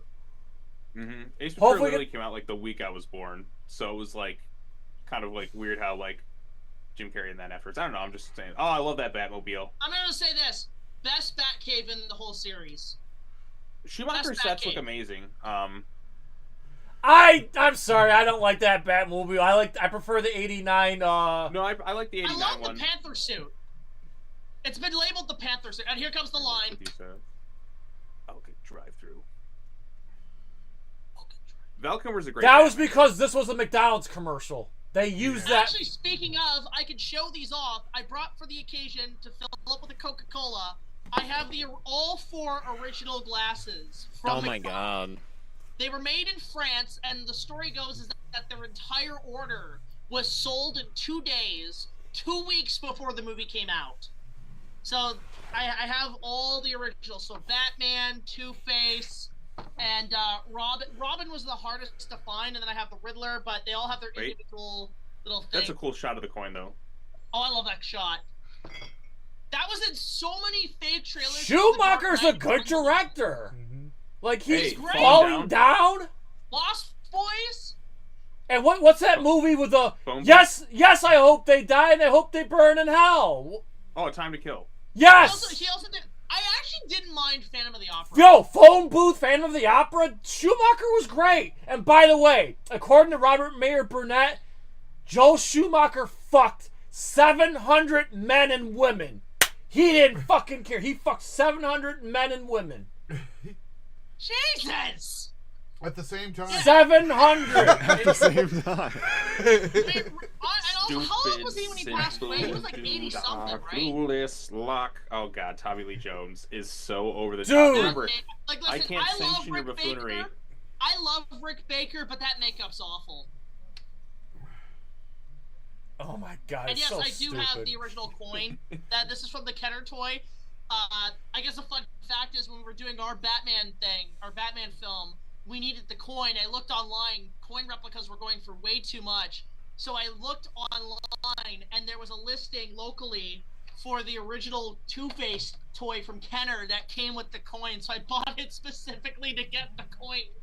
But I love it because the toy packaging back for this movie was great. Oh, there she is. Oh my god, acid! Oh, listen, this was my introduction to Nicole Kidman. Same here. By the And, way, like, I have to go see Baby Girl. Come on. A man half her age fucking her. I gotta go see that movie. I gotta go see that movie. Line. I love how Hot each movie, entrance. Gordon just gets like less and less like relevant with each one. Like they just kind of like, hey, go do our jobs, yay. He's a terrible Gordon. I'm sorry. He is, but I kind of love him. He's less Gordon and more Chief O'Hara. Yeah. I think More so. Chief O'Hara from 60s. Oh, I mean, what do you expect from the guy who narrated The Land Before Time? I'm not kidding. It's the same guy. Who do you guys think should be the next like DCU Batman? Because though Pattinson's playing it, you know what? Since Andy Muschietti's supposedly still making it, I think they should have Skarsgård play it. No, Andy Muschietti quit. Where? When? He quit like a year ago. No. He's it. No. He's He still quit. attached. I would say it's weird because, like, I don't. They're already bad. talking about like they're not gonna do. There's not gonna be a Batman movie at all. They're just gonna force Pattinson into the universe. They're already talking about that. No, that's not true at all. He just talked about that in an interview, saying no, he wants to keep it separate. Yep. He's already Gunn's already clarified that's not true. I'll say this: it's I would say That's not a cover for like up. the Batman that's going to be in this universe, but like in another, like a Batman live action show. I always thought Thomas Gibson would be a great Batman. He's got the Kevin Conroy look. God. I still say they should let it be Bill Skarsgård. I mean, that dude is so versatile as an actor. Like, I'm excited to see that Nosferatu movie. Like, I heard his voice, I'm like, you would not know that's him. It's like Colin Farrell. Like, he just disappears in, like, each role he does. So, plus he's worked Muschietti, and I think he'd do a pretty good job. Like, it'd be a little bit out-of-the-box casting, but I want I Alan Richson. he could pull it off, too. Like, that dude is, like, built like a tank. But I don't know, but, like, because he's got Reacher, I don't know if he has time. I know some people want Jensen Ackles, but, like, his animated Batman was so terrible that He's not a good enough actor. actor. No.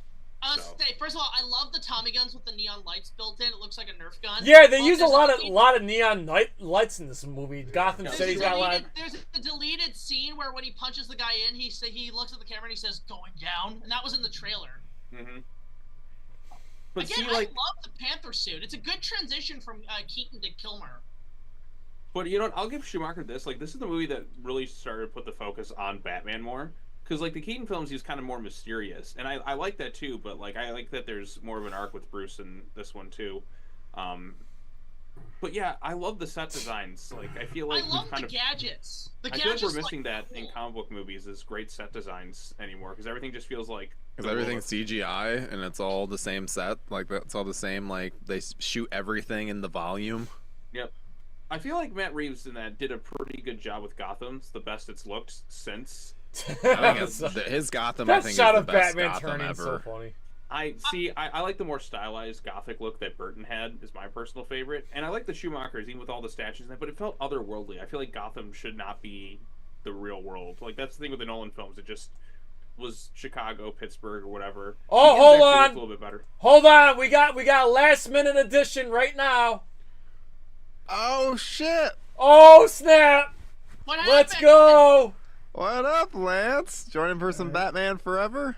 Yeah. Some things got changed up, so I had some time. I was like, well, if I'm already listening to you guys on YouTube, I might as well join. All right. Yeah. More the merrier. Let's fucking go. Pleasure to Batman meet you fucking guys. forever. Nice to meet you.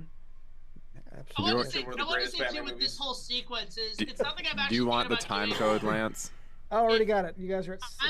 You have it on the thing. 7:58, 7:59, 8 minutes. We just hit 8 8:01. Yeah. 8:02, Oh, why does it 8:03. say 7:43, guys? Because of the delay. There's a delay. It's gonna be delayed. There's We're a delay. So what's the time code? 8:10, 8:11, 8:12, 8:13, 8:14, 8:15. It's boiling acid. I love the extras in these movies. Boiling acid. I thought of this idea for a future Batman project. Is okay. I just want to I want to pitch this. Die Hard with Batman. Like basically John McClane's Batman and all of Hans Gruber's villains are all like different Batman villains. I don't know why. I think that'd be kind of cool to do Die Hard with Batman.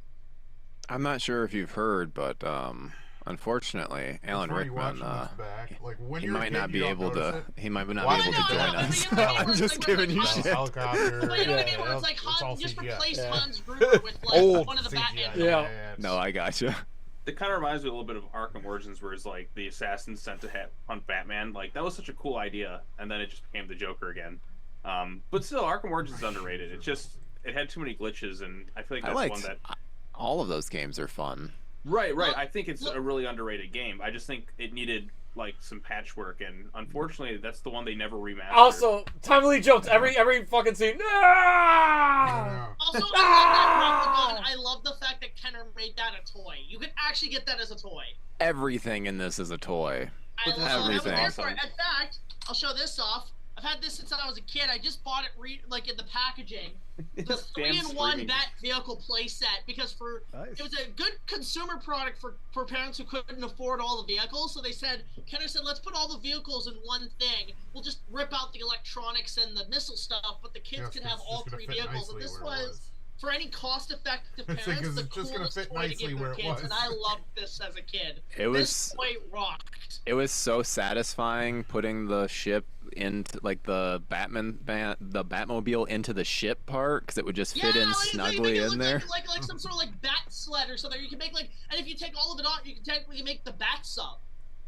Yep. Oh my god, he's 90 CGI, bro. I know. Look at the statues This though. was John Dykstra, I think, right? Yes, Dykstra did it. I think Dykstra did this and Batman and Robin.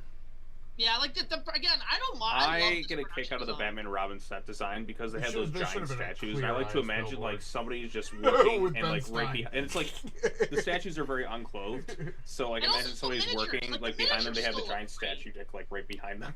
I mean, that's the best thing about all the Schumacher sets and all the set design in his films is that it's over the top and none of it makes sense to a practical level, and that's the best part about it. Exactly. I'll just say I love Two-Face's pistols. They just have a unique look to them. What kind of gun is that anyway?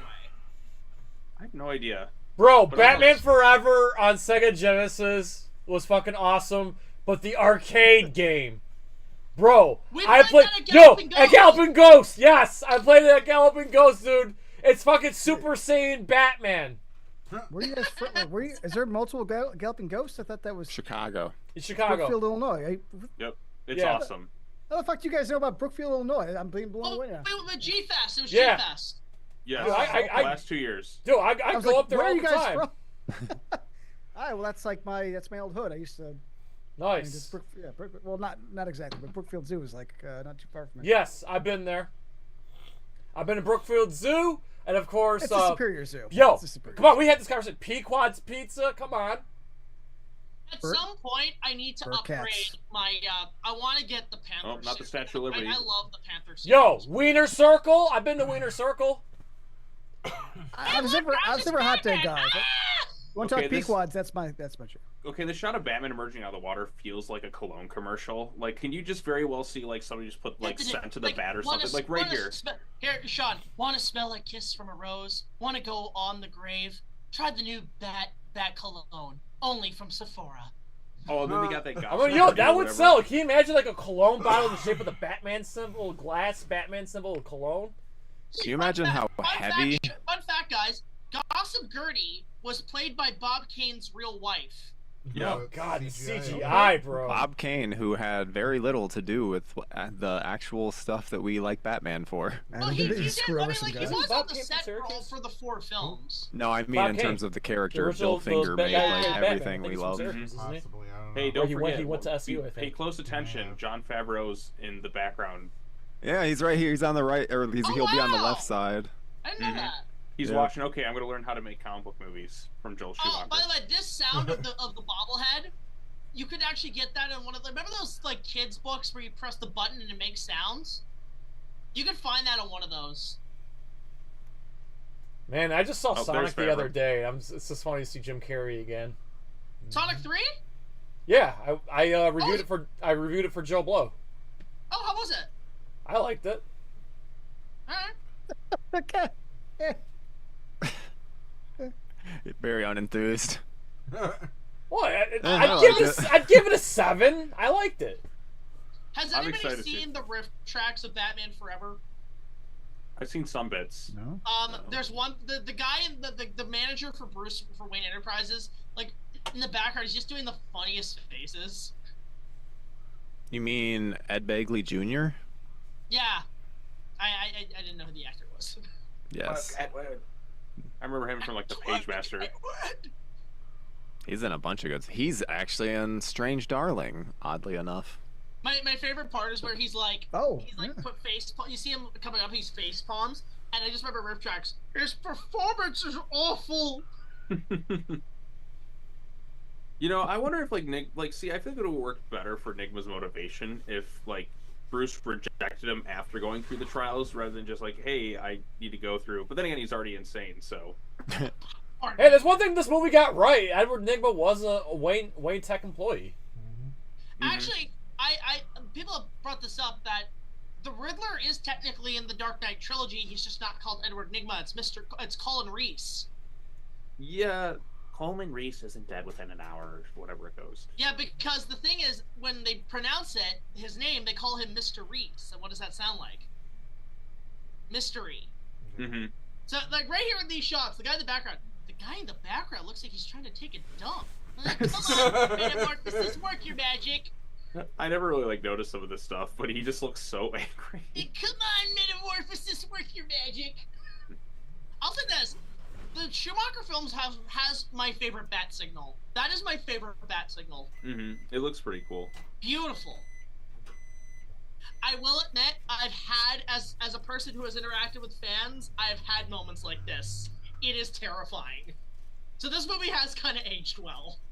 Yeah, like a lot of Jim Carrey stuff kind of ages well. Like Cable Guy predicted things. This movie, it's basically the box is the internet. In a way, it's like. Even though that's not a box, it's a cone. Right, it looks like a blender. It looks like a popcorn maker.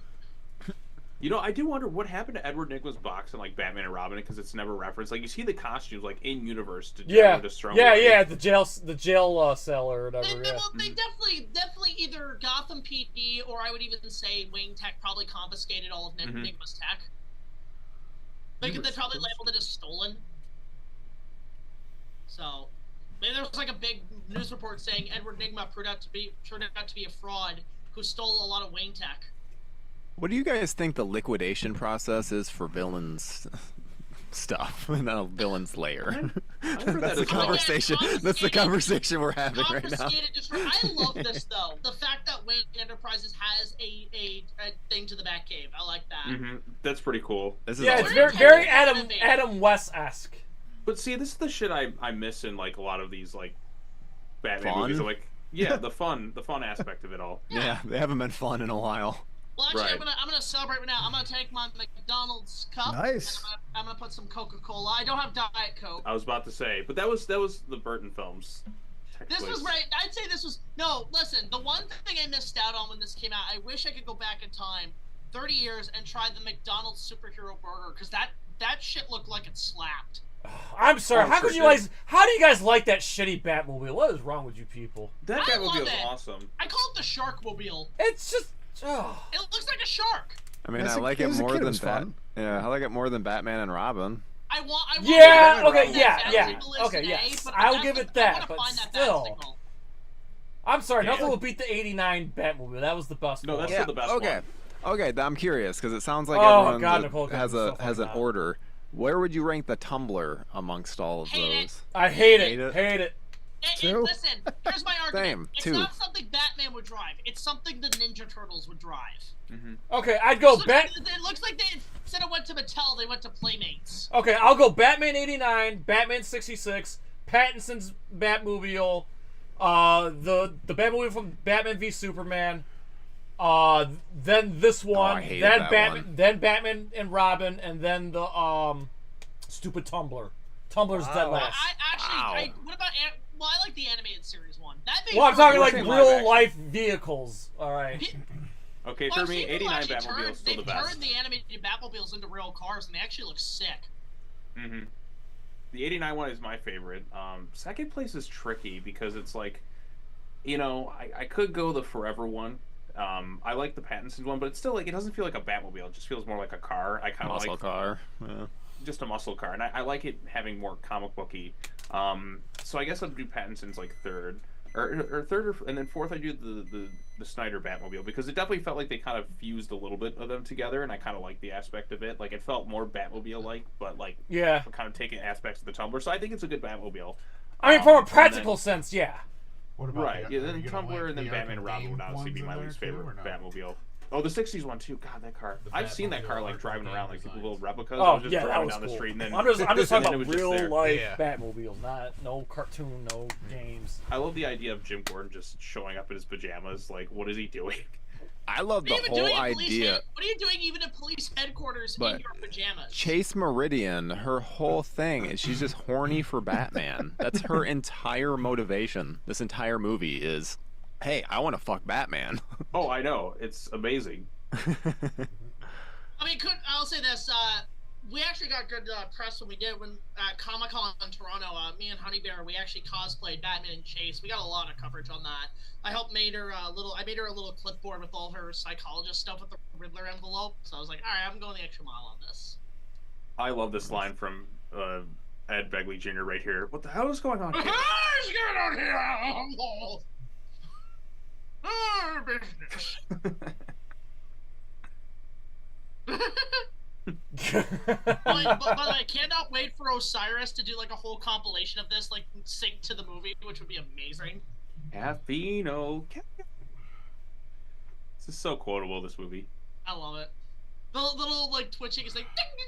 No, the security video is the best part. You know what? The See, suicide. predict the future, AI generated videos. Basically. Don't touch that switch. Which one, this? Oh my god.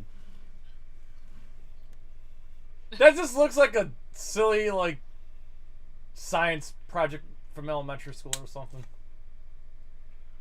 This kind of blew my mind The seeing this. fuck were you making in elementary school? I don't know. Well, they all look like they're wearing Rick Moranis' leftover stuff from Honey, I Shrunk the Kids. That and Doc Brown's like. Who the hell is Rick Moranis? Quick, turn to channel 76. God, Jim Carrey is hilarious to this. You can tell, like, when they cast them, they said, okay, we're just gonna give him the rundown of the script, let him just do whatever he wants.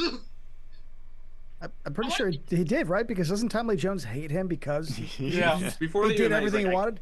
Yeah, someone should tell the story. I can't sanction your buffoonery. Okay, so the story and then is he just that goes over the top. I'll explain it. So apparently there was, well, first of all, there was a press conference, there was a press release, like a news report that apparently Val and Jim didn't like each other, and Val had to recoil that, saying, you know, that is bullshit. You have to be an idiot not to like Jim Carrey. It was actually Tommy Lee Jones who didn't like him, and at one of the dinners after I think a couple days of shooting. No, it was before the first time they met was the dinner, and like the blood drained from his face. He's like, I can't sanction. Yeah. Jim Carrey told the story on Howard Stern. It was on Howard Stern. He told the Jim story. went up to Tommy Lee, and I think Tommy Lee grabbed him by the collar and said, "I hate you. I cannot stand your buffoonery." And this dancing is just Jim. And what Like, makes Joel this so Schumacher- fucking funny is that Tommy Lee Jones was the one that acting like a bigger idiot in the movie. It's true. Didn't he tell it on Norm Macdonald's show? Yep. Yeah. Okay, I But thought it was on honestly, Howard him and Stern. Tommy Lee Jones together are just so much fun to watch. I'll say this too about Batman Forever. I think this, for me, this and Space Jam are like time capsules of the 90s. You can literally stick them on at any time and say, oh yeah, I'm back in the 90s. That was us watching Surf Ninjas to start the day. Yeah, Surf Ninjas was so 90s. Yeah. This is Glorious. way more 90s for me. See, I was born in 92, so I was a little late to the game, but I managed to experience about half the 90s. Which was still pretty good.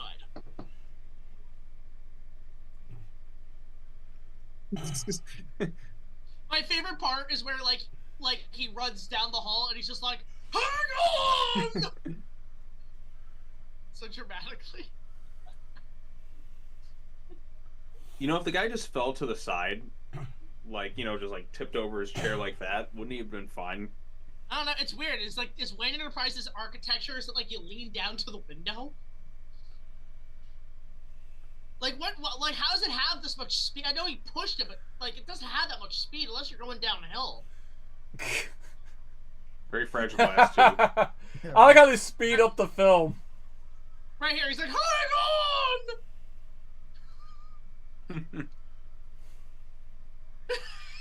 Red, babe. I also love how the rope is neon lit. Everything looks like a laser tag arena. Yes. Where's my Batman Forever laser tag arena at Six Flags? Hey, Kahuna. Off on the landing. He may have to settle for the bronze. God, I just know this movie too much. I love Batman and Robin when they jump out of Arkham. Let's go! I hope Mr. Bane can swim!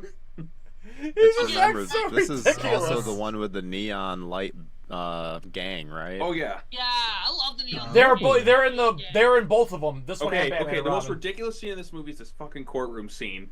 Although Batman tried, he is in full costume in the courtroom right there. Was Batman doing jury duty? He was doing jury duty. No, he was behind Yes. behind I the love how prosecution. Batman is in full costume in there. Full Adam West, and I love Adam West Batman. Also, Michael Goff, still the best Alfred. I love Michael Goff. There's never been a bad Alfred. They're all good Alfreds.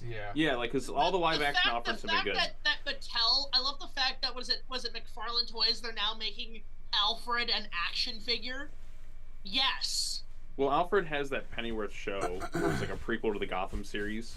Yeah, Alfred's MI6 and all that. Yeah, he's like an MI6 spy in Absolute Batman as well. Yeah, Absolute Batman's been crazy. Like I only read the first 2 issues, but it's so fucking awesome. I know, like it's Alfred's Batman? No. Absolute Batman. Absolute Batman. Alfred's just an MI6 like assassin. Bruce Wayne is like steroid up to like the 10th degree. It's like imagine Batman, but like 10 times like more. So Dark Knight Returns. More extreme than Dark Knight Returns. Like way more. Like it just gets so. Yeah, and he has like the long ears, but he can throw them as like daggers, like batarangs. What? Yeah, and it's nice to have Alfred on because like they killed off Alfred a couple years ago. And here we go. In comics for years. There's John Favreau. Definitely suicide. God, these are the laziest cops that existed. It's like I feel like my headcanon is like once Batman started taking care of everything, you're just like we don't want to anymore. Let's collect our paycheck. I will admit the riddles here are actually like pretty clever. Mm-hmm. Writing for the Riddler is very tricky. I don't know how the 60s show managed to do it so well, but because of the whole like riddles and tying it all together. Well, that's probably why they put it in like the first episode of the 60s show that he was the first villain. Frank Gorshin, I don't know, like probably my favorite Riddler though. Like I love Carrion. I do like his Riddler. And I like Paul Dano too. I just didn't really like the look they gave him. Who did Riddler in the animated series again? Because I thought John Glover, who's like Mr. DC. Riddler. He's been in so many DC shows. He's a Batman and Robin. He's like, I'm afraid you'll have to die. Love me some John Glover. Jason, I don't know if we're ever. I can't remember if we did or not. But next year we have to do Batman and Robin. You already did it. Damn, I forgot. Well, we did the live stream too, Jack. Well, yeah, true. I love Riddler's Lair. It's like one of my favorite little set designs here. And the crossword signs too. Flaming Lips, I think, did this song. Yep, Bad Days. It's a great song. Like I really like this. Very chill 90s. I love how he's like underneath the subway. I feel like I'm watching with the you know how on Amazon Prime they have that thing where it can like bring up little facts or like who's in it, like, or music or something. I feel like you guys have been nailing of like, oh, there's some song. You're like, oh, it's the Flaming Lips this. If you ever want a cool thing, pause and look at like some of the stuff here, the pictures on the walls. Like there's a little sign that says, "Hey, great job today, Ed." He lives under the basement of Pee-wee's Playhouse. Turn down the music, man. That fucking thing. Yeah. I want that thing. The freaking. Okay, who made that though? That's what I want to know. Well, actually, they're like those fortune teller arcade things. Like you see them all. Like he probably just had it customized, or like if somebody. Whoever has that, like, give me. I need that. It was just sold. I don't want that. I do not want that thing staring at me when I'm changing my the clothes. suit that's in it, because none of the other stuff works. It was the suit. It was sold on eBay like sometime in the last 4 years. How much was it? How much did it sold for? I have no idea. I remember seeing a headline and I was like, oh, that suit. Yeah, thing.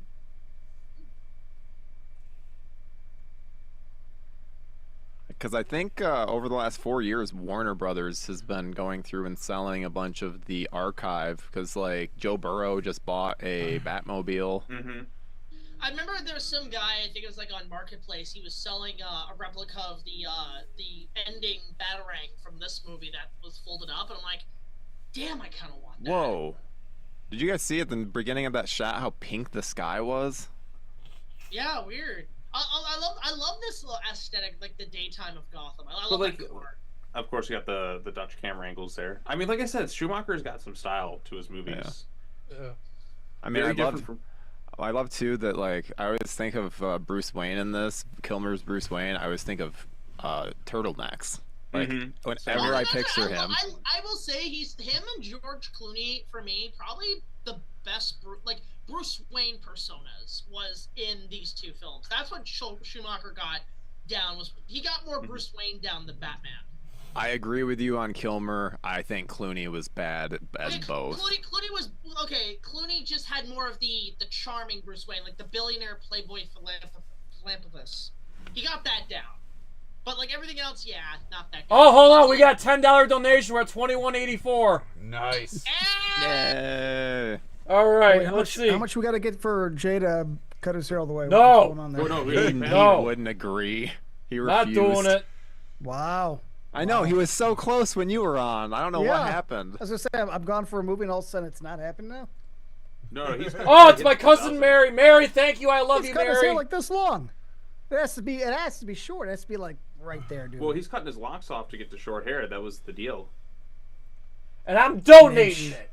An inch. You could keep it. I want the inch. Just the inch. All right, let's get to 20. Yo, $16, guys. Let's get to 22. Can we get $16 more? And let's get 2,200 even. What are you gonna give us? So you get your hair for $16 more? I'll give it to you. No. All right, Jay. You gotta trim some of your I beard just a little think 22 is a nice number. Okay. Maybe trim up the beard. Yo, listen, $2,200. That is 10% past the goal. Let's get to 2,200. But what about like for every additional like $400 or every additional $200, there's like another inch of beard? No, I feel you're deflecting, Jay. I feel there's a little deflection here, Jay. Were these people here when you told me you had like 100 hats and like a bunch of bandanas? And See, it's like you guys are pushing it. You guys should be grateful I'm cutting my hair, and now you want more. You guys are greedy. I'm sorry. What? What did I didn't force you. I did not force you. That was your own decision. I did not force you. Exactly. I'm a team player. I appreciate that. Cut it, Jay. All I care about is you cutting your hair. I really came back. I'm gonna do it. Press you to cut your hair. I'm gonna do it, and you guys will see it. And me and Joe will film a skit. It's gonna happen. Mm-hmm. And it's going for Locks of Love or something, right? Yes. I'm sending it to Locks of Love. Yeah, go real short with it. Army crew cut. You can't. It can't be stylish. I want to see you all handsome with some sort of like pixie cut. Oh, hang on. It has to be fucking all the way, man. Oh, god damn it! I got disconnected. Hang on. We better see. Joe, you still connected? No, I disconnected this one too. Shit. Hang on. We gotta switch sources here. Hang on. Let me cut that fucking hair. Yep. Oh, now it connected again. Oh, okay. All right, never mind. We're good. That was weird. It's because Tabmock is too nice. Oh, I know why. I think maybe it's Joe. You probably team walked up against him in the last. When I left, it seemed like he was fine. He was like, okay, and he's looking for an amount. I come back, it's not happening. I just feel. Well, he's cutting his hair down. So he got a text from someone. Sure, but I'm here to say cutting hair down isn't the same as cutting your hair. I want I'm not saying it's be buzzed, but I want you to be able to get into the army if need be. Well, I mean, I have a question. Everybody, I have a question. Do you like the circus? $21.89. This circus. We need $11. Who just went to Barlin Bailey as a kid? We have an anonymous donor for $5. Thank you. All right, we need $11. Nice. All right. Hell yeah, another 5. The circus.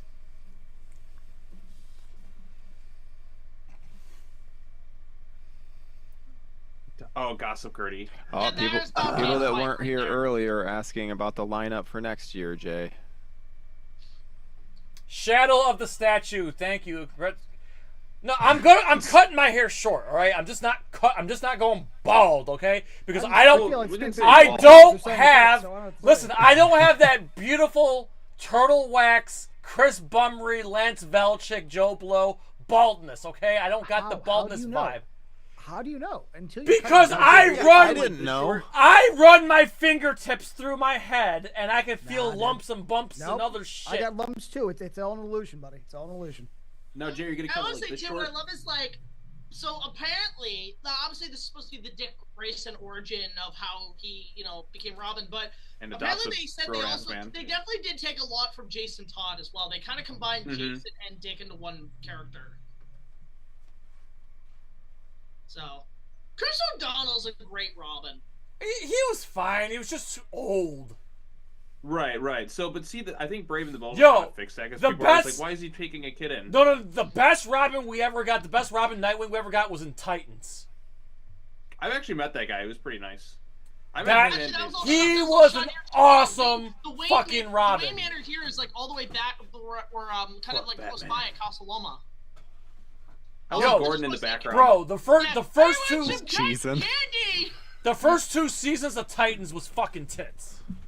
The first two seasons, the third and fourth, but the first 2 seasons were great. Check your donations. Titans was a show I just forced myself to finish. Jason Todd was the best character on it, and Raiden too. Jay, that anonymous $5, that was me. Oh, thank you, Jack. Check your donos. I got it, yeah.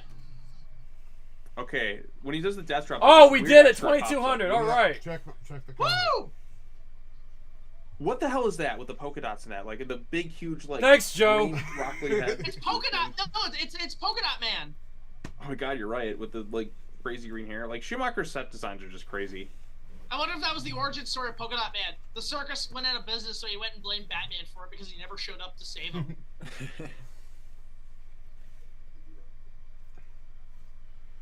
Actually, if I go to hold on, if I go to my Tiltify account, I want to see how much total we've done, like total. Hold on. The one thing I always, when I Yo, Joe, $4,500 even. Nice. Yo, NerdCage Live has you probably can't even see it. $4,500, $4,500 even between all 3 years. Yay, bravo. Right on with the Graysons do that death drop. Perfect timing. Also, I noticed they kind of used that shot twice. All right, so Joe, you know what I say we do? Let's do I think we should do next year's goal for 2,500. So if we hit it, that'll bring this to fucking $6 grand. It'll bring us to fucking 7,000. 7 grand. Yeah. Nice. And That's I what- assume What's the beard is is shave the beard entirely? Yeah, the beard's going next year. Oh. Bro, come on! I like my chin covered. Like, It why all do you grows guys? back. Why do you guys want to see my chin so bad? Like, It all really? grows back. Lance has said. Yes, It grows back. I wouldn't make it anything permanent, but like. Sean, I wanted to say all of Jim Carrey's reactions here. I love the fact you've turned that into me as a meme. Yes, I've said it to you like a few times. Jack reacting to this. Oh, actually, hang on. I'm gonna get some popcorn. 200 sticks of TNT. God, like Tyler Jones looks like he's about to orgasm. See, we got every so many scene. people demanding the crew cut in the chat, Jay. Oh. All right. No, all right. Jay needs the rating for Mortal Kombat. See, the crew cut is building momentum. I love this laugh he gives. Jay, you got to do the Raiden Mortal Kombat Annihilation haircut. I think that'd be perfect. You know what? If the only way that you can not do a super short hair is if you get a 90s the 90s bowl cut with the Oh all, God, like the, no! that no, one boy had in Surf no. Ninjas. I wanted to say too, this part where they all straight blare, he's like, Harvey, I'm Batman. It's like, I love the rip tracks. I'm Batman. I'm Batman. I'm Batman, and so is my wife. I remember like made a joke like when Bruce is like, "Don't worry, I'm sure you'll land on your feet," and I just yelled out just on like your your parents. I will cut it short. Just chill, people. I wonder if there were some rich people that were behind him there who like after the evening is over, they like come back and they think about it. They're like, wait a minute, Bruce Wayne was shouting that he was Batman during that. The person behind the left and like in front heard that absolutely. Yeah. Well, it's funny too because the whole premise of this whole circus, it's a circus that's in town. But You know, if his parents just stayed off to the side, they would have been fine. Because Dick goes up to the roof anyways. Well, it's just a matter of like the funding. I think the sponsors for the circus was Wayne Enterprises. He was being one of the donors for I think there was being. That's what I love about Schumacher's Gotham. A lot of the events that take place are being done through charities by Bruce Wayne. Mm-hmm. You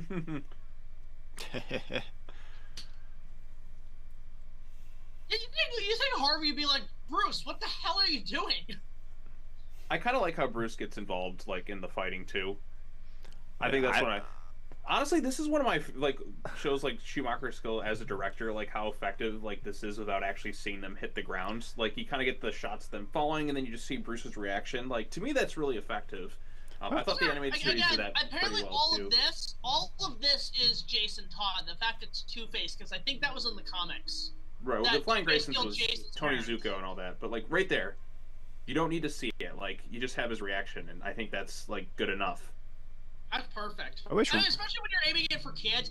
What a great neon lit Gotham right there. That's beautiful. I wish we had real life bad guys that would put bombs in colorful, like ornament-shaped spheres. Like they're always in like briefcases. The 90s movies is that sort of stuff.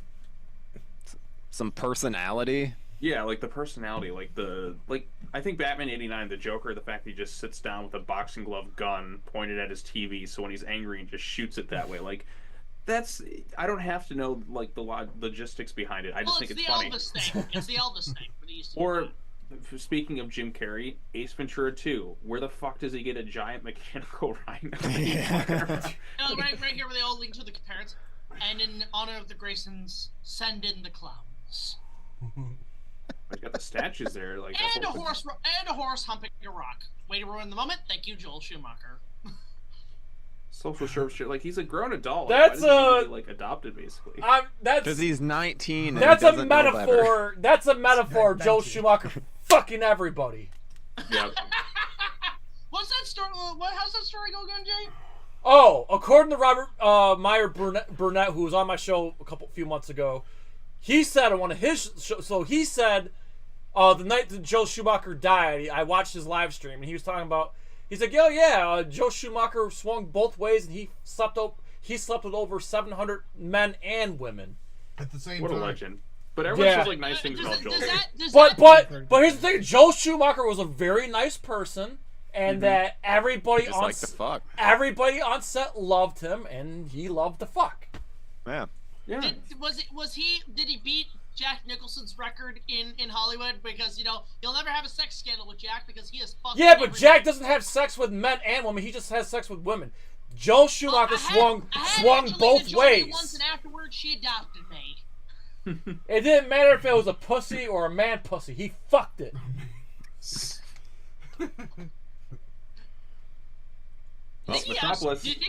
Bro, much respect. A little nod to Superman where he says, "Where do you think you're going? The circus is halfway around Metropolis by now." Right, that's what I appreciate about the Schumacher. Like they would like reference this stuff. I'm like, that would have been cool if we got them crossed Again, over. we were robbed Keaton and Christopher Reeve ever doing a Batman Superman movie. Mm-hmm. I like his little goggles he has though. Yeah, but didn't the comics just recently like crossed them over though? Which one? Some of them apparently they made the Superman 78 and Batman 89 I guess are canon to each other in the comics. Yeah. Again, I love that. Can I just say again, best Wayne Manor and best Batcave is in this movie. Wayne Manor looks great. Like I just the fact we see that Bruce is loaded. I love it. I like the Wayne Manor from Batman '89. Yeah, that one too. That aesthetic. It's very castle-y. It's very gothic and castle-y. I just think I the love 80s and 90s Batman movies have best Wayne Manor. Oh, I liked Wayne Manor too in the Dark Knight trilogy as well. I think that was like the way it looked. Pattinson, like, where's Wayne Manor? Well, that's the thing. Probably remember it was abandoned. It became the children's hospital thing. Bummer. Like the place they go in, the abandoned children thing. I'm sure you land on your feet, unlike your parents. That was supposed to be Wayne Manor. Hope you land on your feet, unlike your parents. Okay, like that looks like a pretty good Bruce burger. Bruce is allowed to say that. I kind of want that right now. Oh, I bet Alfred makes bomb food. Onion rings on it. Poor Alfred. Yeah. Damn, Alfred makes good food. Extreme close up. He's a cook. This shot here. Alfred's he's a Renaissance man. Yeah, Secret agent. Yeah. He cooks. He cleans. Makes weapons. Makes vehicles. He does everything. Alfred's actually a very good mechanic too. Well, I'll say this: the best thing. Actually, Alfred fucked my mother. The one piece of meal that Alfred made was the one in Batman Returns I've always wanted to try, which is Michi Swaz? Yeah. Oh, Michi Swaz. It's supposed to be cold. I actually have never tried that. I want to try it. I've never tried it either. I've always wanted to. I'm actually surprised. There's Jack Nicholson. We never It got looks like Ian cold McKellen oatmeal. as Alfred. He would have been pretty work. good. Now here's the thing, because I think they've now established that '89, that Burton and Schumacher, now they're two separate universes. So is that supposed to be Jack Napier, or is that supposed to be Joe? I think it originally was supposed to be. Because originally, I know, like, the 5th Batman movie, they wanted to have Scarecrow and then have a scene that brings back all the past villains and, like, a fear toxin. And they wanted Courtney Love as Harley Quinn, but Joker's daughter, not Joker's girlfriend. Mm-hmm. But, man, like, wouldn't that... I want to visit the alternate Earth where we got that movie, just so I could see it. Because I'm like, there's so many what ifs. Like, if that was a success, we would have never gotten the Dark Knight trilogy, maybe. We maybe would have not gotten the DCU. We may have got this. Like, there's so many, like, what if scenarios of different movies. But like Batman Triumphant or whatever the next that was movie. it. That was a Batman Triumphant. I think it would have been a great title because it would have it's a great title to end the franchise in a way if it was the final film. Like if we did that and then did Begins afterwards, that would have been kind of cool. But Well, I mean, Scarecrow there would have was been back to more than enough time. I mean, Batman and Robin was 97, so you assume Triumphant would be like 2000.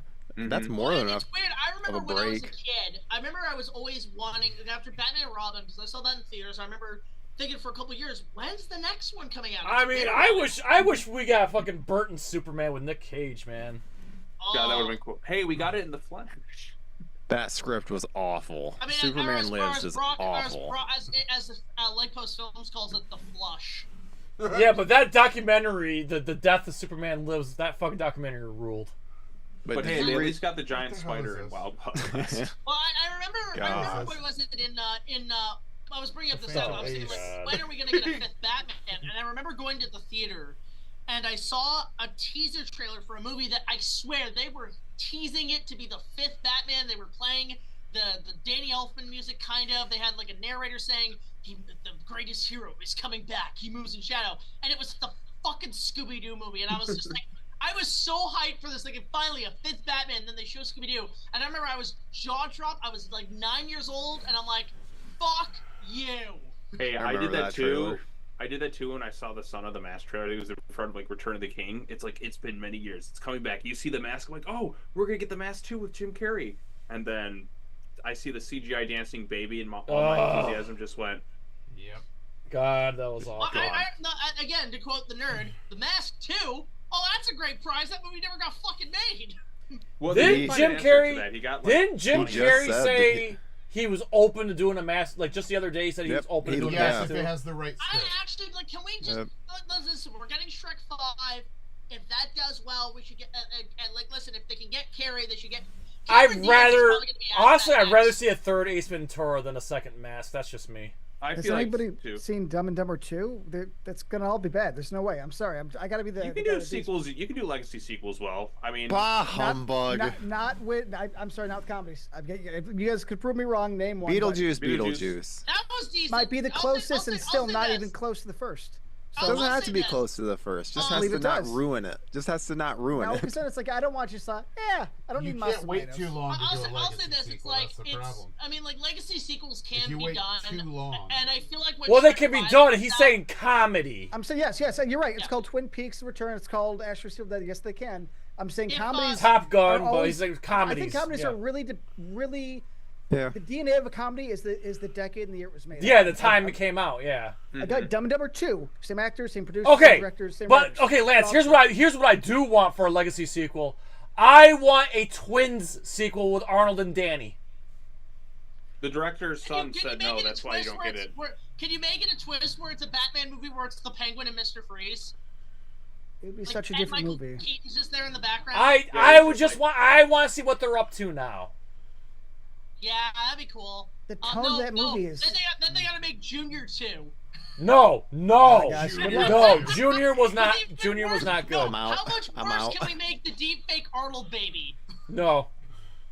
By the way, dude, if you're Tyler, remember during Y2K they were watching Junior on the TV? I was laughing so hard. That was so funny. What is that statue's workout routine? He's just sitting there holding it like this. I'm like, dude's pretty shredded. I was trying to remember something I was gonna bring up with the. See, this is the comic booky shit I miss. If they do Mask 2, if they do decide it, what I'm actually curious about is that if Karate Kid Legends does well, where they say, "Oh, I know we kind of did a reboot, but we're Cobra actually Kai." That's a sequel now. done. Well, it's not really full comedy, but it is. Yeah, that's not comedy though. It's very funny. I'm talking about Karate Kid 2, or Karate Kid Legends. If that comes out, where they establish that, oh yeah, the remake is actually part of the canonical Karate Kid stuff, and that sort of idea of a legacy sequel happens, then who's to say that we get The Mask 2? Oh, here comes Tommy Lee Jones with his stupid. Acknowledge the events of Son of the Mask. Okay, this is legit really cool. Also, why doesn't Batman just eject and take down Two-Face right then and there? Batman technically just killed those guys. Be looking like Popeye. Well, here we go. Hey, those guys drove into that wall themselves. They had brakes. Yeah, they could have stopped themselves. Yeah. Okay, Batman, eject. He is right there. That's the one thing that always bothered me about this movie. I'm like, why doesn't he just eject and go right after him? That happens so much in these Schumacher movies where it's like, just continue the hunt. Like, no, just because the scene's over, like, it's just over for our benefit. He's just around the corner. Also, what computers in 1995 had this type of technology? Also, I don't know why, when he looks like the pawn, when he puts on the pawn suit, why does that look like a dildo? Question mark, man. Jack, didn't you do like a TikTok edit of you doing something like this? I feel like you have. No, I don't remember doing this one. I thought I swear, I feel like you did something in regards to this. No, but what I love is when he when he sees the answer, instead of being the Riddler, he's like, "I shall become the green light bulb." I like too how they BVS borrowed his like wig or something. Jim Carrey has a lot of hairstyles in this movie. I'm like, does he like spray his hair orange and then just washes out afterwards? Dude, was it you earlier that called it with the Rob Schneider hair being the same tone? Because it's the exact same color. Like, it's so weird. Rob Schneider's hair never changes. Oh yeah, Jack, you missed Surf Ninjas. We had Ginger Drew Barrymore, who also looked like dressed up like Drew Hitler. Barrymore's in this movie. I forgot. Drew Barrymore, Debbie Mazar, looking like Baby Spice. Looking incredibly hot, which is weird because she's look, like right there. You see, right see now. Jim Carrey standing in frame. Yep, I always saw that too. Yeah, Jim Carrey standing in frame right there. Oh, I noticed that too, actually. What's funny is, like, okay, so what's the other one? Spice is the other one? Everybody always, when I was Sugar a kid, and I was Spice like, or whatever? why is that Catwoman? Everybody thought that was Catwoman at one point. Jim's like, all right, where's my cue? Where's my cue? I can kind of see. Oh, I can kind of see him. I can kind of see it. No, a while ago, you clearly saw him just standing there. But look at his lair, though. Look how cool that looks. That is cool. I do like the cane. I think that actually just recently sold at an auction. The cane. Yo, do you remember in high school when I think it was freshman year, that one kid dressed up as Riddler, another kid dressed up as Batman. He fucking in the hallway whacked him with the Riddler cane. You got some crazy school stories, Jay. Dude, our school is weird, bro. I'll say this part where, like, the Riddler and Two-Face is like, kill the bats! I was like, me and Josh quote this part all the time. I keep telling Josh, you need to cosplay the Riddler. Oh my god, he would fit that role. He would! Well, if you watch my, so here's the thing, the story is that I remade this movie in 1 minute, because it was originally Batman 89 as part of a 1 minute movie competition for a local radio station. I think the grand prize was like $10,000. I thought, okay, well, it's COVID, I got nothing to do, so I'll just remake the whole of Batman 89 by myself in under 24 hours, and it did so well. Then I did Batman Returns, but then when Josh saw those two, he says, oh, dude, you gotta do the other two. And I said, do you want to come in to beat the Riddler? And he's like, absolutely. So I grabbed my green screen morph suit that I use for green screen, and we just we drew a quick little question mark on it, and there was the Riddler. And he played it so well. And the part where he gets fired by the guy at the beginning, I just had me as Bruce Wayne, and then I had my hand as a hand puppet as, like, the guy who, like, fires him. Going, you're fired! And he's like, I ain't going back to the Grinch! And he, like, pops him square in the head, and, like, when he hits him, that's the actual sound, but it sounds like a pop, where it's like, pop! That's fun, Nick. I gotta do more of those 1 minute movies. Okay, I found the 1 minute movie again, because I'm like, man, I haven't seen it in, like, so many years. I was like... My favorite part at the end is where, like, my favorite line that I did was in Batman and Robin, where we do the whole sick Alfred arc, and it's like, Alfred, why aren't you trying to stop my latest relationship? I'm dying, Master Bruce! And at the end, he's like, hey, this franchise is dead. And it's so you! Look at his hair though. Like, how long does that take to like just keep switching it back and forth between Enigma and all that? Yeah. Has anybody ever told you you have a serious imposter problem?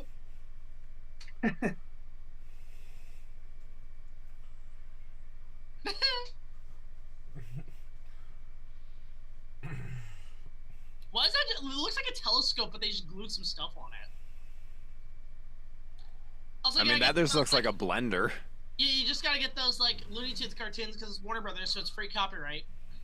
Mm-hmm. Yeah, it's literally just a telescope with like some stuff on the top of it.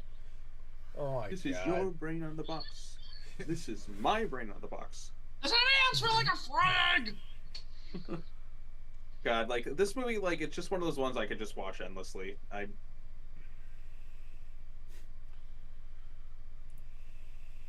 love his I love the masks in these. Like I love the Riddler's mask. I think Robin Williams would have been a better Riddler, honestly. Well, apparently he turned it down. He was gonna be originally the Joker. Yeah, they offered him Riddler. He said "fuck you" because of the Joker thing. It was him. I know the runners up were it was Robin Williams, David Bowie at one point, and then one of them was. And actually, I just discovered this. It was Tim Curry was almost the Joker. Like Tim originally wanted Tim Curry to be the Joker, and then like that didn't happen, so they went with Jack because there's just like marketing reasons. It all worked out in the end. I mean, Tim Curry's very entertaining in this movie. They strung Robin along to get Jack to sign on, and Robin Robin thought he was doing it. In the Batman '89 comics, are they going to establish that Robin Williams being the Riddler in that particular comic? Are they going to try to go for that? Here's the good one. No. I love his Riddler suit. I remember seeing that like a costume. Oh, his face. Laundry Kung Fu. Like this is just 90s extreme. It's like a skateboard commercial. Master Dick. Nothing like karate laundry. Wanna make okay, laundry those are like cool? sweatpants. You can just throw those in the dryer, man. Wanna make laundry cool? Wanna dry them good? Get Tide bleach now at Walmart. And he winks at him too, like. Merchandise. And he mops. His thumbs up. He's thoughtful. There was a slop sink over there too. He could just done the slop sink. Easily, many options. There's also a dryer there. Yeah. I love those Tommy guns they carry around. Okay, the security guy just stands there to just. They're cool, take a right? With beating. the little. This part. I feel like I could make that out of like a Nerf gun. It's like the leftover. He breaks his fist. 40s aesthetic from the 89s and the 90. Or 92, right? Yeah, just with that Schumacher twist, neon lights. They had a die-cast car toy of that, and I had that toy. I don't think I was on early, but I do agree with you guys. I do like the obnoxiously fucking gigantic city with that has buildings 3 times taller than like the tallest building in the world. There's bridges fucking like 120 stories up. Giant Greek statues just all over the place. I mean, the faces Art over Deco all thing over. I love. Yeah, that's my issue. Art Deco, yeah. Our country now, it's like there's not a single amazing giant statue holding something. That's why Megalopolis was so visually interesting. It was just a bunch of fucking insane visuals. Yep. It's the Art Deco on. It's pretty glorious. My I love thought it. It was hilariously stupid. It is. Like, when I hear the title, I just think it's like a remake of Metropolis. SantaCon. I need to so that's bad every year the Santa Ball crawl. It's been a while since I've gone to see one. That's the one. It's the one. Okay. When it comes to Coppola, is it Apocalypse Now Coppola or is it Godfather 3 Coppola? It's Godfather 3 Coppola. Oh boy. Okay, hold on. I'm gonna disagree. It's Jack Coppola. Yeah. Okay. Yeah. Give Jack Coppola like sells his wine I winery. secede. Because there's some heart. It's just so misplaced and goofy that it's like, oh my god. Yeah, I cede my opinion. It's a popcorn maker. Look at my blender of the future. Marty! I'm gonna hypnotize everybody and find out all the secret. It even works on dogs. But like, look at the green. Why is there a bulldog hypnotized by the box? Mm-hmm. Does anyone just look outside and just? Oh wow, GameStop closing more stores. It's like the Also, Ghostbusters. I love the music here because it's Mhm. very like 1950s alien like invasion vibes. It's like woo! I wonder where the Riddler's the hiding. theremin. Yeah, really, we need more theremin, is what you're saying. It's at this point now it's like Tim Burton's Mars Attacks. Yes, it feels like that. I mean, Elliot Golgenthal's music is so good in this movie, though. Like, No, I mean, granted, people like I know Tim left, but like he did stay on to produce it, so I feel like he had some hand in the production of this. He was he was always like a godfather of the production. Like if Schumacher had like a question of something like that he really needed someone higher, he would ask Burton. Mm-hmm. I had to do all the Joe Blow DC Revisited, so I did deep dives on all of them. Oh, nice. Oh, nice.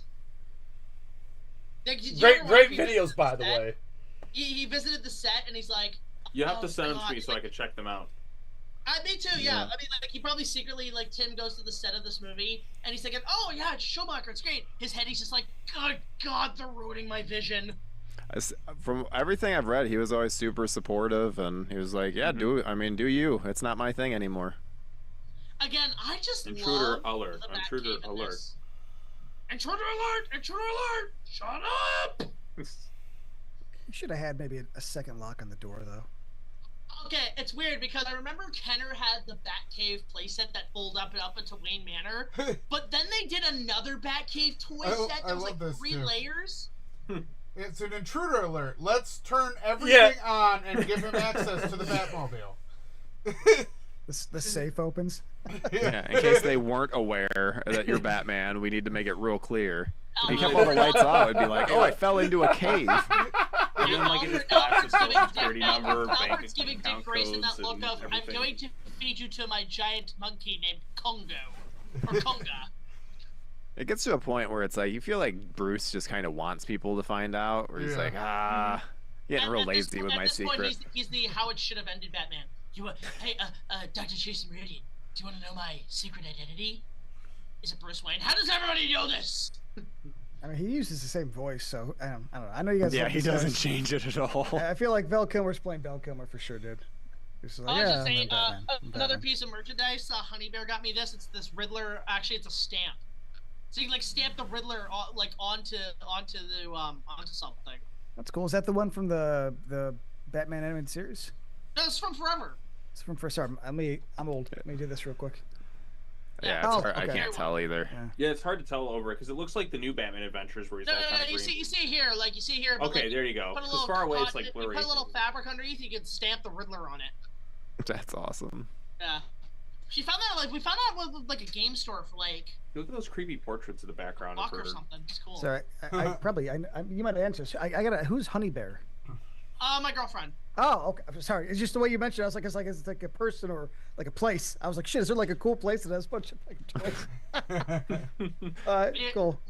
It'd be a great toy shop. I I want to bring up too. What I love is if you ever look up listings for like props from these movies, and you ever see the newspapers and articles and stuff. There's like a whole series of movies in the articles in of themselves because the people who are in charge of the prop department, they wrote stuff in there. You're like, they did not have to go this deep for a prop. Like if you were to look at the Gotham Times for the Nolan trilogy, there's a whole story about how the Gotham Zoo had ties with the mob, and apparently there was like a very like valuable elephant at the zoo, and it's this whole other story, and you're like, I want to see that. The story of the case of the Gotham City elephant.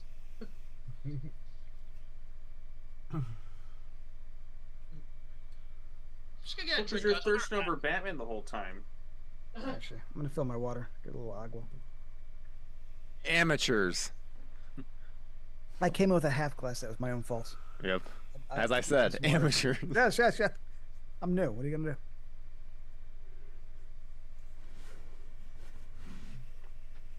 Oh, I want to say too, this song coming up, which I love, "Smash It Up," with the Batmobile. Something I always thought, I always pictured this, Sean, is that if I ever were to cover Batman and Robin, the original idea was I would get multiple copies of it on VHS. I love his watch, by the way. Like that was like predicting the future with the smartwatches. Yeah. At the end of the review, I thought I'll take the VHS and I'll take it to conventions and I'll start beating it up with a bat, and I'll literally have people in conventions beat up the movie, and it would be time to smash it up.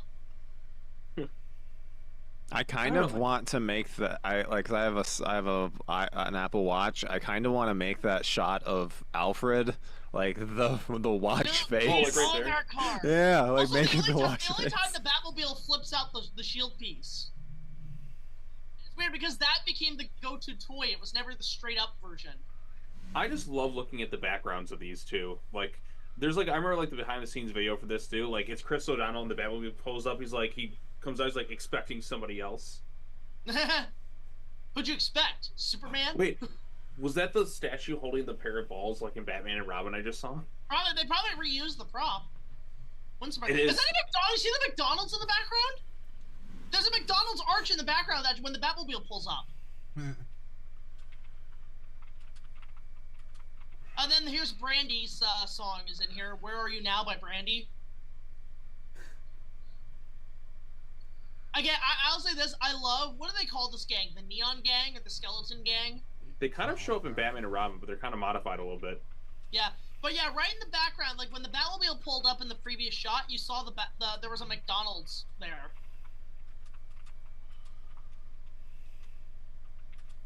I love this. Like, again, like, where's my Batman Forever laser tag arena? Or, like, miniature golf course. Like, those neon-lit miniature golf courses.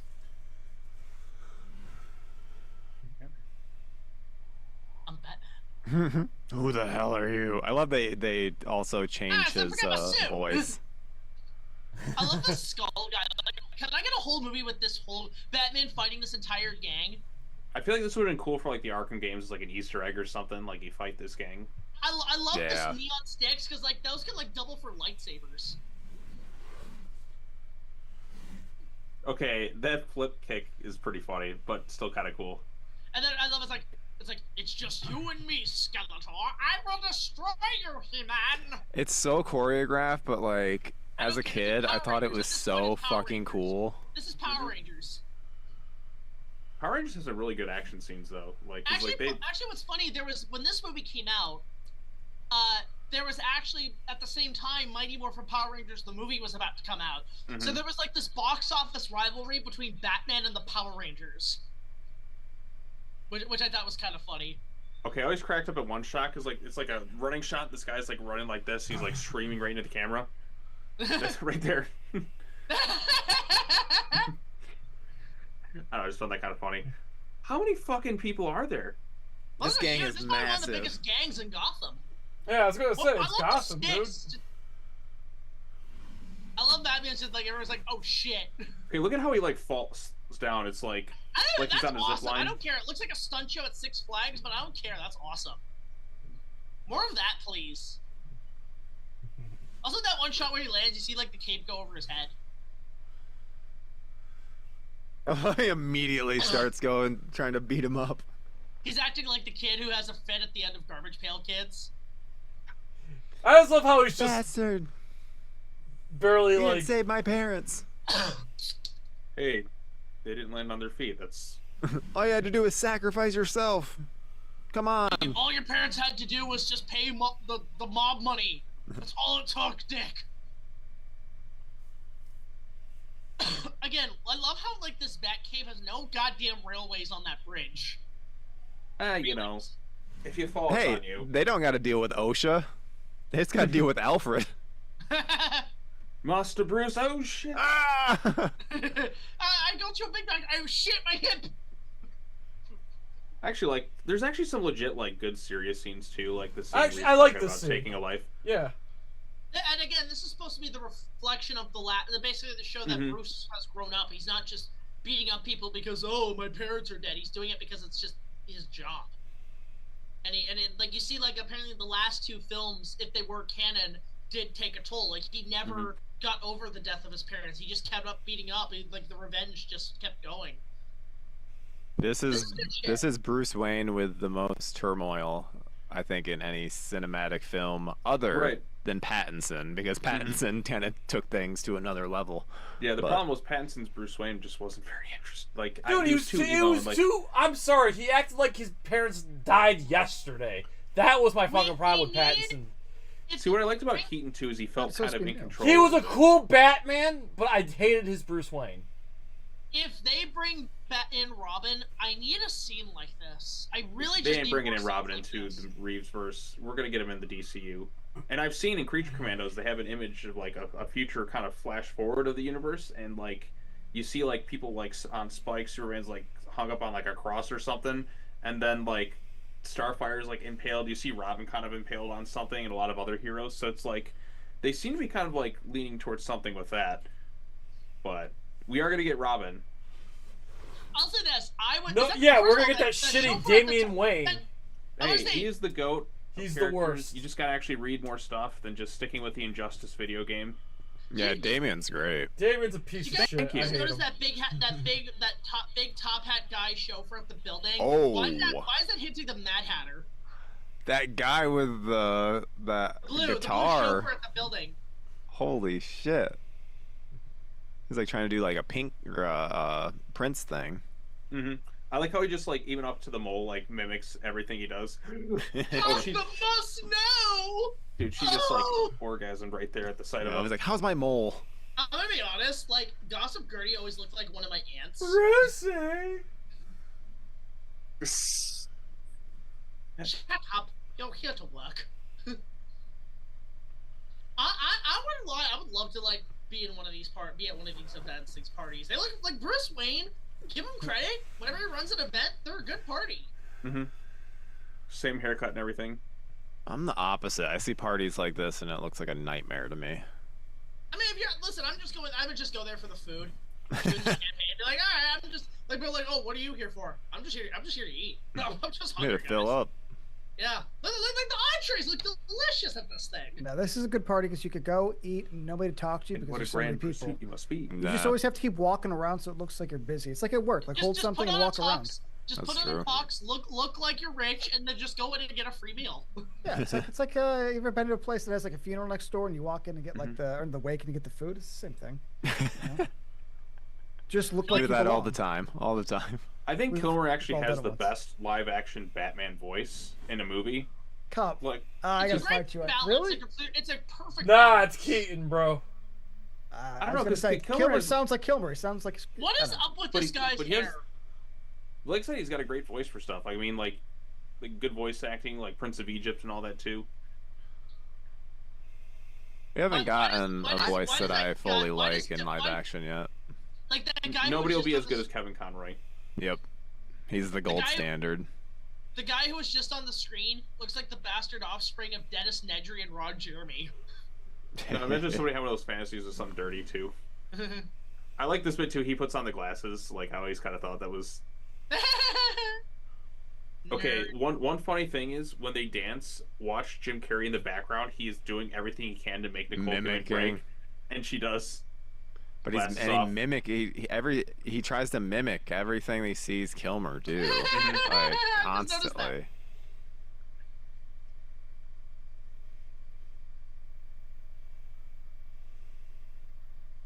Okay, Hey now, Lance, I need you to really listen to Nicole Kidman in this, in terms of Okay. accents. Well, because- look at his face when he's doing to make her laugh.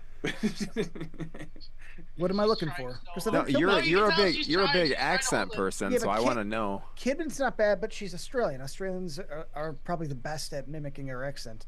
The only thing I would say is like, you could always tell somebody who's foreign because their intonation is always like it never fluctuates. It's always like, you know, if you somebody screams, they lose an accent. You'd have to be professional. Like I'm talking Tom Hardy or fucking Bale. Tom Hardy just has goofy voices. But he's consistent in his accent. He's consistent in Right. his vowels, and that's what I'm saying. You could always catch a foreigner on O's and O's especially. I could tell anybody who's British doing American British, with an O, yeah. Or I mean, like, you know, the Canadians are so good at at hiding out. That's like it's always an A. Hiding Or, out. it's always an A or an O, you know. Yeah, I'll just say the lighting here is like I love the lighting in the set, but like those little glow things. How did they do that back in '95 without LEDs? Because LEDs weren't invented yet. Probably. What do you mean, Like the glow, like those little glow stick things that they used to plug it in the machine. Like, how did they do lighting and stuff back in that day? Because this is like long before LEDs, right? I think it's a combination of sound mixing that too, probably. I would say that would just be lighting. They probably underlit it, so then the fluid just like has that. Once you have Did it they hitting, put like a light inside the thing, or? there could be a light in the lid. Yeah, because it's like again, like lighting back then, like pre-LEDs, like this shit's impressive. Well, but think of oh my gosh, Reanimator. Glow sticks. The Reanimator Yeah. shot was so beautiful looking, so good, and that was a low budget film, so just mimic that technology and. Jim Carrey is going no. What Reanimator was? It was just glow stick liquids. It was just glow stick liquid. Yeah. I'm sure they lit it in a certain So way. I'm sure that was just glow stick liquid that they used. Okay, but like, think about how like chases with Bruce just being gone. Like, where the fuck did he go? I love Two-Face's guns, like the pistols and shit he used. Okay, hot. Your hands would be like. His guns look like modified Desert Eagles, and being that this is the '90s, we Well, were those were obsessed. those were revolvers I just saw. Oh, those because earlier The ones that- earlier were Desert Eagle, yeah, modifieds. I know there's an IMDb website, but it's for movies, but it's like for movies that have guns. So Yeah, it's like Gunpedia or something, right? Yeah, Yep, it's really I've had cool. to It's use a it. place for research. Yep, I've Yeah, had to use nobody's it like- for videos in the past. You're about to Low-key, get the greatest extra in any Batman movies coming up here. yes, but I miss the tradition of Batman jumping through a glass thing in like all the movies. When they Here it did is. the Batman, I was like, yes. The greatest extra of all time. Yeah. Where am I looking? Batman. The dork. Yes. Batman! I just miss this stuff. Like when Batman used to like jump down in a rooftop. Like, yeah. Okay, why is nobody acknowledging the fact that Enigma is just casually chatting it up with Two-Face? And Two-Face is drinking 2 drinks at the exact same time. Like, nowadays you'd have like a camera on them. Like, Fucking oh my God. impressive without just spilling a little, guys. Come on, that's Okay, the we're real about to hero. get some Raiders right here. Batman shot first. As he Also, should. that's the added sound effect where he like cracks his leg. Alfred, you ain't getting fired. You let Vicky Vale into the Batcave. It's crazy how much it's a stuntman fighting and not Val Yeah, you can Kilmer. tell. Yep. Like, Here, so here, much. Raiders. The kick there is pretty funny. You also notice he kind of nodded at him. Like, he Okay. does the thing and he's like, "All right, my turn. All right, my cue." Okay, she literally makes out with him while she brought another date with her. Think about that. I mean, can you blame him? I mean, I guess you could say everybody's Well, trying I'm just to saying chase she her. doesn't officially know he's like they're the same person yet, but like No, she's a whore. Her whole motivation in this movie is to fuck Batman. Bruce Wayne be I guess you damned. could say everybody's trying to chase her. Look at her, she Surprised is she like doesn't notice though. just done. Oh man, I hope he's in Mission Impossible. I like she doesn't Bro, notice I cannot until- wait she till doesn't know Final until the kiss. Reckoning. I don't get listen to me. Final Reckoning. I cannot wait. My body's ready. Syracuse's second favorite son, Tom Cruise, is gonna kill it. Cannot wait. Let's go. Oh, is he from your hometown? I didn't know that. Yeah. Tom Cruise is from Syracuse. He named his daughter after Syracuse. That's why it's Syracuse. Tom Cruise. Okay, so we got The thing Tom that kinda works Cruise. is they keep it brief, Jack. The Baldwin family. We got the Baldwin family. Fuck them. But we got the Baldwin family. Tom Cruise, Post Malone, Joey from Anthrax. That's a lot. Oh, but here it is. I feel like Joe, we're who not giving else? Alec Baldwin some credit, guys. Come on. I said Joe. I already said the whole Baldwin family away. Dude, he was praising Steven earlier. These shots of Batman are right out of the Alec? I love the look. The look here. Oh, when he puts on the cape. But our big one's Tom Cruise. Yeah. On Star Emergency. Well, I'm a big Rain Man fan, so I'll support you, Tom Cruise. All right, here we go. I'm just gonna say this right now. One of my favorite shots of Batman of all time is him coming through the fire. This, And that this music, slaps. Beautiful. Yeah, music is amazing in this. It just rings. You can't kill me. Bum, bum. I'm Batman. He looks good there. Does I'll LA give you guys Goldenthal credit. still like do music? I feel like I haven't heard him or seen him do a score in a while, but like his music here is exceptional. I mean, Elfman's is really good too. Like, I mean, Batman. Oh music's yeah, been Billy really good. fucking Joel. Fuck that dude. But yeah, Billy Joel's from Syracuse. What do we have and against then Billy Joel? I don't, He I said don't know Billy much about Joel's him. from Syracuse. And Why do we Joe hate Billy Joel? Bonamassa, I think, is from Syracuse too, isn't he? Why do we hate him? Because he's a creep. Is he? What have I missed? I don't know much about Billy Joel. It's not my kind of music. Oh, Tom Kenny. Oh my God, why'd you have to remind me? The voice of Sponge, the guy who does the Bob the Sponge. He's from Syracuse. I've met him I here. get He's the pretty feeling with Elliot Goldenthal, by the way, who did the score. I feel like Rod Serling. They tempted this Yeah, he's from movie with the Binghamton. score to Alien. Rob Serling's from Binghamton. Okay. Robert De Niro. The score is really good. He's So from New York I'll City. give you guys this. Yeah. I think I'm the odd man out. I Senior. don't like this nearly as much as you Oh, guys. Senior. Okay. Yeah. And I kind of hate Val Kilmer. I didn't know there was two of them. I guess there's two of them. Wait, when's the last time you saw Batman Forever, Lance? Like 20 years? 15, 20. I saw it a few times in theaters and then in high school once. Here's the deal. I like Val Kilmer as an actor. I fucking hate him as Batman. So this is not a go-to of mine. I like they dropped the Nightwing thing. But no, so I'm actually like remembering stuff as you guys are saying. I mean, I'll be honest. Thank you guys for being so knowledgeable because I'm like, oh, I didn't know. Well, shit. I mean, Oh, this, yeah. you gotta remember too. Like, this was my childhood Batman. Like, this is the first Batman movie I saw in theaters, and I had all the toys, I had everything. I was the right age demographic. No, of course. It was my first one. I'm a little bit older, but I mean, this was the first one in theaters I saw. So I get it. I definitely. I have the. You had the glass. My sister and I at my home. Not my house, but like my childhood home, we have the collection of the Batman Forever glasses. Like that shit's made it I through got many all moves. four. I got all four here. What I love is I noticed this. Like each cup. Here's the toothpaste cup. You see like the coins on the grip. Yeah, the handles change. But I'm saying that I appreciate that because I have protected those cups throughout my entire life. Hey, where did you get this camera of her? Well, the weird part is like because actually it was my mom who actually saved all these for me because she used to.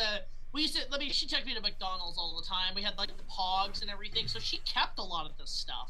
And when I moved in, See, Alfred's like, go fuck her, Batman. But just protect them. Protect those cups with everything you got, buddy. Well, they're beautiful cups. He's doing horny renaissance on Chase Meridian. I think they probably sold more here because I'm from Canada. I'm in Toronto. They sold more of these here in Canada than they probably did the U.S. I caught it earlier. Yeah, your excellent stuff. That's awesome. I love Toronto. Like you guys are the commercial Chicago of the North, buddy. So congratulations. Well, we actually everybody here in Toronto has actually declared our city is now officially Gotham. And as somebody who, because I grew up in the 90s with these movies, so when I was a kid traveling to Toronto, I always thought it was Gotham City. So everybody says it's Gotham City now. I thought it was Gotham City for 30 years, so don't at me. Hey, you witnessed Suicide Squad. Hey, BVS is filmed in Detroit, so that should be his Gotham too. Well, it's funny because like Tyler's near Gotham. If you go watch my Batman content. Because I do like Batman fan films on the side, and we use Toronto as Gotham. We shot for Mask of the Phantasm this gorgeous rooftop scene with Batman and Catwoman, and we did it for real on a rooftop at night. We had like a dummy of this character that Batman interrogates over the roof. What's your YouTube page, buddy? I'll check it out. It's under Big Jack Films. If you go watch my reviews of the two Tim Burton films and then Mask of the Phantasm. Go to the ending, the post-credits, there's like a whole Batman fan film sequence. And he's got a 1 million views on his King Kong remake. But I did a shot-for-shot remake with my high school buddies from like 2011 to like 2016. And we did it all, it took 6 years to make, it cost me $4,000 to produce, it was fun. Although granted, now, my most expensive production, which was my retrospective of Ready Player One, costs about $8,000, and that runs about 4.5 hours long. Yeah, the Ready Player One thing is insane. Yeah, man. So, we're in it. Yeah, we have cameos. Are you aware of the Nostalgia Critic and the Angry Video Game Nerd and all those guys, the lore? Lore, no, but I'm aware of them. I'm pretty sure the Nostalgia Critic is North Chicago suburbs, and I know what's his face. Yeah, he's cameoed a few times in my show, but I'm part of what's called the Reviewerverse, which is like a huge 20-year lore online series. But there's a guy. Give a shout out to my guy named Spectro. He just did a 3-part abridged retrospective of the last 20 years, and you should watch that to kind of catch up on the plot. Yeah, for sure, man. I always support anybody I can, so I got you, buddy. Yeah. I know. Technically, I'm a part of it too because of crossing over with Jack. And also these guys, NerdCage Live, they made a cameo in Ready Player One. Wait. Oh wait, you're the movie by Steven Spielberg. Wait. No. The review. I did a review. Okay. Of the movie, but at the end there's this big giant multiverse war with all these characters, like like you see like Harley Quinn hijack the DeLorean time machine, which yes, we had the actual car. We actually got the actual car in it. And then like you'll see like all the stuff happening, and in the middle of the chaos, NerdCage Live does sort of like the host you see at like a wrestling event, and they're like just narrating over the fight like it's a wrestling match. Yes, thank you for that. We had fun recording that. Thanks, Jack. We're still waiting for the NerdCage Live Big Jack Films T-shirt. At this point, I'll let you guys take the T-shirt rights. Just don't make T-shirts. All right, don't sue us or nothing. That's fine. Let's free promotion. That's all I ask. All right, it's legally on camera here, so you're good. Yeah. There you go. I'll send the designs. Contract's 3 years.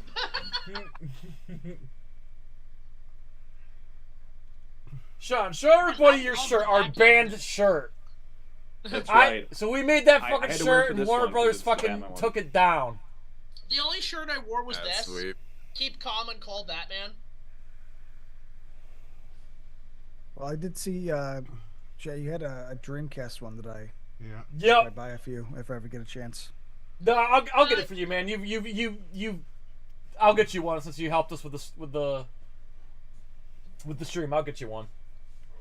I don't know if I forgot I don't know if any of y'all saw this, but I have the movie on Laserdisc. Ask him what he wants. That's good. I follow a guy on Twitter that uses Sean Laserdisc for correct color timing, so I know that was actually a really important part of physical media. Yeah, I know. I remember when I was a little kid, Yeah, but it was dead by the time I was old enough. I thought that's what he was getting into. Right? Yeah, there's like a bunch of laser discs that have commentary, then random specials that only exist on them. The original King Kong Criterion Collection Laserdisc is credited as the first audio commentary. Awesome. I still gotta pick up the Blu-ray of King Kong Lives. I haven't picked that up yet. I got that at G-Fest. That was the last copy sold. Also, I love the suits in the I've never seen them. I've never seen the fucking movies. It's like the only King Kong movie I haven't seen. Hey, Jay, it's the absolute worst. Jay, Then there's the animated Kong movies too. No, it can't be worse than Godzilla X Kong and Godzilla vs Kong. Jay, next year's charity. Let's do King Kong Lives. Count me in. Oh God. We already. I already got all the movies lined up for next year. I will provide a copy. I got all the movies lined up for next year. Everything's gonna be. Listen, cheesy movies for charity for Alien Babes Galore. I'm not getting off of that. It's the 4th charity. I need something that Alien Babes Galore. It's number 4. I'm sticking with it. So maybe for cheesy movies for charity 5, if we do it, if NerdCage Live still exists. Maybe what for in 2 years? Huh? Why would in 2 years not exist? I don't know. Anything could happen. I could die, or we could have we could have a fucking plague or something. Like no. I think you're younger than me, buddy. I'd cut yourself out for a couple more years. Come on. He's on 4 Red Bulls. Let me just focus on the rest of this stream, and then Joe and I take our hiatus, and then we start plotting 2025. Oh, is this your last video of the year, Jay? Yep. Yeah. For YouTube, yes. We're still gonna go on Twitch though. Well, I thought you were doing like a Sonic video or something. You're posting it here. Yeah. I'm gonna do a Sonic Rapid review. Yeah. But this is the last that's what I live meant. stream. So. Only if Joe wants to. Oh, by the way, low key, this movie is technically a Halloween movie. Is it? Yeah, because those kids are trick or treating. Yeah. So I guess this is hey there, Batman: The Long Halloween. How dare you? I haven't read that one yet. It's the best. I just bought my favorite Batman comic is the movies suck though. No, but my favorite comic is Death in the Family. The Death of Jason Todd. That's probably my personal favorite Batman comic. I don't know what my favorite, because like I feel like there's runs that I really liked. I really liked the New 52 Tomasi and Gleason run on Batman and Robin, because a lot of it was just about the relationship between Bruce being a father and having a son and all that. I thought that was really good. But like favorite Batman story, I can't really pick one, because there's just runs. Like they'll have like a good arc here, maybe some a little bit lesser and all that too. But it's tough to keep up with. Yeah. Absolute Batman's shaping up to be really cool though. Yeah, Scott Snyder's run had some ups and downs, but I really loved Court of Owls. Yeah, that's pretty iconic too. That's probably the Batman 2 is going to have Court of Owls. I almost want to put money on. Isn't it like Clayface or something? Nobody knows, because they just greenlit a Clayface movie with Mike Flanagan as the writer. I don't know if he's directing, but he should. Just writing. Yeah, just writing. But good, because God forbid he gets on the Dark Tower anytime soon. I love that he keeps taking more work. Fantastic. I just Technically, this why, work is done. why are they doing a Doesn't Clayface matter. movie when we haven't seen Talking Batman face off against Clayface yet? Because you know what? Mike Flanagan I'm just wrote gonna a say really this. good script because he's Mike I'm just Flanagan. gonna say this: Yeah. every Batman movie, like the next Batman movie that needs to happen, I just want the Man Bat. Like, how have we gone this far? Like, I know this is the closest we're probably gonna get with this shit with Bruce right now, but like, I really want a legitimate Man Bat Batman movie. The only thing I want is full frontal, and maybe some penetration. Oh God. We need to get Dolph Lundgren involved. Schumacher's kind of dead, so we can't really get that. But Hey, that would be more of a Snyder thing because he's the first one to show Batman's ass. oh, That is true. oh, you mean Ben Affleck?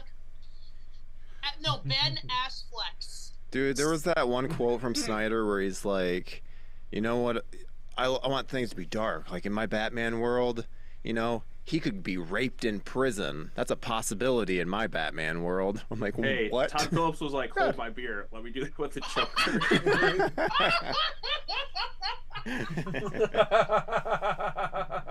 Oh, Joe, poor Mr. J. Wrong balloon.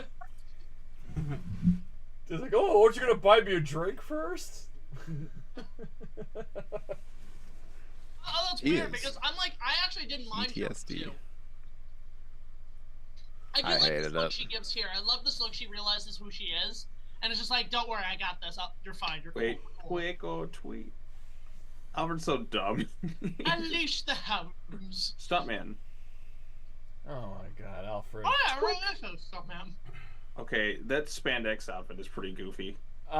Yes. Not good. What's with the?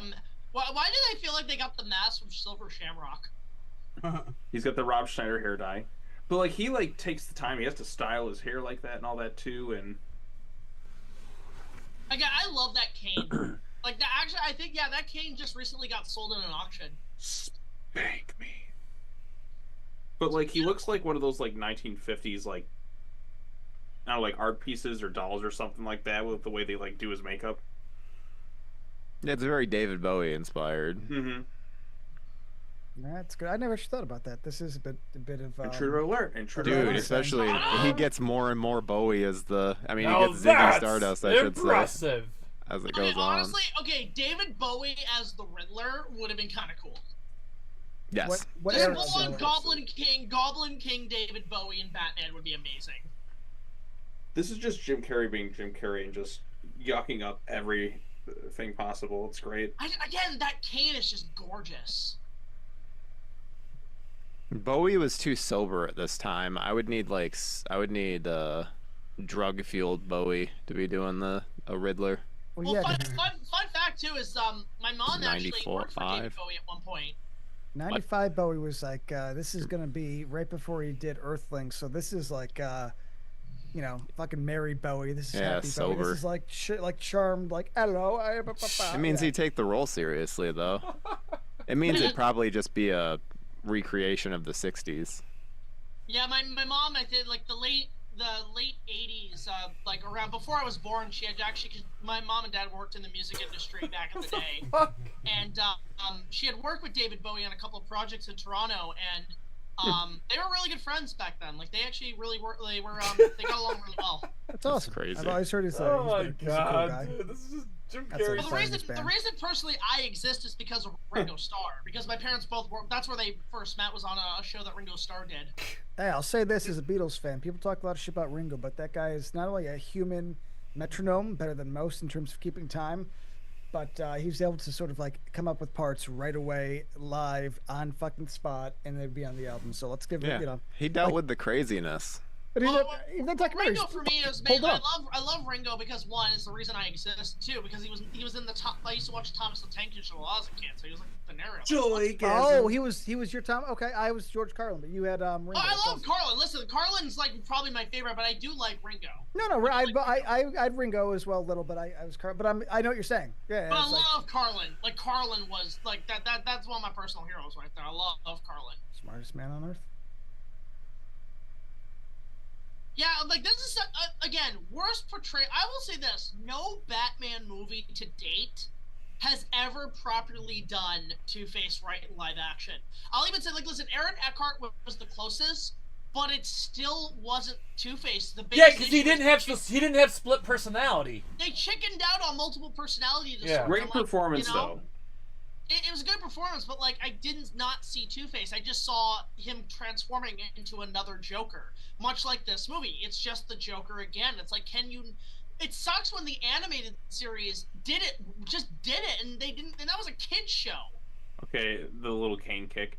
I think the okay, problem, one thing though- I hate though is Two-Face flipping his coin intentionally to like get the result he wants. That's the thing. Like this is so terribly done. But he's too He's entertaining. like the weakest link of this movie. I'm sorry, Tommy Lee Jones in this movie, he sucks. But Agreed. but he's entertaining though. The only He's good entertaining, thing but he's come out of it- awful. The only good thing out of him to come out of it is that we got a sweet action figure with a replica coin that's relatively cheap. I don't know, like he's very entertaining for me. I've Like, been flipping this coin the whole freaking stream. I would so. also, but I'm sorry, I'm going to fight you guys a little and say, like, you're not wrong, but then I'm going to say that that's not the Riddler. That's Jim Carrey in 1995. Yeah. Like, even the Riddler, I mean, like, Oh, we're talking about the Riddler.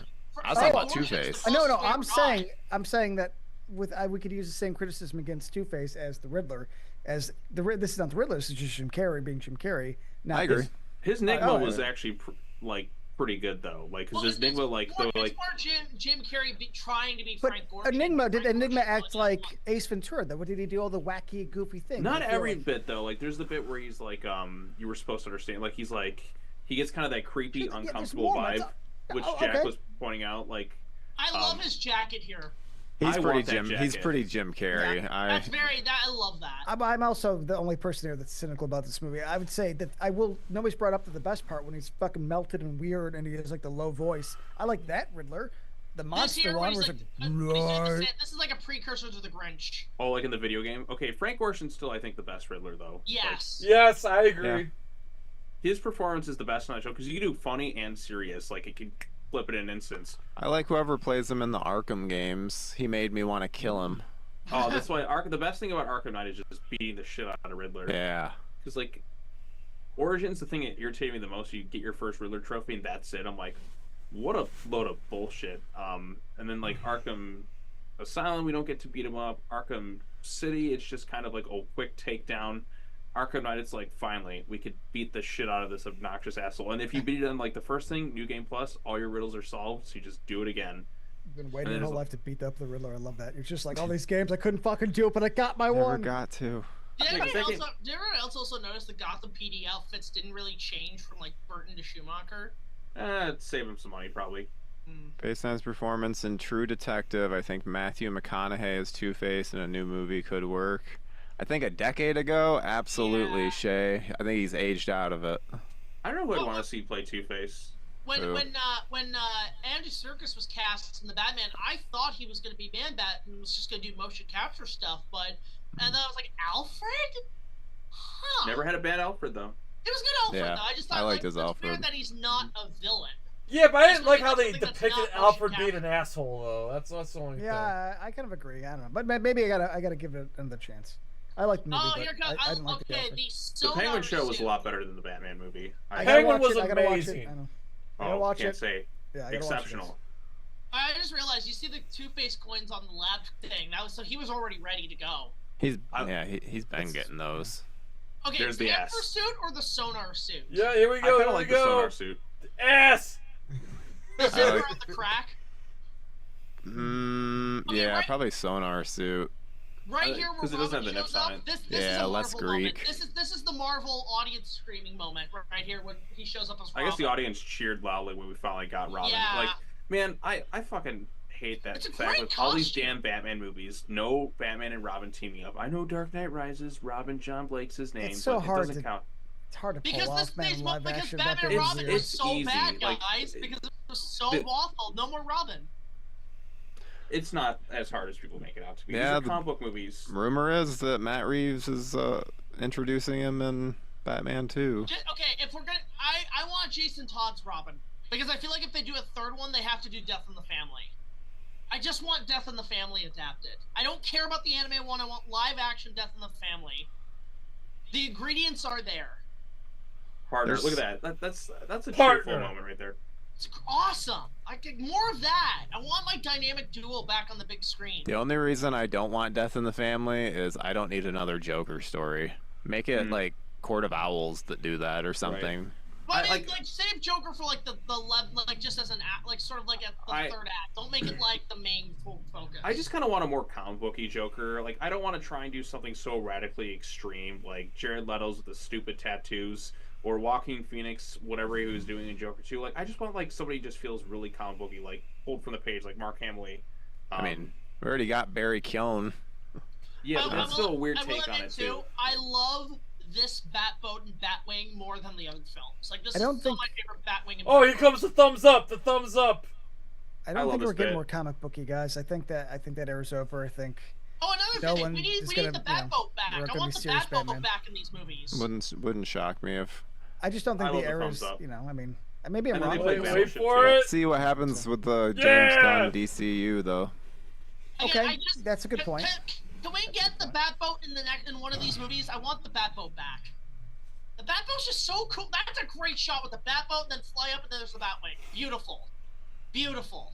You're just very limited with a boat, so. Yeah, that's the thing. It's like, just give me the boat, give me the... How is it... I brought this up before stream. How is it that we've never gotten, essentially, a Bat Transformer that transforms into all three vehicles for whatever convenience Batman has? Like, imagine, like, the Batmobile, like, goes off the ramp, and before crashing, it, like, sprouts out wings, and there's the Batwing. Isn't that what, like, the Batman Beyond Batmobile does? Can't that do, like, a bunch of stuff? Can it, like, become prime example is the parody episode of Alvin and the Chipmunks called Batmonk, where he has it where the vehicle is all three, so it's the Batmobile, then it goes up a ramp, and then it, like, turns into the Batwing, and then it, like, goes in water, becomes the Batboat. Like, that's what you gotta do. And that would make a great toy. Jesus!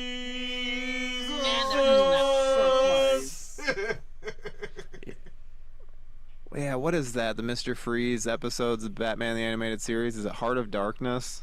Heart of Ice? Heart of Ice, yeah. Or, dude, that is...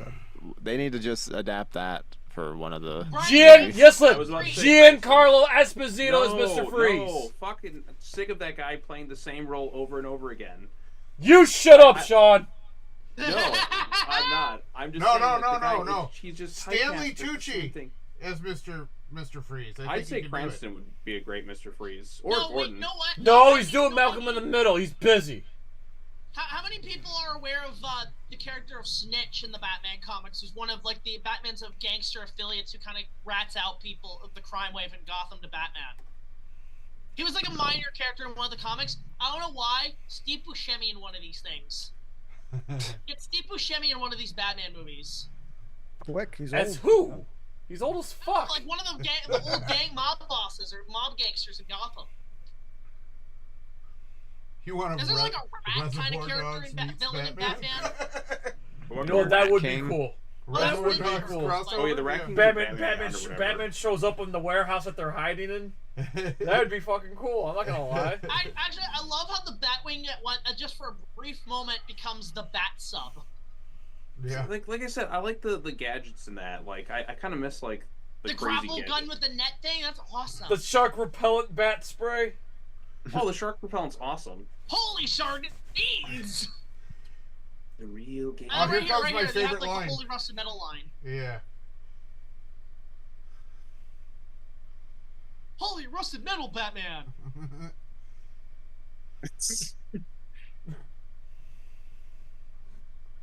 Huh?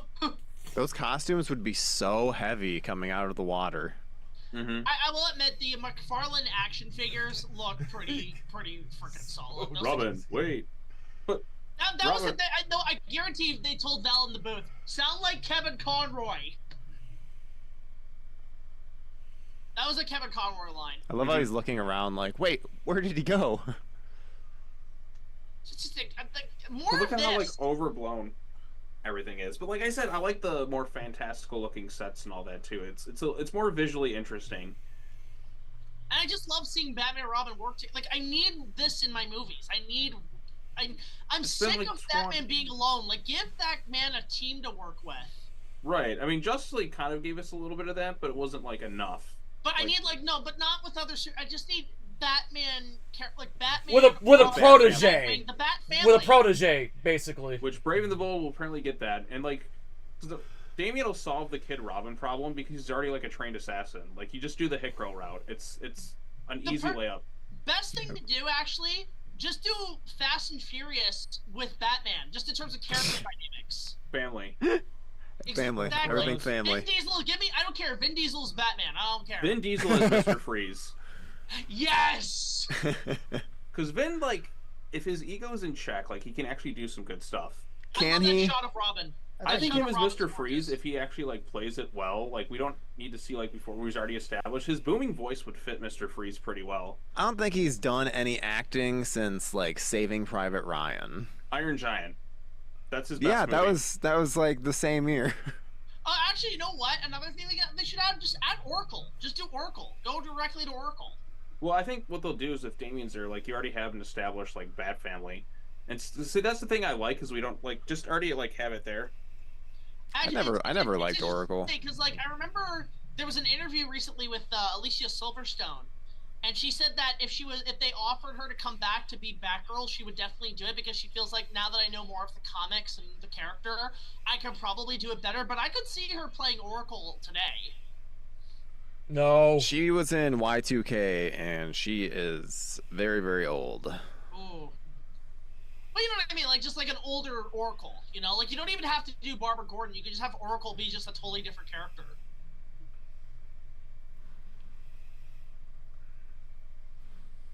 Again, this stuff's great. This is cool. The Bat rocket boots. He's got R2-D2 powers. And he was using it just to flip it. Shots like that where he's on the chain and swinging. I miss this stuff. Mm-hmm. Yeah, I know. Great miniature there.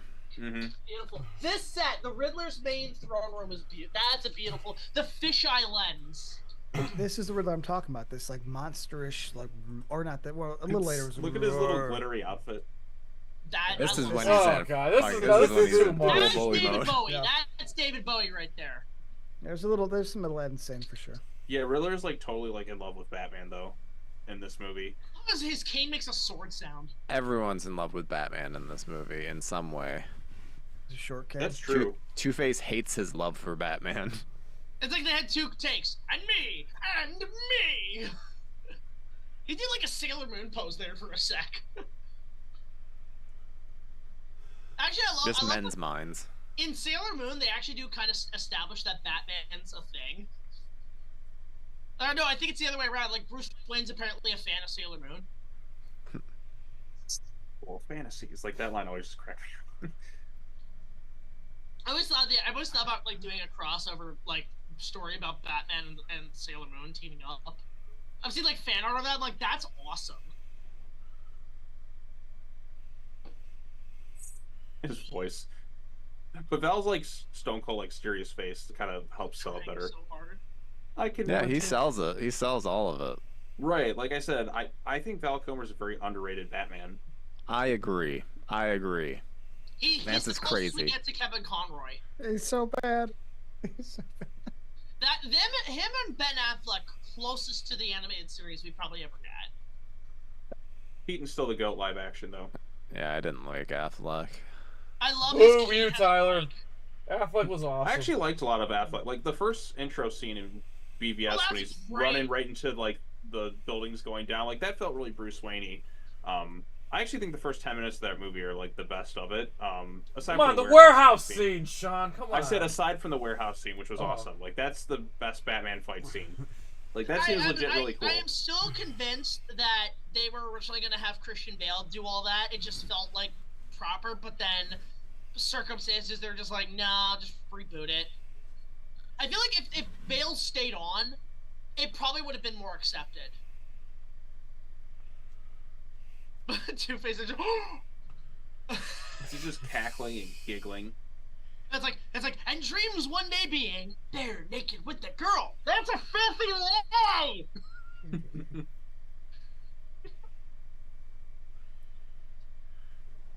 You know, it'd be funny if he didn't have it lined up properly, he dropped them, they just dropped right next to the hole. Like, ah, shit. My goons fucked this up. This is total 100%. How will Batman get out of this one? Oh yeah.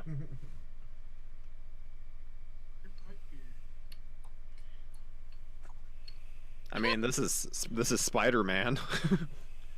Yes. Dude, Sam Raimi had to have pulled some influence from the Schumacher films. Like, there's with how goofy like a lot of the New Yorkers are. I think it's just a classic comic book trope of like, one. The over-the-top extras and all that too. Like, there had to have been some Spider-Man influence. 2 is just a Schumacher Batman movie. But less fun. Or a Schumacher Spider-Man movie. That's what it is. It's a Schumacher Spider-Man movie. But way less fun. Yeah. Actually, I did at one point declare Amazing Spider-Man 2 worse than Batman and Robin. I'd rather watch Batman and Robin than Amazing Spider-Man 2. Yeah. I love the sound this Batarang makes. That Batarang, I see somebody. I love that. I guess that just sucks all the brain power out of him somehow. I have no idea. The main core. That's where he's storing the brain power.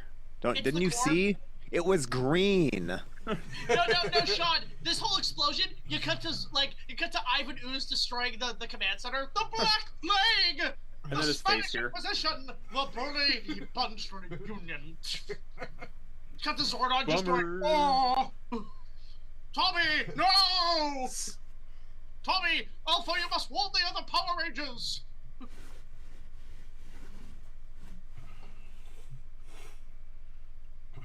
I love this scene though. This scene's great. Grapple, like freaking wrist gauntlet bat rope. I love that shit. I also love the emblem, the bat emblem of this. It's so sharp. It's the longest shaft ever. Oh yeah, it just keeps going like forever.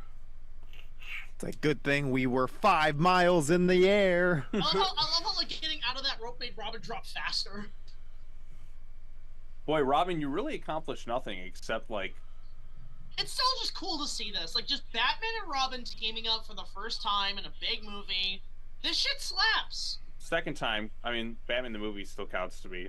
I know, I mean that was established. But I'm talking about like big budget, like proper, justified. Like this shit's awesome. And also remember, this is Robin's first mission, so of course he's gonna fumble a little bit, you know? Mm-hmm. You have like no training, because like even I mean, after this, definitely he got training with Batman. He immediately 10 hours in the simulator room training.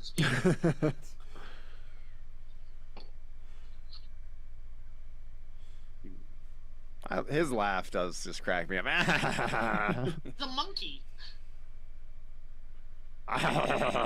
Like, what the hell? Oh, right, Bruce. We've had a previous relationship that we never really established. It is crazy though to see Tommy Lee Jones be so animated because he's never like this in anything else. I wish he would have done more animated. Straight face. Well, he's a little bit animated in Under Siege. Yeah. But not to this extent. The biggest issue I have in this movie is that when he finds out Bruce is Batman, there is no emotional regulation of, oh my god, my best friend who tried to get me up in the world was responsible for mother. Like, you never have that. I also emotion. think too it kind of goes against what Batman was trying to like do with Robin. He's like, you don't want to take a life, so here, let me just throw some coins and just let him die. He killed himself. I can't let you become what I became, so I'll do it for you. You know, Clooney is the only Batman who never killed anyone. Well, when the you thing think is, about I it. think Bruce was trying to basically make sure that Dick didn't have the same emotional weight he carried after killing the Joker. So, Sean, is what you're saying that Clooney is the best Batman? I mean, he's the only one who doesn't kill anyone. Think about it. I mean, yeah, that logic says he's the best Batman. That's Batman what I the think. movie, he punches the guy who goes into the exploding octopus. Batman, well, Michael Keaton, of course. I mean, just watch those movies. Batman Forever, Two-Face. Dark Knight Films blows up the thing to kind of kill the guy. Kills Two-Face. Yeah. And then the next movie. Ben Affleck, I mean... Yeah, pick your poison there. Pattinson, like, you don't see anyone, but, like, all that highway destruction, definitely. Like, he doesn't intentionally... Like, you could maybe argue with him a little bit, because he doesn't, like... You don't see him outright, like, get anyone because a lot of it's the Penguin causing destruction. So like he's a little bit like, but people definitely died in that. Yeah. Film. But then again, how George many Clooney? None. people did Clooney knock out that probably fractured a few brains? Nope, that's not killing though. Also, Renee Auberjonois is Dr. Burton. Mm-hmm. Hey, Roy Bagley that's the from Kong fucking 76. doctor from the Batman. Oh, that was the guy from Kong 76. I didn't Yeah, even Roy notice Bagley. I met him. Actually, I met him. He was a really nice guy. Nicole Kidman is just so hot in this movie. that. Yes, I would agree with that. Like, probably first movie crush. Yo, And if you it's want to at see her peak, too. if you want to see a great Nicole Kidman movie, watch Birthday Girl. Is that the movie that's coming out relatively soon? No, that's Baby Girl. The Birthday Girl is where she plays a Russian mail-in bride. When did that movie release? Like 2003. Okay, so, because, like, you know, Nicole Kidman was, you know, at her peak here, but, like, you know, she's a lot older now and more plastic surgery. But yeah, but in 2003 she was still, you know, You're Nicole right, Kidman. right. That's what I'm saying. Yeah, still Hold a babe. on. Let me look it up. I'm pretty sure it's 2003. Cold Mountain, I thought she was good in. You could always watch Dead Calm. It's a good movie. Eyes wide shut. Did she ever do any voice work for any animated things? I don't know. Good question. I mean, she's Aquaman's mom, so she did some comic book stuff. Did more DC stuff. Mm-hmm. Oh, and she was also in. She was just. I remember I just saw a review. Boy, of it. she got with Iceman and Maverick. She was in Paddington. Oh, was she? Yeah, she was in the first Paddington movie. Oh yeah, she was like the villain, wasn't she? Yeah, she apparently did it because she loved the book. She loved the stories.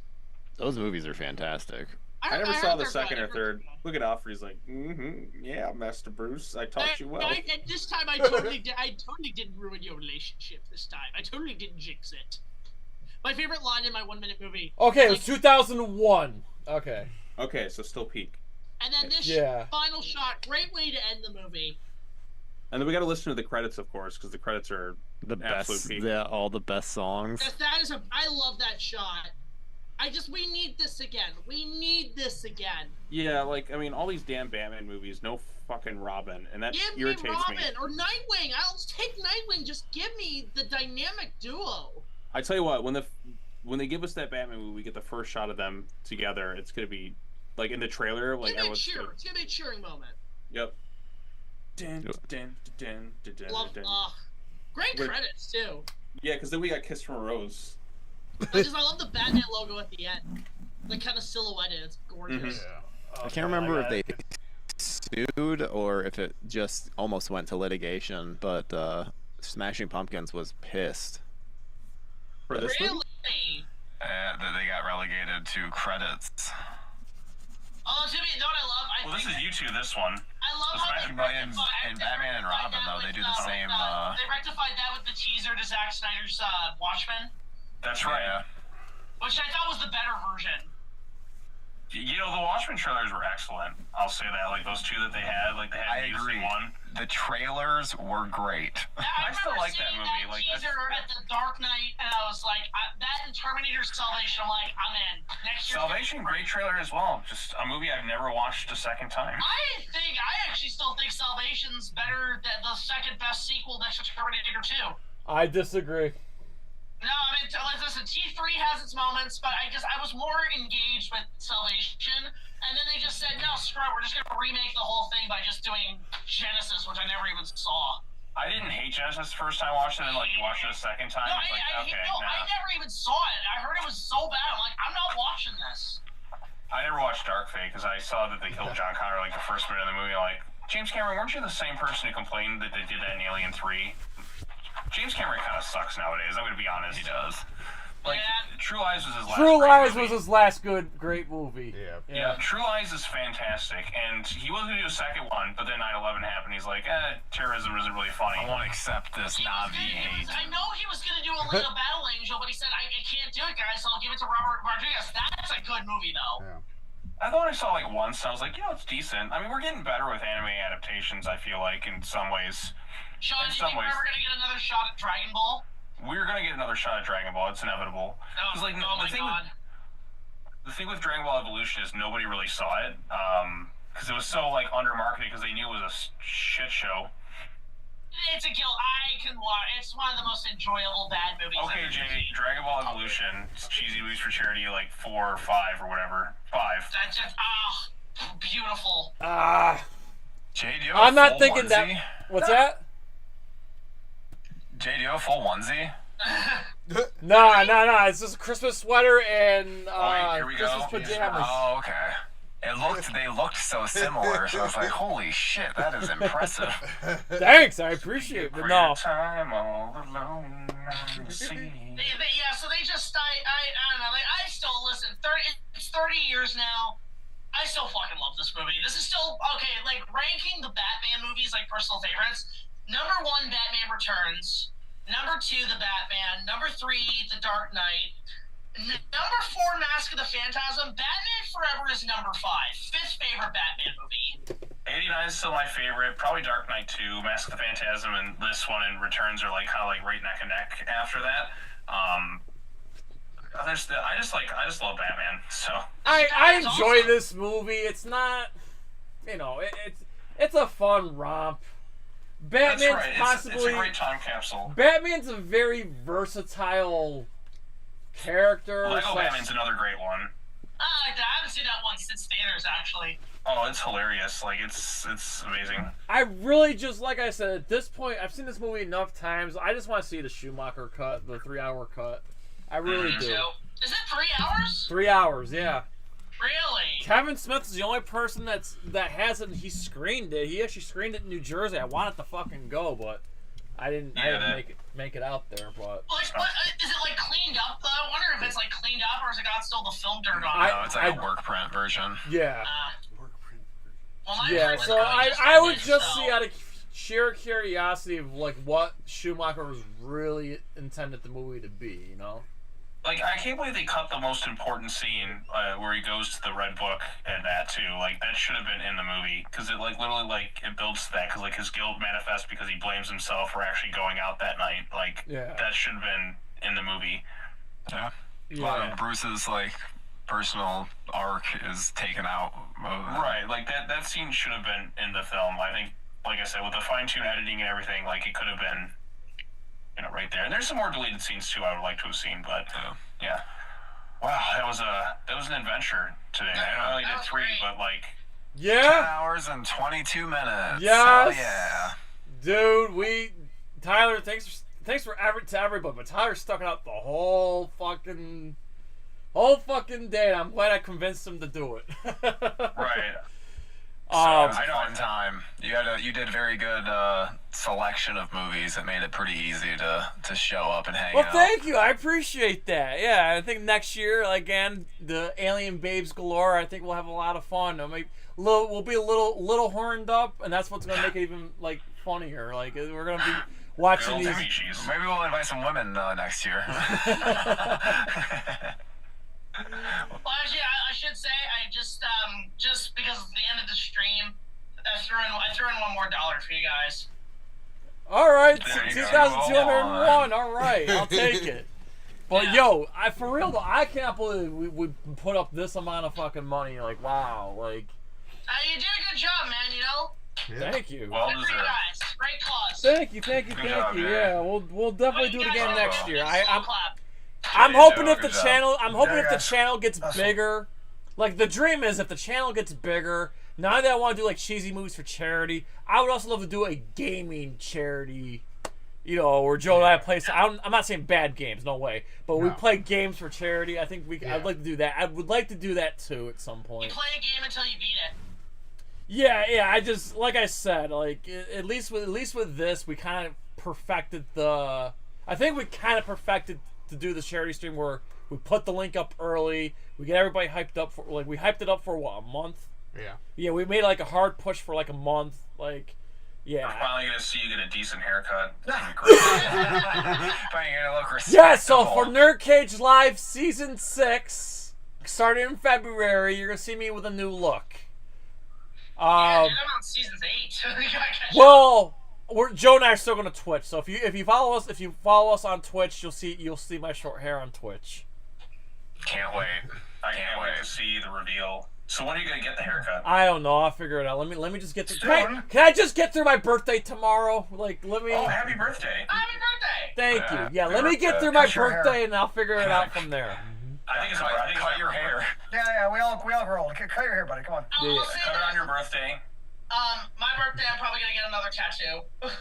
I think it's just gonna be my new tradition. Get a Hello Kitty tattoo on your butt cheek, Jack. No, I know it's gonna be on my right shoulder. I've already got plans because I got one on my left shoulder. So, anybody who's Dragon Ball fans would know what my tattoo is. So, the Red Ribbon Army. Yeah, but with a big number 18 on it.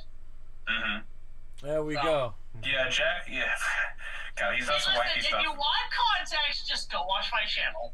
Jack literally for his stuff, he brings fictional characters into it. He brought Android 18, and of course he took his wife who was up to the next level. All right, well, hey, let's just wrap up. So let's go around the circle here. So we'll start with Mr. Lance Velchik. Anything you want to promote? The floor is yours, buddy. Thank you for having me. I really appreciate this. This was fun. I haven't seen Batman Forever in a very long time. Though Highlander 2 might, thank you for doing that. Yeah, Highlander 2 was the highlight for me tonight. What a great time. I guess the Highland thing. Fantastic. Yeah, we do a lot of good stuff. Tyler and I do a podcast called Needlessly Nostalgic. There's been a promo running today. Thank you for that. Every Friday, we launch at 8 a.m.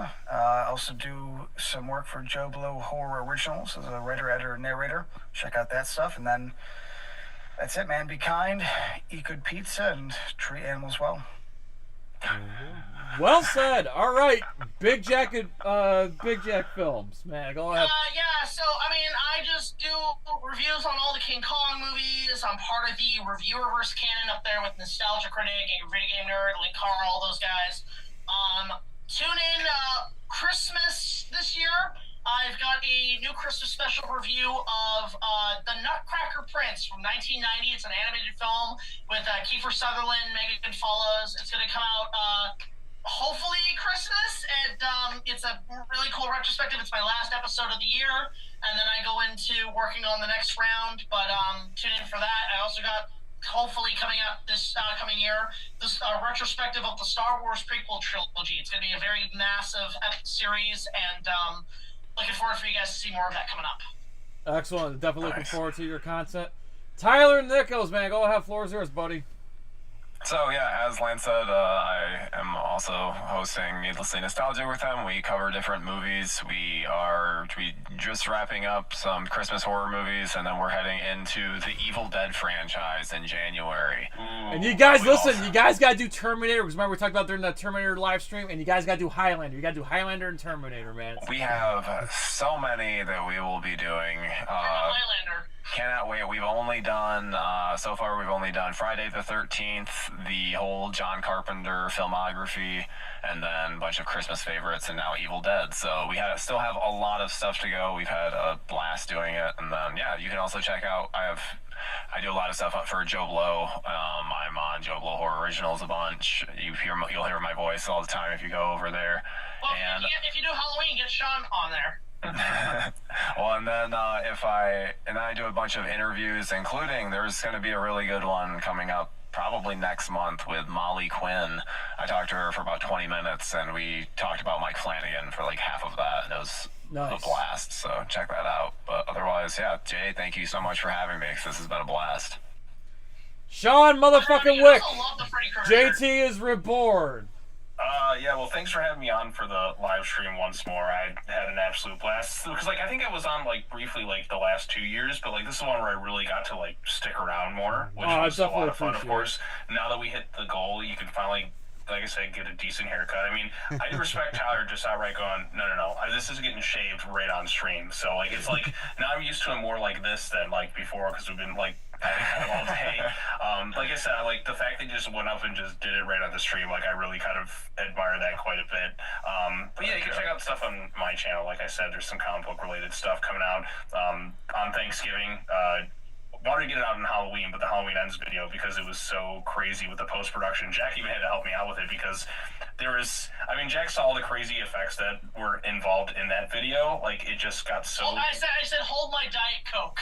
Right, like, it gets so ridiculous towards the end, because like I said, my friend and I were kind of covering the movies for like a couple years, and we kind of had a little goofy storyline kind of mixed into it. Like, even when you get like the villain's plan, it's pretty dumb, but it's also kind of like really fun. Like I said, just check it out when you get the chance. But that was one of those like the big projects. I wanted to get something out for Christmas this year, but like my friend and I, who kind of want to work on it, we just haven't had time to meet up. And given there's only like 10 days left, I doubt there's going to be any sort of Christmas dude, special, I get it. It's hard to pump out videos when you know these deadlines and shit. I fucking get it. Right. I know the feeling all too well. Right, and then plus you sometimes get like writer's block and all that too. You're trying to like work on something. It's like, man, like I have ideas in my head, and then it just like you can't put it to paper sometimes. So, and plus you also got to worry about the copyright systems and all that with YouTube, which is, I don't know how you're able to like get Sony out with Joe Blow without like, because you get like footage and all that too, and as well. And like, so yeah, I guess sponsorships do kind of help a little. 7-second rule. We follow the 7-second rule, and that helps out a lot. And always mess your audio. Always mess with the audio. Yeah, because I always do like still images too, and just kind of like do like a pan across it to kind of like get that feel with it too. So like, you know, just trying to do things to avoid the copyright stuff, because it's always tricky. Like some people are able to kind of pull off like both things and just get them out there. Like I said, that's what killed my original YouTube channel many years ago. But like YouTube's a little bit more friendly than it was many years ago, because now the studios just kind of take the ad stuff. But it is what it is. Like yeah, I said, and now they got the music sharing and shit now too. Yeah. So right, like it's a lot better than in some ways than it was years ago. I do kind of miss things like just having the likes and dislikes publicly shown. Yeah.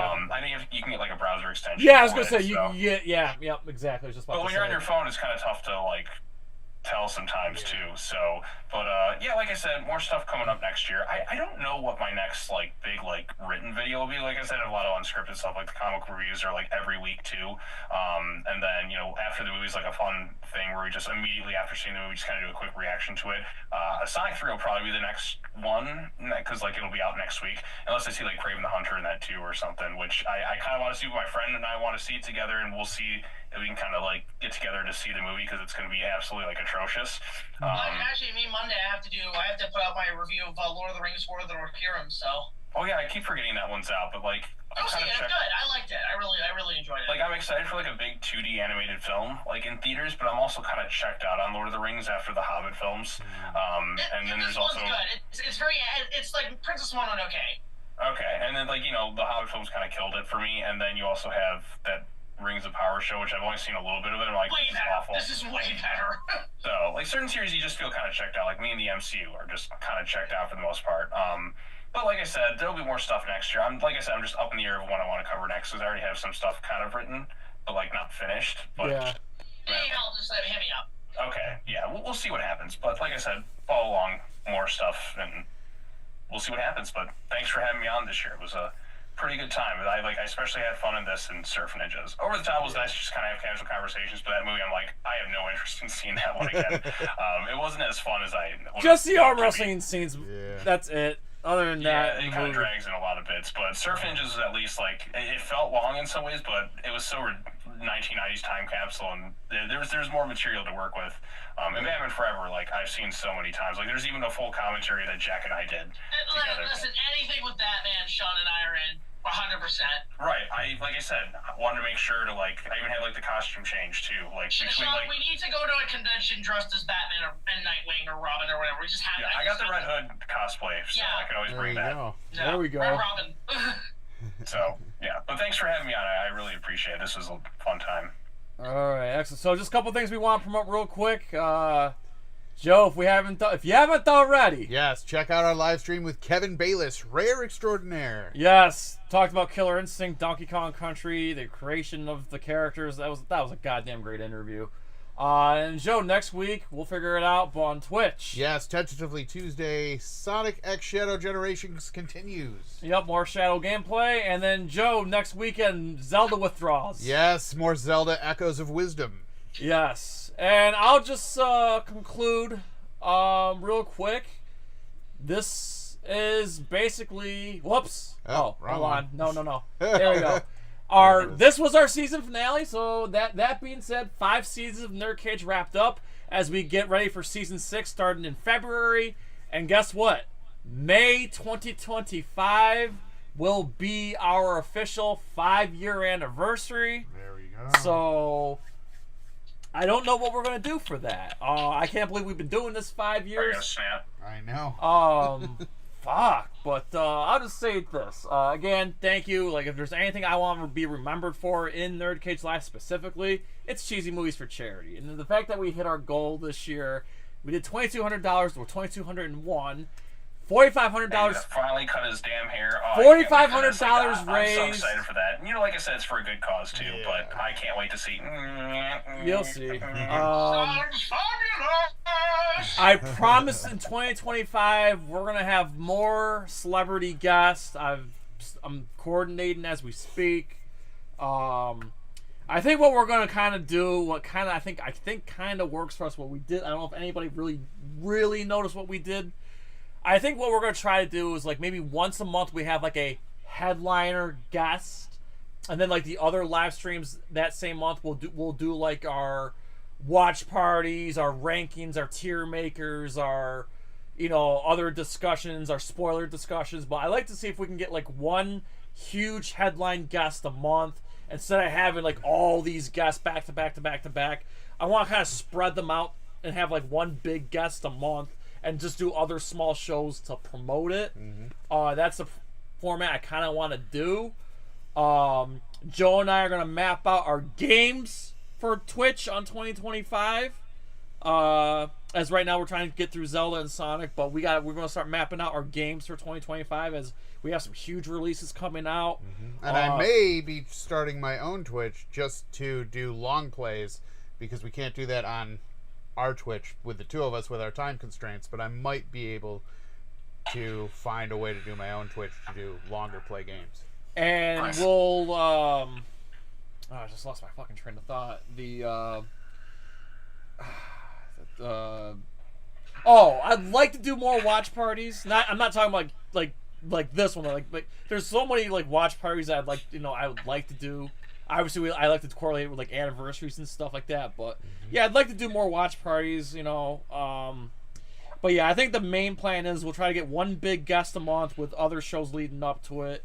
We're gonna map up our games, and I'd like to do another thing. I'd like to do too is obviously when we do like our food reviews and our skits and our I'd like us to do our top 10 videos again. Like I want to see if we can pump out one video a month on top of our live streams. I mean, I'm not including like our reviews and rapid reviews and stuff like that. I'm talking like a food review or a fight critique. Like I want to see if we can pump out one video a month, 4 live streams a month, rapid reviews throughout, Twitch streams throughout. I'd like to keep a consistent content flow going. Yeah. And then on the Joe Blow side of things, I conducted the interview with the Sonic the Hedgehog 3 cast a couple days ago, so waiting for that to come in. I'm going to edit that, throw that up, and then I'm going to be voicing and writing my Sonic review. So that should be dropping on Wednesday. I got to give Chris my shit in tomorrow. So, yeah, I'm slowly moving up in Joe Blow. Yay for me. So yeah, hopefully that this will be one of many. Like I said, I'm glad I finally got one in. So, and yeah, I'm still editing, celebrity interviews all the time and whatnot. So, and of course, I think the Joe Blow Celebrity, I don't know, maybe I should say this publicly, but they plan on rebranding that channel too. Maybe I shouldn't have said that out loud. So there's that. I mean, I didn't say what it's gonna be rebranded to. I'm just saying I guess they're gonna give the celebrity channel a facelift. So we'll see how that turns out. Speaking of edit, I do actually have to bounce. I got a few things I got to do, but it was good to have you guys on. Really had a good time watching this movie. Anytime. It was really fantastic. With that being said, thank you very much, everybody. This was a wonderful year. Thanks to everyone that stuck by us all this time, and I promise the best is yet to come. Thank you. Going into 5 years of doing this, you guys made it worth. Everybody makes it worth it. So thank you, everybody. Till then, get yourself a NerdCage Live t-shirt. Get yourself a NerdCage Live t-shirt. And the class photo. Yes, and of course, find us on social media. Joe, where can they find us? Yes, if you want to get us on Twitter or Instagram, both handles are @nerd_cage. Our link to our Discord is in the description. Become a member there as well. And our Facebook discussion group that is NerdCage Nation. We love everything you guys put up there. No spoilers, no politics, and for God's sakes, keep it civil. Absolutely. So, again, please sub up all these fine gentlemen. Big Jack Films, Leanlessly Nostalgic, JT's Reborn, like on YouTube and various platforms. Not only that they are fantastic content makers, they are awesome friends, and I'm the luckiest nerd on the planet to have them as my friends and whatnot. So again, thank you very much. We previously ask you for one last time on YouTube till next year. We previously ask you to like, comment, subscribe, ring that bell, spread that shit like syphilis. So to USA from yours truly, the land of the orange, of Syracuse, New York, our friends and friends around the world at NerdCage Live. As always, enjoy life, stay safe, eat your vegetables, do your push-ups, go to the gym. Remember, Die Hard is a Christmas movie. Eat pussy, lift fucking weights, and have the best day of your life. Good night. Good night. Sayonara. NerdCage Live and gaming are a perfect match. Shoot the J, Joe. Okay. Shoot it! All right. Over on NerdCage Live on Twitch, Jay and Joe go live. Call me Bazooka Joe. It's all about you. Kaboom! Playing both old school and new school games every Tuesday night. Ooh, what a sight! Jay, stop looking at her face and run. But she's so beautiful. So be sure to follow NerdCage Live on Twitch. Run for your life, Joe. Run for your life, Joe. Running. Run faster. Oh no, Joe. The galaxy's doomed because of you. To scratch your gaming itch. Oh, nice kick, Joe. Thank you. Yo, that's diabolical. Wait. Yo! That's twitch.tv/NerdCage Live. Ooh, trying to get out of the nerd cage, are ya? Well, before you go, hit that subscribe button.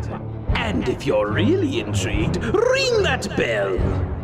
Thank you for dropping by. Until next time, tell everyone you know about NerdCage Live!